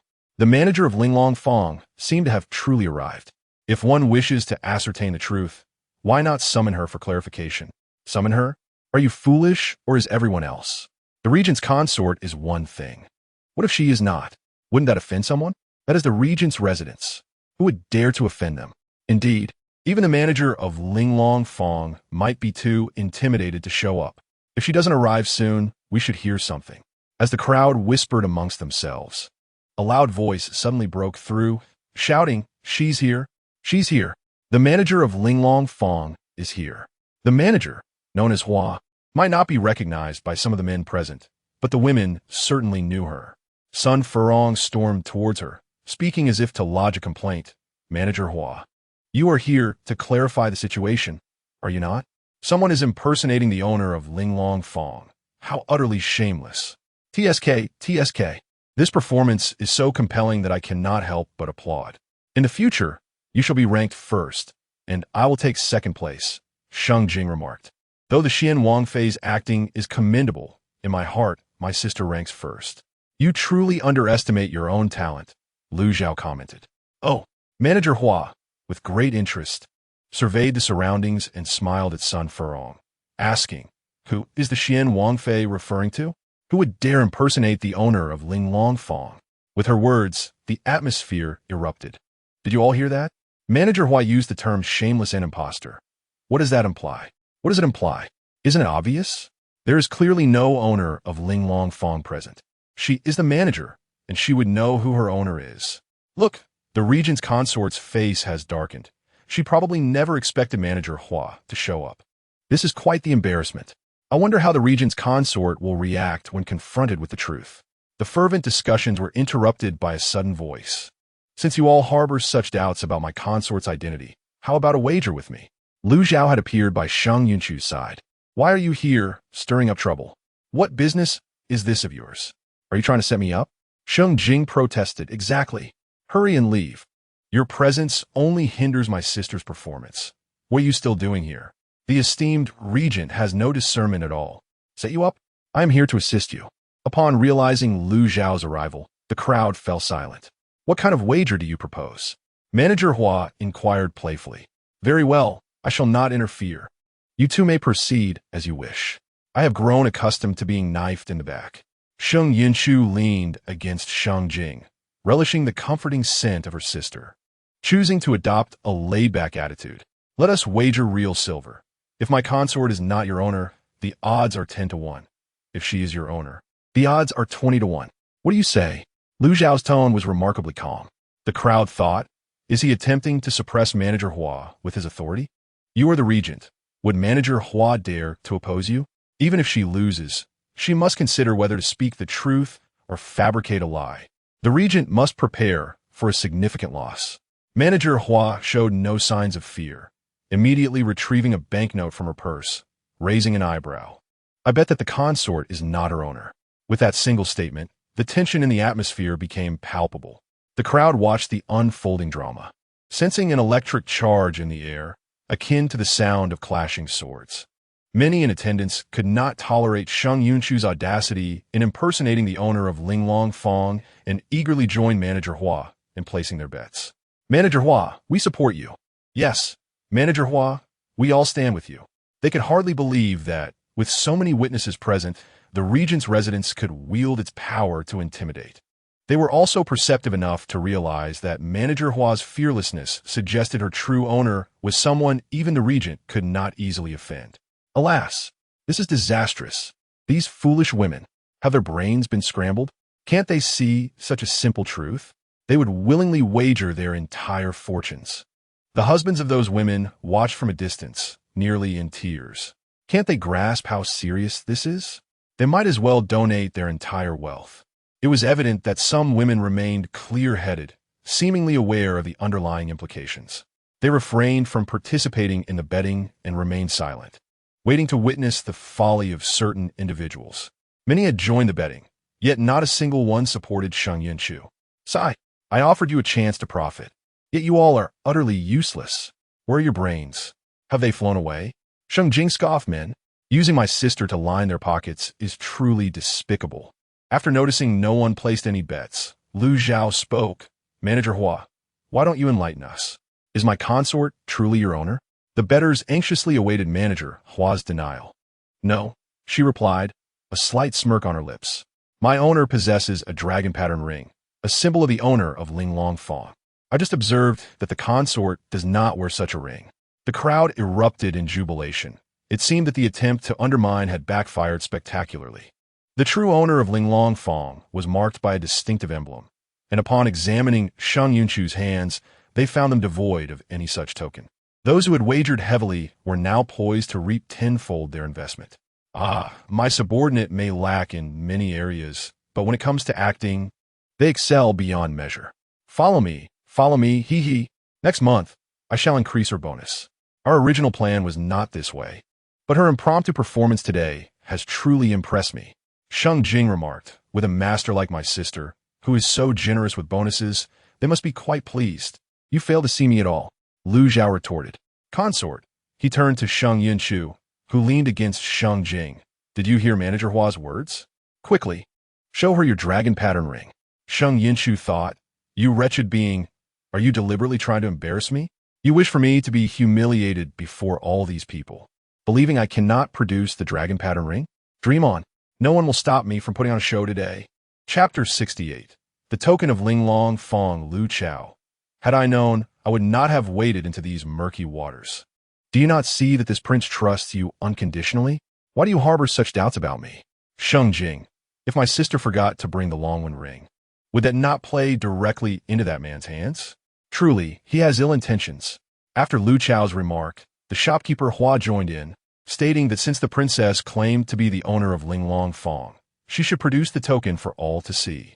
The onlookers were filled with anticipation, eager to see if Sheng Yunchu could indeed present the Longwen ring. However, given her empty hands, it seemed rather unlikely. The Longwen ring? Sheng Yunchu shook her head, apologetically stating that she had forgotten it today. Upon hearing this, the crowd could not suppress their amused chuckles. Whispers began circulating once more, with comments suggesting that she was merely concocting excuses, asserting that she likely did not possess it at all. Look at the regent. His expression has soured. The owner behind Linglong Fong must have a notable identity. It remains to be seen how Sheng Yunchu will navigate this predicament. The discussions among the crowd grew more fervent. It appeared that today, the shopkeeper Hua was unwilling to engage in a civil manner with Sheng Yunchu. If she had intended to converse amicably, she would not have resorted to such tactics after Sheng Yunchu claimed to have forgotten the token. What does this indicate? It merely shows that the shopkeeper Hua fundamentally does not believe in Sheng Yunchu's identity. I am merely jesting with you, Sheng Yunchu said with a mischievous smile. If I claim to have forgotten it, and you believe me, then if I were to say that I am a celestial being descended from the heavens to undergo tribulations, would you believe that too? Sheng Jing, as long as it is what my sister says, I shall believe it. Lu Chao, whether you're a celestial being or not, I cannot ascertain, but you are certainly not of this world's essence. Sun Furong, do not mimic my speech. Oh, the shopkeeper Hua seemed intrigued. Does this imply that the princess carries the token of Linglong Fong? Having played her part, Sheng Yunchu was not inclined to prolong the charade. She nodded, affirmatively stating that it was indeed the case. At that moment, the crowd began to stir, chanting for the princess to reveal the token for all to behold. Indeed, do not merely speak of it. Otherwise, who would believe you? Under the pressure of the crowd, Sheng Yunchu opened her palm as if performing a magic trick. To everyone's astonishment, a black Longwen ring lay quietly in her hand. Today's performance exceeded my expectations, revealing so many participants. I have noted each of you. Those who wagered substantial amounts, aside from the already affluent, will be thoroughly investigated. As for your future visits to Linglong Fong, prepare to be charged handsomely. Otherwise, it would be unjust not to reward your assistance today. Sheng Jing, yes. Charge them handsomely.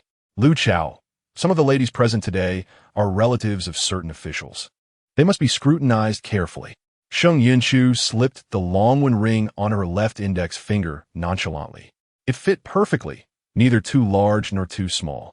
It was indeed the token of Linglong Fong. The shopkeeper Hua, now fully embracing her role, hurriedly approached Sheng Yunchu, offering a respectful bow. My lady, I was compelled to act as I did earlier. The crowd was left dumbfounded. Could it be that Sheng Yunchu truly is the owner behind Linglong Fong? Especially those who had placed bets, they were utterly shocked. They had anticipated a bountiful return, only to find their pockets empty, their hearts bleeding. No blame can be placed on you. At that moment, Sheng Yunchu felt an exhilarating satisfaction, though she maintained a composed exterior. She continued conversing with the shopkeeper Hua, stating that it was indeed for the sake of Linglong Fong. If anyone could impersonate the owner's identity, what need would there be for a token? Sun Furong, observing from the sidelines, began to grind her teeth in frustration. What a clever Sheng Yunchu, when she had previously deceived her. Was she thinking how easily this woman could be tricked, naive and wealthy? Sensing a piercing gaze from behind, Sheng Yunchu swiftly concluded her conversation with the shopkeeper. Dear sister-in-law, are you angry again? She sat beside Sun Furong, retrieving the hairpin she had previously tossed. Do not be upset. Anger is detrimental to one's health, and poor health leads to poor complexion. Now aware of Sheng Yunchu's identity, Sun Furong no longer doubted the authenticity of the hairpin. With a haughty expression, she snatched it and playfully demanded, Do not think I will forgive you. Quickly put on me. She believed that adorning herself with this hairpin would undoubtedly enhance her appearance today. Very well, Sheng Yunchu replied, treating her as one would a child, carefully inserting the hairpin into Sun Furong's hairstyle. Sengijik, Nujialosi, Nujialosi, Nujialosi. My sister has helped her with hairpins before, and not just once. Once the hairpin was in place, Sun Furong beckoned Sheng Jing closer and, in a hushed yet somewhat vain tone, asked, Miss Sheng Jing, how does this hairpin look on me? I know you're vain, so I shan't point it out. Today's mission was executed flawlessly, resulting in a gratifying accumulation of 1,000 points, which left her in high spirits. Sun Furong, you are a bit perfunctory. However, even if it were perfunctory, as long as she liked it, she would not mind. What is wrong with my sister? Her mood seems off. She is well-read and should have the words to praise that unfortunate soul. Sheng Jing, I simply do not wish to offer praise. Sun Furong, feeling quite pleased, leaned in to remind Sheng Yunchu, do not forget what you promised me. That unique headpiece, I am so looking forward to it. Once I wear it, it will surely dazzle the eyes of those ladies. Rest assured, my dear sister-in-law. Sheng Yunchu's heart was filled with delight at her eagerness. Does she appear indifferent on the surface? She understood the disparity between appearance and reality, and I shall send it to you by evening. The onlookers had begun to disperse. Some were already being summoned by their husbands or fathers for a reprimand in private. Some rejoiced, while others lamented. Those who had not offended Sheng Yunchu today were now contemplating ways to curry favor with the regent's consort. The exclusive jewelry from Linglong Fong was perpetually unattainable, always seen adorning others. Building a good rapport with the regent's consort would surely secure access to those coveted items. Linglong Fong has profited substantially from me over the years. Sheng Yunchu remained unfazed. Had not the sister-in-law also profited from unscrupulous dealings? To my knowledge, the fourth prince has numerous enterprises in the capital. Sun Furong, I do not care. Sun Furong, now brimming with pride, declared, I am your royal sister-in-law. Today I have assisted you. Henceforth, you shall deliver an exclusive set to me in advance. Recalling the time when she, as the proud Wang Fei, had competed fiercely for a limited edition piece at Linglong Fong, her frustration resurfaced. At that moment, two familiar figures approached. Chapter 69. To render you childless, it was Xian Wang Lu Xian and Crown Prince Lu Xiao. Xian Wang, unable to walk, usually sat in a wheelchair, while Crown Prince Lu Xiao pushed him towards Sheng Yunchu and the others. If Xian Wang were to discover that his leg injury was partly due to Lu Xiao, he might very well wield his wheelchair as a weapon against that rascal. Sheng Jing, I am growing increasingly disdainful of that detestable Lu Xiao. Lu Xiao, when Xian Wang sustained his injury, the Crown Prince was merely 12 or 13 years old. He is truly a born troublemaker. Upon seeing her husband, Sun Furong gleefully rushed over, playfully shoving Lu Xiao aside, exclaiming that it was unnecessary to trouble the Crown Prince, as it was indeed a burden on her husband. She harbored an inexplicable aversion towards Crown Prince Lu Xiao. Sun Furong was a person of clear preferences. She openly expressed her likes and dislikes without reservation. The Crown Prince, observing the wheelchair-bound Xian Wang being pushed away, could only smile helplessly, remarking that it was indeed the duty of a nephew to assist his uncle. Ugh, I feel nauseated. Sheng Jing, disgusting. Lu Xiao, hypocritical. Furong, do not speak to the Crown Prince in such a manner. Xian Wang gazed at his wife with a mixture of affection and exasperation. Her candidness often left him both infuriated and enamored. Sun Furong pouted in frustration, remaining silent. The Xian Wang gently took her hand, offering comfort. He then turned to Lu Xiao, stating that upon hearing his ninth brother had arrived, he had come over as well. It had been 6 years since they last had a proper conversation after Lu Xiao left the capital. Although Xian Wang was stern, he held a special regard for his youngest brother. Upon hearing of Lu Xiao's perilous situation with a poisoned arrow in the north, he had been so anxious that he couldn't eat for 3 days. Brother, shall I suggest a stroll over there? Lu Xiao proposed, glancing towards the sunlit area, where the autumn sun was pleasantly warm. Xian Wang looked up at Sun Furong, seemingly seeking her consent. Sun Furong stepped aside, her demeanor towards Lu Xiao markedly different from that towards Prince Lu Xiao. Prince Lu Xiao stood aside, ignored by all. Yet Sun Furong had the audacity to make him uncomfortable. Just wait. Princess, shall I accompany my brother for a walk? Lu Xiao inquired of Sheng Yunchu. Why are you asking me? Why pretend to be affectionate now? If you wish to go, then go. Am I tying your feet? Sheng Jing, exactly. Lu Xiao, I only thought it would be impolite to leave without saying anything. All right, Sheng Yunchu replied, linking arms with her sister and Sun Furong, preparing to wander elsewhere. Sun Furong despised Sheng Yunchu touching her, She considered breaking free, but then noticed the detestable Lu Xiao still lingering. It was preferable to walk with Sheng Yunchu than to be left behind with that loathsome face.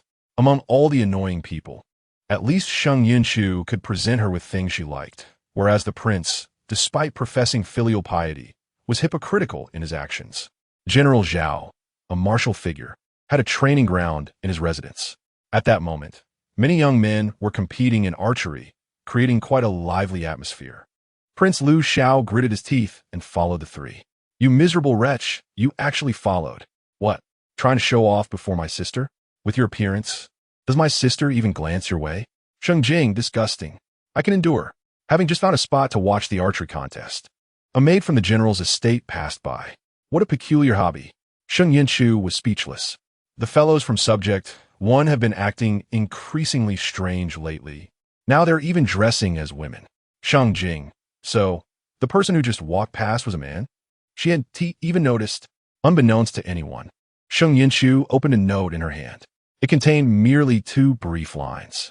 A smile crept across her lips. Someone was indeed planning to take action.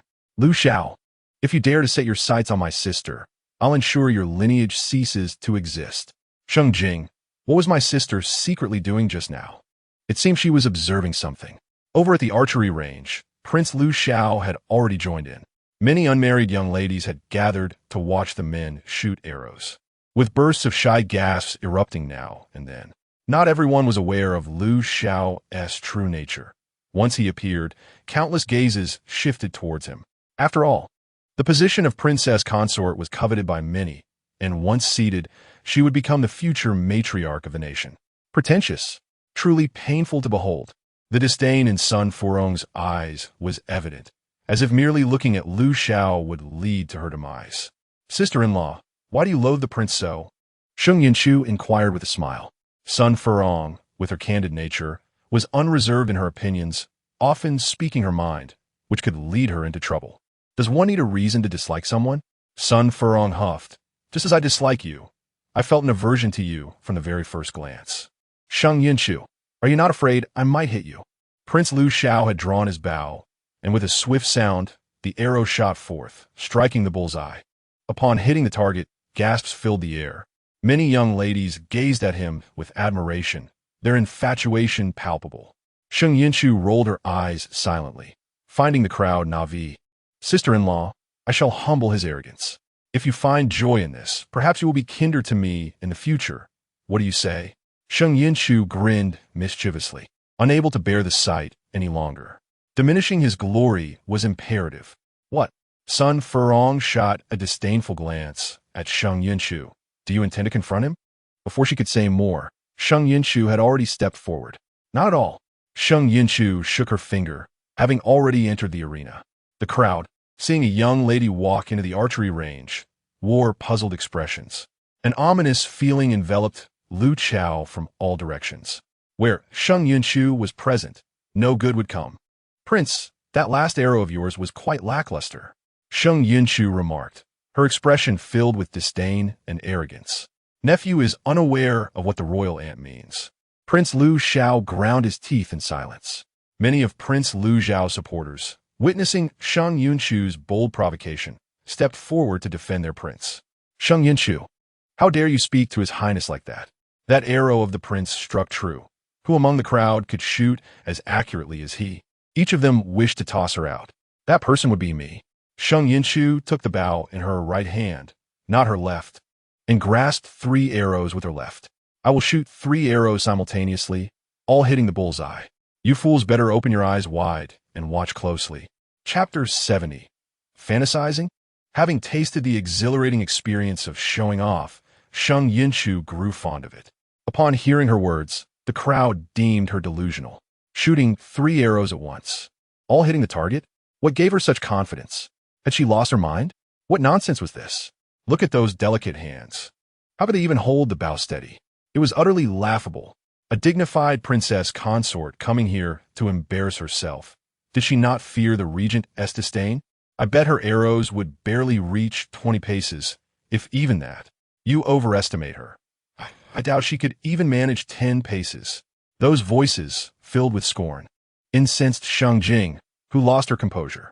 You don't believe my sister can hit the target? Fine. Don't just talk. Let us have a competition. If anyone can hit the bullseye with the same arrows, the loser must kneel before the winner and declare, I am a fool.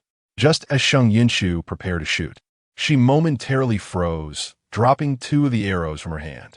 My sister actually cursed. She defended me with her words. I'm so happy, so blessed. She truly is my dear sister, Sun Furong. Isn't the eldest daughter of Master Sheng, a sickly weakling? A talented woman. Is this really her? Since the reunion banquet at the palace, everyone had become aware of Sheng Jing's recovery, and they could now recognize her. They were all left stunned by her words. Since my sister feels this way, I must let her vent her frustrations and show them that my sister's sibling is not to be trifled with. Sheng Jing, I can't hear you, can't hear you. Do you dare to compete with me? Sheng Yunchu turned towards Prince Lu Xiao's supporters, provocatively raising her middle finger. Though they did not understand the gesture's meaning, they could vaguely sense it was a challenge and a sign of contempt. Oof. One of Prince Lu Xiao's supporters, eager to display his loyalty before the prince, disdainfully retorted to Sheng Yunchu, let us compete then. Who fears a mere woman? As this individual raised their voice, several supporters of the crown prince joined in, reminding her that she had initiated this contest and cautioning her not to weep or claim she was bullied by men if she were to lose. Furthermore, they warned her against using her status as the regent consort to seek revenge later. Although they were eager to defend their master, they still felt a degree of trepidation towards the regent's estate. However, Sheng Yunchu regarded them with disdain, suggesting that the terms of the wager needed revision. Should she lose, she would abide by their decision, but if they were to lose, they would have to kneel and proclaim themselves fools while running around the Zhengui general's residence in their undergarments 10 times. How about that? Would they dare? The crown prince Lu Xiao had many supporters, as he was the original protagonist of the story, yet among them, there were clear hierarchies. The individuals present could be classified as the lowest tier, unequivocally lacking in skill. Observing their silence, Sheng Yunchu let out a cold laugh, questioning why they had suddenly become mute after their earlier bravado. Their pride had been struck, and if they hesitated to accept the challenge today, they would surely face the crown prince's disdain in the future. Yet, witnessing Sheng Yunchu's audacity made them wonder if she truly possessed formidable skills. The thought of having to run in their underwear around the Zhengui general's estate sent shivers down their spines. If they were afraid, they ought not to show their faces here. Sheng Yunchu continued her taunts, igniting a fire in their eyes.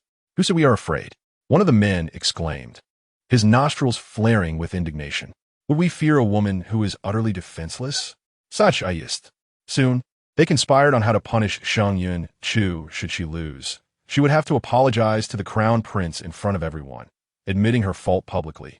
At this moment, Crown Prince Lu Xiao finally spoke up, advising that while his royal aunt might not appreciate his archery skills, she should not let herself be provoked into rash actions. Such insipid words nearly made Sheng Yunchu retch. Please be quiet. Sheng Yunchu rolled her eyes, declaring that if he continued to prattle on, she would pluck his tongue. As they prepared for the contest, Lu Xiao pushed the Xian Wang into the arena.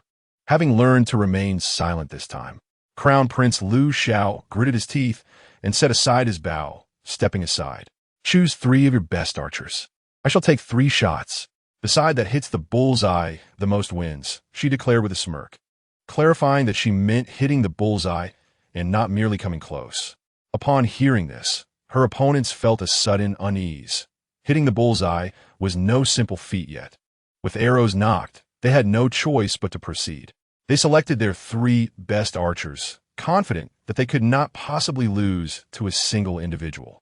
Lu Xiao, taken aback by the bold inquiry regarding his marital status, looked towards Sun Furong, who was blissfully munching on snacks, her cheeks round with delight, and wondered why she had so hastily sought an excuse to leave just moments before.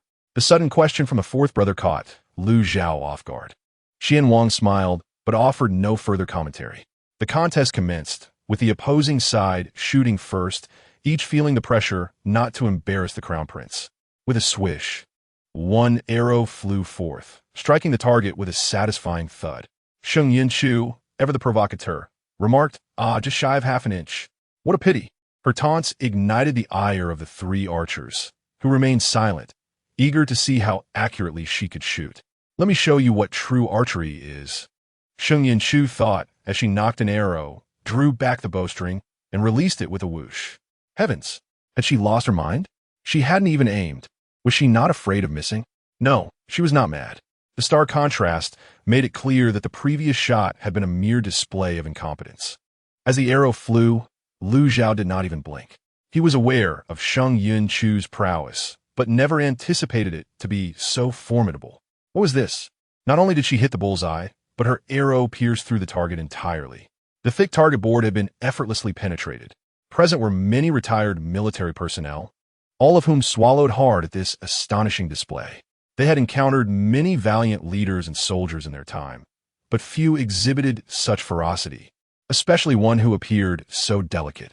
In the crowd, Sun Furong dropped her snack bag, nuts rolling out haphazardly.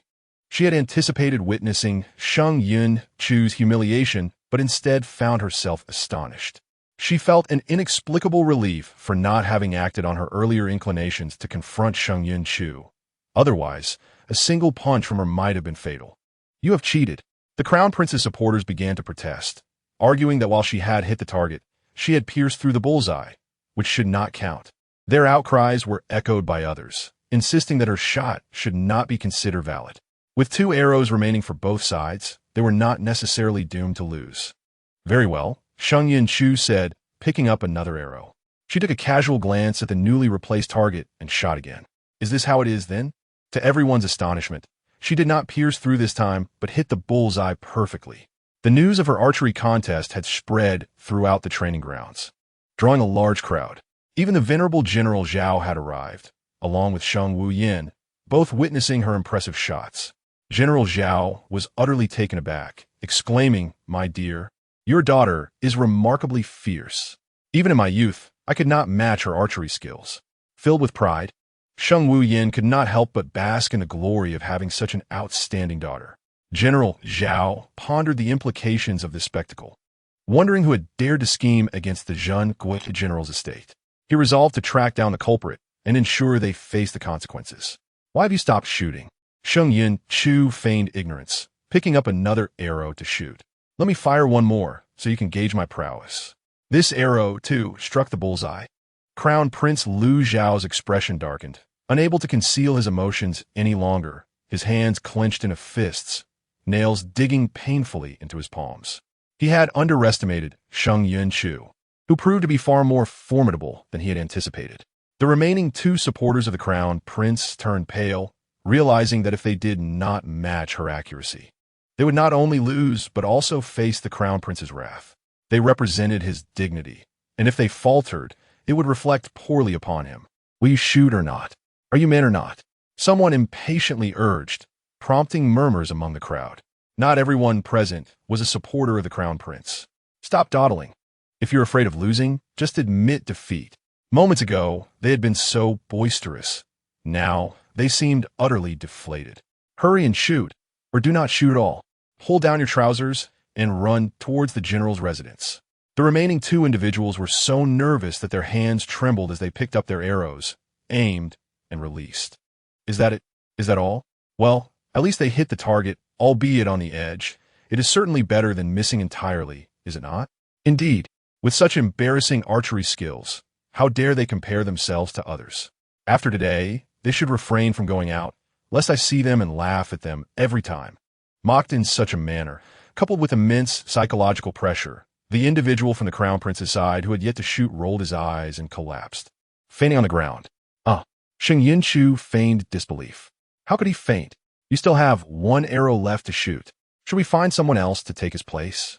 Although you're already destined to lose, you should still take this seriously, should you not?" The followers of the Crown Prince were infuriated, their faces darkened. Choose another person? Do they think they have not embarrassed themselves enough? Wake him up. The Crown Prince, Lu Xiao, began to squeeze words out from between his teeth. Since they had lost, they must honor their promise. Feeling the gazes directed at him, he wished he could rush over and eliminate Sheng Yunchu. Such adherence to rules? Well, you do not care about the lives of those people. They are merely mindless pawns serving you. Soon, the fainted individual was roused. With no other option, they complied. The three knelt before Sheng Yunchu, exclaiming in unison, "I am a fool." After shouting, they resignedly removed their garments, leaving only their underpants. Thus, the three of them began to run around the Zhanggua, Jiangjunfu. Calculating the time, the birthday banquet would soon commence. Lu Zhao's plan was about to be set into motion. My sister must fall into the water, but she is frail and cannot swim. Falling into the water is too dangerous, and the water is quite cold. I must purchase a water safety device for her in the system's marketplace. Although it is a bit expensive, I must buy it for my sister's safety. At this moment, Sheng Jing was deeply touched. Her sister's true love remained with her. In no time, Sheng Yunchu purchased a protective device from the system's marketplace at the cost of 500 points. It was impervious to rain, wind, and blades, truly remarkable. Sheng Jing thought, although I cannot swim, I cannot allow my sister to spend so many points. She works hard for her points. When the time comes, I will jump in myself. My sister will surely save me. It would be more realistic without the protective device. Otherwise, that scoundrel Lu Xiao would not believe me. Just as the two sisters were lost in their thoughts, a maid approached them. Chapter 72. Zhao Shun, you rascal. Here she comes. With confident strides, she walked towards us. Sheng Yunchu remained composed. Yet another splendid performance was about to unfold. How delightful! The old 3 generations on her wrist began to stir, thinking this was its first task for its master, and it must execute it beautifully. Before long, the maid arrived before them. She respectfully bowed to the three and said, "Miss Sheng Jing, there's a young lady over there who wishes to meet you. Please come and see her." Sheng Jing had no desire to act. She only wanted to help her sister execute her plan. "All right." She nodded, requesting the maid to lead the way. The maid, with a respectful demeanor, gestured for the three to follow. In the past, Sun Furong believed she would never allow the annoying Sheng Yunchu to drag her around. But now, she did not dare to resist, fearing she might be sent flying with a punch. "Let us go. Perhaps this will help shed a few pounds." The maid led them. And ahead lay an arch bridge. The bridge was not wide, allowing only 2 people to walk side by side. It was built for aesthetics, and rarely did anyone traverse it. The maid stopped at the bridge's entrance, reminding them to be careful as the bridge was a bit narrow. To Sun Furong, such a small bridge was rather petty. Unlike her family's bridge, where 10 could walk side by side, is there truly no other path? She could not help but complain. The bridge was small enough, and it even swayed. "Must we walk here? If I fall, I shall demand the prince to blow this wretched bridge up. I will throw a stack of silver bills to General Zhao, insisting he builds a proper one next time." The maid appeared helpless, as if to say, "I have no choice either." Sun Furong gritted her teeth and quickly dashed across, fearing the bridge might collapse if she hesitated. "Yunchu, you go first." Sheng Jing deliberately lingered at the back to give the other a chance. "You go first, then I will follow." "Oh, my sister, how considerate. Knowing this bridge is unsafe, she lets me go first, ensuring my safety before she crosses.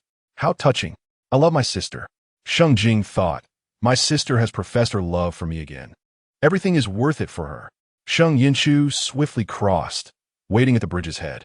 Sheng Jing cautiously traversed the bridge, but as she reached the center, she heard a sharp crack, and the bridge broke beneath her.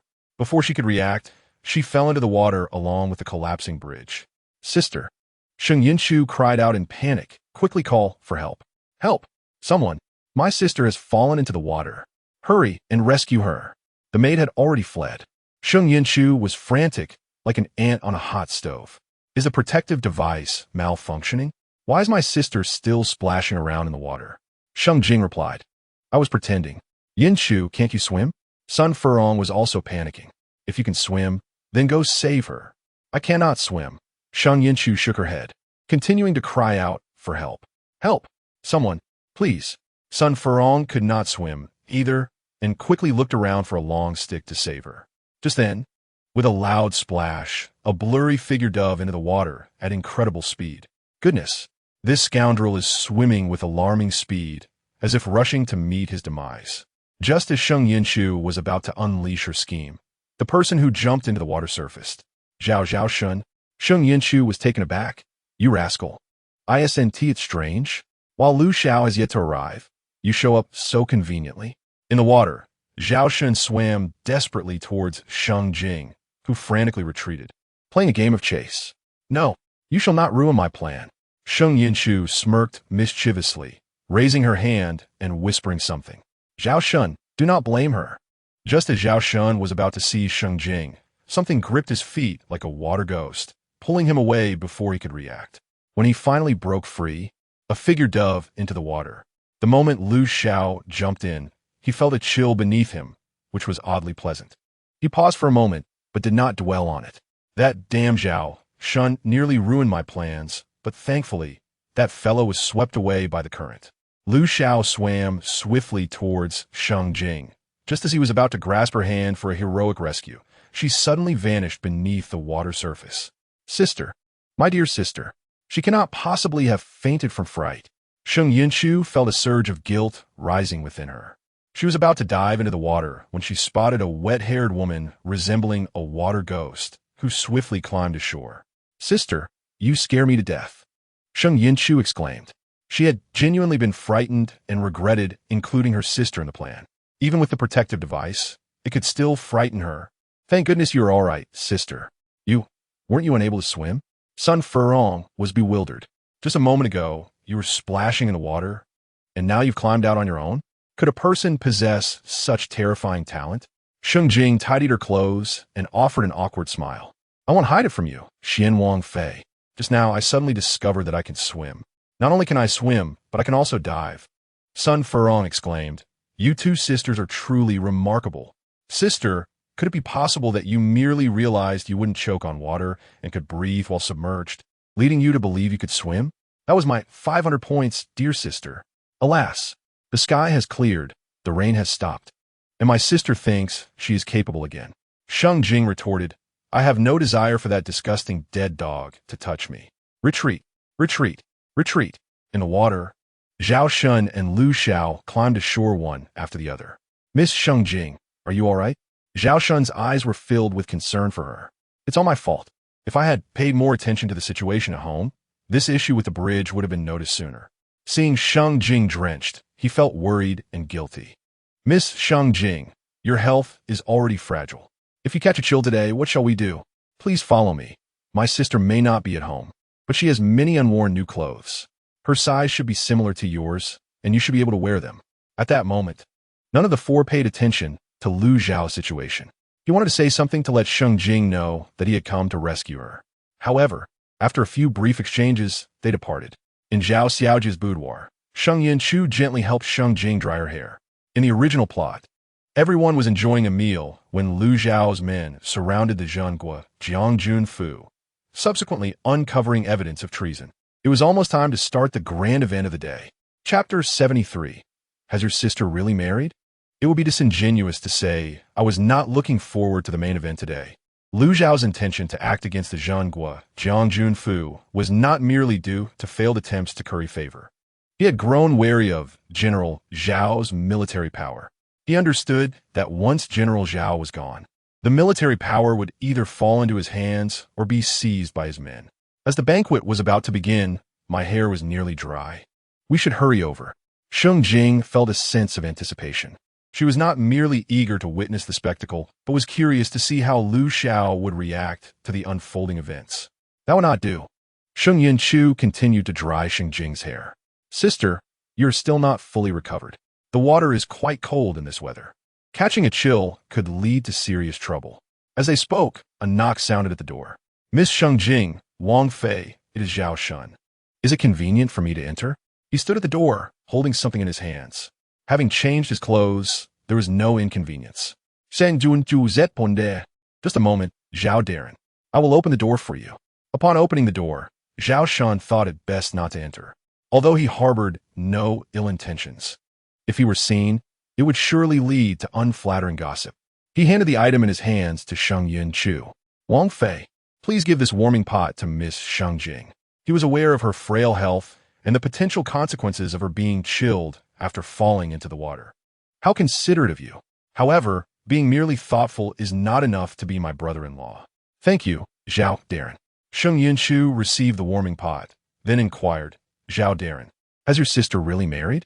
In the original plot, Zhao Shizhou seemed to have fabricated a story about marrying a rough man from the countryside to avoid Lu Xiao.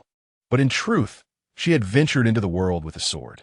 Who would have guessed that she would encounter Lu Xiao during one of her righteous adventures?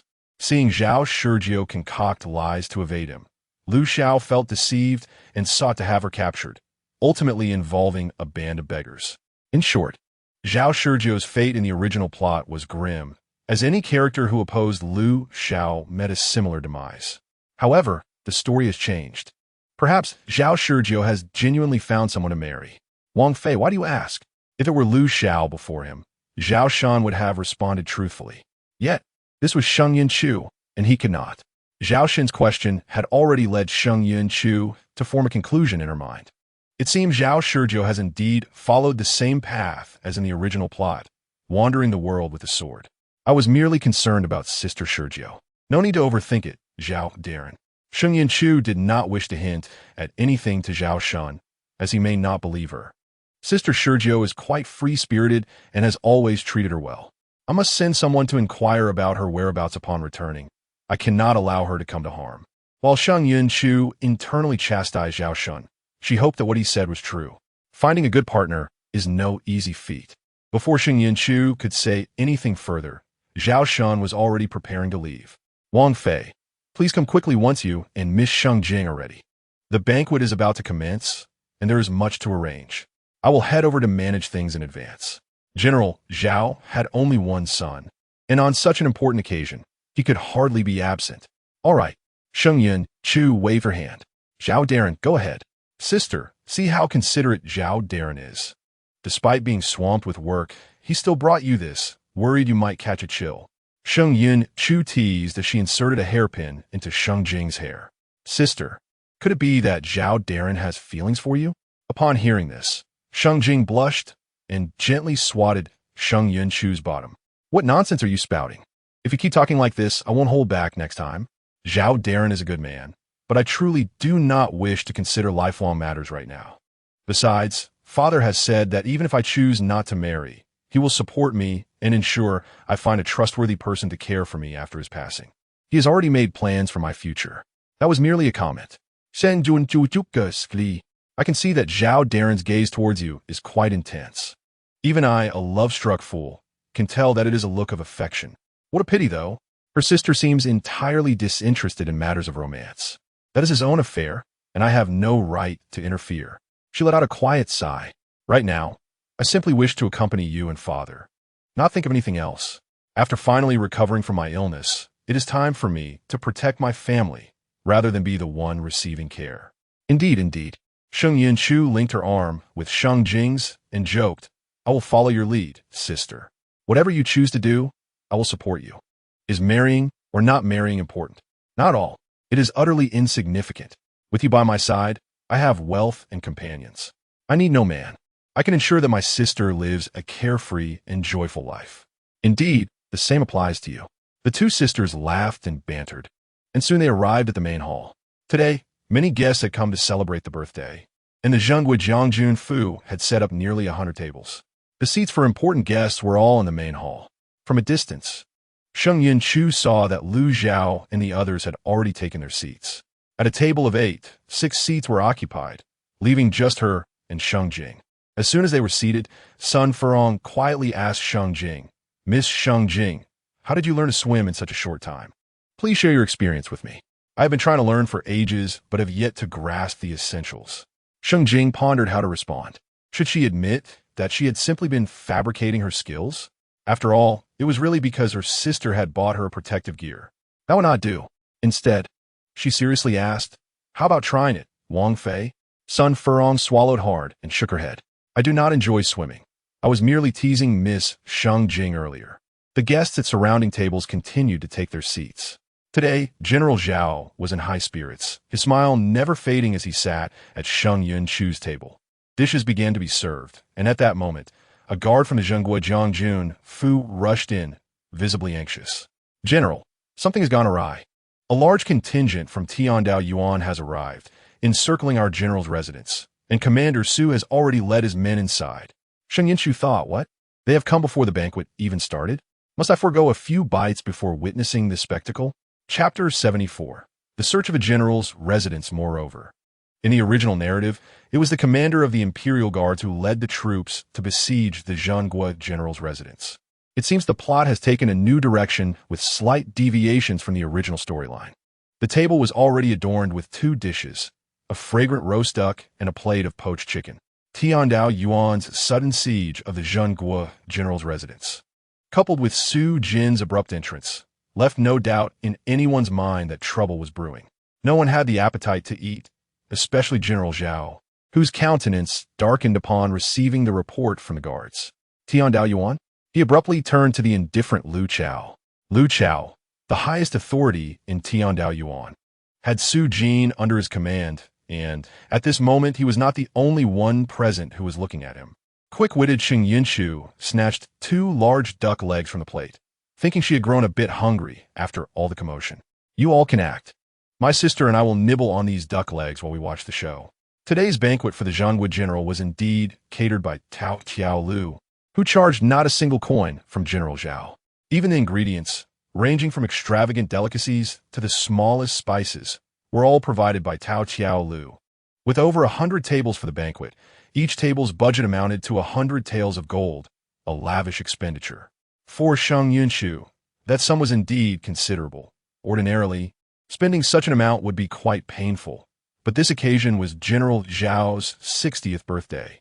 Leaving aside the friendship between General Zhao and the Prime Minister's family, his lifetime of service to the great Yin deserved this celebration. Sister, have a duck leg to fill your stomach, Sheng Yunchu said, handing the larger duck leg to Sheng Jing, uncertain of when they would next eat. Sheng Jing was deeply touched by her sister's gesture. Throughout their lives, whenever there was something good, Sheng Yunchu always thought of her first, consistently selecting the best for her. The 2 duck legs before them, one larger and one smaller, had the larger one bestowed upon her by her sister. Sun Furong glanced at Sheng Yunchu's small portion, scoffing in disdain, muttering, "It's as if you haven't eaten in days." Suddenly, her stomach growled, and she gritted her teeth, her gaze drawn to the chicken and duck on the table, saliva pooling. The expression on Xian Wang's face was one of indulgence, tinged with a hint of helplessness. He picked up a chicken leg and gently placed it in Sun Furong's hand, whispering softly, "If you're hungry but too shy to ask, you can always rely on me. I have a thick skin." Would he allow his princess to go hungry? Absolutely not. What was the matter with pride? It couldn't be consumed as food. Sun Furong quickly accepted the chicken leg and began to devour it. At that moment, Su Jin had already entered the main hall with his men. Before speaking, he heard General Zhao, somewhat puzzled, ask Lu Chao, "What is the meaning of the regent?" General Zhao, you have posed a most pertinent question. I suspect this rascal is as bewildered as anyone else, for he had not summoned Commander Su to besiege the Zhengguo general's residence. Lu Chao replied. You may not know, Lu Chao continued, but I did indeed summon Commander Su. I received intelligence that the Zhengguo general's residence harbored treasonous activities and concealed letters of betrayal. General Zhao's unwavering loyalty to the great Yin has brought him great military achievements, and it is precisely due to his efforts that the great Yin managed to avert chaos and protect its people from displacement. Although the informant who delivered this intelligence to me remains unknown, I have complete faith in General Zhao's loyalty and do not believe he would ever betray his country. Thus, I dispatch Commander Su to ascertain who seeks to instigate trouble today. Though Lu Chao's words betrayed no emotion, they ignited a simmering fury within Prince Lu Chao. Who had betrayed him? This scheme was meticulously crafted, known only to a handful of trusted individuals. With the time for the original plan's execution still about the burning of an incense stick away, the people from Tiandao Yuan had arrived prematurely, sabotaging his plans. If Tiandao Yuan were to discover treasonous letters within the Zhengguo general's residence, the credit for eliminating the traitor would be entirely detached from him. After all the effort invested in this plan, he would end up sewing garments for another. How could he not be enraged? Search? General Zhao furrowed his brow slightly. Regent, there are over 1,000 guests here today for the banquet at my residence. How long will this search take? By the time it concludes, it will likely be tomorrow, and everyone will be famished after a day of festivities. How about you allow your men to search the residence instead? Upon hearing this, Prince Lu Shao nearly erupted in fury, nearly smashing the table. The more he wished to avoid something, the more it seemed to materialize. Was searching really necessary? Would missing one meal lead to death? What was to be gained from combing through the residence? The Tiandao Yuan would find nothing. But if they did happen to uncover those letters, he would genuinely be dressing another in his finery. General Zhao, there is no need for that. Lu Chao immediately rejected. I trust in General Zhao's loyalty. My intention today is solely to unveil the sinister individual behind these machinations. Have you both finished your performance? I am quite hungry. Let us commence the search so we can eat. Sheng Wuyan exclaimed. Wait, something feels amiss. Sheng Yunchu pondered while gnawing on the duck leg. This rascal's ploy is rather clever. I fear Lu Chao's underlings might still be lurking in some shadowy corner outside, not knowing whether to advance or retreat. Dear sister, you are too naive.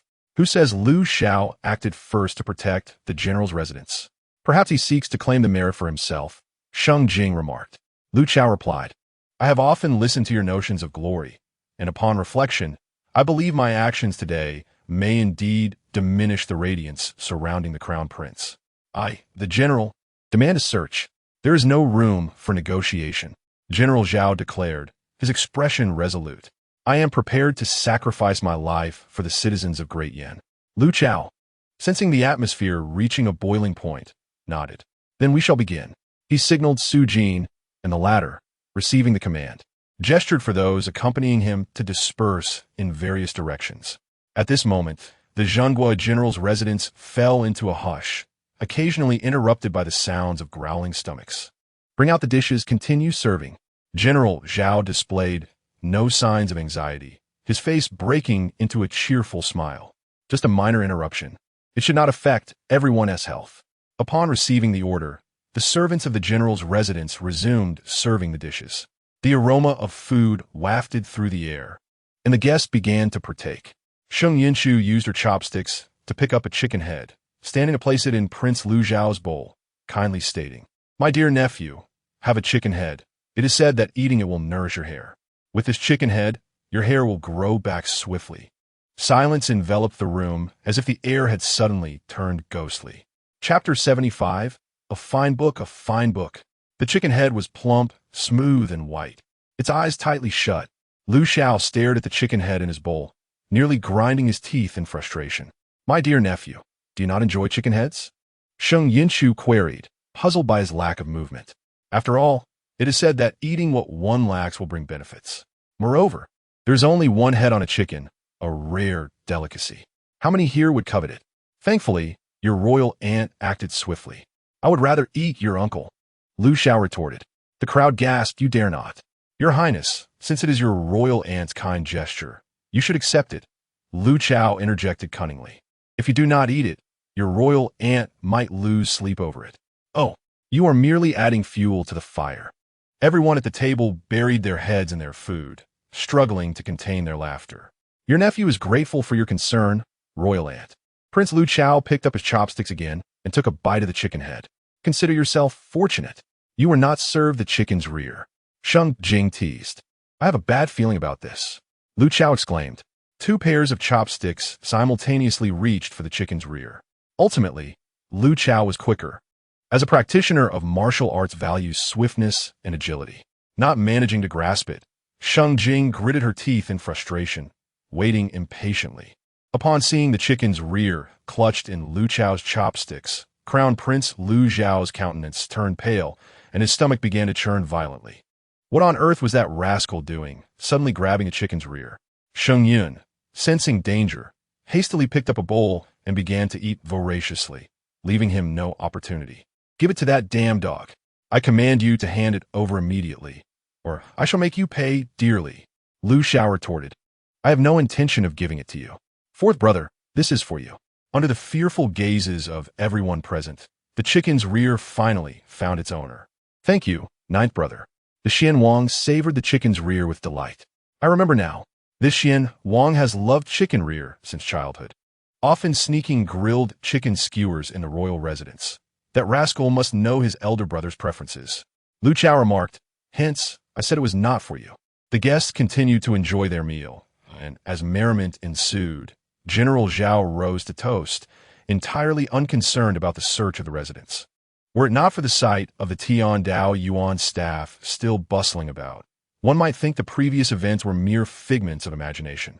The general's residence was neither too large nor too small, and thoroughly searching it would require some time.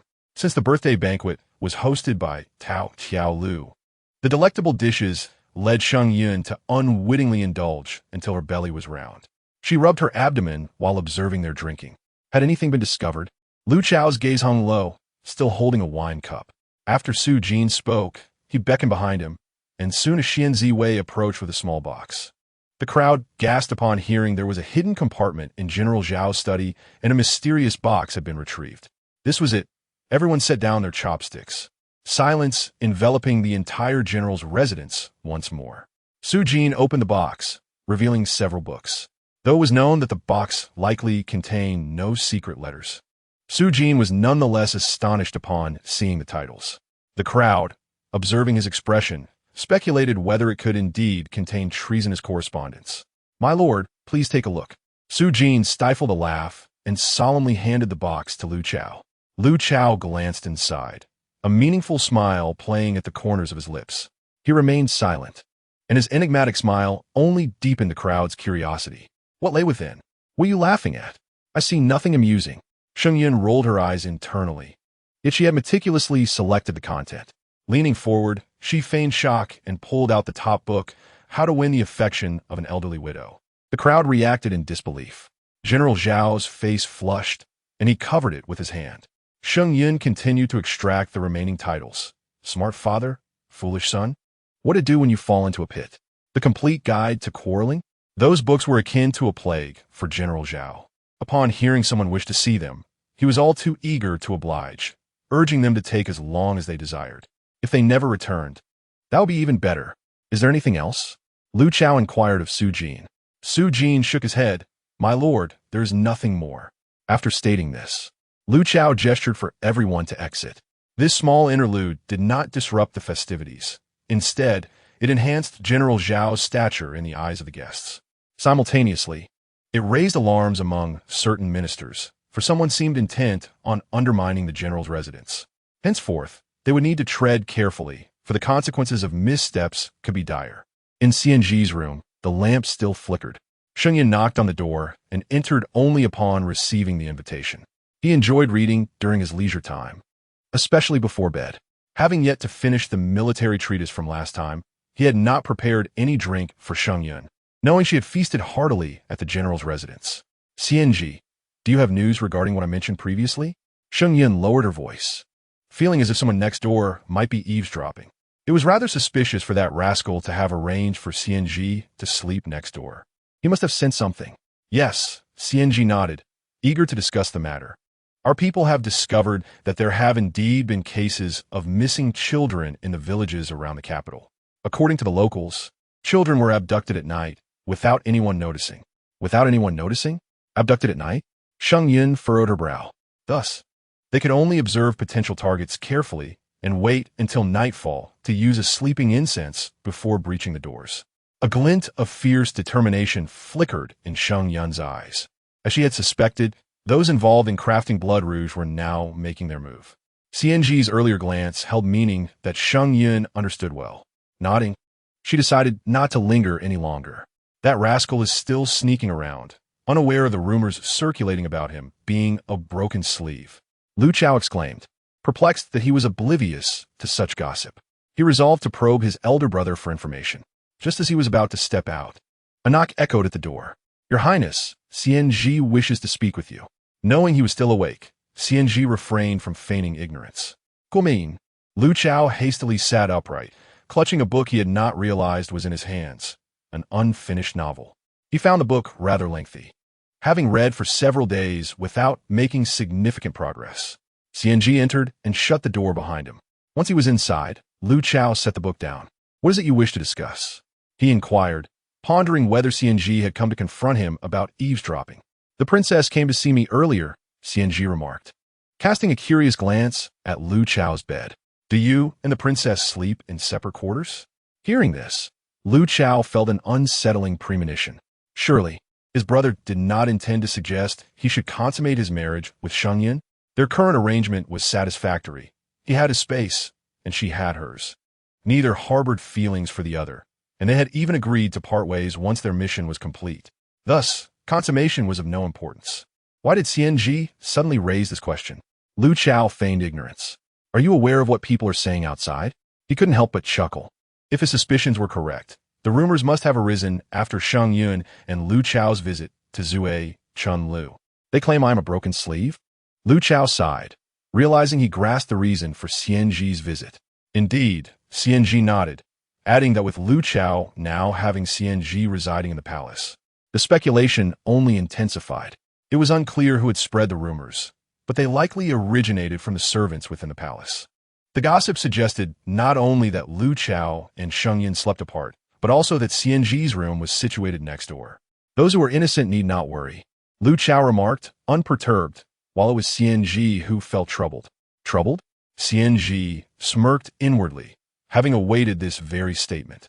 If my brother desires to leave, that is out of the question. The outside world is perilous. Nowhere is safer than the palace. It took great effort to find you, and I cannot allow you to face any more danger. Should CNG depart at this moment, it would only fuel further speculation. If he could not leave, then Lu Chao would be the one to move. He would relocate to the princess's quarters, spending every night there henceforth. CNG hesitated, and his expression bore a hint of guilt. Seeing this, Lu Chao felt a twinge of discomfort. It is settled then. You need not go, for I shall be the one to depart. With that, he opened the door and stepped outside, exhaling a heavy sigh. In the present circumstances, it is unfeasible to sleep in another room, lest it incite further misunderstandings. He remains indifferent to the rumors surrounding him, yet his elder brother is a different matter entirely. Regardless of the nature of the harm, he cannot permit any injury to befall his brother.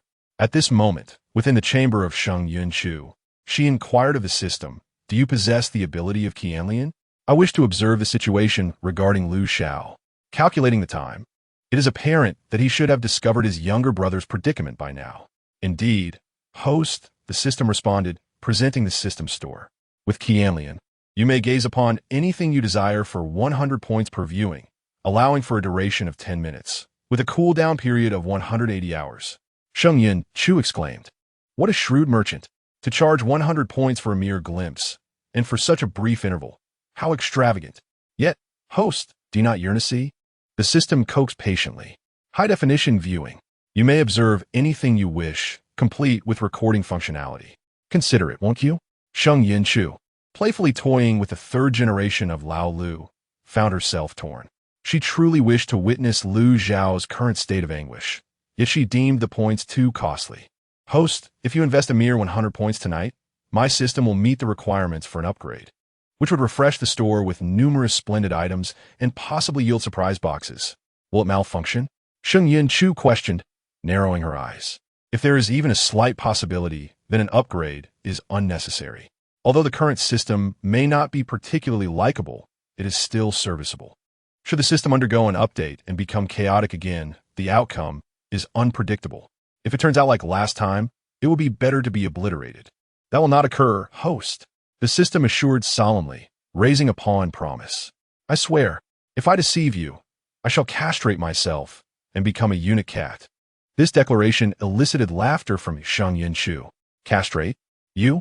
Always proclaiming that once you complete this task, you shall take a vacation and enjoy the company of beautiful women.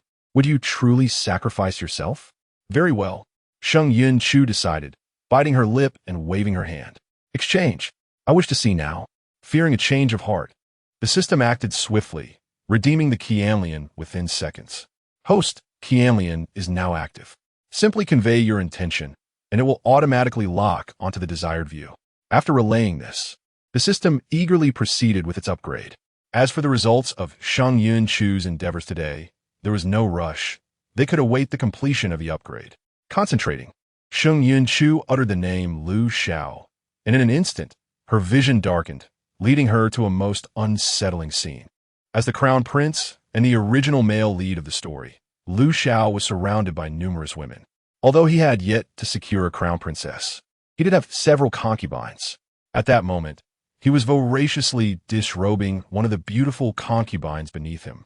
Sheng Yunchu felt her stomach churn. How distasteful. Just as Lu Xiao prepared to escalate his advances, he realized his prowess had faltered. In disbelief, he had his concubine assist him, yet despite her efforts, there was no improvement.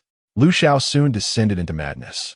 Witnessing his furious rage, Sheng Yunchu could not contain her laughter, rolling on the bed in mirth. Before long, the 10 minutes elapsed, and the Qianlian deactivated automatically.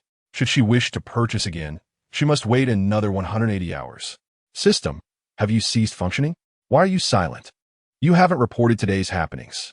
She rolled her eyes, suspecting the system was preoccupied with its upgrade. As fatigue overtook her, she instructed Lao Lu Sandai to find a place to rest before she prepared to extinguish the lights. However, just as she reached to do so, she noticed a figure pacing at the door. Having utilized Qianlian so expertly, she had failed to detect the presence at the entrance. Chapter 77. Princess. This evening I wish to share your bed. Observing the figure, she thought, that resembles that scoundrel. What business does he have here at this hour? This is troubling. Surely he is not concocting another scheme to seduce me with his charms? Feigning ignorance of a visitor, Sheng Yunchu tiptoed towards the light switch. You better not knock, and it would be wise to leave immediately, or I shall summon my serpent to bite you. Lu Xiao replied. Can this prince admit that he currently has nowhere to sleep? Hearing the subtle movements within the room, he knocked just as Sheng Yunchu was about to extinguish the lights. Furious, she gritted her teeth.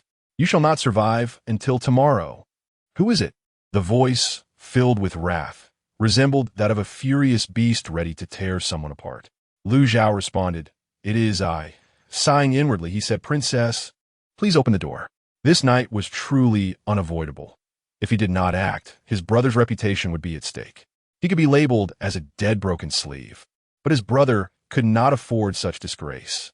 Your Highness, why are you not sleeping at this hour? Sheng Yunchu seethed. I wish to rest. Can your Highness not discuss matters in the morning? She had no intention of opening the door. No, Lu Xiao insisted, feeling quite shameless for the first time. Sheng Yunchu gritted her teeth again, striding towards the door. As she approached, she signaled to her serpent to hide. The door swung open with a loud creak, unleashing a wave of resentment. Lu Xiao, quick to react, stepped inside the moment the door opened, locking it behind him. What were you doing, locking the door? What are your intentions? Sheng Yunchu retreated slightly, her body radiating caution. Your Highness, what is your purpose? She asked tentatively. Do you dare touch me? Try it and see what becomes of you. Since the system has gone for an upgrade, it cannot detect anything. If I were to eliminate you and dispose of your body in the pig pen, would you believe it? Lu Xiao retorted. There was a reason I called you a venomous woman. It seemed he must clarify matters quickly. Otherwise, if she became enraged, the outcome could be dire. Princess, the situation is as follows. Fearing an imminent attack, Lu Xiao took 2 steps back. I heard about the rumors circulating outside concerning you. I believe I cannot allow myself to tarnish your reputation, so I thought to move into your chamber to sleep. How dare you? You want to sleep with me? Indeed, I am a beast. Lu Xiao hastily clarified. No, I merely intend to relocate to your room, not to share your bed. I shall sleep on the floor. He held no objection to this. During his time in the Northern Territory, he had endured far harsher conditions. Sleeping on the floor was of little concern, as long as he could rest. Is he mad? No. This must be part of his scheme. He intends to enter my room and, over time, lower my guard. What do you mean? Lu Xiao queried, confused. Your Highness can find another room, as long as it is not in close proximity to me. Sheng Yunchu did not wish him to stay in her chamber. It posed a danger and was an inconvenience. Are you truly such a good person? I do not believe you. For the sake of CNG, I shall allow you to remain. Hearing this, Lu Xiao finally breathed a sigh of relief. Very well, though it will inconvenience you, Princess. Sheng Yunchu promptly gathered some blankets, stating, Tomorrow I shall have Lung Yu prepare a bed for you, so you need not sleep on the floor. After bringing several blankets, Sheng Yunchu climbed into bed. Lu Xiao observed the blankets on the floor, dutifully spreading them out to create a makeshift bed. Time for sleep. After all, I have my serpent. Should that scoundrel dare to make a move, it shall strike him dead. Once the bed was arranged, Lu Zhao extinguished all the candles in the room and lay down, pulling the covers over himself. As he closed his eyes, his mind began to race. What had transpired with Sheng Yunchu? Initially, she had been eager to touch him, even expressing a desire to sleep with him. What had changed? She seemed to have no further interest in him beyond the mission at hand. In bed, Sheng Yunchu's breathing had already become steady and prolonged. Lu Chao, however, found himself unable to sleep. He kept his eyes tightly shut, sensing a pair of eyes in the darkness watching him. Was it that snake? In the shadows, he heard a faint rustling sound, reminiscent of something slithering atop the beams, sending chills down his spine. He cautiously lifted his eyelids, allowing a sliver of light to penetrate. Tonight, the moon shone faintly, and he could vaguely discern a large creature coiled upon the beams. The dark silhouette was indistinct, yet those cold, glimmering eyes seemed to be fixated on him like a predator stalking its prey. Lu Chao turned over, realizing he was drenched in a cold sweat. The thought was unbearable. If a thief or assassin were to enter, he might perish without a trace. It was only in the latter part of the night that he finally succumbed to sleep. As dawn broke, he opened his eyes, only to find that there was nothing on the beams. That snake could indeed change its size. Noticing that Sheng Yunchu had yet to awaken, Lu Chao quietly rose and neatly folded the blanket on the floor. In truth, Sheng Yunchu had already awakened at the sound, but chose to keep her eyes closed. This early rise was likely to visit the Tiandao Institute. Coincidentally, she too had an appointment today, and it was more convenient to act while that canine fool was away from the manor. Hearing her thoughts, Lu Chao deliberately slowed his pace, but when he wished to listen further, he found nothing more. After he departed, Sheng Yunchu rested a little longer before getting out of bed. CNG had matters to attend to and had left the manor early. Meanwhile, Sheng Jing had risen early to practice martial arts, sweating profusely before the sun had even risen, not wanting to disturb her sister's serious training. Sheng Yunchu simply instructed the servant Jin Gang regarding a few matters before departing the manor with Lung Yu. At Shicha, Sheng Yunchu was brewing tea, attempting to replicate the delightful concoction CNG had prepared the previous night. With the end of the month approaching and the weather turning cooler, new beverages were also being introduced. Across from her sat a man in his 30s, his gaze resolute and posture upright. Lu Xiao sought you out last night, he stated, not as a question, but with firm certainty. Su Jin nodded in acknowledgement. He was a man of few words, and Sheng Yunchu was well aware of his reticence, which often left her feeling quite helpless. Sometimes, it seemed futile to expect him to elaborate. She could only pose one question after another. What did you discuss? She inquired patiently. Noticing the several chunks of brown sugar she had tossed into the teapot, Su Jin frowned slightly. Such a sweet tea was his least favorite. He wondered how to phrase his comments to minimize consumption. Chapter 78. Su Jin vowed never to return. I merely mentioned name, he replied, his frown deepening. It was not that he was annoyed by her inquiries. If he were, he would have ceased assisting her long ago. It was simply that he found her method of brewing tea to be chaotic, akin to a hodgepodge stew. Could it truly be palatable? In the capital, he had never heard of such a tea. He was aware that Shicha was hers and that she introduced new products each month. Reflecting on those new offerings, Su Jin suddenly recalled an evening 2 months prior when he had coincidentally visited Shicha to see her, and she had been experimenting with a new drink, a dark concoction she called coffee. She had urged him to taste it and provide feedback on its flavor. He had sampled it and, to be candid, found it lacking. It was icy and bitter, with a peculiar aroma. After giving his honest assessment, she had jokingly remarked that it was a potent brew, as the neighbor's child had succumbed to it while the other had become mentally impaired. Although he realized she was merely jesting, he had spent that entire night in restless anxiety, fearing for his own demise. The current beverage appeared even more daunting. Su Jin swallowed hard, not out of desire but trepidation. What do you mean by casually? Sheng Yunchu pressed further. He found himself perplexed by this Commander Su. He was such a decent individual, yet he seemed averse to conversation. I mentioned a person, and the Crown Prince left in a huff, Su Jin stated, ensuring he had not omitted a single word. He dare not. This woman appeared outwardly composed, yet her true strength was formidable. Even her master might struggle against her. Were it not for her, he might have been unable to remain at the Tiandao Institute. Tired of questioning him further, Sheng Yunchu poured a cup of the brewed tea and placed it before him. Care to sample? Gazing at the dark liquid, Su Jin swallowed again, feigning calm as he lifted the cup to his lips, blowing gently over the surface. The aroma was surprisingly pleasant. Perhaps this time he would not spend the night in sleeplessness. Taking a tentative sip, he found the blend of red dates, brown sugar, ginger, tea leaves, and milk surprisingly palatable, albeit a tad sweet. He realized that while he disliked sweetness, others might find it agreeable. What do you think? Sheng Yunchu asked, resting her chin on her hands, her eyes sparkling with anticipation for his evaluation. Su Jin took several more sips. The chill in the air made the warmth of the tea quite comforting. He nodded, declaring it quite good and certain to be a bestseller. Curiously, he wondered how she had acquired such a keen business acumen. With so many enterprises, she must be immensely wealthy by now. Did her master know? He presumed not. Commander Su, are you free today? Sheng Yunchu asked with a smile, her lovely eyes harboring a hint of mischief. He would never lie in her presence. He had some unfinished tasks, but was not in a hurry. If you have something for me to do, I can complete it before attending to my own matters. Relieved by his words, Sheng Yunchu retrieved a package of materials from beneath the table, estimating it to weigh at least 4 or 5 pounds. With the end of the month approaching, it's time for new products. I've thought of several teas suitable for autumn. Would you help me taste them? Although she could find others to sample, this man was right in front of her and was honest, which was what she appreciated most. Su Jin considered for a moment before agreeing. Little did he know, those 2 words would mark the beginning of his nightmare for the day. Following the beverage-making guide he had read that morning, she commenced preparing the second drink. The ensuing exchanges were as follows. How does it taste? Sheng Yunchu asked. Not bad, but you've added a bit too much longan. Reducing it by 2 should enhance it, Su Jin replied.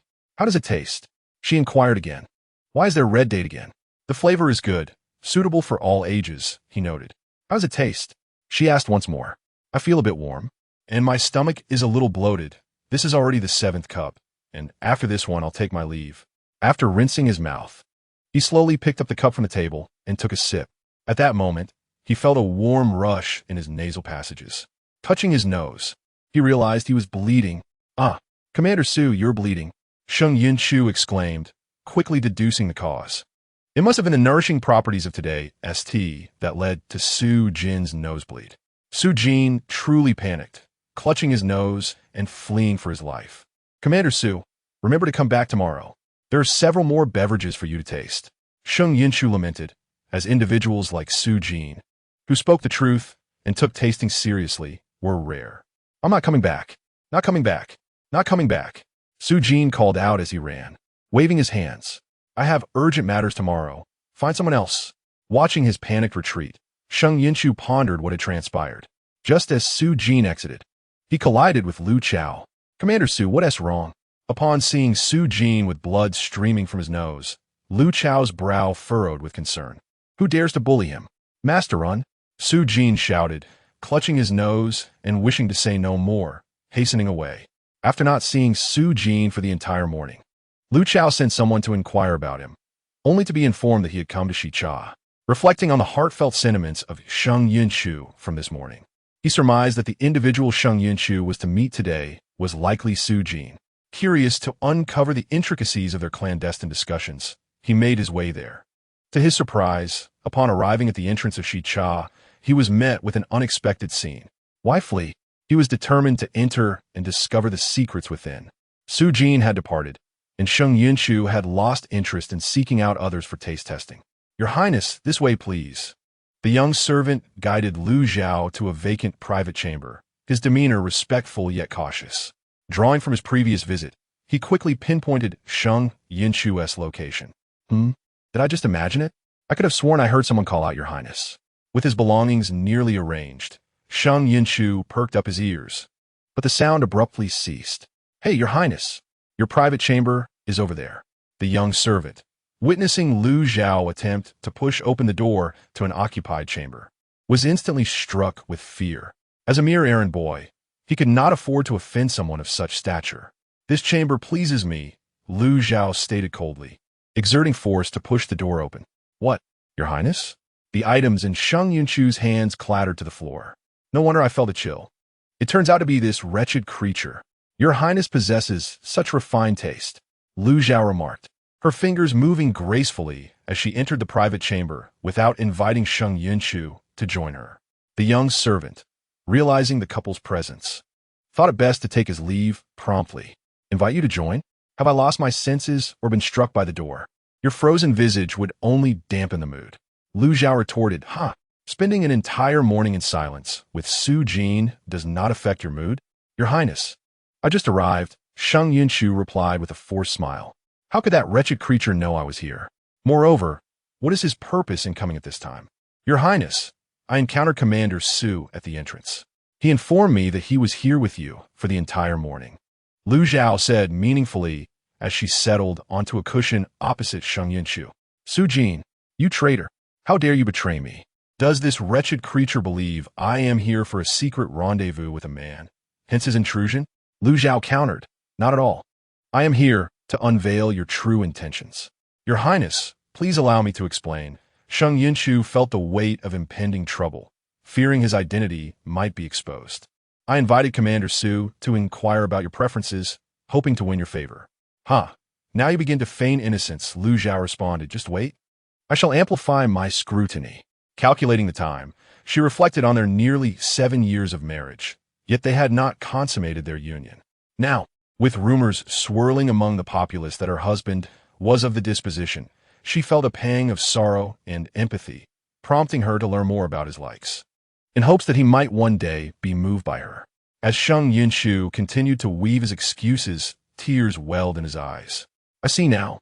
Lu Zhao's expression softened. Her gaze towards Sheng Yunchu grew tender. Then, my lady, let us consummate our marriage this evening. The moment prior, Sheng Yunchu had been feigning sorrow, yet was nearly startled into a leap by her blunt proposition. Why do you not soar with the wind and ascend to the heavens? Lu Zhao quipped. Are you not a tad too eager, Your Highness? Sheng Yunchu chuckled bashfully. Might you find me undesirable? I've been indulging in spicy foods lately, and it has caused me discomfort. Lu Zhao feigned contemplation before nodding sagely. Indeed, I may have been a bit hasty. Thus, my lady, whenever you are prepared, do notify me. Amiba, remain composed. Do not stoop to the level of a wretched creature. Ignore him. I cannot hear. Lu Zhao observed. She seems quite upset. By the way, my lady, she glanced at the teaware and the scattered materials on the ground, recalling Su Jin's words about the tea tasting that had left him bloodied. Leaning forward, she fixed her gaze intently on Sheng Yunchu's eyes. I have heard that Shicha releases new beverages at the end of each month. Are you perhaps researching new concoctions? Could you be the mysterious proprietor of this establishment? Have you ever heard the saying, the more one knows, the quicker one meets their demise? Lu Zhao inquired. I have not. How did you deduce that? Sheng Yunchu decided no longer to conceal the truth. With Lu Zhao's astute mind, any attempts at deception would likely be futile. To avoid complications, he opted for honesty. The visitor bears ill intentions. He met her gaze with calm resolve, having anticipated that Lu Zhao, with her meticulous nature, would soon uncover the truth. Why have you fallen silent? Lu Zhao asked with a knowing smile, her expression suggesting she saw through him. I chose to keep this from you solely to avoid causing you distress. Sheng Yunchu, weary of further subterfuge, divulged his sincere thoughts, surrendering his fade. You cease to feign innocence? Your Highness knows too little, he remarked as he approached the window, gazing towards the distant Taodai, Lu, and gesturing towards it. That place is also mine. A sudden sense of foreboding washes over me. Is this an indication that she has fully amassed her strategy, preparing to cast me aside? A disquieting sensation stirred within him, leading him to believe he was indeed enraged, feeling exploited. When she needed him, she would charm him, but when she did not, she would dismiss him without hesitation. It was still afternoon, and he had many matters to attend to at the Tiandao Academy. Thus he stood to leave. The words Sheng Yunchu had intended to voice remained unspoken as Lu Zhao exited, closing the door behind her. Is he truly unwell? Sheng Yunchu gazed at the closed door, biting his lip in frustration. Was this his reaction to my confession? Shouldn't he be moved? Shouldn't he be touched by my transparency and the fact that I have not squandered the assets of the Wangfu, yet managed to thrive in business? Turning around, He saw Lu Zhao's tall figure moving swiftly away. What ails him? Sheng Yunchu furrowed his brow deeper, as if mourning a lost spouse. Ugh, wrong words, wrong words. After sitting in contemplation for a while, she struggled to understand Lu Zhao's peculiar behavior. Then a thought struck her. System, have you been updated? The silence of the room answered her. It seemed the update had yet to be completed. With a sigh, Sheng Yunchu lamented the absence of the system. Feeling a twinge of worry at Lu Zhao's earlier reaction, fearing her strategy value had diminished. The more she pondered, the more her frustration grew. With a sharp clap against the windowsill, she turned to leave.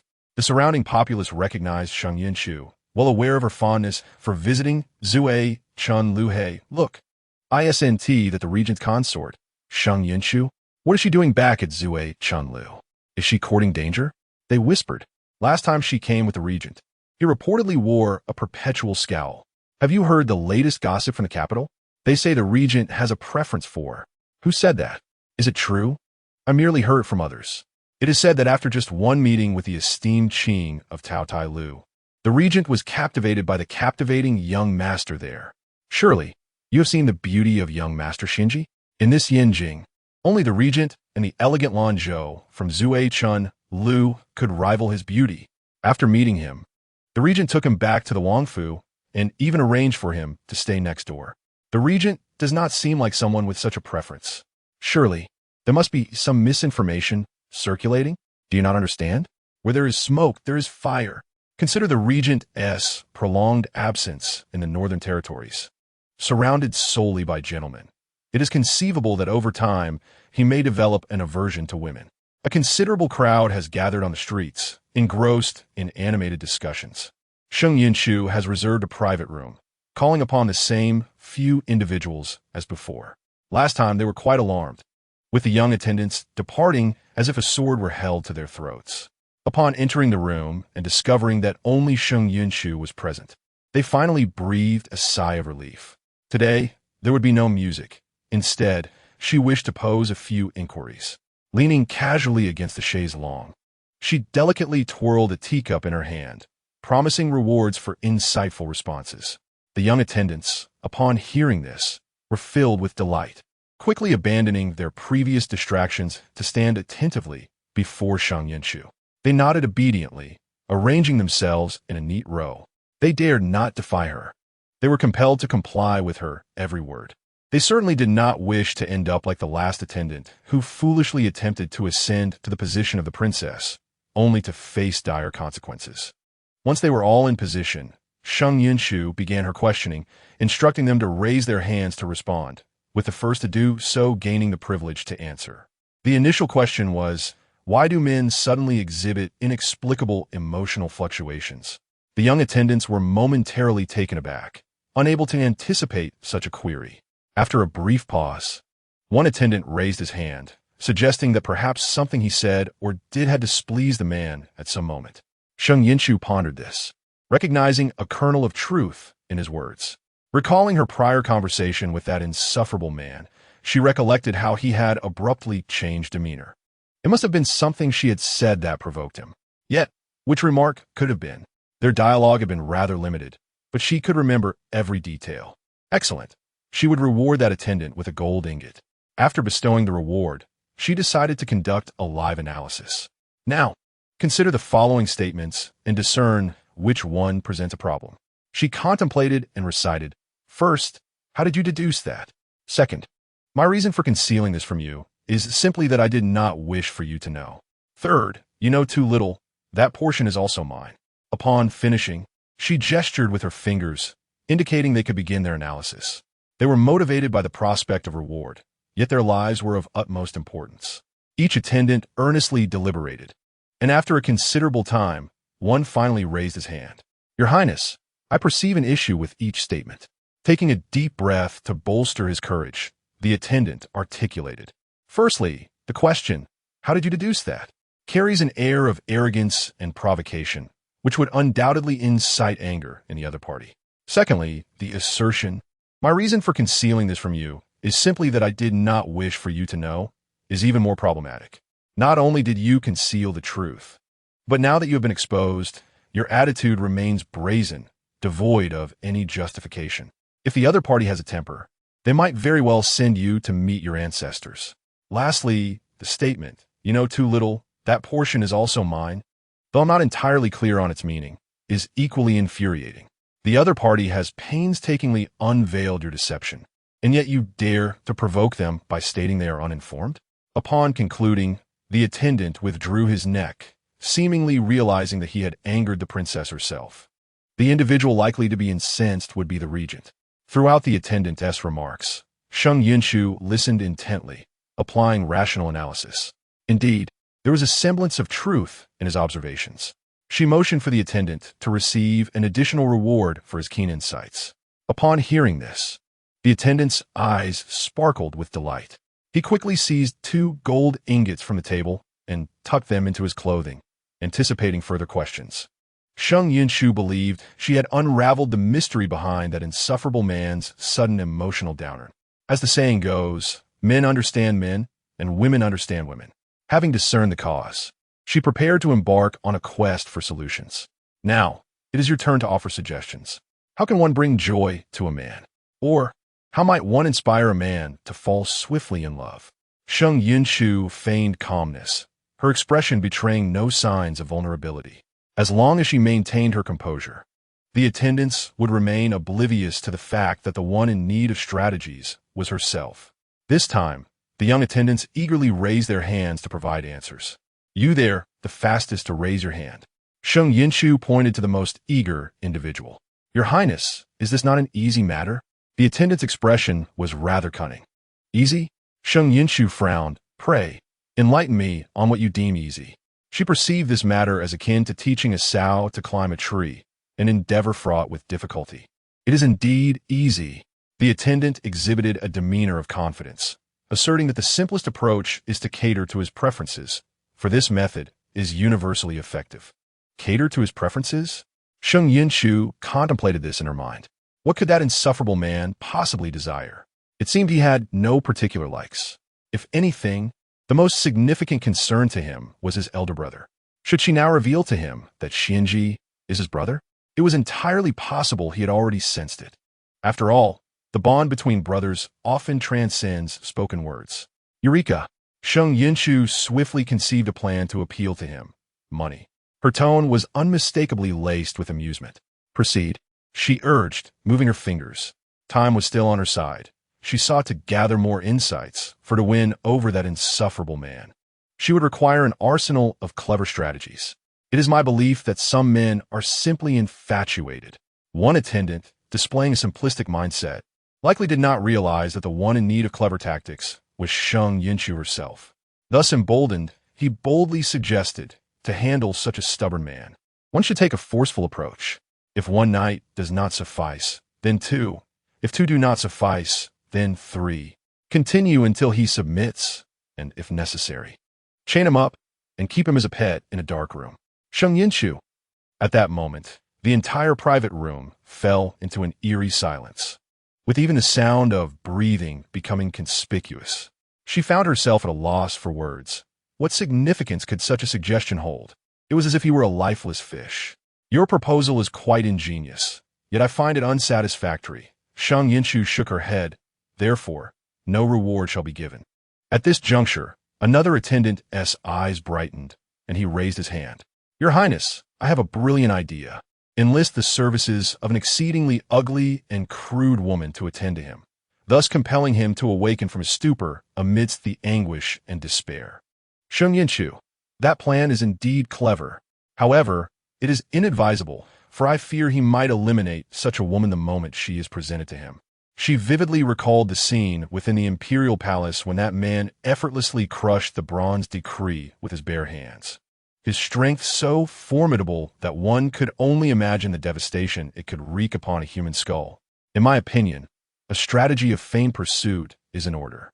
One should frequently appear before him, yet refrain from seduction, allowing him to speculate endlessly while perceiving no reciprocation. Over time, how could he not succumb? Over time? How long might that take? This seemed an arduous endeavor. I propose a more direct approach. Assemble a group of attractive and considerate young men to frequent his vicinity daily. Surely, He will become envious and irate. As the attendants engaged in animated discussion, their ideas grew increasingly outrageous. Sheng Yunchu felt her mind buzzing and urged them to silence. Enough. If you continue, my head will surely explode. Each of you shall receive a gold ingot and depart. I wish to reflect in peace. The attendants, quick to seize their rewards, departed with haste. Soon, the private room was left in solitude, with only Sheng Yunchu remaining. At that moment, a commotion at the door signaled the entrance of Lanzhao, who carried a tray of delicacies. Is the esteemed lady troubled? Lanzhao inquired, taking a seat opposite Sheng Yunchu. He poured a half-cup of wine from the jug and placed it on the table before her. Do savor my newly brewed fruit wine. He is quite adept at brewing fruit wine, each variety deeply favored by Sheng Yunchu. At times, he feels a sense of relief, grateful that although she does not harbor affection for him, she enjoys the wines he crafts. She lifted her cup to her nose, inhaling the fragrant scent of pomegranate. Observing her delight as she savored the wine, Lanzhou could not help but smile subtly. He discreetly inquired among those below, "Jesus, Lanzhou is here to assist you." Chapter 81. Lanzhou, he never comes. Knowing she already has someone she likes, he felt a pang of reluctance. Yet, what could he do? No matter how unwilling he was, some things were destined to be out of reach, and forcing them would only lead to futility. However, if he could assist her and relieve her of her current distress, he would gladly do so. The most crucial point was that Lu Chao might strangle him. Indeed, Lanzhou nodded, never forgetting the words of the master. But he questioned, "Geesh, is there not a better way at present?" His gaze suddenly turned resolute. "Rest assured, GZH, Lanzhou will maintain discretion while also aiding you in achieving your desires." Heaven knows how much it pained him to utter these words. For in order to help the woman he cherished, he must send her into the arms of another man. Alas, he truly felt like a fool. Sheng Yunchu gazed at Lanzhou's somewhat pallid face, a consequence of his long-standing illness, and could not deny that he was indeed a suitable choice. Lanzhou nodded gently, even afraid to lift his head. He dared not let her know that the medicine had been prepared a month prior. He had merely requested that the person refrain from informing her. He wished to linger a little longer in her presence, fully aware that once his ailment was cured, he would have to leave Yinjiang. Sheng Yunchu smirked, "With two strategists at hand, if we still cannot subdue that wretched man, I shall simply find another. As the saying goes, 3 cobblers can rival Zhuge Liang." Sheng Yunchu pondered, "Wait for him? Wait for Lu Chao. That scoundrel will come to collect her." Collect? More like to kill. If he had even a modicum of regard for the master, he would surely come by nightfall. Lanzhou felt confident, wondering if the master would be consumed with jealousy upon seeing the prince and her together. Perhaps Sheng Yunchu sensed nothing, but he had observed clearly that Lu Chao bore great animosity towards him. He had not harmed Lu Chao's parents, leaving only one possibility. Nightfall. The two refrained from asking questions, thinking perhaps the prince was irked by the recent rumors circulating in the capital. He dared not raise his voice, fearing it would only anger Lu Chao further. This prince is not hungry. Lu Chao clenched his teeth, setting aside the book and closing his eyes. It was truly maddening. Just moments ago, he had read the words clearly, yet the moment they entered his mind, they were promptly expelled. After perusing several pages, he had not retained any information about the plot's developments. Qi Shang and Ba Xia exchanged glances, their breathing becoming cautious. With his eyes shut, Lu Chao could only see a ghastly visage emerging in the darkness, the ghostly face of Sheng Yunchu. He abruptly opened his eyes, that face now firmly entrenched in his mind. He was prepared to kick him out.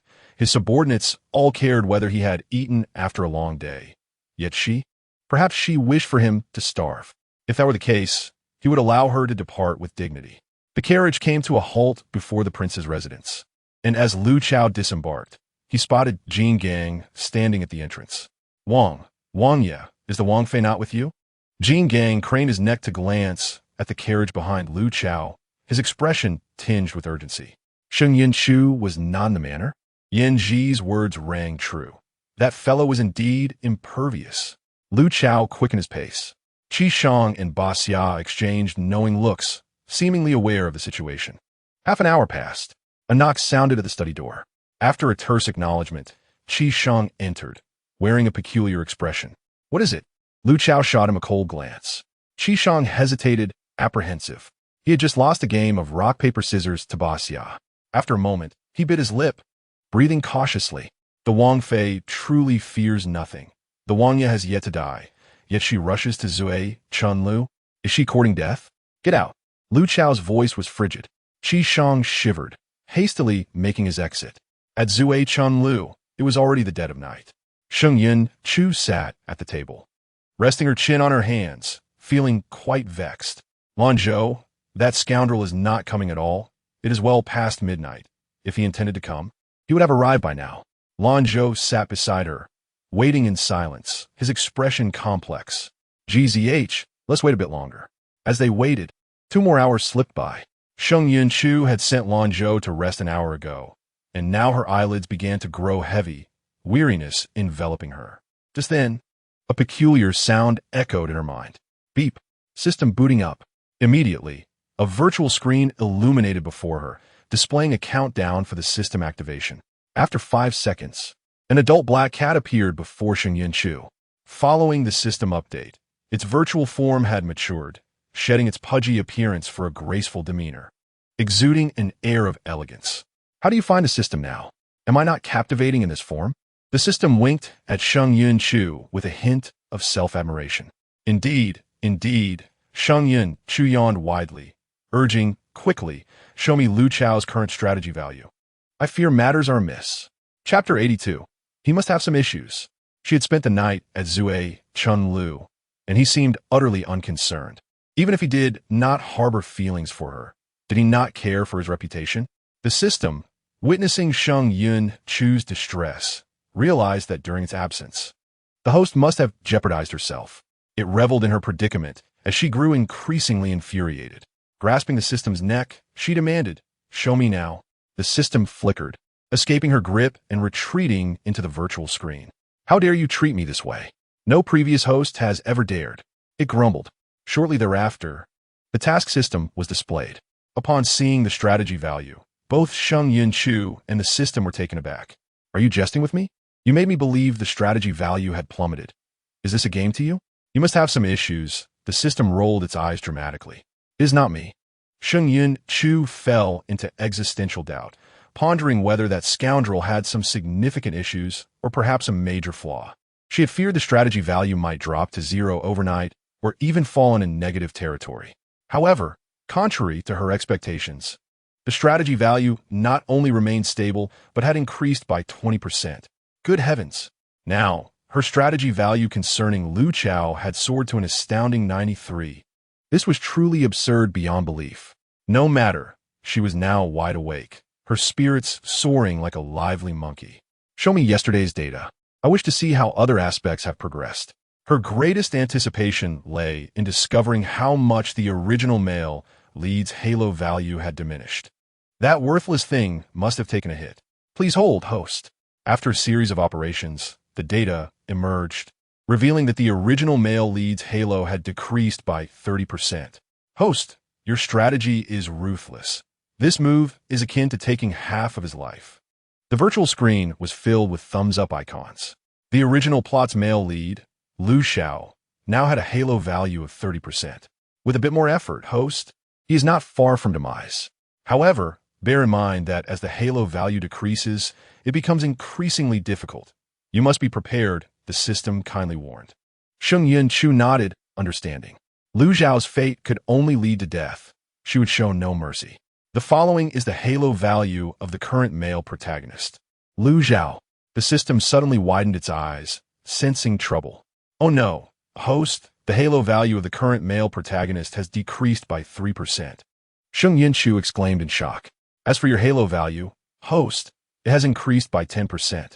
Currently, the halo value of the current male protagonist stands at 68, while yours is at 18%. Observing Sheng Yunchu's expression, the system felt a twinge of sympathy. Her current was 3,658. At this moment, Sheng Yunchu was preoccupied with the issue of Lu Zhao's declining halo value, which had cost her 300 points, a painful deduction indeed. She speculated that Lu Zhao's drop in halo value might be due to that matter concerning his proclivity for men. As a dignified regent, the common folk would undoubtedly be wary of spreading such rumors. Thus, it seemed that someone had intentionally slandered him from the shadows. This caused her to lose points, and she was determined to uncover that person's identity and send them to meet their maker. Didn't you say that after the system upgrade, there would be many wonderful things? Sheng Yunchu contemplated. If possible, she might just take the plunge. Where are the rewards? Having spent so many years with her host, the system was well aware of her character. Anticipating her inquiry, it promptly conjured an image on the virtual screen, a mysterious gift box at the center of a pitch-black backdrop. What does this mean? Sheng Yunchu stared at the gift box, both curious and perplexed. A gift for me? The system nodded, affirming that it was indeed a gift, though not quite in the conventional sense. Instead of opening the box, it began to boast after the update. My supervisor mentioned that systems with outstanding performance would have a chance at a lottery, with an array of prizes available, all sorts of golden fingers for the host. I was lucky enough to draw the most popular golden finger at the system bureau, mind reading. Indeed, mind reading was quite the trend.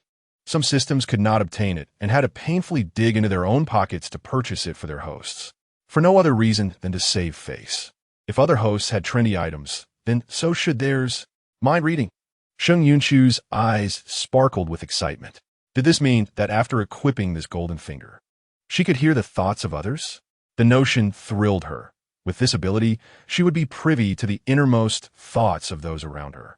The system nodded and then shook its head, stating, yes, but also no. In an instant, Sheng Yunchu's expression darkened. What did that mean? Yes and no. The system continued. What I drew was the mind-reading technique from the third prize category. This technique can only be used once a day, with a cooldown period of 24 hours, and it lasts for only 30 minutes. Additionally, the range for eavesdropping is limited to within 10 meters. As she spoke, Sheng Yunchu whimsically wagged her tail. If it were the second or first prize mind-reading technique, it would be much better. However, luck had dealt her this hand, and at least she had drawn the most fashionable golden finger available. If she had drawn something like a thunderous fart technique, she might have been tempted to eliminate the system. Well, that's something, Sheng Yunchu sighed. Even the tiniest mosquito leg is still meat. With half an hour at her disposal, and if used wisely, what information could she not extract? One must learn to be content. Contentment leads to happiness. The system, however, was more vexing than helpful, infuriating the host. So, host, shall I issue the rewards from this update? The system asked with a grin.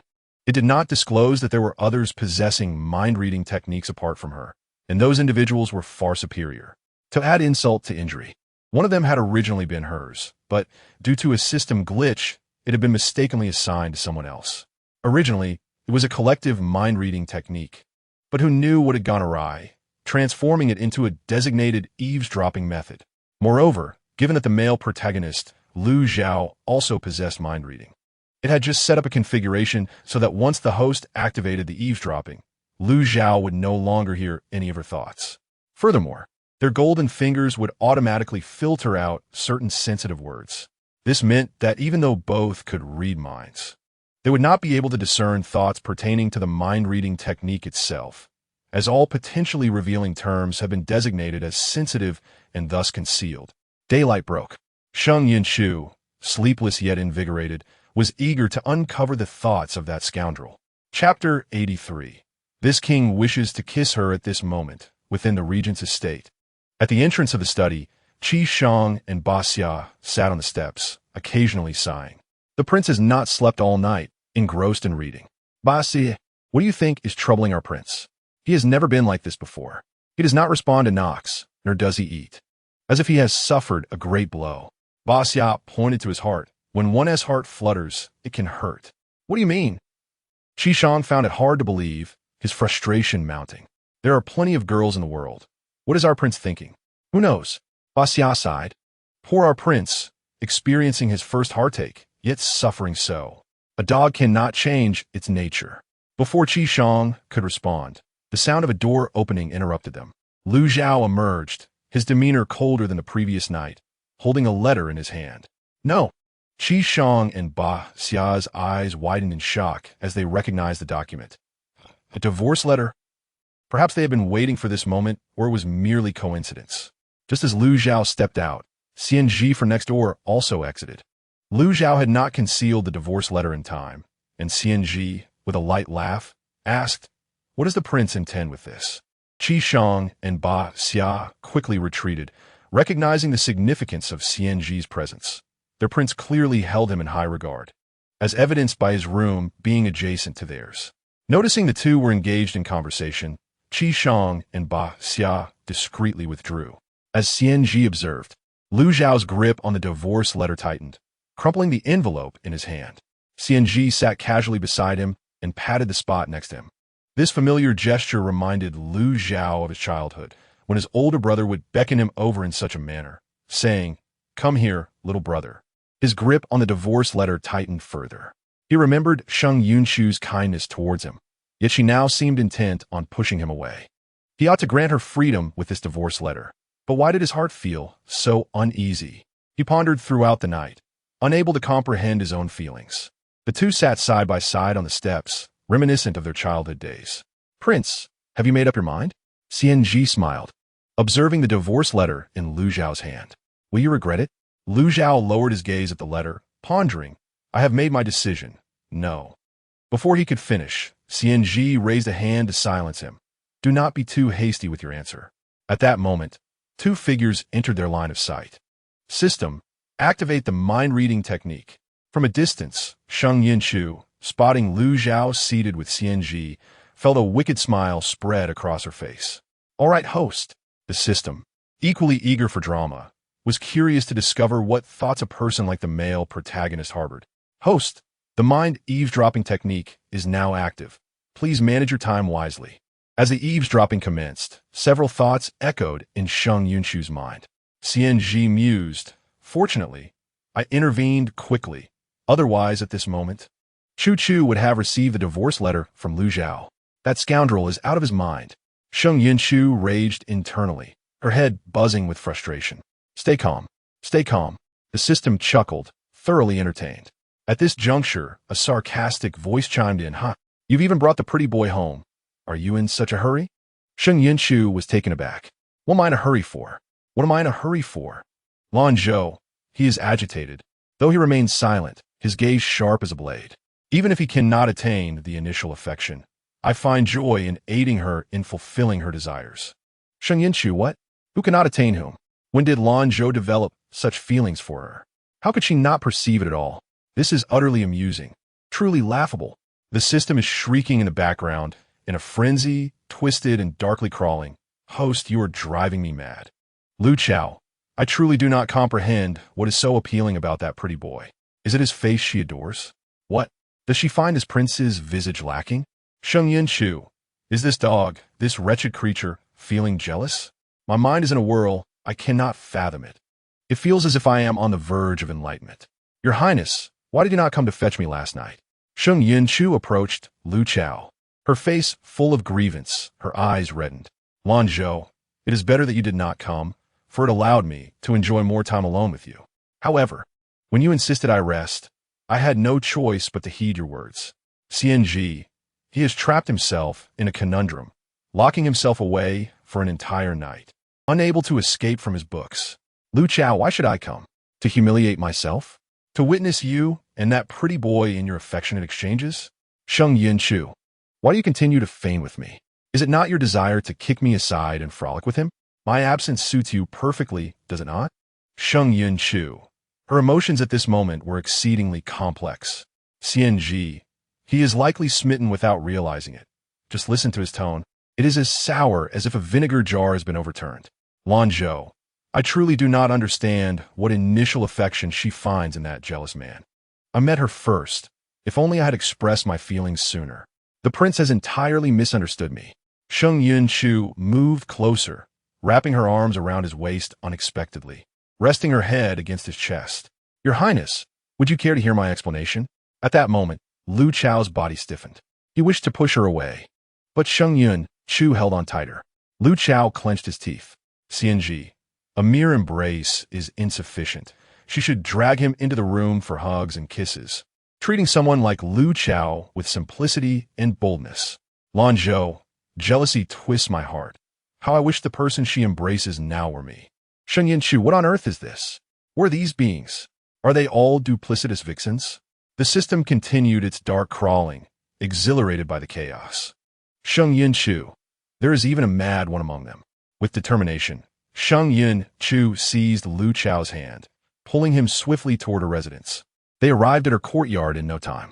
Sheng Jing was practicing martial arts, having made considerable progress in recent days. Sheng Jing, what has transpired? Why is my sister dragging Lu Chao into the room? She does not even spare a glance for me. Have they quarreled? That would be splendid. My sister has finally seen through that man's true nature. There was no time to ponder. As Sheng Yunchu dragged Lu Chao into the room and slammed the door shut with a loud thud, Lu Chao was pinned against the door. Host, wall him. Do it now. I want to see. I am a curious observer. I want to witness this. The system shrieked, having followed closely behind. Sheng Yunchu. She stifled a laugh, maintaining her composure. Your Highness, would you care to hear my explanation?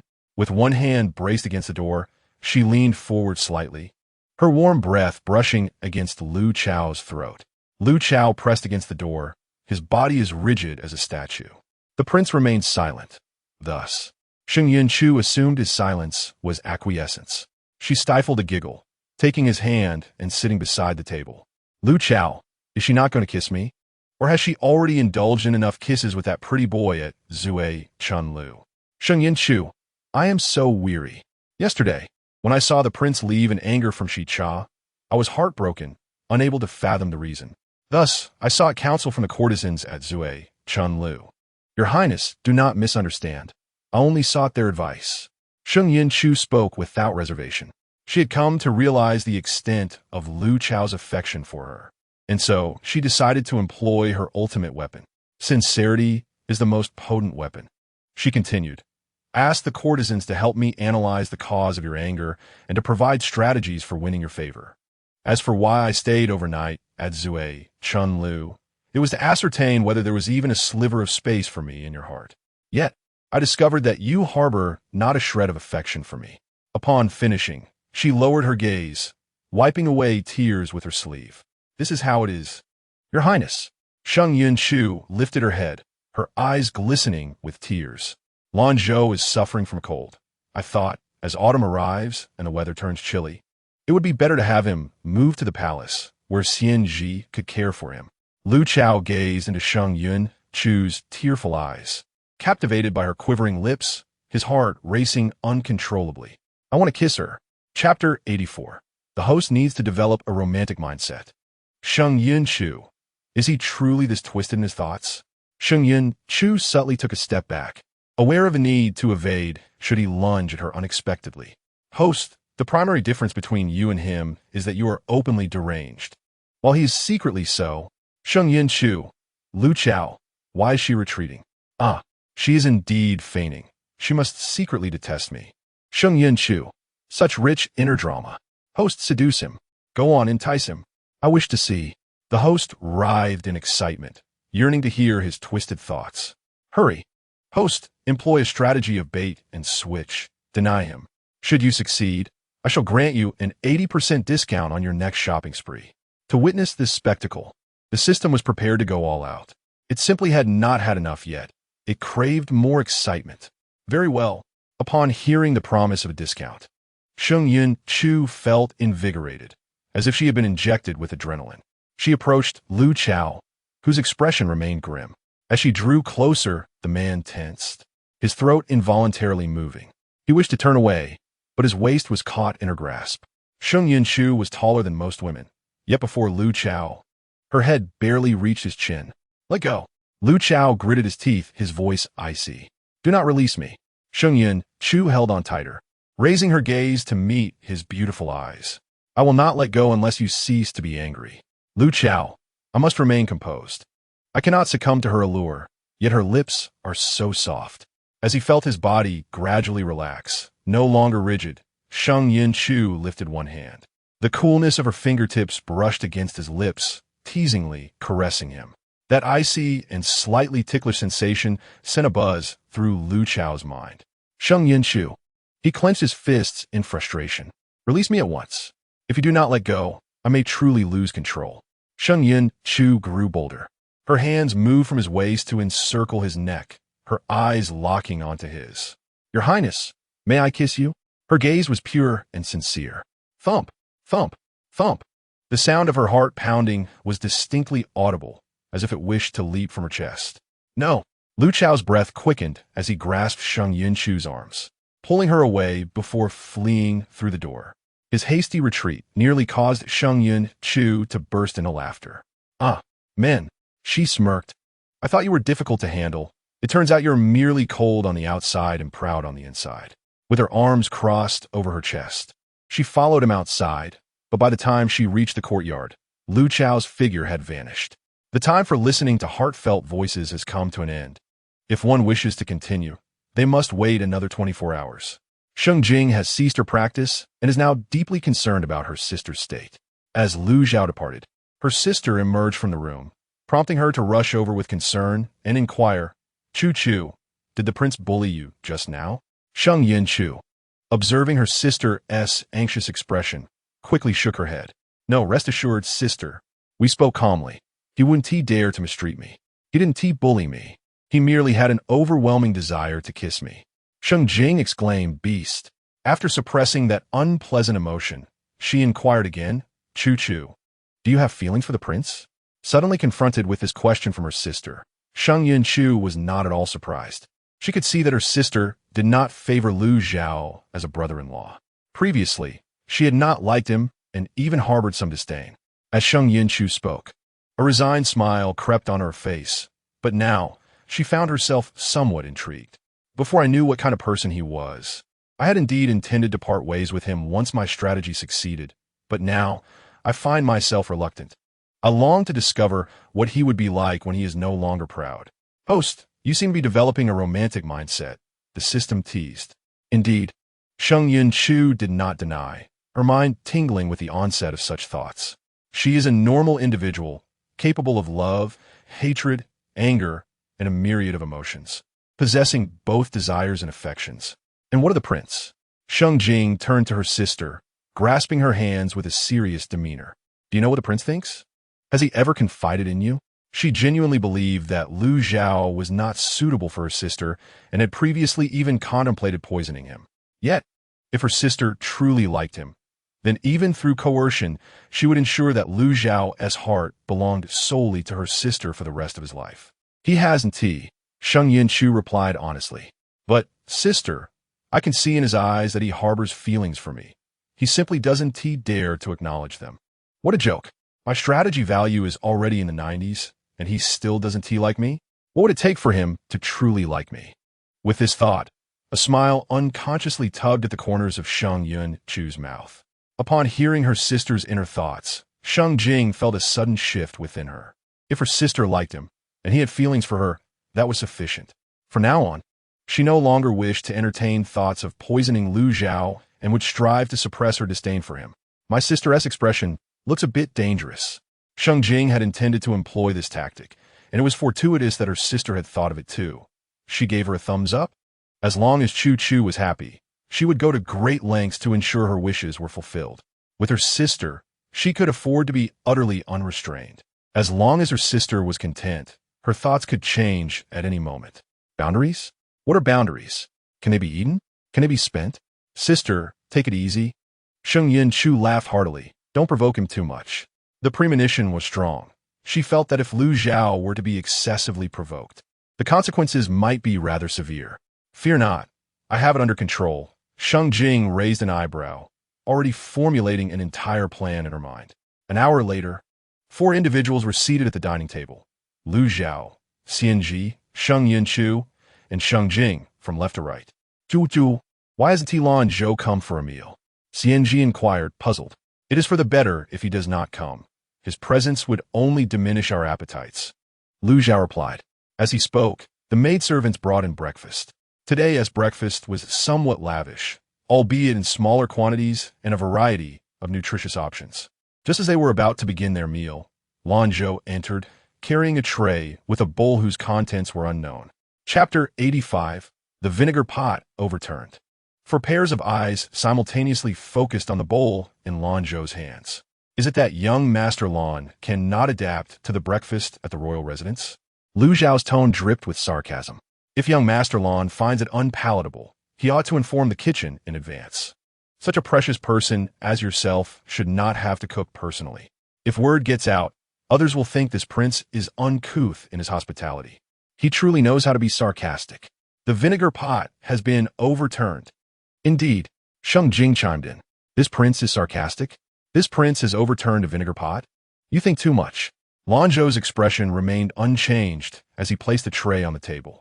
The others then saw that the tray held a bowl of seafood porridge. Richly adorned with crabs and shrimp, its aroma enticing. Lan Zhou, your culinary skills are impressive. Xian Ji complimented without reservation. It looks delicious. Sheng Jing swallowed hard. Lu Zhao's expression visibly darkened. It was merely a bowl of seafood porridge. What was so remarkable about it? A table laden with delicacies could not possibly compare to just his bowl of porridge. I do not know everyone's taste, so today I only prepared one bowl. If anyone desires more, perhaps young Master Lan can make a few extra bowls, he continued coldly. Lan Zhou gracefully took his seat, his slender, white fingers stirring the porridge gently. I would like to sample young Master Lan's culinary skills. Xian Ji was the first to speak. Me too, Sheng Jing echoed. Forget it. You all go ahead. I'll fill my stomach first. Sheng Yunchu had already buried her head in her meal. Lan Zhou smiled at Lu Zhao. Does the prince wish to have seafood porridge in the morning? Such words, when heard by Lu Zhao, were nothing short of grating. It was merely a talent for making seafood porridge. What was there to boast about? His voice turned icy. This prince does not care for porridge. The atmosphere grew awkward, with some engrossed in their meals while others struggled to suppress their laughter. Lan Zhou, why didn't you ask if I wanted to eat? Sheng Yunchu lifted her head after finishing a small steamed bun. Such words were discordant in Lu Zhao's ears. What? Have you never had porridge before? Lan Zhou paused briefly before placing the bowl of seafood porridge, now at a suitable temperature, in front of Sheng Yunchu. Chu can have as much as she likes. I did not ask because this bowl of porridge is meant for you. Sheng Yunchu was taken aback. She inhaled the fragrant aroma of the seafood porridge deeply and took a large spoonful. The moment it touched her tongue, the rich flavors exploded in her mouth. So delicious. Sheng Yunchu's face radiated pure enjoyment. Lan Zhou's culinary skills were indeed remarkable. At that moment, no one noticed Lu Zhao secretly grinding his teeth. Sheng Yunchu had consumed quite a bit of alcohol the previous night. Although it was not enough to intoxicate her, it still could be harsh on the stomach. He sat down, his gaze fixed solely on Sheng Yunchu, for after drinking, one must consume something warm for the stomach. Xianji diligently enjoyed the wontons in his bowl, occasionally glancing at the reactions of the person beside him.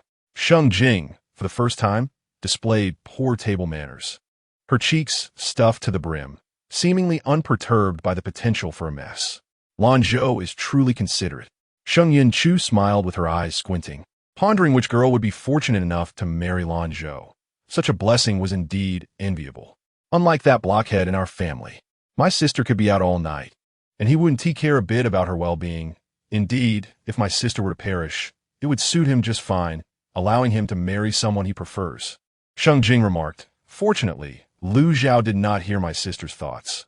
Otherwise, he would be furious enough to overturn the table. Huh, over a mere bowl of porridge.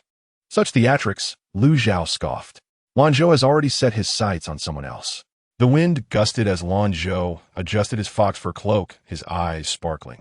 Yet his affections remained unreciprocated. He was more sensitive to the cold than others, his constitution frail, and with the onset of cooler weather, he naturally wore more layers. What? Lan Zhou has feelings for my sister? Goodness. In comparison, one is a frail person who catches a cold at the slightest breeze, while the other is the dashing and handsome regent. I still find the latter more suitable. Lu Zhao remarked, since you are aware of his feelings for you, why not maintain your distance? Are you relishing the ambiguity, or are you intentionally trying to provoke this prince? What a pity. Sheng Yunchu feigen in godan. Letting out a slight sigh. There are so many girls in the world. Lan Zhou, do not cling to this one tree and forsake the entire forest. You deserve better. Sheng Jing added, yet, judging by his demeanor, he seems intent on clinging to you. Lu Zhao just asked who it is that you have feelings for, Sheng Jing teased. He is well aware, and surely Xianji and Sheng Jing also know, yet it seems this king remains oblivious. Lan Zhou obediently nodded, believing that time would aid in his forgetfulness. He too desires to forget. Yet, what cannot be obtained lingers like a tormenting specter in his heart. Perhaps this is the very reason fate has decreed he and she are not meant to be. There are responsibilities that eclipse even love, responsibilities from which he cannot escape. Separated by Xianji, Lu Chao caught a whiff of the seafood congee, noticing how Sheng Yunchu savored it with delight, causing him to feel satiated even before he had eaten much. "I am full. You may continue to enjoy," he declared, setting down his chopsticks and preparing to rise. Silence enveloped the air. Sheng Yunchu placed her spoon down, feeling somewhat troubled. "But Your Highness, I have plans today and cannot accompany you for a leisurely stroll. What is there to see outside the city? Are you unwell? Do you not realize how strong the wind blows today? Going outside the city? You truly lack any sense of romance," Sheng Jing remarked. "He possesses the intent, but not in abundance." Lu Chao replied, "I forgot to mention that I would also bring Xianyue." Xianji, quick-witted, proposed, "Since the prince has no engagements today, why not join us?" "Join them?" Lu Chao furrowed his brow, questioning who else was included in this gathering. Were they referring to that frail one who could fall ill at the slightest breeze? Where were they headed? When was his plan made? Why was he left in the dark? There was little amusement to be had, merely a chrysanthemum banquet hosted by the Xianwang Fu, inviting everyone to admire the blooms and partake in tea. Sheng Jing had seemingly adopted a sarcastic tone, knowing well the prince's aversion to such social gatherings. He would find it peculiar if he enjoyed it. In the original plot, he was the least fond of attending such events. "That is why we must provoke him," Lu Chao stated. "His fourth brother is hosting the chrysanthemum banquet. He ought to be informed. Why has no one notified him? Indeed, this king does not favor such gatherings." Lu Chao replied coolly. However, given that the event was organized by his fourth brother, it would be somewhat inappropriate for him not to attend. The four of them exchanged glances, acknowledging the flawlessness of his excuse. At that moment, Sheng Yunchu heard the system's voice in her mind, "Host, a new task has arrived." Chapter 86, A Stubborn Wallflower. Could it be that someone at the Xianwang Fu is causing trouble? Sheng Yunchu sensed that the arrival of a new task must be significant. Not at all. The system illuminated a virtual screen, revealing the task details. This time, no one was causing trouble, nor did the host need to intervene. She should simply observe. The task completion would yield 500 points, while failure would result in a 10 deduction of life value. Change of personnel? Sheng Yunchu scrutinized the virtual screen, finding no mention of who was to be exchanged. She seethed with frustration. How could she know how to negotiate with Lu Chao without knowing the identity of the counterpart? The system vanished swiftly, leaving her exasperated. Today's task is utterly bizarre. At that moment, her appetite had vanished, her mind consumed by the task. "Sister, have you received a new task again? I wonder if I can be of assistance this time. What conditions should I use to exchange for this unknown person with Lu Chao?" The Tianji Pavilion has yet to receive any information, and now there isn't sufficient time to investigate. Forget it. I shall inquire further upon arriving at the Xianwang Fu. Why was this king unaware of the chrysanthemum banquet being held today? He resolved to refrain from reading or indulging in stories, as he found it impossible to concentrate. After exchanging glances, Ba Xia remarked, "Your Highness, you locked yourself in your room last night, preventing us from entering. How could we have had the chance to discuss this matter? Am I to blame?" Lu Chao retorted. A single carriage was insufficient, so too had been prepared. He had already taken a seat in the one commonly used by the palace. Xianji and Lan Zhou boarded the second carriage, while Sheng Jing exchanged a knowing glance with her sister before joining them. Sheng Yunchu, with a sly grin, chose the front carriage. The distance between the regential palace and the Xianwang Fu was considerable. They were situated at opposite ends of the sprawling capital. Given the throngs of citizens populating the streets, their progress was significantly delayed. They would likely require over an hour to reach the Xianwang Fu. Inside the carriage, Lu Chao perused a previous text, not once glancing at Sheng Yunchu. With nothing to occupy her, she leaned back in the corner of the carriage, her eyes fluttering shut. System, why is that insufferable man so adept at feigning indifference? Deep down, he yearns for something, yet exhibits no signs of it. If it weren't for my heart's listening technique, I would have remained oblivious to his true nature. Much like the host, who appeared as a serene lotus. Her inner self was shrouded in darkness. The system found the metaphor remarkably fitting. Such a comparison was utterly preposterous, and Sheng Yunchu rolled her eyes in her mind. Having not slept the previous night, she felt drowsiness wash over her as the carriage rocked gently. Stifling a yawn, she shifted slightly. "Your Highness, I am quite fatigued," she said with a feigned pout. Her recent yawn left a trace of moisture in her eyes, making her appear even more endearing. Lu Chao felt a stirring within his heart. He shifted aside, leaving space for her. Though no words were exchanged, the meaning was clear. Truly dense, stubborn, and unyielding. A wallflower impossible to uplift. Not even a chance proves fruitful. "Why you scold him?" Lu Chao questioned. She had expressed her desire to sleep, and he had merely shifted to allow her comfort. Was this deemed wrong? Did he need to declare, "If you wish to sleep, go somewhere else"? She simply desired to be held by the prince as she slumbered. Sheng Yunchu continued to exude an air of vulnerability, hoping for sympathy. Cautiously, she wrapped her arms around Lu Chao's, giving it a gentle shake. "I have given you an opportunity. If you remain unresponsive, I shall truly disregard you." Dealing with someone so inwardly proud often required a clever strategy and a thick skin. Observing her lips, which alternated between pursing and pouting, ignited a warmth within him, causing his throat to involuntarily tighten. He awkwardly adjusted his position, feeling a compulsion to draw closer. Upon hearing her words, Sheng Yunchu's eyes sparkled with delight. "Exactly. You have taken a hint." She nestled against Lu Chao, resting her head in the crook of his neck and wrapping her arms around his waist, obediently closing her eyes. Lu Chao's body stiffened, and his heart raced uncontrollably. One hand clutched the book, while the other found nowhere to rest. He assumed Sheng Yunchu would soon drift into slumber. However, she unexpectedly opened her eyes, grasping his free hand and pulling it around her waist. "Your Highness, you must hold me tightly. Otherwise, if I fall asleep and the carriage jolts, I might tumble." With a subtle smile, she encircled Lu Chao's waist again and closed her eyes, surrendering to sleep. Lu Chao lowered his gaze, stealing glances at the woman leaning against him. His grip around her waist tightened instinctively. From above, her long, curled lashes, dainty nose, and full lips presented an alluring sight. She had indeed succumbed to slumber, revealing her evident fatigue. The skin around her neck and collarbone, exposed and unadorned, beckoned his gaze. He intended to return to his reading, but found himself unable to focus. Surrendering, he closed his eyes and recited a calming mantra in his mind. Initially, Sheng Yunchu remained still in her slumber, but as time passed, she became restless. Lu Chao's tightly closed eyelids quivered, and his brows began to furrow. She grew increasingly audacious, her wandering hands exploring him. In mere moments, those hands ventured to sensitive areas multiple times. He clenched his teeth, abruptly opening his eyes. In his embrace lay a figure seemingly lost in a dream, her breath long and steady, indicating she was indeed in a deep slumber. Yet, her hands were anything but still. If she continued to touch him so brazenly, he would have no choice but to seize her restless hand. As soon as her hand was restrained, Sheng Yunchu's eyes flew open.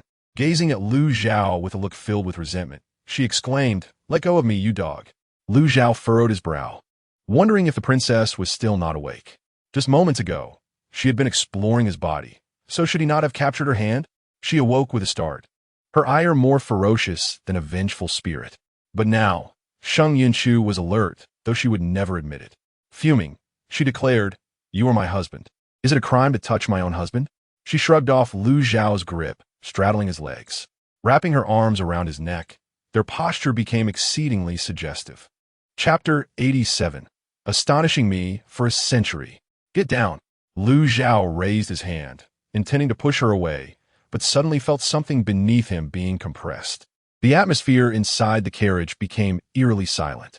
His hand hovered in the air, uncertain whether to pull her closer or release her. With her causing such a ruckus, if he failed to react, he would truly fit the rumors, being labeled as a mere passive lover. Frustration simmered within him regarding his recent changes. Why had this woman begun to stir his emotions? Sheng Yunchu's face flushed, a tinge of embarrassment creeping in. Oh no, he reacted. What should I do? It was her first experience being so bold, and she felt inexperienced. Would he lose control in the carriage? No. What kind of filthy thoughts are swirling in my mind? I must get down. I can't keep teasing him, or it might lead to trouble. At that moment, the system in the carriage screamed in madness, contorting and writhing in the shadows.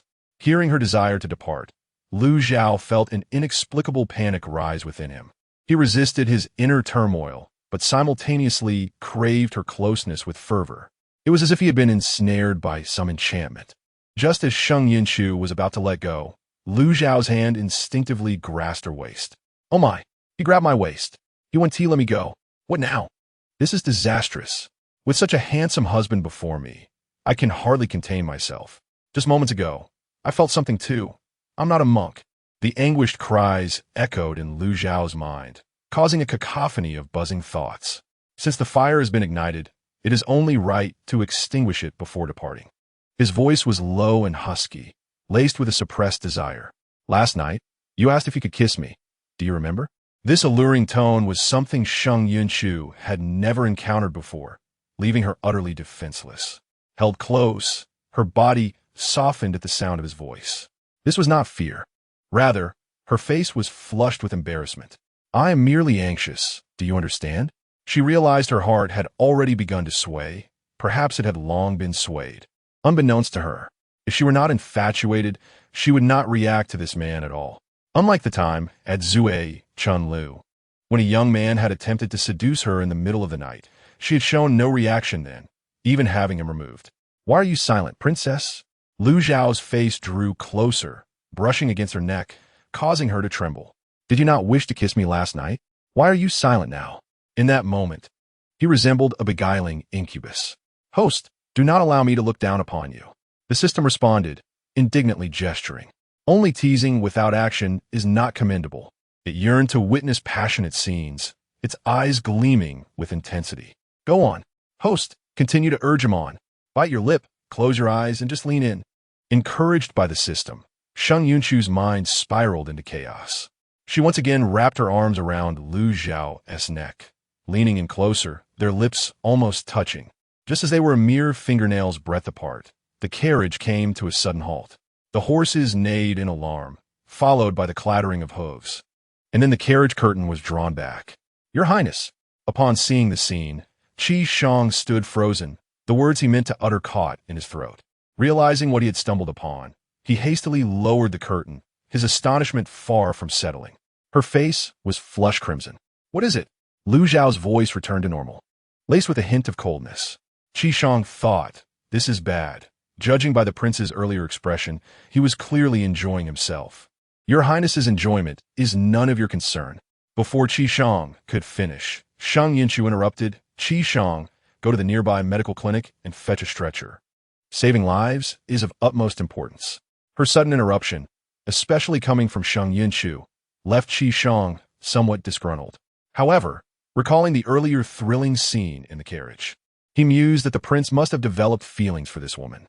If the prince had grown fond of her, they as subordinates ought to respect his sentiments and treat her as their lady. Thus, he adjusted his previously dismissive attitude, nodding respectfully, Yes, Your Highness. Basya. Sheng Yunchu leaned out of the carriage, beckoning Basya closer. Come here for a moment. Hearing her call, Basya hurried over, fully aware of the earlier conversation. Your Highness, what orders do you have?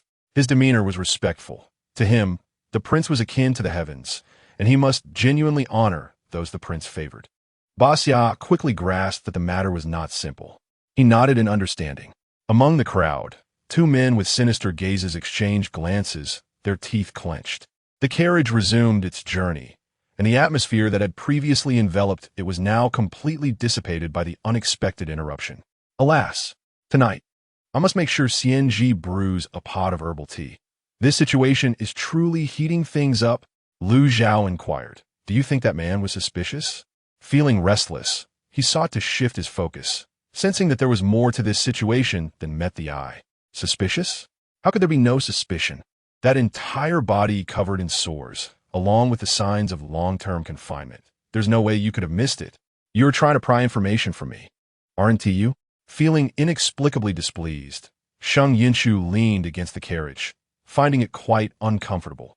Why must the prince pry into her thoughts? After speaking, she closed her eyes. Lu Zhao pondered. What is wrong with her? She seems upset. Inside the carriage, the system hung upside down, feeling utterly exasperated. Since the princess was unwilling to speak, he resolved not to inquire further. Lu Zhao sighed inwardly. I hadn't anticipated that the poisoner would begin their work at this time. We must investigate swiftly. The grass has already been stirred, and if the enemy becomes wary, it will be much more difficult to pursue. Poisoner?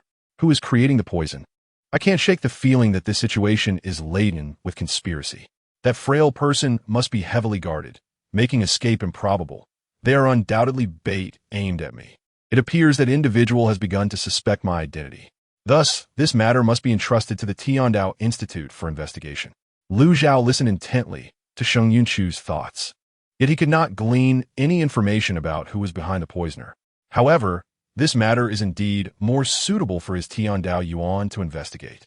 If the Tianjigu behind her intervenes, it may lead to exposure. That is her and the Grand Tutor's trump card, which must not be revealed easily. In a few days, he plans to organize an assessment at Tiandao Yuan, using this opportunity to remove all the personnel arranged by the Crown Prince. It remains to be seen how many people the Crown Prince has secretly placed in Tiandao Yuan over the years. She will need to accompany him for this. Is the princess still asleep? Lu Chao asked. Sheng Yunchu half opened her eyes, glanced at him, and then lay back down. Lu Chao remarked, is this a small tantrum due to an unfulfilled kiss? As long as she is willing. Sheng Yunchu curled up on the soft cushion and soon fell into a deep slumber. Lu Chao held a book in his hand, occasionally sneaking glances at Sheng Yunchu. Once she was sound asleep, he gently draped his cloak over her. When they arrived at the Xian Wangfu, many carriages had already gathered outside. Sheng Yunchu was still fast asleep, having been awake all night and feeling quite fatigued. Outside the carriage, 3 pairs of eyes were fixed on the unmoving carriage, each hesitating to speak. Lu Chao lifted the curtain of the carriage window, leaned his head out slightly, and whispered, you 3 may enter first. The princess is still asleep, and the chrysanthemum banquet has yet to begin, so let her rest a little longer. The 3 exchanged glances and agreed with the suggestion. Lowering the curtain, Lu Chao resumed his quiet reading. This unreliable host, burdened with tasks, had actually fallen into a deep slumber. The system let out a ghostly cry, successfully waking Sheng Yunchu. Host, the working spirit must not sleep. Rise and fulfill your duties.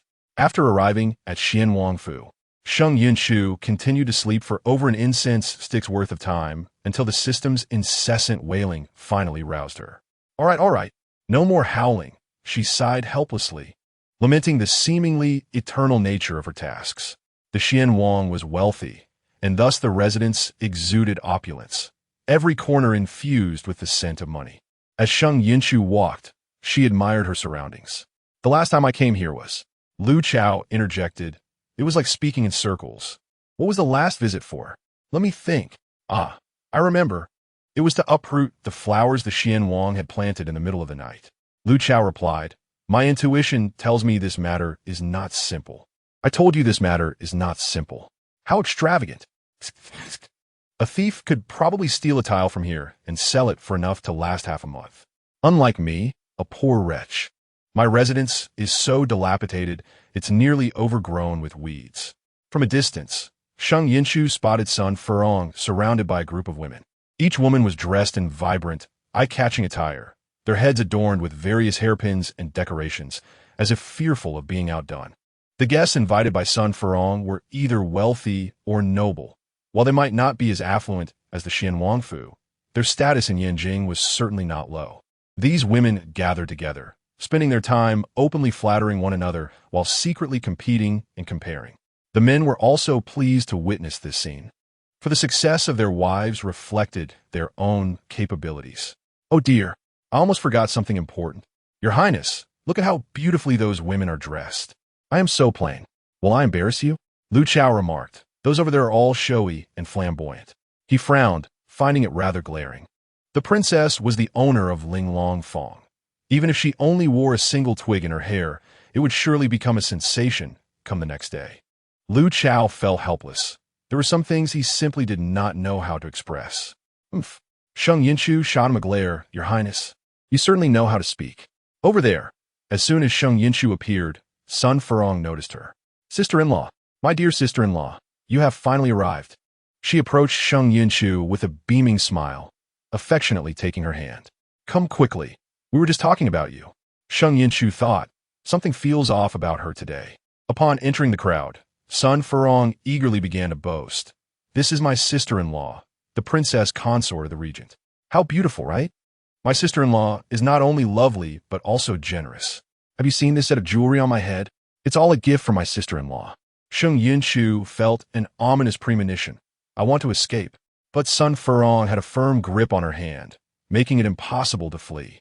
The onlookers admired Sun Furong's jewelry, filled with envy and jealousy. These women had no other interests. They simply loved to gather and gossip, comparing their lives. They were well aware of Sheng Yunchu's status as the owner of Linglong Fong and knew that the jewelry adorning Sun Furong was a unique gift from Sheng Yunchu. As Sun Furong sensed the atmosphere shifting, she was ready to unleash her grand revelation. Chapter 89. Your perspective is limited. The ominous feeling within Sheng Yunchu intensified, a sense of helplessness washing over her as she wished to escape, but found herself ensnared by Sun Furong and surrounded by enthusiastic ladies. Sigh. I don't know how many good deeds I must have done in my past life to deserve such a wonderful sister-in-law in this life, Sun Furong proclaimed with pride. Stop beating around the bush. Just come straight to the point. Sheng Yunchu urged. Yes, yes. The women began to enthusiastically echo Sun Furong, praising the princess consort's beauty and capability. If my sister-in-law were like the princess consort, I would wake up laughing from my dreams. Sheng Yunchu thought, being your sister-in-law is truly unfortunate. I haven't wronged you, yet you elevate me while dragging me down. Indeed, Sun Furong's expression grew more smug. To be able to marry someone like Chu is not only a blessing for the regent, but also for the royal family. Enough already. You've gone too far. Sheng Yunchu exclaimed. After laying the groundwork, Sun Furong prepared to deliver her final blow. You see this set of jewelry on my head? My sister-in-law has gifted me 3 more sets, all exquisite. Today is too busy. I will invite everyone over another day to admire them. Sheng Yunchu thought. So you were concocting this scheme. She had only gifted 1 set, yet it had magically transformed into 4. The remaining 3 were pure fabrications. The princess consort is truly fortunate. We are utterly envious of such a blessing. Each woman expressed their envy, knowing that the jewelry gifted by Sheng Yunchu to her sister-in-law was anything but ordinary. The exclusive jewelry from Linglong Fong was already difficult to obtain, and even if one did manage to acquire it, the variations were numerous, each limited in quantity. Yet for Sun Furong, she possessed something unique, a one-of-a-kind treasure. How could it not incite envy? Sheng Yunchu was surrounded by these women for what felt like an eternity before finally managing to escape, nearly suffocating in the process. Those women gathered around her merely sought to curry favor, hoping to gain future access to limited editions. In a pavilion, Sheng Yunchu shot a glance at the somewhat guilty-looking Sun Furong. Your Highness, when did I gift you 4 sets of headpieces? I was completely unaware. The Xian Wangfu was in full bloom with chrysanthemums. Aside from earning money for his wife's indulgences, the Xian Wang's sole hobby was cultivating various flowers and plants, making the residence resemble a botanical garden. The Xian Wang had a particular fondness for chrysanthemums. Come autumn, the air around Xian Wangfu was imbued with a delicate fragrance of these flowers. Sun Furong poured a cup of tea, as if to apologize, and pressed it into Sheng Yunchu's hands. Don't be upset. I helped you last time. This time you must help me. Not a chance. Sheng Yunchu placed the tea on the table, leaving no room for negotiation. The remaining styles in my home are meant for sale. They are limited editions. If I give them to you, the others one tea sell. I am a shrewd merchant, unwilling to incur losses. The system raised its thumb, even contemplating deceiving its own sister-in-law. Sheng Yunchu chose to ignore it, who dictated that one could not deceive their own sister-in-law. After all, it was Sun Furong who had deceived her first. It was merely money.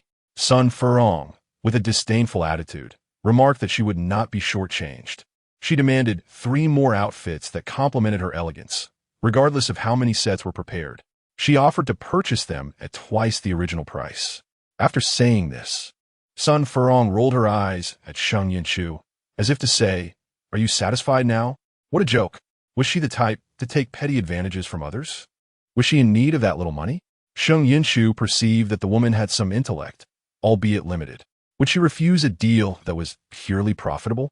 Is it true, Your Highness, that the Xian Wang has labeled you a spendthrift? Sheng Yunchu could not suppress her laughter. Only the Xian Wang had the wealth to afford such extravagance. Otherwise, with Sun Furong's spending habits, their fortune would inevitably be squandered. In due time, they might find themselves begging on the streets. Spendthrift? Sun Furong raised her index finger and shook it, stating that Sheng Yunchu had a narrow perspective. The prince had said that his earnings were meant for her enjoyment. As for the notion of a wife being a spendthrift, only incapable men would utter such words. Sheng Yunchu silently gave her a thumbs up. The Xian Wang, indeed, was the most doting husband in the original narrative, as well as the least ambitious for the throne. Regrettably, he had suffered misfortune and lost his legs. Had it been in the past, she might have sought ways to aid the Xian Wang in healing. But now, after so long, it seemed a daunting task. The original storyline depicted a grim fate for the Xian Wang and Sun Furong, with their minds seized by Lu Xiao and the Xian Wang drowning in his own well, while Sun Furong took her own life in despair. In that narrative, Lu Xiao mercilessly eliminated anyone who displeased him, leaving a mountain of corpses in his wake. I'll have someone deliver the items to you at midnight. At that moment, Sheng Yunchu caught sight of a familiar figure and smirked, thinking it was time to get to work. Wasn't this discreet enough? Sun Furong found her words perplexing and remarked that there was no need for such secrecy. With tasks at hand, Sheng Yunchu decided not to linger, finding an excuse to leave the pavilion. Meanwhile, the Crown Prince Lu Xiao had just arrived at the Xian Wang's residence. Realizing his shortcomings, he had not slept all night. His eyes bloodshot. He initially intended to seek the assistance of the renowned Xian Zhigongzi at the Tiao building for a secret diagnosis, only to learn that Xianji had moved to the regent's residence days prior to help the eldest daughter of the Sheng family. He sent someone to investigate further, discovering that Xianji had come to the Xian Wang's estate to attend the chrysanthemum banquet. As someone destined for the throne, he was acutely aware that if his condition were revealed, it would sever his ties to that position, setting aside the opposition from ministers and the populace, who would inherit the throne after his death. Xianji Gongzi was a celebrated physician in Yanjing, undoubtedly capable of curing him. My dear nephew, you look quite unwell. Have you been plagued by nightmares? Sheng Yunchu's voice echoed behind him. With no one else around, he felt no need for pleasantries. Casting a dark glance at Sheng Yunchu, he thought to himself that she should be mindful of her words. With such a sharp tongue, she risked meeting a grim fate. He vowed that once he became emperor, he would deal with the regent's residence first. He would not be like his father, who, despite being the emperor, allowed the regent to exist with authority surpassing his own. Oh, Sheng Yunchu chuckled, noting that the little brat no longer feigned modesty in the absence of others. Since that was the case, she too would drop the act. Chapter 90. Who the devil are you? Hand over the person in your possession. Her gaze traveled from Lu Xiao's face downwards, focusing on a specific area. Of course, you may choose not to comply, but I cannot guarantee that your secret will remain safe. A jolt of realization struck Lu Xiao. How did this woman know about his condition? A secret even his most trusted subordinates were unaware of? He narrowed his eyes, piecing together the implications. After having examined himself meticulously, he found no anomalies. Aware of this woman's cunning, Lu Xiao refrained from rash actions. A prince incapable of fathering heirs would undoubtedly face dismissal from the court. The only strategy was to keep her placated until he found a remedy. He could not allow his secret to leak. I am unaware of whom you speak, my royal aunt. Lu Xiao gritted through clenched teeth. Yet, his demeanor was no longer as arrogant as before. You may speak plainly, Sheng Yunchu replied. If I knew who that person was, I wouldn't be here trying to trick you. She remained remarkably composed. Lu Xiao's teeth ground together harder. My aunt, I do not know who you refer to. He squeezed the words out through clenched jaws, urging her to simply tell him who she wanted instead of speaking in riddles. Seeing Lu Xiao's furious expression, Sheng Yunchu felt her own temper flare. For heaven's sake, how could you not know who it is? It's the very person you just captured. If she were at a loss, she could only resort to guessing. I expect to see that person before the hour of the rooster. If you fail to deliver, Then prepare for your secret to be exposed. Lu Zhao's expression darkened, his face turning a shade darker than the bottom of a pot. How did that wretched woman know he had just captured someone significant? Could there truly be spies within the Crown Prince's residence? Once she was a distance away, Sheng Yunchu began conversing with the system. Tell me, system, do you truly not know who is involved in this task? She was somewhat incredulous. How could Lu Xiao possibly provide her with someone who would fulfill the mission? Host, I swear on my feline life that I truly do not know who that person is. The system's earnest gaze and sincere tone suggested that perhaps this was just an ordinary task of deceiving the male lead from the original narrative, and who knows, it might even yield an unexpected surprise. Reflecting on the system's words, Sheng Yunchu found them somewhat convincing. After all, surprises could be delightful. Yet, she could not help but think that they might also be alarming. Feeling restless, she decided to seek her sister for some amusement. In the chrysanthemum garden, Sheng Jing was surrounded by a throng of young gentlemen and ladies. Although she had only made a few appearances in the capital, her literary talent had earned her a place among the 3 great talents of the city. As a talented woman, she was undoubtedly popular in such gatherings. Zhao Shun was also present, acting as a guardian angel behind Sheng Jing, ensuring that not a single hair fell from her head. Not wishing to disturb her sister while she was busy inscribing, Sheng Yunchu refrained from approaching. After all, she was a rough individual with little appreciation for such pursuits. She would only find herself dozing off. As for Xianji and Lanzhou, their striking appearances had drawn a crowd of admirers, leaving them unable to escape. For a fleeting moment, Sheng Yunchu felt out of place in this setting. She was unsure of Lu Chao's whereabouts, and with a sigh, she realized that finding someone to spend time with was proving to be quite a challenge. Familiar with the Xian Wang's residence, she began to wander aimlessly. As she meandered, she found herself in the back courtyard of the Xian Wang's estate, a place typically reserved for servants. Besides the servants who resided there, few outsiders ventured into this area. Upon entering, she heard fragmented voices engaged in a heated argument. You foolish girl, you dare not administer the medicine? How do you expect to climb into the prince's bed without it?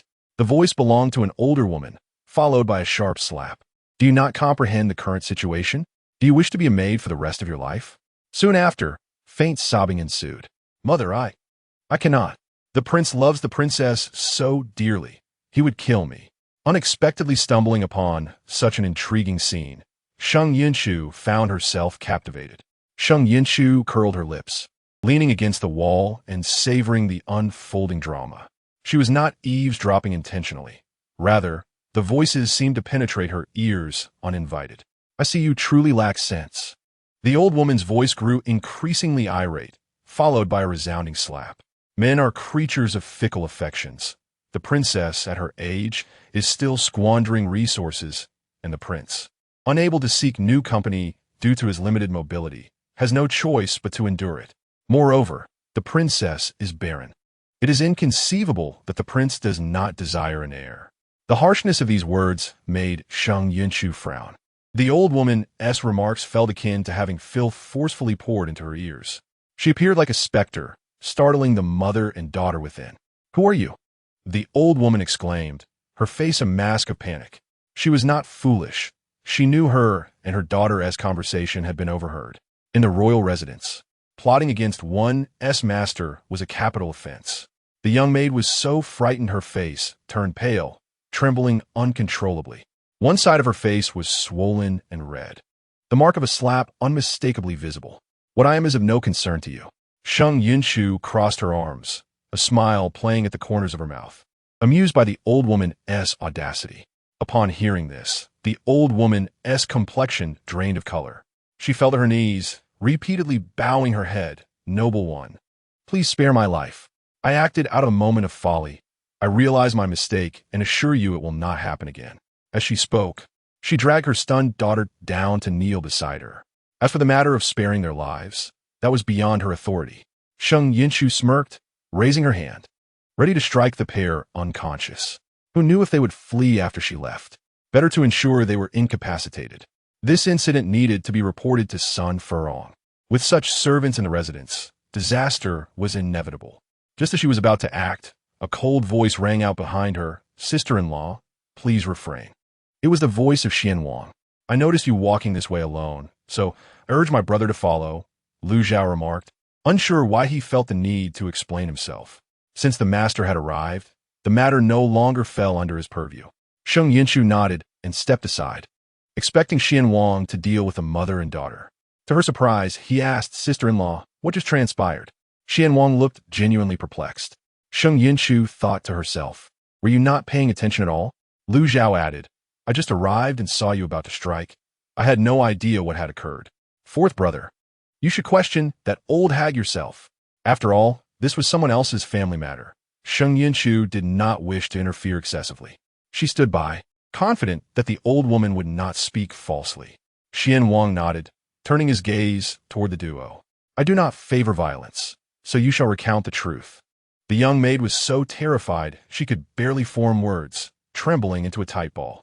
Her features were delicate, exuding a certain pitiable charm. The old woman was equally frightened. Had Sheng Yunchu not been present, she might have been able to defend herself. Your Highness, I am guilty. I recognize my error and promise it will not happen again. Please spare my life. The old woman knelt, bowing repeatedly. It is my fault. Seeing the princess unable to bear children, I conceived the vile idea of having my daughter drug the prince. But I do care for the prince. If the princess could give birth, he would already be surrounded by children.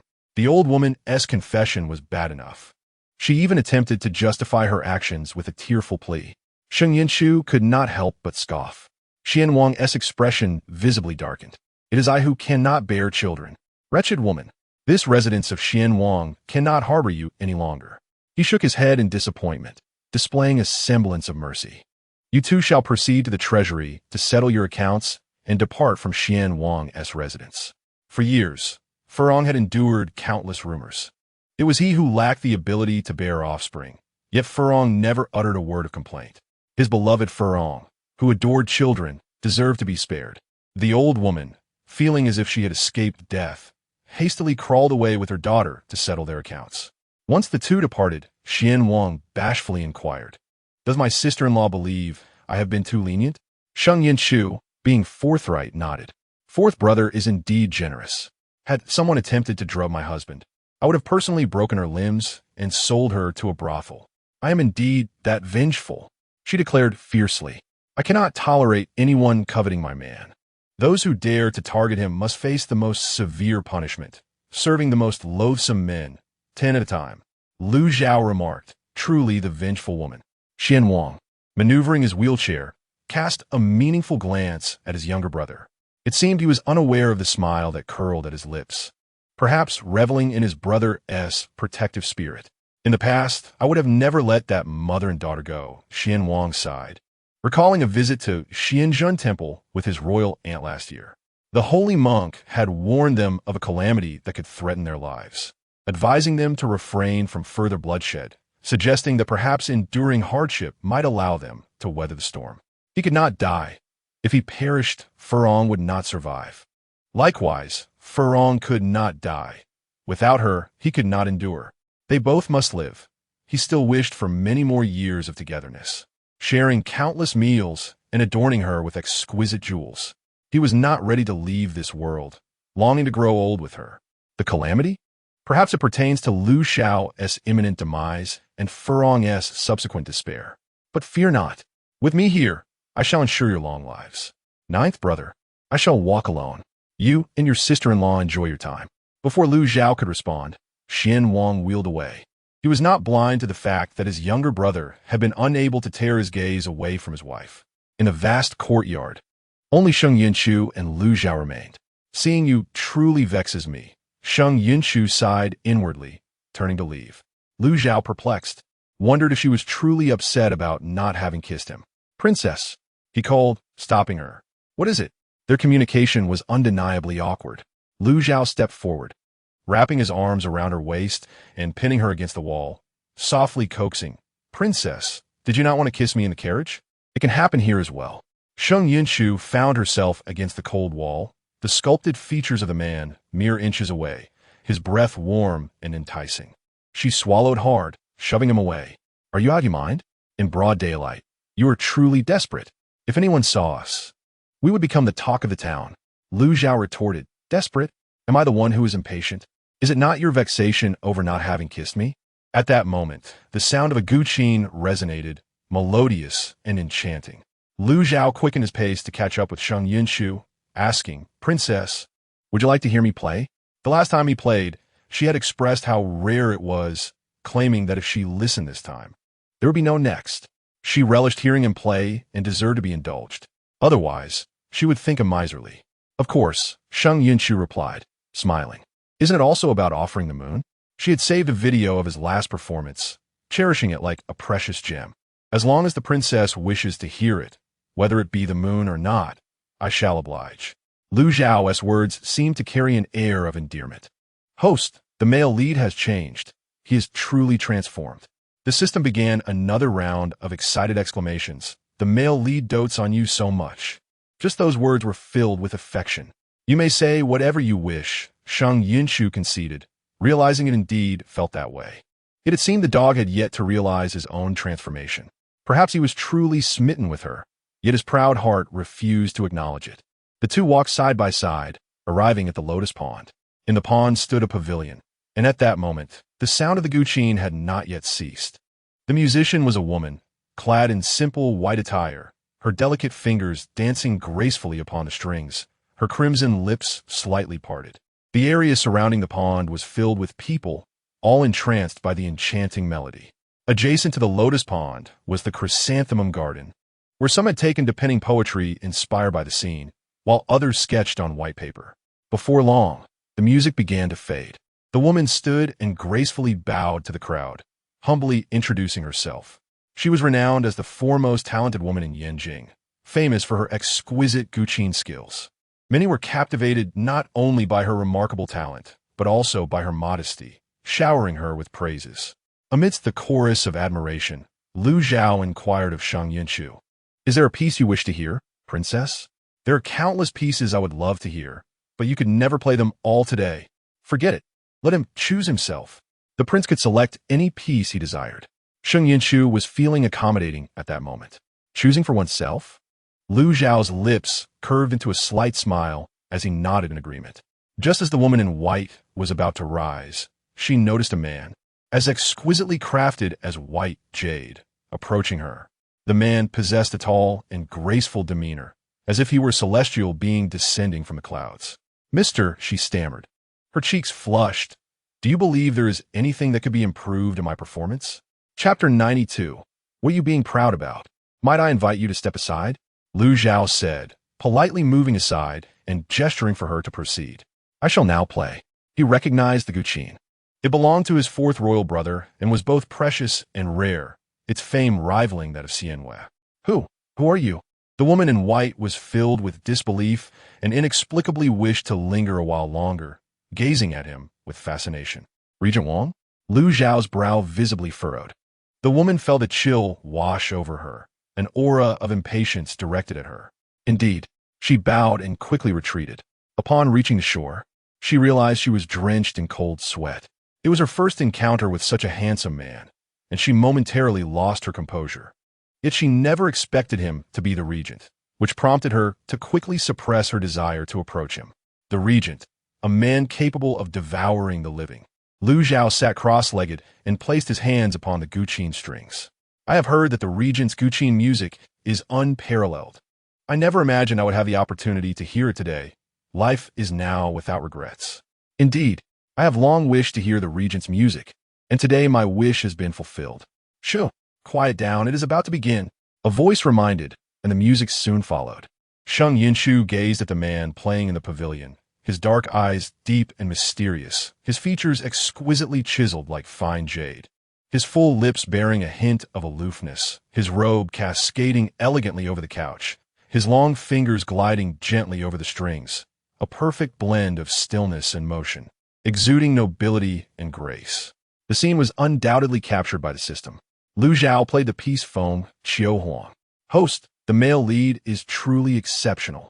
The system, entranced by the music, ceased its usual exuberance. After all, it was Feng Qiu Huang.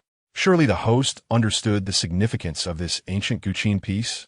System, why is it that this person clearly harbors feelings for me, yet is unwilling to express them? Is it truly so difficult to admit liking me? Sheng Yunchu found it quite peculiar. Perhaps he was shy, or perhaps he simply did not want to concede. Suddenly, the system faltered. He plays Feng Qiuhuang, yet when I held him, he was quite resistant, as if I were a predator. What is he being proud about? Is it so hard to admit he likes me? Hearing her inner thoughts, Lu Zhao's mind involuntarily conjured the scene from the carriage earlier that day. Just then, a string snapped with a sharp sound. Ouch! Xian Wang and Sun Furong were drawn to the music. Seeing his brother injured, albeit only a finger, Xian Wang was still quite worried. I haven't played that guqin in ages. Perhaps the strings have aged. Ninth brother, bear with it. The doctor will be here shortly. With that, he intended to summon a physician. However, Sheng Yunchu interjected, fourth brother need not call for a doctor. It's merely a small injury. The prince is a man of the battlefield. This minor wound is nothing. As her words fell, she had already approached Lu Zhao. Sister has long claimed she would melt your icy demeanor. Watch me. Lu Zhao. Does it hurt? Sheng Yunchu grasped Lu Zhao's injured hand. Her eyes filled with concern. Xian Wang still wished to call for a doctor, but was halted by a glance from Sun Furong. They are a couple displaying affection. What business do you have interrupting? It does not hurt. With her holding his hand, a peculiar feeling began to rise within Lu Zhao once more. It was merely a superficial wound, with no blood flowing. Yet where the blood had coursed, a faint red mark remained. Sheng Yunchu took Lu Zhao's hand and placed the injured finger in her mouth, gently licking it with her warm tongue. Lu Zhao. The sensation was a blend of pain and a tingling sweetness, causing Lu Zhao's throat to involuntarily swallow. After cleaning the blood from his finger, Sheng Yunchu recited Phoenix. O Phoenix, return to your homeland, wandering the seas in search of your mate. She embraced Lu Zhao's waist, standing on tiptoe, her warm, soft lips brushing against his cool ones like a feather. Prince, your rendition of Feng Qiuhuang is truly delightful. Oh dear, you are blushing. Can I not win you over? Lu Zhao. Just moments ago, someone had remarked about enduring unbearable thirst in broad daylight. Now, with so many people present, how could they not feel shy? He took Sheng Yunchu's hand, and they strolled together through the corridor. If the princess wishes to hear me play the guqin, I am at your service at any time. Lu Zhao's tone evoked envy and jealousy among those around them. Wasn't the regent rumored to prefer men? Look at how he doted on his wife now. What a loving couple they were. Yet, it was the prince himself who said so. Sheng Yunchu's smile was mischievous, for many witnesses were present to attest to her claims. I speak with conviction. Lu Zhao's tone was softer than ever before. Sheng Jing sat by the shore, holding a brush in her hand. Having sketched the earlier scene on white paper, though time constraints had prevented her from adding color, she planned to finish it and frame it for her sister, knowing she would surely adore it. Sun Furong enjoyed lively gatherings and hosted the chrysanthemum feast annually. For Sheng Yunchu, it was rather dull, as she had no interest in composing poetry or competing in wealth. However, for others, the chrysanthemum feast could be a life-changing opportunity, especially for those humble scholars invited by Xian Wang. Sun Furong hosted the feast purely for enjoyment, while Xian Wang infused it with deeper sentiments, recognizing the crucial role of good officials for the nation and its people. Afterward, Xian Wang insisted that Lu Zhao have his finger bandaged. His concern for his brother was no less than that of the emperor himself. Choosing a quieter spot, Sheng Yunchu sat down to brew tea. Lu Zhao sat opposite her, using a small knife to peel chestnuts. On the fire, sweet potatoes the size of 3 fingers were just roasted, releasing a fragrant aroma. The imperial examinations were set for spring next year, with just over 4 months until they began. The vast territories of Dian had seen scholars flocking to the capital 2 to 3 months prior, all eagerly awaiting their names to be listed next year. As Sheng Yunchu stirred the tea in the pot, she observed the young talents around her, each eager to showcase their abilities, hoping to earn Xian Wang's recognition and recommendation. Even if they did not fare well next year, it would secure them a comfortable life for the rest of their days. Yet there was one scholar who stood apart from the rest. His attire, perhaps due to excessive washing, had faded considerably, while others were ardently showcasing themselves. He remained off to the side, pen in hand, pausing intermittently to write. The prince pondered which among these students might achieve the top 3 positions in the imperial examination next year.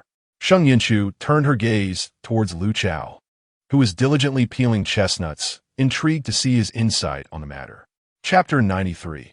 Extending an olive branch, fearing he might cut himself further, Lu Chao ceased his actions. Should she continue to lick her hands, he might truly lose control. Following Sheng Yunchu's line of sight, the young talents of Yin Jing and students from afar were engaged in fervent discussions regarding the current state of affairs, each brimming with ambition, some genuinely expressing their aspirations, while others seized the opportunity to make an impression. It was the student, isolated from the crowd and seated alone on the grass, who captured Lu Chao's attention. Such individuals were either outcasts or possessed a clarity of mind that kept them from the mundane world. Who would be among the top 3 in the imperial examination? Lu Chao chuckled softly, then pointed at that individual, asking the princess whether she thought he might succeed next year. The tea in the kettle was nearly brewed, its aroma wafting through the air. Sheng Yunchu was adding ingredients, as the tea she prepared today was rather intricate, with a specific order of materials critical to the flavor. If she were to toss all the ingredients into the brew at once, it would certainly compromise the taste. She glanced in the direction Lu Chao was looking, and it was indeed the solitary student who was intermittently writing. I cannot discern. Sheng Yunchu shook her head, returning to her tea. That fellow's insight is truly sharp. He is destined to be the top scorer in the imperial examination next year. Upon entering court, he was personally appointed as the Deputy Minister of Finance by the Emperor, emerging from humble beginnings. Such a rapid ascent to a significant position has never occurred since the founding of Dian. Many seek to align themselves with him, yet he is too stubborn. Ultimately, he met his demise while surveying taxes in the countryside, drowned by others. After musing on this, Sheng Yunchu sighed, lamenting the loss. Had he survived, he would undoubtedly have become an exemplary official for the country and its people.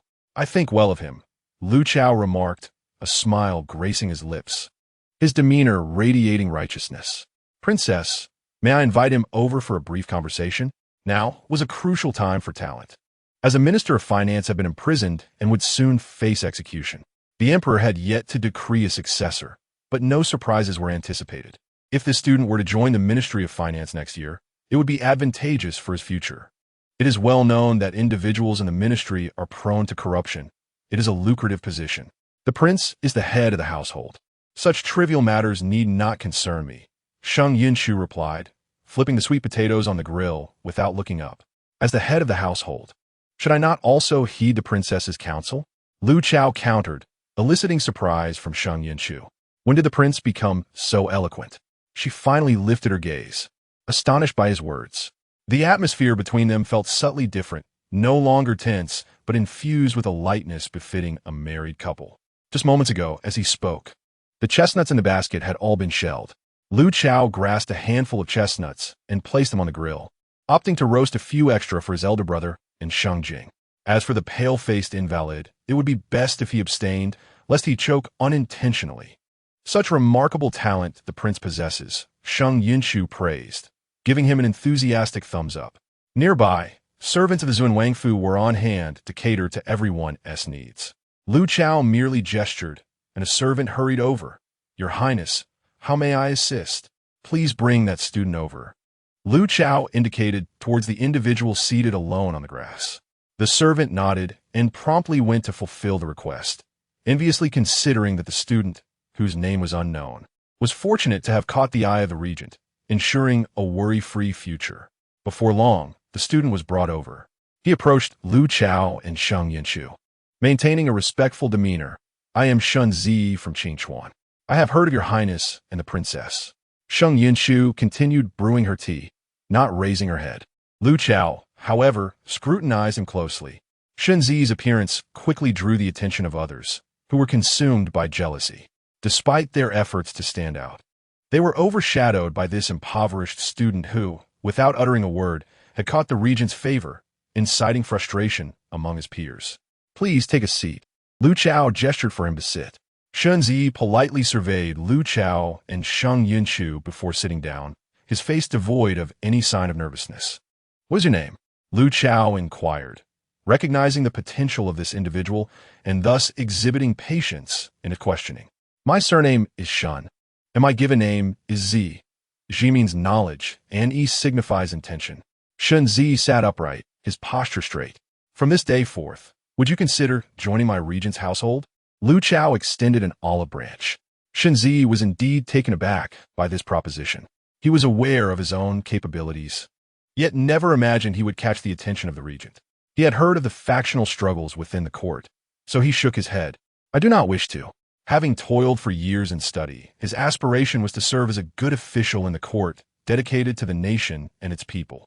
That had always been his original intention for pursuing knowledge. However, if he were to join any faction and become nothing more than a pawn, he could never agree to that. He remained calm and unhurried, knowing others would assist him in due course. The prince wishes to retain you, but not in this manner. The tea was ready, and Sheng Yunchu poured a cup, offering it to Shen Zi. You have been sitting there for quite some time. The weather is chilly. Please, have a cup of hot tea. Lu Chao interjected. Shouldn't that tea be offered to me first? However, considering your efforts to retain talent, I shall overlook it. Shen Zi paused momentarily before hastily accepting the tea, expressing his gratitude. Thank you, princess. This scene only intensified the envy among onlookers. What fortune Shen Zi had! Not only had he gained the regent's attention, but also savored tea brewed by the regent's own hands. What a fortunate fellow! How careless of him to accept such an opportunity. He should have been more cautious. After pouring another cup for Lu Chao, Sheng Yunchu inquired, Did you say you hail from Qingchuan? After savoring a sip of the tea and finding its flavor exquisite, Shen Zi nodded. Indeed, from Qingchuan and Lingnan. There was no need for secrecy on this matter. If someone wished to investigate, it would be as simple as drinking water. Sheng Yunchu poured herself a cup. Finding it slightly hot, she blew on it before asking, So, Shen Zi, is there a unique delicacy from Qingchuan that only its people can prepare? Chapter 94. How did the princess know? Delicacy? Shen Zi pondered briefly before quickly recalling what the princess was likely referring to. Are you speaking of the sour soup noodles? Sour soup noodles are a distinctive delicacy unique to Qingchuan and Lingnan, characterized by their tangy and spicy flavors, appetizing and fragrant. Unfortunately, the preparation of the soup base is complex, and only the elderly possess the knowledge to create it, with the recipe rarely shared. Being a local delicacy, the lengthy fermentation process, coupled with the meticulous techniques required, often deters the younger generation from learning, even when encouraged by their elders. Consequently, the number of individuals capable of making authentic Qingchuan sour soup noodles has dwindled. Although some places do sell sour soup noodles with decent business, the taste is never quite the same as the original. Yes, Sheng Yunchu confirmed, it is indeed the sour soup noodles from your Qingchuan. Shen Zi began to conjecture her thoughts. The princess inquired about the sour soup noodles, and the prince seemed intent on inviting him to the palace. Could it be that the princess desired to savor the sour soup noodles and, upon learning that he hailed from Qingchuan, assumed he possessed the authentic method of preparation? In truth, he indeed knew how to make sour soup noodles, yet he would never consent to such a request. He had come to Yanjing to take the imperial examination, not to serve others by making noodles. His ambition was to become an upright official, serving the great Yin and striving for the welfare of the people. If he wished to make sour soup noodles, why would he endure years of arduous study? The princess spoke frankly, and Shen Zi had no intention of beating around the bush. She had already prepared her refusal to Sheng Yunchu's proposition. Tao Tai Lu is my establishment. Sheng Yunchu took a sip of tea, lifting her gaze to smile at Shen Zi, expressing her desire to add some local delicacies from various regions of the Great Yin to the menu. Shen Zi had already formulated her refusal, yet upon hearing this, she hesitated, unsure whether to voice it. Was a regent's princess seeking to purchase the authentic recipe for sour soup noodles from him? Master Shen, you possess the genuine method of making sour soup noodles, do you not? Sheng Yunchu's smile was enigmatic, as if she could see through her intentions, yet remained inscrutable. Shen Zi held the teacup, which contained only a shallow amount of tea that had long since cooled in the chilly weather. He nodded, affirming his expertise, and then inquired, Does the princess wish to buy the recipe from me? The authentic recipe had been passed down to him by his grandfather, and the tradition in every household of Qingchuan was that recipes were to be transmitted only to descendants, never to outsiders. It was a unique heritage of Qingchuan. To divulge the recipe for monetary gain was something he could never do. This answer not only puzzled Shen Zi, but also left Lu Chao perplexed. After such convoluted discourse, if it was not about the recipe, what was it truly about? Indeed, such naivety is rare. Unlike my cunning fox at home, whose heart is shrouded in darkness. Sheng Yunchu mused inwardly. Lu Chao interjected, "Why drag me into this discussion, Master Shen?" Shen Zi, not having eaten breakfast that morning, was addressed by Sheng Yunchu, whose smile conveyed a sense of inevitability. If I am not mistaken, Master Shun is currently residing in a dilapidated temple outside the city, where many beggars frequent. And the environment is far from pleasant, especially during the rains when it seems to rain both outside and within the temple. Shen Zi was taken aback, his expression shifting in an instant. How did the princess know this? At that moment, fine beads of sweat began to form on his forehead. He was eager to know, and since he did not wish to conceal the truth, Sheng Yunchu explained, "There's a scent about you that is reminiscent of a temple, and in addition, I can detect the aroma of damp clothing. The heavy rain that fell last night must have left you thoroughly drenched." His dire situation was laid bare without a hint of error, causing Shun Zi's face to flush with embarrassment. He had brought sufficient silver with him, but alas, he had been robbed along the way. Consequently, he had been forced to scrimp and save throughout his journey to Yanjing, washing dishes at taverns in exchange for meals and seeking refuge in the temple outside the city. For him, having a place to rest was sufficient, and he feared not the harsh conditions. Moreover, the beggars in the temple had treated him kindly, often sharing their meager spoils when they had extra. He had promised them that if he were to succeed in the examinations the following year, he would ensure they would not go hungry. "You are correct, Princess," Shen Zi stated, his gaze firm. "However, I will not sell the recipe due to my impoverished circumstances." Sheng Yunchu was amused by his stubbornness and resilience. Such individuals were indeed rare. Once in office, they could either be exemplary or fall into ruin. "Master Shun, why not move into Taotai Lu? I shall provide you with a monthly stipend, as if hiring you." Before Shen Zi could respond, Sheng Yunchu interrupted, "Do not rush, Master Shun. Allow me to finish. The most crucial ingredient for the soup base of the sour soup noodles, you shall brew yourself. I do not require your entire recipe, only that specific ingredient. What say you?" Upon hearing this, Shen Zi's eyes widened in disbelief. He understood that such an opportunity was exceedingly rare. If he agreed, he would no longer face hunger or cold, would have a warm place to stay, and could earn a decent income. Yet, he was not foolish. Was the regent and his princess truly only after his recipe? Sheng Yunchu glanced at the teacup in Shen Zi's hands, noting that the tea had long since cooled. She reached for the steaming teapot to refill his cup, assuring him, "The prince and I guarantee your safety, as well as that of your friends. We will ensure you can pursue your aspirations without hindrance." As Shen Zi met Sheng Yunchu's clear, untainted gaze, he became acutely aware of the envious eyes of his fellow students upon him. It dawned upon him that he had no choice left. Even if he declined the regent's princess, the others would still perceive that he had received some favor from her and would consider him an ally of the regent's household. Jealousy is one of the most fearsome traits of humanity, a lesson he had learned before. He recalled when he first arrived in Yanjing, desperate for food. He had written couplets for a wealthy family, competing against 3 other students. His couplets had impressed the wealthy patron, inciting jealousy from the others. They had stolen items from the patron's household and hidden them in his belongings. Had it not been for the patron's magnanimity, he could have found himself imprisoned. Very well. Shen Zi positioned his cup beneath the teapot spout. Hot tea poured into the cup, filling it swiftly.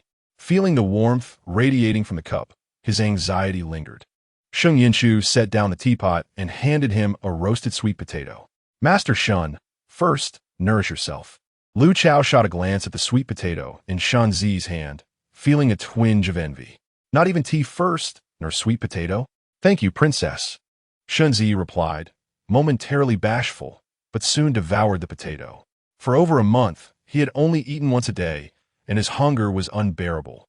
His motivation for coming to the Xianwangfu was to seek like-minded students with ambition. However, he found that many were solely focused on displaying themselves before the powerful, their passionate rhetoric often eliciting laughter. As he finished the sweet potato quickly, Sheng Yunchu offered him another. "You should eat them all," Lu Chao muttered, overheard by both. Sheng Yunchu paused in surprise, and Shen Zi nearly dropped the sweet potato in fright. "I am full." Eat. Why not eat? Sheng Yunchu insisted, pressing the sweet potato into Shen Zi's hand. Have a few to fill your stomach. After the chrysanthemum feast, I will take you to Tao Tai Lu for a proper meal. Shen Zi held the sweet potato as if it weighed 1,000 pounds, unsure whether to eat. The princess insists you eat. Lu Chao's tone dripped with sarcasm. Do not mind him, Master Shun. Sheng Yunchu chuckled, peeling a sweet potato slowly. After peeling half, she shifted closer to Lu Chao. Will you eat? The sweet potato was poised near her lips, peeled by her own hands.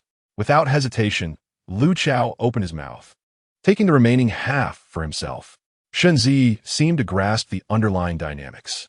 He quickly lowered his head, suppressing laughter as he ate the sweet potato. He never imagined the regent, whose reputation was less than favorable, could exhibit such warmth. Who would believe it if he were to tell? Young Master Shun, if you achieve success in the imperial examinations next year, what official position do you aspire to hold? Sheng Yunchu inquired with keen interest. Shen Zi, engaged in peeling sweet potatoes, his third one, was somewhat taken aback by Sheng Yunchu's sudden question, though not excessively so. He could not fathom the intentions behind the question posed by the regent's wife, and thus chose not to speculate. Sheng Yunchu exchanged a knowing glance with Lu Chao, both sharing a smile. This young Master Shun indeed harbored lofty ambitions.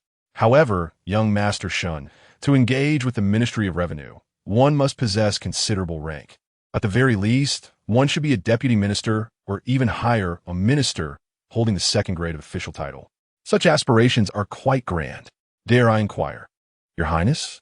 Shen Zi halted his peeling and questioned, if the position is not substantial, what can one accomplish? He possessed ambition and the resolve to exert equal effort towards his aspirations. Young Master Shun, if you were to voice such sentiments to others, you might find your head in peril. The position of Minister of Revenue is currently vacant, and, as an unexamined student, he sets his sights on it. To be mocked is trivial, but losing one's life over such aspirations is grave. Neither the princess nor the prince would execute me. With that, Shen Zi resumed peeling his sweet potato. Sheng Yunchu mused. This individual appears foolish, yet seems rather astute. Is he truly naive or not? Lu Chao replied, clear-headed, yet still requires further refinement. A few individuals, drawn by the aroma of roasted sweet potatoes, gathered around. The prince and princess truly know how to indulge. This roasted sweet potato oddly complements autumn. Zhao Shun, unabashed, seized one and began peeling it. After peeling half, he offered it to Sheng Jing, saying, Here, Miss Sheng, you eat first. The crowd was taken aback. Sheng Jing, noticing the attention she garnered, blushed. Accepting or declining the sweet potato posed a dilemma. Zhao Shan had been so protective of her today, fearing others might encroach upon her, and she could hardly be oblivious to his intentions. Yet, she bore no romantic feelings toward him. You old widow, do you truly wish to pursue my sister? But why is it that my brother remains so oblivious? Look at how the old widow understands how to please a girl, while my brother still expects me to peel sweet potatoes for him to be happy. Truly, one can only be exasperated by comparisons. Sheng Jing sighed. Well, I might as well accept it. Let me also set an example for Lu Chao, showing him that a girl feels joy from receiving care. For the happiness of my sister, I shall endure. Lu Chao grumbled. Curse Zhao Shun. Why is he everywhere? Retreat. Retreat. Thank you, Lord Zhao. Sheng Jing accepted the sweet potato from Zhao Shun, took a bite, and immediately praised, the sweet potato peeled by Lord Zhao is indeed sweet. Sweet to the core of Jingjing. The crowd was perplexed. What has happened to my sister? Has she fallen under the spell of Zhao Shun's concoction? Sheng Jing retorted, Sister, this is all for you. At that moment, Zhao Shun was grinning foolishly, resembling a simpleton. Who is this person? Xianji had already noticed Shen Zi's presence, having seen him conversing with Sheng Yunchu for quite some time. Ah, this is he. Sheng Yunchu hastily introduced. This is Shen Zi, a scholar from Qingchuan and Lingnan, here to take the imperial examinations. Xianji, please make arrangements for him to stay at Taodai Tower. Sheng Jing queried. If the old emperor does not agree, will my sister not resort to rebellion for Xianji? Lu Chao replied. Then the eldest brother would likely be eager for it when our father neared his end. He rolled on the ground in tears, fearing the throne would fall to me, and fortunately, I was too young to be suitable. Chapter 96, Truly Hopeless. CNG nodded.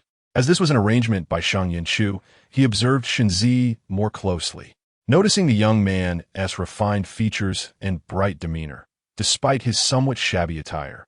CNG mused that anyone who caught Sheng Yunchu's eye must possess some merit. Even if not, there was something remarkable about him. Princess, he is to stay at Taodai Tower? Zhao Shun surveyed Shenzi, astonishment evident in his gaze. Indeed. Sheng Yunchu resumed brewing another pot of tea. Having emptied the previous one, he thought to himself, has he truly been living off mere rice all these years without realizing it? Zhao Shun, speechless in shock, felt he was close to death. The princess's status was so formidable, yet he had been utterly oblivious. Why is my sister so composed? She doesn't even bat an eye? My sister is so adept at making money, and yet she remains unaffected? Sheng Yunchu felt somewhat perturbed. Sheng Jing remarked, when I first discovered this, I was quite shocked and felt immense sympathy for my sister. However, now, regardless of her formidable status, she has accepted it all with remarkable calmness. Lu Chao added, being indifferent is also a form of shock. At that moment, a half-peeled sweet potato was presented to Sheng Yunchu. It was Lanzhou. Here, Sheng Yunchu, have some sweet potato. The atmosphere grew still. Lu Chao swiftly grabbed a roasted chestnut from a stove, disregarding the heat as he hastily peeled it and offered it to Sheng Yunchu, saying, Lan Gongzi, you may enjoy the sweet potato yourself. Sheng Yunchu prefers chestnuts. Is that so, Sheng Yunchu? Lanzhou lowered his eyelids, appearing somewhat wounded. I recall last winter at Zue, Chunlu. You always loved for me to roast sweet potatoes for you. It was always I who peeled them. My apologies. I forgot that now you have the prince and no longer require me. Is this Lan Zhou possessed by the spirit of a green tea bitch? How do his words carry such a tea-like flavor? Please, you volunteered to help, not to seek a confrontation. Sheng Jing remarked. This person shows no semblance of assistance. Rather, he seems intent on undermining. Lu Chao commented. He must truly be courting death. Lanzhou, you may consume the sweet potato yourself. Sheng Yunchu thought helplessly. I shall have chestnuts instead. With that, she opened her mouth, allowing the warmth of the chestnut to enter. She was not one to waver. If she did not harbor feelings for Lanzhou, she would not afford him even a glimmer of hope. Friends are friends, and lovers are lovers. One must maintain proper boundaries. Lanzhou offered a desolate smile, finding the sweet potato in his hand rather bland. Observing the current situation, he realized his assistance was unnecessary.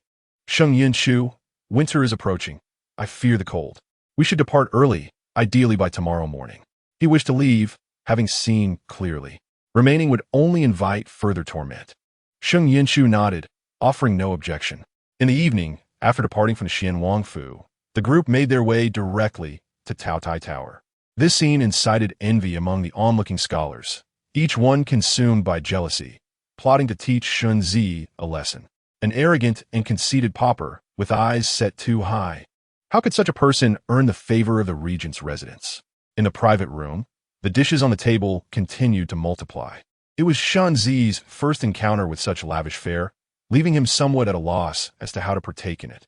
Zhao Shun, noticing his bewilderment, gallantly turned to Sheng Yunchu and asked, Princess, it appears most of tonight's dishes are new. I have never even seen them. Could you possibly enlighten me on how to eat them? Sheng Yunchu surveyed the table and shook his head. The Taotai Tower belongs to the princess. If she herself does not know how to eat, how could Zhao Shen jest? This must be inquired of CNG. Sheng Yunchu replied with a smirk. I am but a hands-off manager. The heavy lifting is primarily done by CNG. At this moment, Zhao Shen appears rather endearing. Only time will tell if he possesses the same attentiveness in matters of love and consideration for others. If so, he would make a fine brother-in-law for my sister. I do not require him to be wealthy, merely that he treats my sister well. Lu Chao interjected. How could you possibly fall for a prince who lacks both wealth and insight? Have you lost your mind? Shunzi understood that Zhao Shun had asked such a question because he noticed his confusion, and he silently expressed his gratitude. Xian Ji patiently explained, and once everyone was certain they knew how to eat, the meal commenced in earnest. As Sheng Jing was enjoying the fish, she noticed her sister peeling shrimp and crabs for herself, causing her to frown.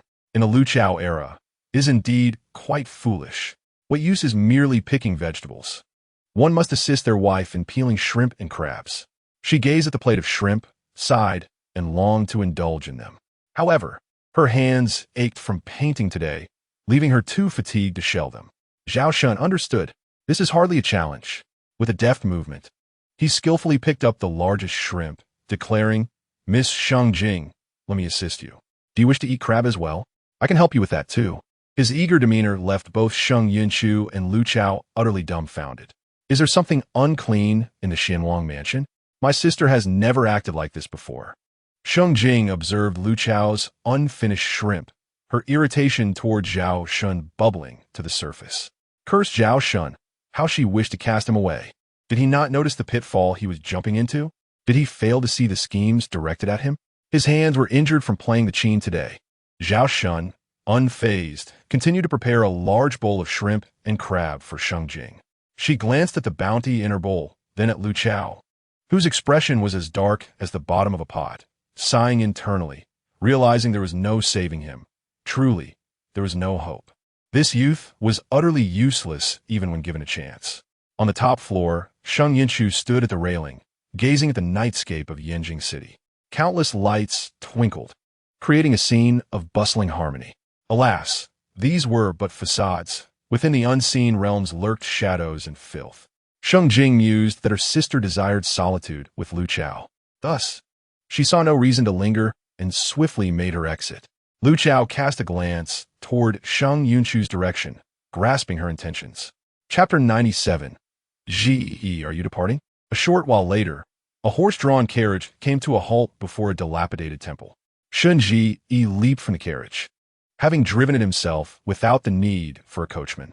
After securing the horse, he entered the crumbling temple. Just as Shun Ji stepped inside, several shadowy figures emerged from behind him, sneaking and panting. Clutched in Shun Ji's hand was a food box containing leftovers from their evening meal. His current capabilities fell short of liberating the beggars from their plight, yet he could at least provide them with a hearty meal. In the temple, an elderly beggar lay in a corner, a layer of straw beneath him and a thin, moldy quilt draped over his frail body. The wind was particularly strong tonight. The temple barely shielded him from the elements, with gusts seeping through the crumbling walls. Should rain descend, their plight would worsen significantly. Beside the old beggar was a young boy, perhaps 11 or 12 years old, who had remained to care for him due to his recent illness. Otherwise, he would have been out scavenging for sustenance. He needed to tidy up, fearing he might miss the closing of the city gates, and thus set off for his own makeshift abode. Though he referred to it as his territory, it was merely a small corner within the shabby temple. Initially, he had occupied the worst part of the temple, where the wind howled at night and rain poured in during storms. Eventually, other beggars, moved by his plight, allowed him to relocate to a slightly better side of the temple. It was not much improved, but at least it was somewhat sheltered from the harsh winds and rain. The young boy picked up a plate, scooping the leftover food with his hands and devouring it ravenously. The pangs of hunger rendered him oblivious to the contents of the plate, in the eyes of beggars like him, as long as it was not poisonous. It was fit to eat, and survival was all that mattered. Upon swallowing the first bite, he was taken aback. Delicious, truly exquisite. In all his years, he had never tasted such delightful food. Suddenly, it dawned on him that this meal did not hail from the Xianwang mansion. He recognized the flavor from when he passed by the Taotai building. Shunji had visited Taotai building today. The Taotai building was a place reserved for the affluent, certainly not a venue for beggars like them. Ji, are you leaving?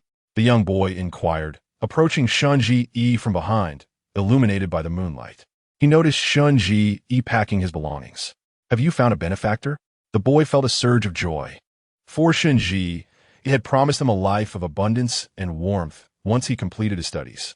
It was this promise that solidified their bond with Shunji. Now that he had caught the attention of the nobility, did it not imply that they would no longer suffer from hunger and cold? He was uncertain how Sheng Yunchu would manage the beggars, but he firmly believed that she would honor her word. Such an inexplicable sense of trust had never been felt before. Really? Truly, the young boy was elated. Prior to this, he had been anxious about enduring the harsh winter. Last year, right here, he had witnessed his closest friend freeze to death. Just as Sheng Yunchu uttered those two words, several figures entered the dilapidated temple. "Ah, Brother Shun, are you moving?" One of them mocked.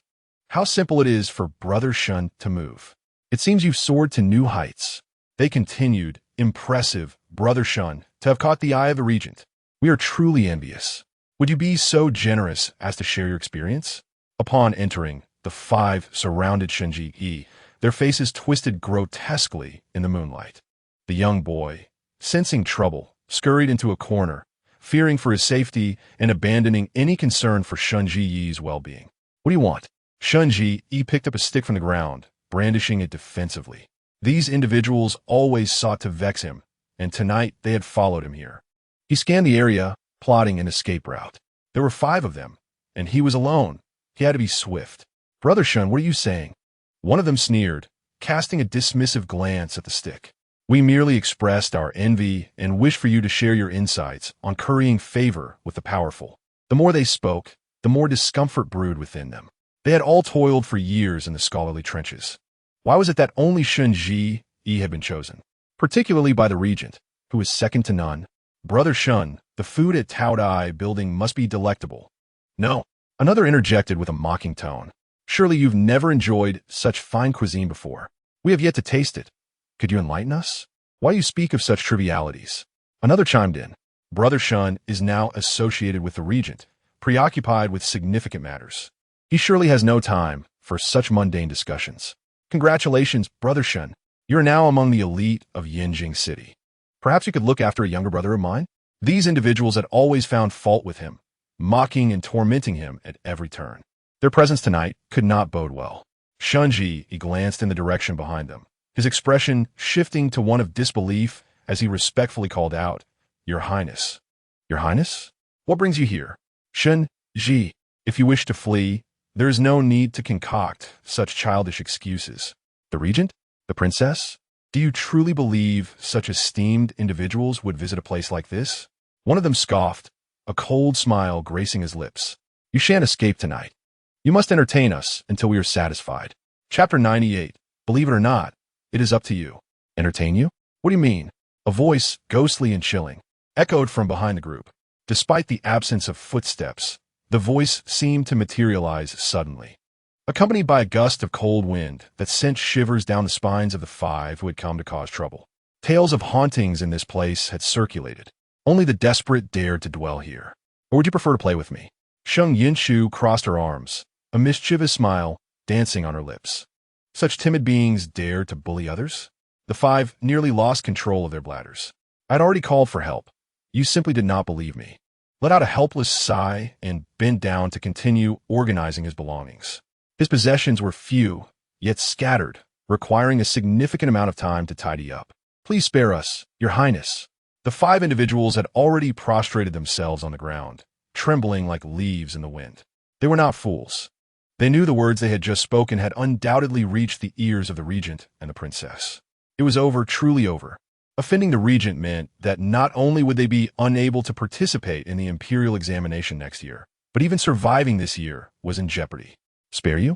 Lu Chao's voice was icy. "Of course I can." Upon hearing this, the 5 felt a wave of relief wash over them. Just as they were about to express their gratitude and flee, Lu Chao spoke again, stating that he needed to consult the princess first. At that moment, the emotions of the 5 fluctuated wildly, akin to racing down a slope only to find an even higher mountain before them. "Please spare us, Your Highness. We were wrong. We will never dare again." They knelt so low that it seemed they were about to lay flat on the ground, not daring to lift their heads even slightly. "Have you finished organizing, young Master Shen?" Sheng Yunchu ignored the 5 and turned her gaze to Shen Zi, who was nearly done.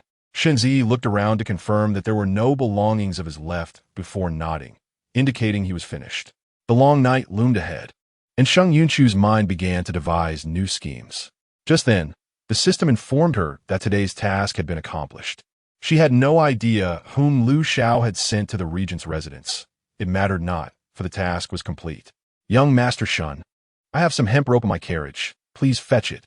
Sheng Yunchu looked down at the 5 individuals with a mischievous glint in her eyes, contemplating that they would undoubtedly enjoy the forthcoming activities.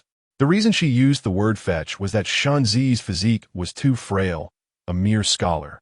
He barely managed to eat once a day, making it difficult to avoid being thin.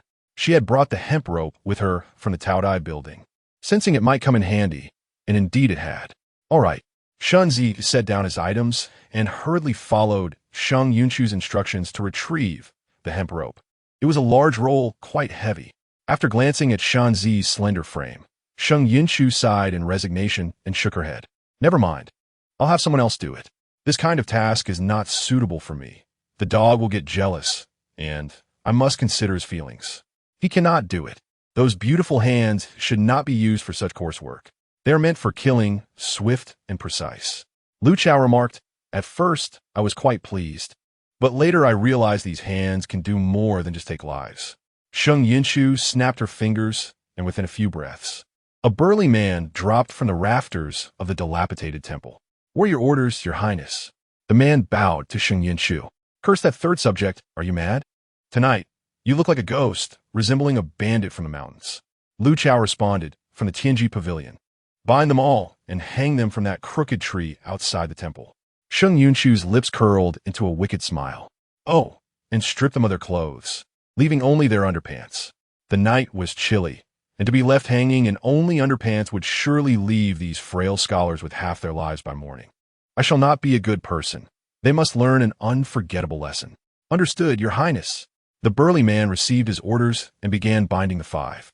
The five scholars dared not resist, not even uttering a sound. Observing the burly man skillfully binding them, it was evident he had done such deeds before. Lu Chao, with great interest, inquired, Your Highness's subordinates are quite capable, appearing and disappearing like shadows. I wonder how many such individuals you possess. He knew she would not reveal much. He merely wished to tease. Trying to extract information from me? Sheng Yunchu looped her arm through his, her demeanor suddenly serious as she began counting on her fingers. Wait a moment, Your Highness, let me calculate. Lu Chao thought to himself, great, she's concocting another tale. After a brief moment, Sheng Yunchu counted up, noting that there were not many of such caliber, perhaps around 20. There were 5 who surpassed them, and 12 who were even more formidable. She estimated there were tens of thousands of lesser subordinates. Her expression was earnest, betraying no hint of deceit. I have disclosed everything, whether you believe it is your concern. Lu Chao was taken aback, realizing the vast scale of the Tianji pavilion, which seemed to control the entirety of Yanjing. The few individuals he had left in the capital under Zhao Xin's management were utterly insufficient. In that instant, he felt as if he were already playing the role of a kept man. Your Highness is truly remarkable. Lu Chao praised her with earnest seriousness.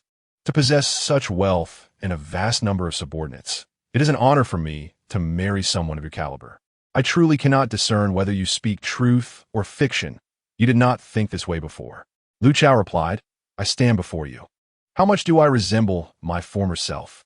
Shun Zi thought he had overheard a significant secret, realizing he had become nothing more than a lapdog of the regent's residence. Ugh, I must prepare some sour soup noodles. Otherwise, I risk being silenced. In no time, the 5 scholars were suspended upside down from the crooked tree in front of the dilapidated temple. Sheng Yunchu approached, beckoning Shun Zi with a smile. Young Master Shun, would you like to strike them? Chapter 99. Do you dare speak of friendship with me? Forget it, Your Highness. The burly man flexed his fingers, appearing ready to unleash a beating, but Shun Zi, being a mere scholar, dared not lay a hand on them. Even if he did, it would feel like a mere tickle. It would be more satisfying to let his subordinates administer a proper thrashing. He was not only willing to strike, but also exceptionally skilled at it, inflicting pain without leaving visible marks, evoking cries of despair. No, Shun Zi gritted his teeth. I want to do it myself. Recalling the bullying he had endured in the past, how could he not harbor resentment? He could not forgive them so easily.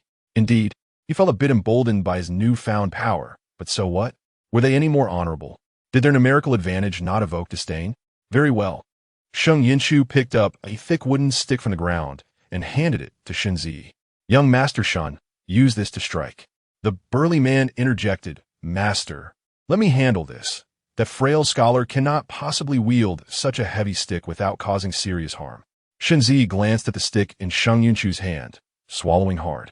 The 5 men hanging upside down nearly had their eyes pop out of their sockets at the sight of the stick. With such a blow, would they survive? I'm just playing with you, young Master Shun. Sheng Yunchu laughed heartily, tossing the stick aside. Go on, vent your frustrations, and then we shall leave. As for the 5, let them hang for as long as they please. It matters not if anyone comes to rescue them. All right. Shun Zi nodded and rolled up his sleeves as he approached the 5. Young Master Shun, spare us. I was wrong. I truly know my mistakes. Please let me go. Young Master Shun, if you spare me, I will serve you like a horse or a dog, obeying your every command. Indeed, we shall be your most loyal dogs. Young Master Shun, if you tell us to go east, we shall not go west. Young Master Shun, I have money. I will give you all my wealth. Please, spare me. I was wrong. I will never do it again. It's all my fault. Please forgive me, young Master Shun. Everyone makes mistakes. I know I was wrong. For the sake of our months of friendship, please let me go. The 5 frantically begged for mercy, but Shen Zi's heart remained unmoved by their pleas. With a sharp crack, his palm struck one of their faces with great force. After being slapped, the man spun around due to the force of inertia. Friendship? Shen Zi gritted her teeth and questioned how he could have the audacity to speak of friendship with her. The sentiment he referred to was her sincere regard for him as a confidant, while he repeatedly trampled her dignity alongside others. The sound of 4 slaps echoed again, sending the remaining 4 into a dizzying spin. After the altercation, Shen Zi felt a fiery pain in her palm, yet somewhere deep within her heart, the long-suppressed feelings of grievance and suffering were finally released. Once the confrontation concluded, Shen Zi expressed her gratitude to Sheng Yunchu and Lu Chao before she began to gather her belongings to board the carriage.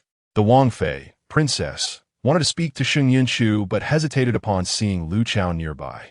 Do not shy away from the Wang Ye, prince. Speak freely if you have something to say. Sheng Yunchu was fully aware of the implications behind this statement, understanding that she feared Lu Chao overhearing. Lu Chao pondered whether her lack of caution indicated that she was beginning to trust him. This notion inexplicably filled him with a sense of ease. Yes, the Wang Fei replied, and then continued, when I arrived, I noticed another group of about 10 individuals following. If we ignore those 5 scholars, they may face dire consequences tonight. However, what he truly wished to convey was not merely their fate, but the potential trouble it could bring to their master and the Wang Ye the next day. With the examination season fast approaching, if they were implicated in the deaths of students, it would lead to considerable complications. Then let them come. We shall deal with them all at once. Sheng Yunchu's lips curled into a wicked smile, indifferent to who had sent them. Were they our allies? The Wang Fei inquired, swallowing nervously, feeling a chill beneath her. So you do possess some wit, Sheng Yunchu retorted, rolling her eyes. Are you suggesting we capture someone and not interrogate them? Do not emulate your elder brother. He spends too much time pondering, and it is dulling his mind. Upon their return to the Wangfu prince's residence, it was approximately the 5th watch. They could not ascertain the identity of the captured individual, but discerned that he was a man. All right, Sheng Yunchu exclaimed, releasing her grip on Lu Chao's arm and hastening towards the residence. Earlier at the Xian Wangfu, she had requested a person from the crown prince, and, to her surprise, he had arrived so swiftly. Who is it? Where is he? Take me to see him at once. Qishong and Basya exchanged glances, pondering whether their Wang Fei had somehow secured leverage over the crown prince, as he had complied with her request. Observing his empty arms, Lu Chao sighed softly, reluctantly following her lead. The individual was confined in a woodshed under guard. Upon entering, they found him blindfolded with a black cloth bag, his hands and feet bound with rope, motionless against a pile of clutter. Given his stature, he is not a woman, judging by his attire. He is certainly no child, but an adult. Lu Chao remarked, it appears this person was not sent during the day, but rather at night. Thoughts raced through his mind, wondering if Lu Chao, the scoundrel, had sent a convict to deceive him, though he mused that it might not be entirely unprofitable, as 500 points were considerable. With this in mind, Sheng Yunchu's curiosity waned. She scrutinized the man before her. His clothing was clean and well-fitted, with no signs of having been restrained. Observing the exposed skin, she noted that it appeared aged rather than youthful. Remove the bag from his head. Sheng Yunchu smirked inwardly. eager to unveil the identity of the person Lu Xiao had sent. If he dared to send a convict as a mere formality, she would not hesitate to sever ties. Qishang nodded and crouched to grasp the black bag, pulling it away with a firm tug. As the man's features were revealed, Lu Xiao, Qishang, and Xia widened their eyes in disbelief. Sheng Yunchu looked closely and gasped. It was him. How could he be here in Yinjing City, captured by Lu Xiao? Old Yan's eyes mirrored their incredulity. Having been knocked unconscious earlier, he had only just regained consciousness to find himself in the presence of his prince. Sheng Yunchu searched her memories for information about Old Yan, realizing that details about him were scant. Knowing only that he had accompanied Lu Xiao to the northern frontier and had not been seen since. Old Yan's emotions surged, tears welling in his eyes. Xia hurriedly removed the gag from his mouth and unbound him. How did you end up in the crown prince's custody? Qishang asked, concerned that Lu Yan had not only come alone. Before the Wang Ye departed Beijing, he specifically instructed you to remain in the barracks until the situation stabilized. What happened? Old servant was worried for the Wang Ye. After the Wang Ye left the northern frontier, I secretly departed the barracks the very next day. Alas, I was captured by a group of mysterious individuals along the way, and I have no idea where I was taken, as I was blindfolded the entire time. Seeing him in distress, Sheng Yunchu felt something amiss. Old Yin had served the Wang Fu since its establishment. As the cool down for her mind-reading ability had concluded, she sensed an opportune moment to delve deeper into the truth. After all, he was an elder, and she needed to tread carefully. System, activate heart voice listening. Sheng Yunchu remained composed, preparing to subtly observe their thoughts. All right, host. A captivating scene is unfolding, though perhaps not as thrilling as the last. But the system is still intrigued. Heart voice listening has been activated. Qishang pondered. Did I perform convincingly? Surely I did not give myself away? Sheng Yunchu questioned. What does that mean?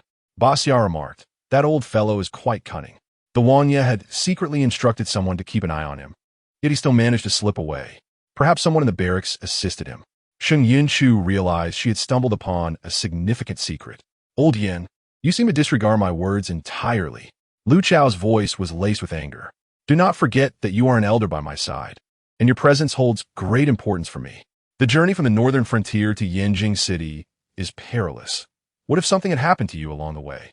Suppressing a laugh, Sheng Yunchu marveled at Lu Xiao's theatrics. Had it not been for Xia discovering your plot to poison me, I would have remained oblivious to the treachery hiding within my own ranks. Sheng Yunchu discreetly reached for her pet snake, which, though venomous, was at least charming. Unlike the old man before her, punish the old servant. Old Yin pleaded, grasping Lu Xiao's legs as tears streamed down his face. I understand the Wang Ye's rules, yet I cannot let go of my loyalty to you. How could you? When my son sacrificed his life to save your brother, and you shed not a single tear. He was my only son. You all deserve to perish. I shall not rest until I avenge him. Do not say another word. You will make me wretch. Qishang interrupted. You claim to care for the Wang Ye, yet your thoughts seem to wish for his demise. Lu Xiao has treated you like family, yet you plot against him. You deserve punishment. At the opportune moment, Sheng Yunchu stepped forward, insisting on a severe penalty for Old Yan.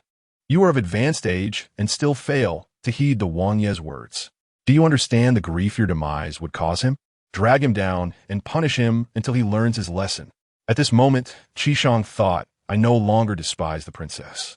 Xia exclaimed, well done. Lu Xiao remarked, I've longed to teach him a lesson, but I couldn't find a reason. Lao Yin shouted, Sheng Yunchu, you vile woman, wait for your turn. You'll die together with him. What are you waiting for? Sheng Yunchu was furious, her voice laced with intense anger. Are you both deaf? Immediately drag him down and punish him. Do my words no longer hold weight? Lu Xiao added, it seems our princess must take matters into her own hands. Qishang and Xia trembled in fear, hastily pulling Lao Yin away. As they fled, they whispered reassurances. Lao Yin, the prince listens to the princess now. We fear her greatly. She is quite fearsome. For the sake of future days, endure the punishment tonight. I'll ensure the punishment is lighter. Just grit your teeth. 30 strikes will be over quickly. They certainly did not wish to miss this rare opportunity to punish Lao Yin. After all, such chances are hard to come by. Their earlier words were merely for show. However, when it came to the punishment, Sheng Yunchu called for Jin Gang. Qi Shang remarked, "Your bottom is not safe now." Ba Xia cautioned, "Please don't kill him with a single strike. He has connections we must uncover first." Lu Zhao mused, "Is the princess merely displeased with Lao Yan? Or was there a deeper intention? I feel there is more to this. If it weren't for his desire to uncover the identity of Lao Yan's backer, he would not have allowed him to live this long. Even if Lao Yan were an elder of the prince's household, Lu Zhao would show no mercy. Someone who has already stabbed you in the back will not hesitate to do so again. If they fear you will survive, they will only stab deeper." Jin Gang, "Deliver 30 strikes with precision," Sheng Yunchu commanded with an icy demeanor. Lu Zhao wished to intervene, but she was resolute. In her eyes, all who erred must be treated equally, regardless of status. Qi Shang and Ba Xia exchanged glances, silently observing their prince. Qi Shang queried, "Why is the prince silent? Does the princess intend to kill Lao Yan?" Ba Xia replied, "Although Lao Yan deserves punishment, he must not die just yet." Lu Zhao commented, "Lao Yan has never wronged the princess before. Her actions surely have a purpose. I shall remain silent." Lao Yan cursed, "Damn you, Lu Zhao. After serving you for so many years, it becomes clear you are heartless and ruthless. When my son died, not a single tear was shed by you. Now, as I face death, you remain silent. If I survive this beating, your time will come." Jin Gang had already begun the punishment, and with the first strike, Lao Yan let out a piercing scream. After several more strikes, he fainted from the pain. Sheng Yunchu gestured for them to stop, commanding, "Take him away and revive him." Qi Shang and Ba Xia, unsure of her intentions, complied. In the servant quarters of the prince's residence, Lao Yan regained consciousness, his face pale from the intense pain. Sheng Yunchu sat at the edge of the bed, her expression a mix of amusement and mockery. "What do you have to say?" she asked, casually picking up a teacup and beginning to caress it. "Tell me who is behind you, and I will grant you a swift end."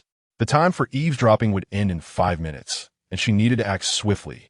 Lao Yan eyed her warily, scoffing, "I do not understand the princess's meaning." Lao Yan thought, "I never imagined this vile woman would see through me. But what of it? As long as I remain silent, she shall never know who is behind me." Refuse to speak? Sheng Yunchu crushed the teacup in her hand, reducing it to dust. Such a feat required formidable internal strength. Lao Yan, possessing some martial skills, felt a tinge of apprehension at her display. "Is it the Jin Wang?" Sheng Yunchu smirked, her tone laced with certainty. "I cannot fathom what benefits he bestows upon you. Wealth and power? Or perhaps a chance at rebirth?" Lao Yan stammered. "How does she know it is Jin Wang?" Sheng Yunchu's smile deepened. She was indeed referring to that individual. "Your son's grave lies by Chongqing Lake, a picturesque land, a place of feng shui. If you do not wish for his grave to be disturbed and his bones fed to wolves, you must confess to Lu Zhao." With that, Sheng Yunchu stood, and just as the eavesdropping time expired, Lao Yan, filled with rage, struggled to rise and attack her. His voice hoarse and venomous. "You poisoner." "Poisoner?" Sheng Yunchu laughed coldly, flicking the shards of the teacup, sending Lao Yan crashing against the wall before rolling back onto the bed. "What moral high ground do you claim? Years ago, when the 8th prince drowned, your son heroically jumped into the lake to save him, only to drown waiting for rescue. The 8th prince personally erected a tombstone for your son and visits it every Qingming festival. The regent treated you as family, and yet you demand more? Must everyone mourn in anguish for your son to satisfy your grief?" Blood trickled from Lao Yan's mouth. After enduring numerous strikes and being forcefully flung, his internal injuries surged painfully. Outside the door, Qi Shang and Ba Xia seethed with indignation. Lu Zhao gestured for them to leave. Lao Yan could no longer speak, his breath fading. Sheng Yunchu watched as he drew his last breath. What could she expect from him? Surely, he harbored deep hatred for Lu Zhao and would never reveal the truth, only adding to his troubles. As she exited the room, she found Lu Zhao waiting outside, though she did not know when he had arrived. "Did you hear everything, Your Highness?" Sheng Yunchu asked calmly.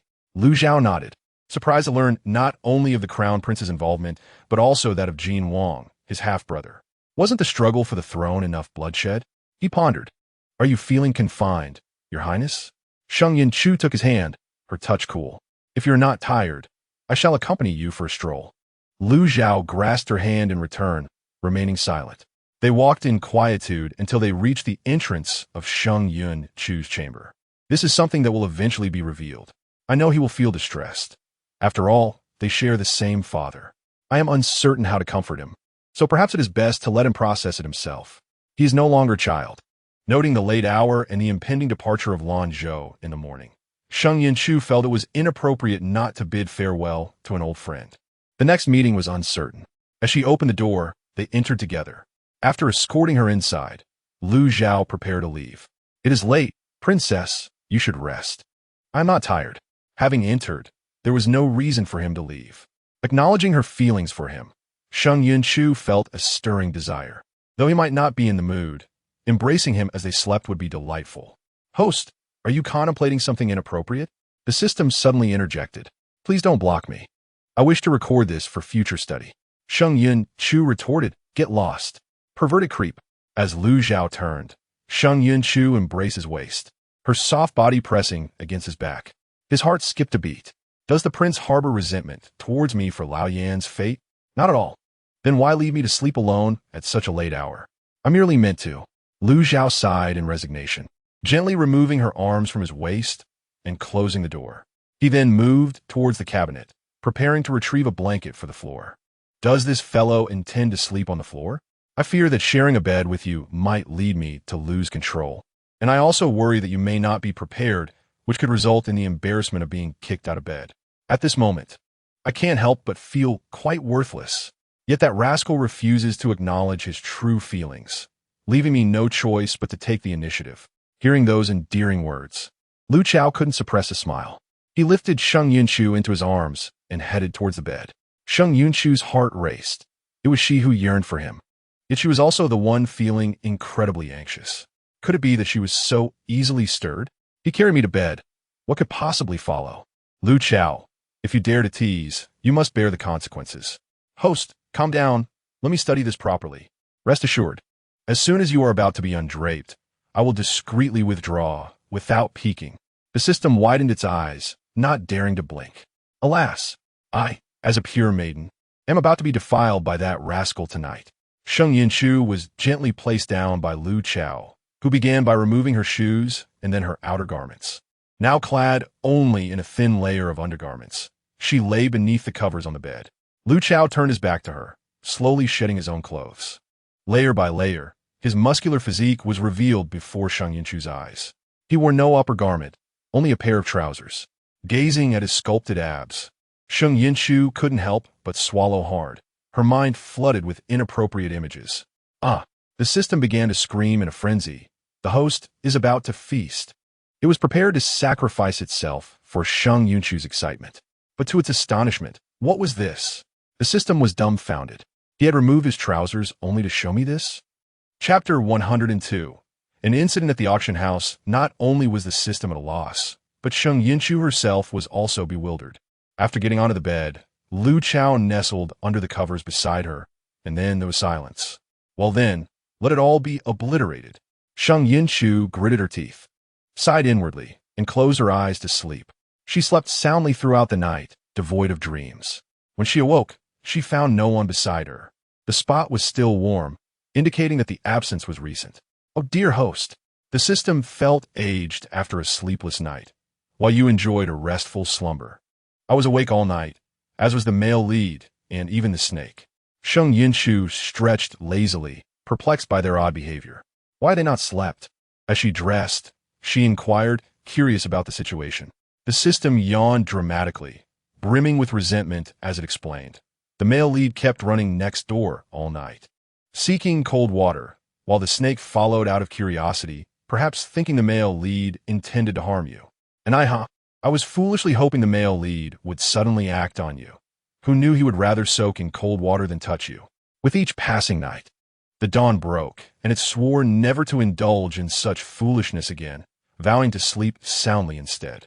I did not expect him to possess such restraint. Sheng Yunchu sighed. Must she take the initiative once more? By the way, system, I forgot to report yesterday's achievements. She suddenly recalled this vital matter. The results from yesterday should be commendable. The system yawned, preparing to report before resting. It quickly retrieved the data. The male lead's Halo value increased by 5, now standing at 82. The host's Halo value surged by 20, currently at 38.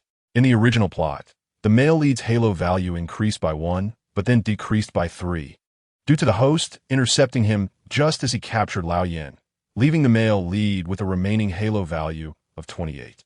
After reporting the Halo values, it moved on to the host's strategy points, which were of equal importance. The system switched to the strategy points section, revealing that under the host's fervent seduction, the strategy value had skyrocketed by 5, now at 98. Success was merely a step away. Host, you must persevere. After sharing this, it reported the final points. The host's current balance stood at 6588, truly a little wealthy lady. The system suddenly became overly eager, asking if the host wished to purchase anything. Today, I shall offer you a discount of 20. The system had updated its store with many new items. Would the host like to take a look? It was thinking happily, knowing that if it could please the host, the next month's performance would be secured. Seeing that Sheng Yunchu remained indifferent, showing no intention of spending, the system grew anxious. Why would I buy that? Sheng Yunchu rolled her eyes. He didn't even want to sleep with me. Why would I buy something just to collect dust in a warehouse? Even at 688, even with the discount, it was still not cheap. She decided to save her points. Perhaps they would prove useful one day. Please, host, just one. The system clung to Sheng Yunchu's feet, pleading desperately. I beg you, host, if not a contraceptive pill, then perhaps something else. With so many points, it would be a shame not to spend them. No. Sheng Yunchu pushed it away with her foot. I will buy it when I need it. Having finished her preparations, she opened the door and left the room. Lung Yu and Camus had gone to study, leaving the residence empty. This morning, she needed to send Lan Zhou out of the city. Upon arriving at the room where Lan Zhou was temporarily staying, she found the door ajar and the room was already empty. CNG approached from behind, seemingly anticipating that Sheng Yunchu would arrive at this moment. Lan Zhou had left an hour ago, before dawn, without leaving any message for you. He understood Lan Zhou's feelings for Sheng Yunchu and had previously advised him. This person, Sheng Yunchu sighed. How rude. Had I known, I wouldn't have saved him. CNG smiled, but remained silent. He knew Sheng Yunchu was merely speaking out of frustration and would not truly hold a grudge. I have already sent someone to inform Tiandao Academy about the poison incident. The prince should take action soon. CNG frowned, somewhat troubled. Choo-choo, I must leave the royal residence for a few days. Please provide me with a plausible excuse. There has been an incident at the black market auction house. Matters concerning Tianji Pavilion are typically delegated to CNG, and she only involves herself in significant decisions. The black market auction house is one of Tianji Pavilion's vital assets, capable of sustaining its operations for half a year based on a month's earnings. There's only one auction house in the black market, and everyone in the underworld knows it belongs to Tianji Pavilion. Who would dare to lay a hand on it?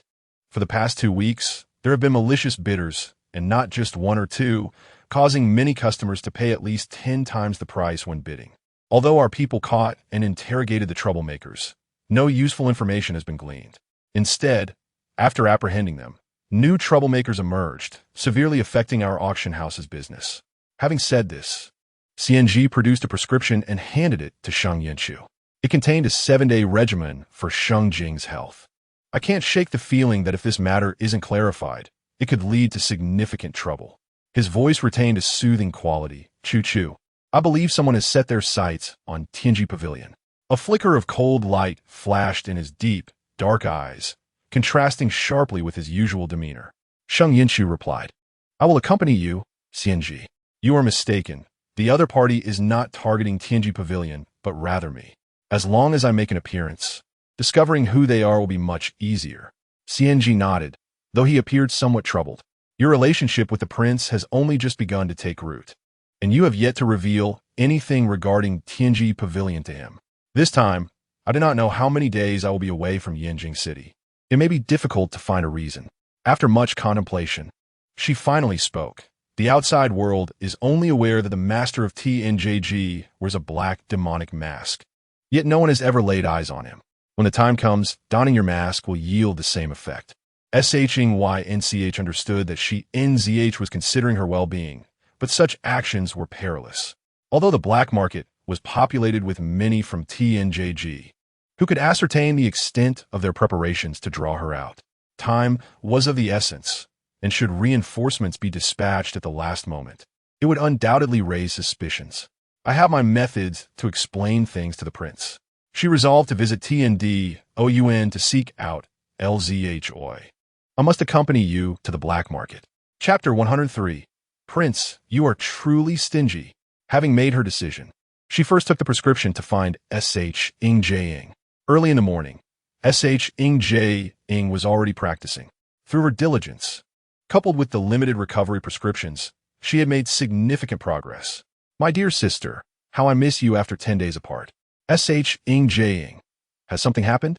You intend to be away for 10 days, and she NZH has already prepared a prescription in advance. It seems they are in cahoots. If only I could discover who is scheming behind the scenes, I would drag them out and scatter their ashes. Alas, this journey is fraught with danger. Otherwise, I would surely bring my sister along. After a moment of inner murmuring, S.H. Ing YNCH reluctantly let go. She silently vowed to train harder, for only by growing stronger could she remain by her sister's side. Very well. S.H. Ing YNCH nodded firmly, assuring her sister that she would prioritize safety, and reminded her to eat on time and rest early, with Jae Ing overseeing her. Jae Ing nodded in agreement. As the master's elder sister, she certainly required attentive care. Exiting S.H. Ing Jae-ing's courtyard, S.H. Ing YNCH boarded a carriage heading towards TND-OUN. Before leaving, she had already arranged a meeting with Shi NZH by the East City Gate when night fell. Departing at night would not attract undue attention. At TND-OUN, LZHO was discussing a case with XJ-in regarding the poisonings. What shall we do next, my lord? XJ-in lowered his voice, wary of eavesdroppers. Just as LZHO was about to respond, he heard SHing YNCH's voice, or rather, her inner thoughts. LZHO, where's she going? And what does it mean to be in love? Is it merely a matter of romance? As soon as the thought crossed his mind, a knock echoed at the door. My lord, are you inside? LZHO exchanged glances with XJN. He had yet to convey his meaning when XJN fled through the window like a rabbit. Please, enter, my lady. He sighed in resignation, realizing that XJN had likely overindulged in tea last time and was now fearful. SHNYNCH entered the room to find LZHO engrossed in his reading. I will be away for approximately 10 days, and if I do not concoct a plausible excuse, it would be quite challenging to deceive him. LZHO, she's going out? And seeking an excuse? Rather than listening to her fabricate a story, I shall approach it directly. My lady, your timing is impeccable. LZHO set down his book, raising his gaze to smile at her. I must attend to matters for several days, roughly 10. Would you care to accompany me? How fortuitous that it is also around 10 days. Perhaps I am overthinking. In any case, it is perfect, as I need not fabricate an excuse. My monthly cycle is approaching, which will be inconvenient, and it would certainly not be appropriate to accompany the prince. SHNYNCH nearly applauded herself for such a splendid reason. Thus, she would not accompany the prince. Please, agree with me as promised. At this moment, she was nearly overjoyed, twirling in place. Very well, LHO nodded, advising her to take care of herself at home, to rest early. And then he trailed off with a hint of a resigned smile. What remains to be said? SHNYNCH was perplexed. Why did the prince leave his words unfinished? I cannot deduce it. Is it that he is shy? LZHO, that is not the case. And my lady must refrain from visiting Zhu CH in LU again. He was earnestly imparting instructions, suggesting that if she truly wished to go, she should be accompanied by Shi NZH. With her brother by her side, he would not feel so jealous. Despite the fact that LNZHU had departed, there were still many courtesans at Zhu CH in LU. Those fellows were adept at charming women. He feared that if she were to be coaxed into joy, she might not return home. Is the prince indeed jealous of those courtesans at Zhu CH in LU? SHNYNCH gazed at him with mischief sparkling in her eyes. I do not anticipate your answer. Regardless, even if you were jealous, you would not dare to admit it. I know precisely what sort of person you are. To his surprise, LZHO's answer was unexpected. He gazed intently into her eyes, declaring that he could not bear to see her close to other men. This is absurd, Sheng thought incredulously. She wished to tease him further. But what if she and ZH? I am with her daily. Does the prince feel jealous too? Of course not. LZHO's expression remained unchanged, softening slightly, for she and ZH was different from others. SHNYNCH mused that such trust indicated he must have uncovered something. She would need to find an opportunity to test him next time. During the remainder of the time, SHNYNCH remained TNDOUN, keeping LVHO company, under the pretense. The prince is departing soon. I cannot bear to part with him. In truth, she had fallen asleep in anger the previous night, and feeling his bare skin without her own touching it left her dissatisfied. Today, she merely wished to feel what she had missed. My lady, please do not disrupt. LHO held the book in one hand, while occasionally jotting down notes. SHNYNCH lay on a cushion, her head resting on his thigh, her restless hands yearning to slip beneath his garments. Yet each time she almost succeeded. She was caught, and her hand was pulled back. This was the 5th time. SHNYNCH gritted her teeth in frustration. Would it truly kill you to let me touch you? LZHO. I purposely uncovered myself for you last night, yet you did not take the opportunity. You slept soundly, snuggling closer, causing me to lose a night's rest. I cannot even count how many cold baths I took. Since I did not touch you last night, I shall not do so today either. You are truly stingy, my lord. SHNYNCH huffed, turning away. LZHO. Were it not for my desire solely for your form, would I lack the desire for abs to touch? It drives me mad. LZHO. You truly know how to play. However, he caught wind of a crucial piece of information. The black market, you say? After pondering, he realized that the black market was a place teeming with diverse elements. The only enterprise TNJG possessed there was the renowned auction house. SHNYNCH's sudden intention to venture into the black market raised his suspicions. Could there be an issue with the auction house? He resolved to follow discreetly, ensuring she remained unaware. She had not intended to include him, perhaps to keep this matter from him. If she was reluctant to share now, he would wait until the day she chose to confide in him. Reflecting on her previous grievances, a flicker of mischief glinted in LZHO's eyes. Moments ago, SHNYNCH had sulked off to a corner, ignoring him, unsatisfied and vexed for not being able to touch him. She could not voice her discontent, leaving her to mentally vent her frustrations. Is this person mentally unstable? Just moments ago, he denied me, and now he is engaging in his own touch? His movements were delicate, like feathers gliding across her skin, tickling and stirring ripples within her. His fingers wandered not just to one spot. The weather remained somewhat cool today. It was not yet time to stoke the fire, and the air within the room was chilled. His hand felt icy against her warm skin, igniting a unique atmosphere. His fingers glided from her jawline to her earlobe, teasingly flicking at it. Heavens, he is flirting with me. SHNYNCH screamed inwardly. She is an exceptionally composed individual, unwavering even amidst the seductive advances of the courtesans at Zue Chun-Lu. However, at this moment, a mere playful tease from Lu Zhao leaves her cheeks flushed. Not only her face, but her entire body gradually becomes feverishly warm, and her mind uncontrollably drifts to inappropriate thoughts. In the Tiandao Academy, within a room with tightly shut doors and windows, the outside world passes by, yet inside, the atmosphere is laden with intoxicating allure. What am I thinking? Stay composed. I must not let him manipulate me. Lu Zhao, quite the resilient one, aren't you? How maddening. On the surface, Sheng Yunchu lies obediently across Lu Zhao's lap, but in reality, she grits her teeth, her body ablaze with heat. The changes are not merely physical. Her consciousness begins to float, a reaction that only accompanies desire. Lu Zhao, since you know this is perilous, what compelled you to reach for me earlier? That hand shows signs of descending further. Sheng Yunchu's mind buzzes. She cannot fathom the extent to which her cheeks have become unbearably warm. The system, ever the spectator, seems eager to witness what unfolds between them after this mutual teasing. You wretched creature, do not think you can manipulate me.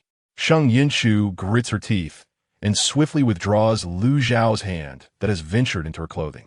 Had she not acted promptly, that hand would have nearly grasped her. She propped up her already weakened body, wrapping one arm around his neck while the other mimicked his earlier actions, trailing from his lips to his chin and further down. She succeeded with ease, swiftly tearing open Lu Zhao's garment. His shirt hung partially ajar, revealing a well-defined chest, with the contours of his abdomen subtly visible. The sight was so tantalizing that Sheng Yunchu could not help but swallow hard. Lu Zhao, already remarkably handsome, now resembled a bewitching spirit.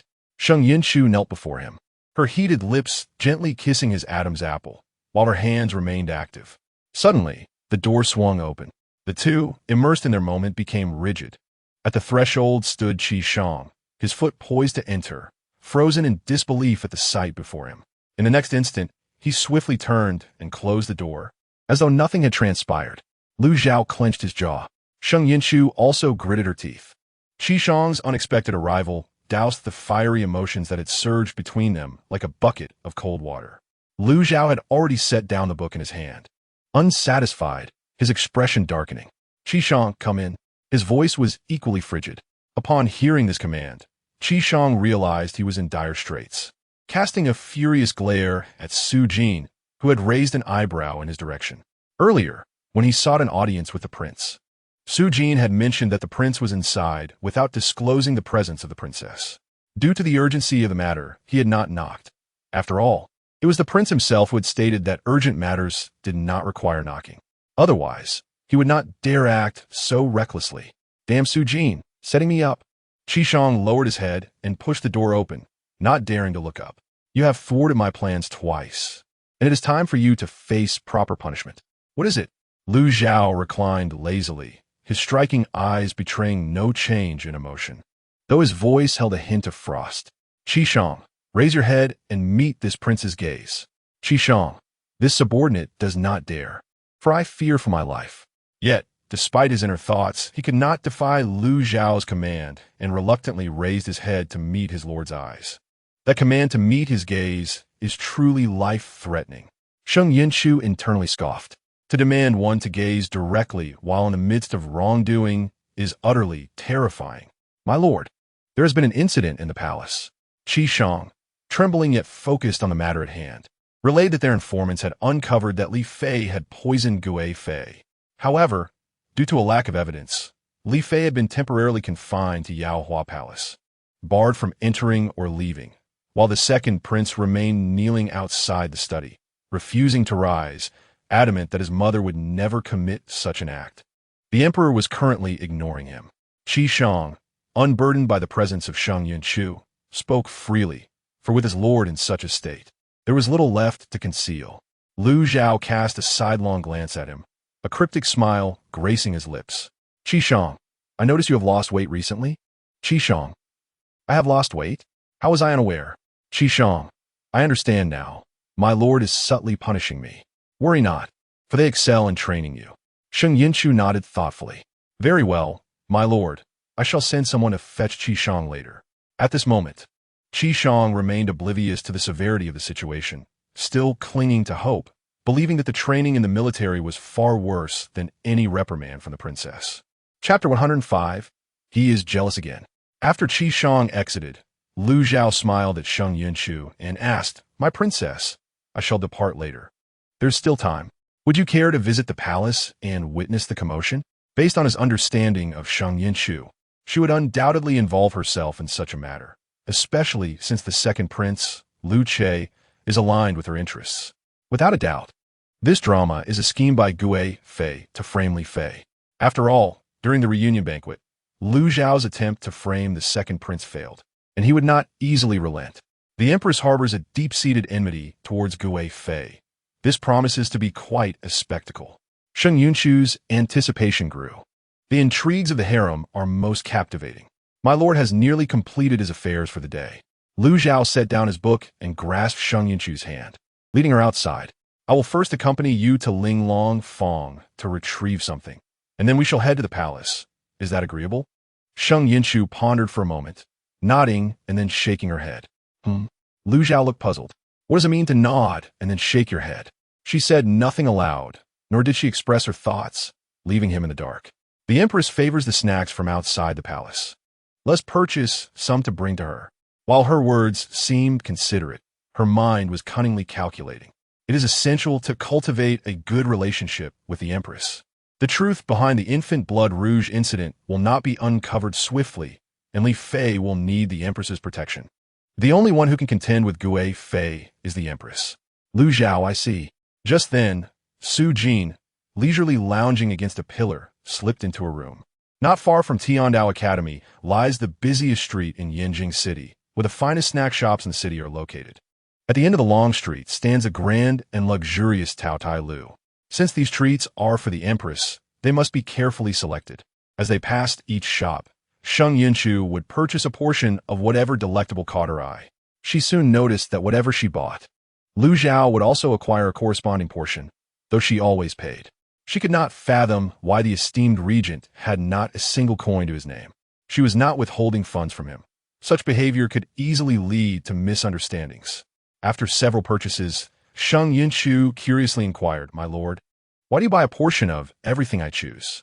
Is it intended for someone in the palace?" At this point, Lu Zhao's arms were laden with a multitude of bags, and he smiled, shaking his head. "What does it mean for my lord to shake his head?" Sheng Yunchu was perplexed. "I bought these for you, my princess." There was no hint of concealment in his words. "During my absence, should you find yourself bored, you may indulge in these treats." Of course, his subsequent statement was merely a pretext. He simply feared that Sheng Yunchu would become weary on the journey to the black market and wanted to provide her with something to pass the time. "I thank you, my lord." Sheng Yunchu felt a surge of happiness and generously praised him, remarking that he was becoming increasingly considerate towards her. "If you had done this earlier, I would not have felt so enraged as to contemplate kicking you away or wishing to become a widow." Lu Chao, it is not too late to amend things. After wandering through the street, Lu Chao's hands were filled to the brim. The variety of items was quite ample, and Sheng Yunchu also deemed it sufficient. Thus she proceeded to retrieve her belongings from Linglong Fong. The shopkeeper, Hua, was busily attending to customers. Since Sheng Yunchu had publicly acknowledged her position as the owner of Linglong Fong, the business had flourished even more than before. Many patrons sought to curry favor with the regent's residents through their purchases. Sheng Yunchu did not hinder them. After all, she wasn't forcing anyone to buy. If they wished to spend, so be it. "Owner, you have arrived," Hua exclaimed, promptly leading Sheng Yunchu inside to sit, and did not forget to greet Lu Chao, acknowledging the regent. Lu Chao simply responded with a grunt, remaining silent. "Hua, go fetch the headdress customized for the Empress. I shall be entering the palace shortly and will deliver it." As she spoke, she handed Hua 2 bags of snacks, saying, "These 2 bags are for you. I recall you enjoy the pastries from the shop." Upon seeing that she had received a share for herself, Hua was nearly moved to tears. She accepted the 2 bags of pastries with both hands, her eyes glistening with gratitude, thanking the owner. There were countless words of appreciation she wished to express, but in the end, only those simple 3 words remained. She had once been a person of misfortune, but thanks to her master's trust and support, she now enjoyed a leisurely life. Such a master is rare to find. She could hardly fathom how many good deeds she must have performed in her past life to earn such fortune. Lu Chao observed this with a tinge of envy. Even Hua had received something, yet he had not, did he? He had mentioned he would be away for about 10 days. Was he truly unconcerned about going hungry along the way? I just remembered that rascal is also going out. I forgot to buy something for him. Lu Kao, only now does it come to mind? It should not be too late to purchase something after leaving the palace, right? I must hurry, or else he will again have no share, and I shall be faced with another bout of jealousy. Lu Chao, that is not jealousy. It is simply a sense of imbalance. Before long, Hua returned from the storeroom with the Empress's customized headdress, which was contained within a delicate box, crafted from the finest materials with exquisite artistry. Sheng Yunchu opened the box to inspect it. The phoenix atop the hairpin was vividly lifelike, particularly the ruby embedded in its eye, which served as a striking focal point. The remaining pieces were equally refined. Wearing such a headdress to any banquet would undoubtedly make one the center of attention. Once satisfied with the inspection, Sheng Yunchu closed the box and prepared to enter the palace, stating, "This month, everyone has worked hard.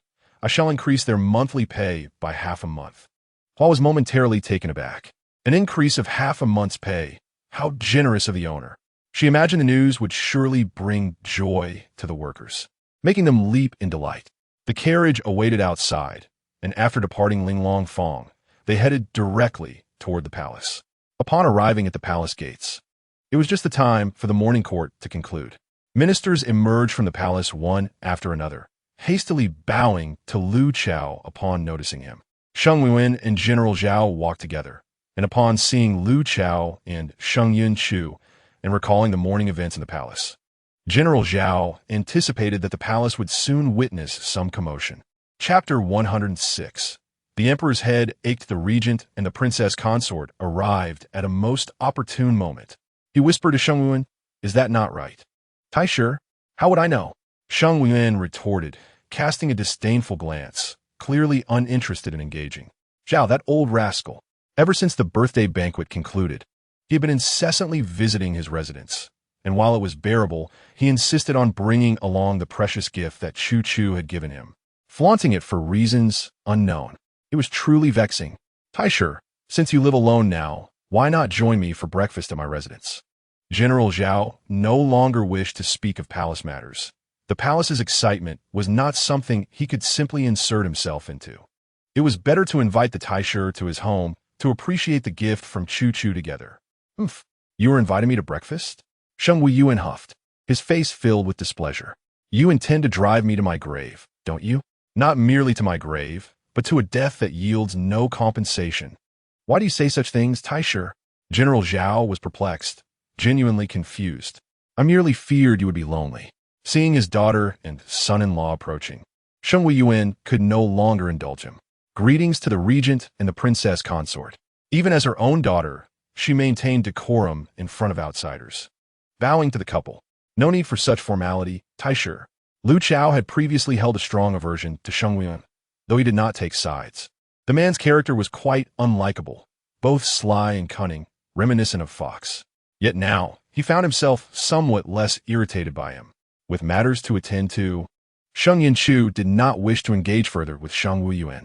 After retrieving a few items from her carriage, Lu Chao began to boast before General Zhao. "Old Zhao, having a daughter is indeed wonderful, especially a daughter who stays by one's side." He opened the oil paper and pulled out a piece of jerky, chewing it with delight. "Look, Chu Chu even thought of me while buying snacks." General Zhao gritted his teeth. Just as he reached for a piece of jerky, it was swatted away by Sheng Yunchu. "Go away. Those are for me, not for you. Want to eat? Have her daughter buy you some." General Zhao retorted, "Old rascal. Just wait." Lu Chao chimed in, "Eat, eat, eat. Have more." Crown Prince Lu Chao, walking behind the ministers, felt a sense of foreboding upon seeing Lu Chao and Sheng Yunchu entering the palace at that moment. Surely, they were there for that wretched Lady Li. This would not do. After the emperor concluded his morning court, he would typically retire to the study to review memorials, a habit he had long maintained. Early in the morning, the second prince knelt before the study, not having moved an inch. The emperor was aware that the second prince had been there for quite some time, but he felt helpless. The Gui Fei was still bedridden in agony. While no evidence had surfaced against Lady Li, who had been the only one to visit the Gui Fei the previous day. Currently, the only viable course of action was to confine Lady Li, preventing others from contacting her until the empress could uncover the truth, after which a conclusion could be reached. The longer the second prince remained kneeling, the more those oblivious to the situation might mistakenly believe that Lady Li was indeed the poisoner. The character of Lady Li was gentle, terrified even of a thunderclap. How could she possibly possess the audacity to commit such a heinous act? There must be some misunderstanding. "Father, my mother would never poison the Gui Fei." The second prince's emotions were stirred, convinced that someone was deliberately framing his mother. "I implore you, father, to thoroughly investigate the harem and ensure that the malicious instigator is not overlooked."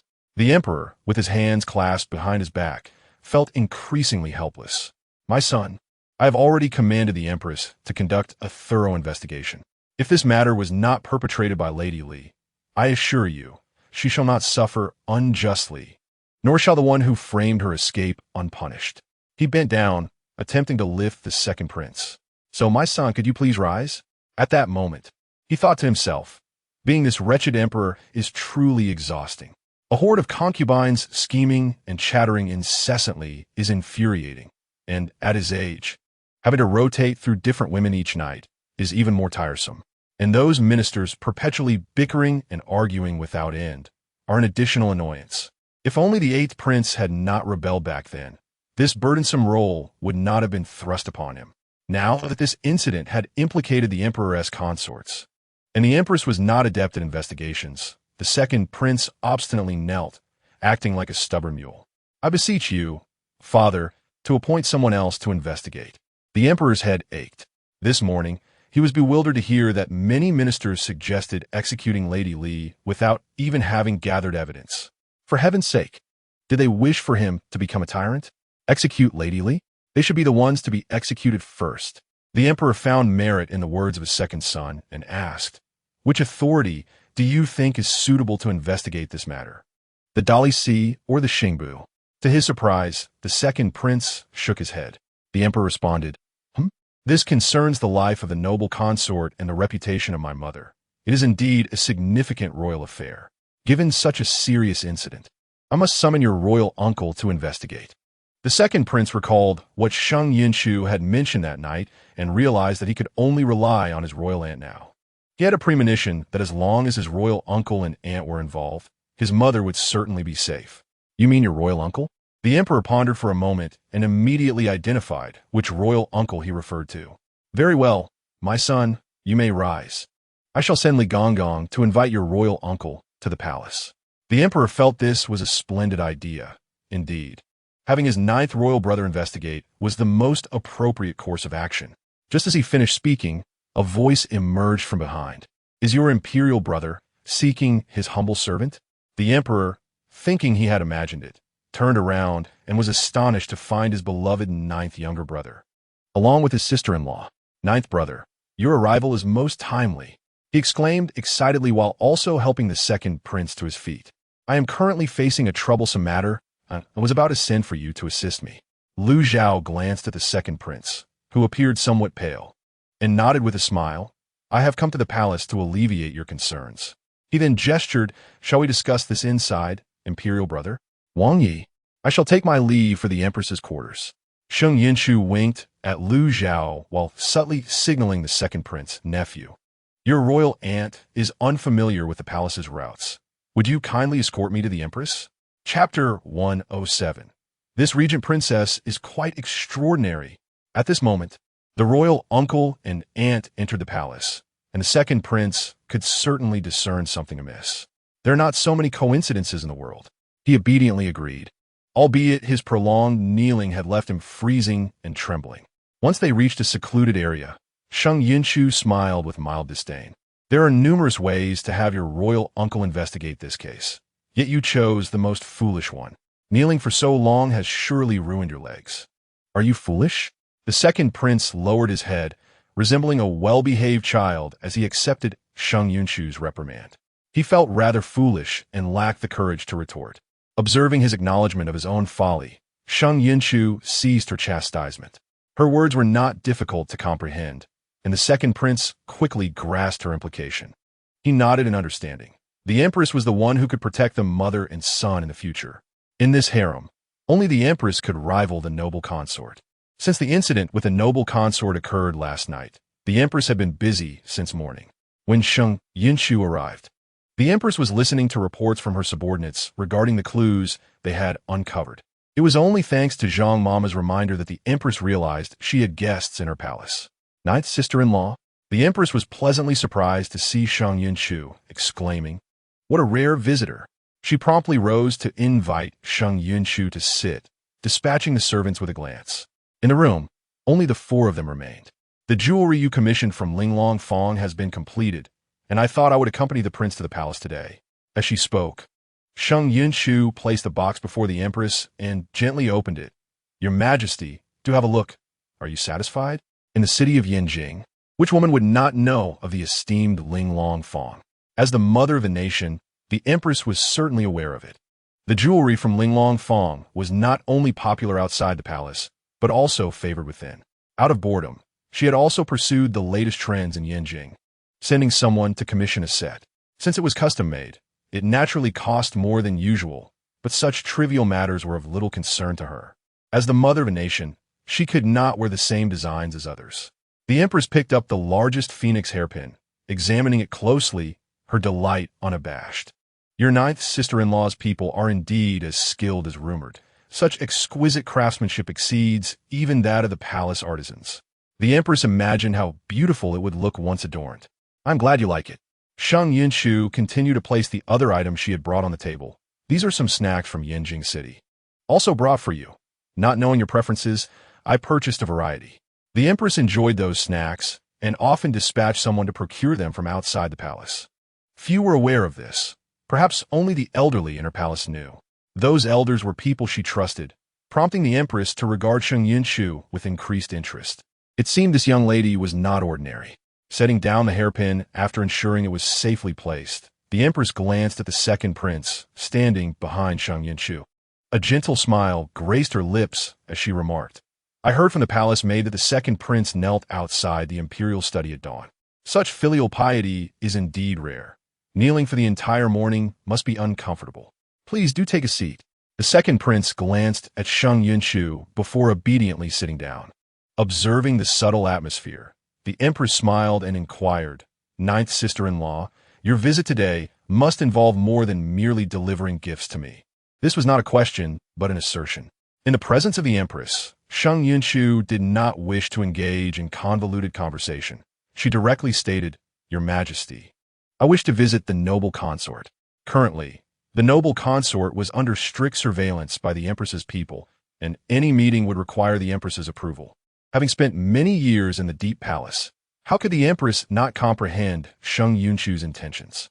The discord between the Regent Palace and the Crown Prince's residence was apparent, and the Regent's desire to target the noble consort aligned with her own interests. I have matters to attend to. How about I have Zhang Mama escort you over? The Empress thought it unappealing to see the noble consort's haggard face and opted not to go herself.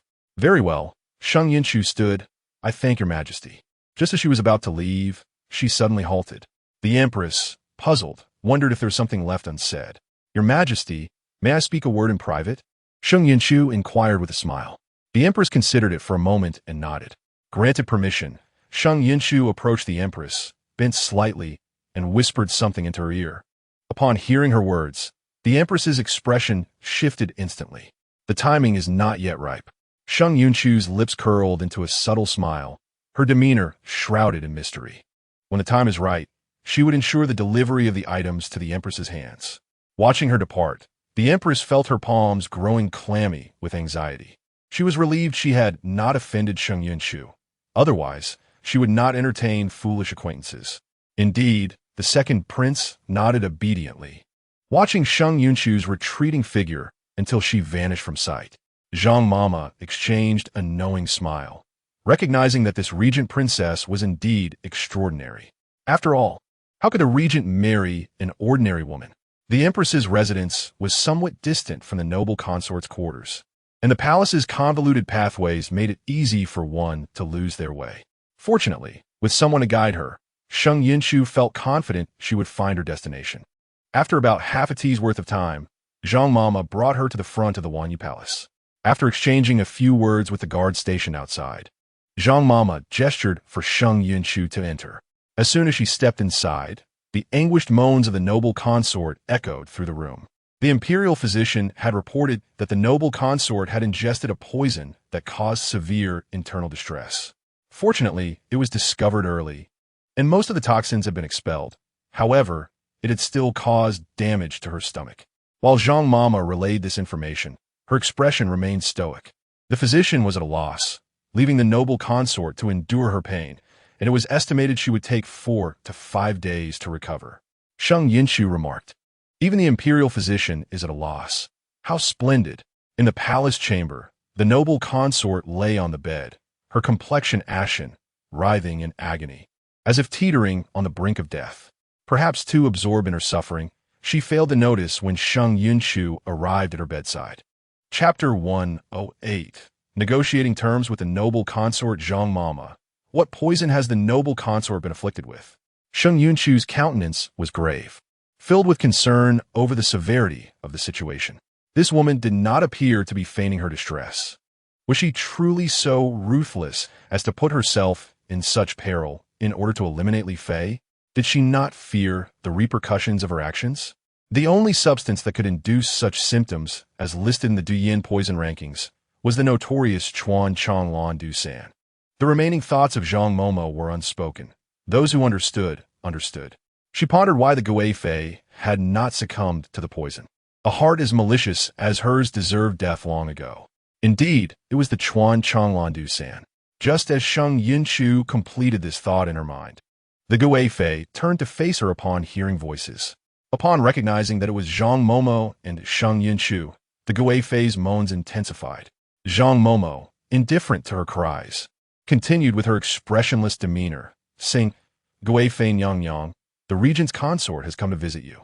She then respectfully addressed Sheng Yunchu, stating, "This old servant will wait outside for the Wang Fei." Being a veteran of the palace, Zhang Momo was well aware that Sheng Yunchu's visit had a purpose. As a mere servant, she felt it inappropriate to remain and cause inconvenience. Sheng Yunchu smiled and nodded at Zhang Momo. The Gui Fei, disinterested in Sheng Yunchu, continued to groan in agony. She was nearly driven to madness. After wailing all morning, it was now the time for the emperor to conclude court, and he had yet to come and see her.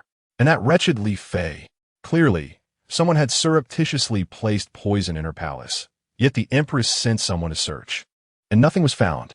After all that commotion, not only had she failed to eliminate Li Fei, but she was also suffering immensely. Were it not for the desire to make the act appear more genuine, she would not have risked her life. Gui Fei Nyang? Sheng Yunchu approached the bedside, playfully blinking her eyes. "Are you truly in such pain? Surely, you are not putting on an act?" This remark instantly ignited the Gui Fei's fury.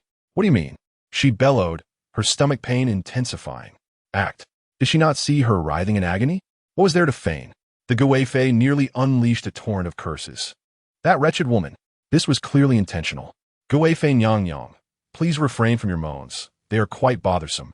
Sheng Yunchu scratched her ear and pulled over a chair to sit beside the bed, adding, "How about I speak of something else to help you calm down?" The Gui Fei shot an angry glare at Sheng Yunchu, her chest heaving violently, whether from pain or rage. Observing her continued wailing,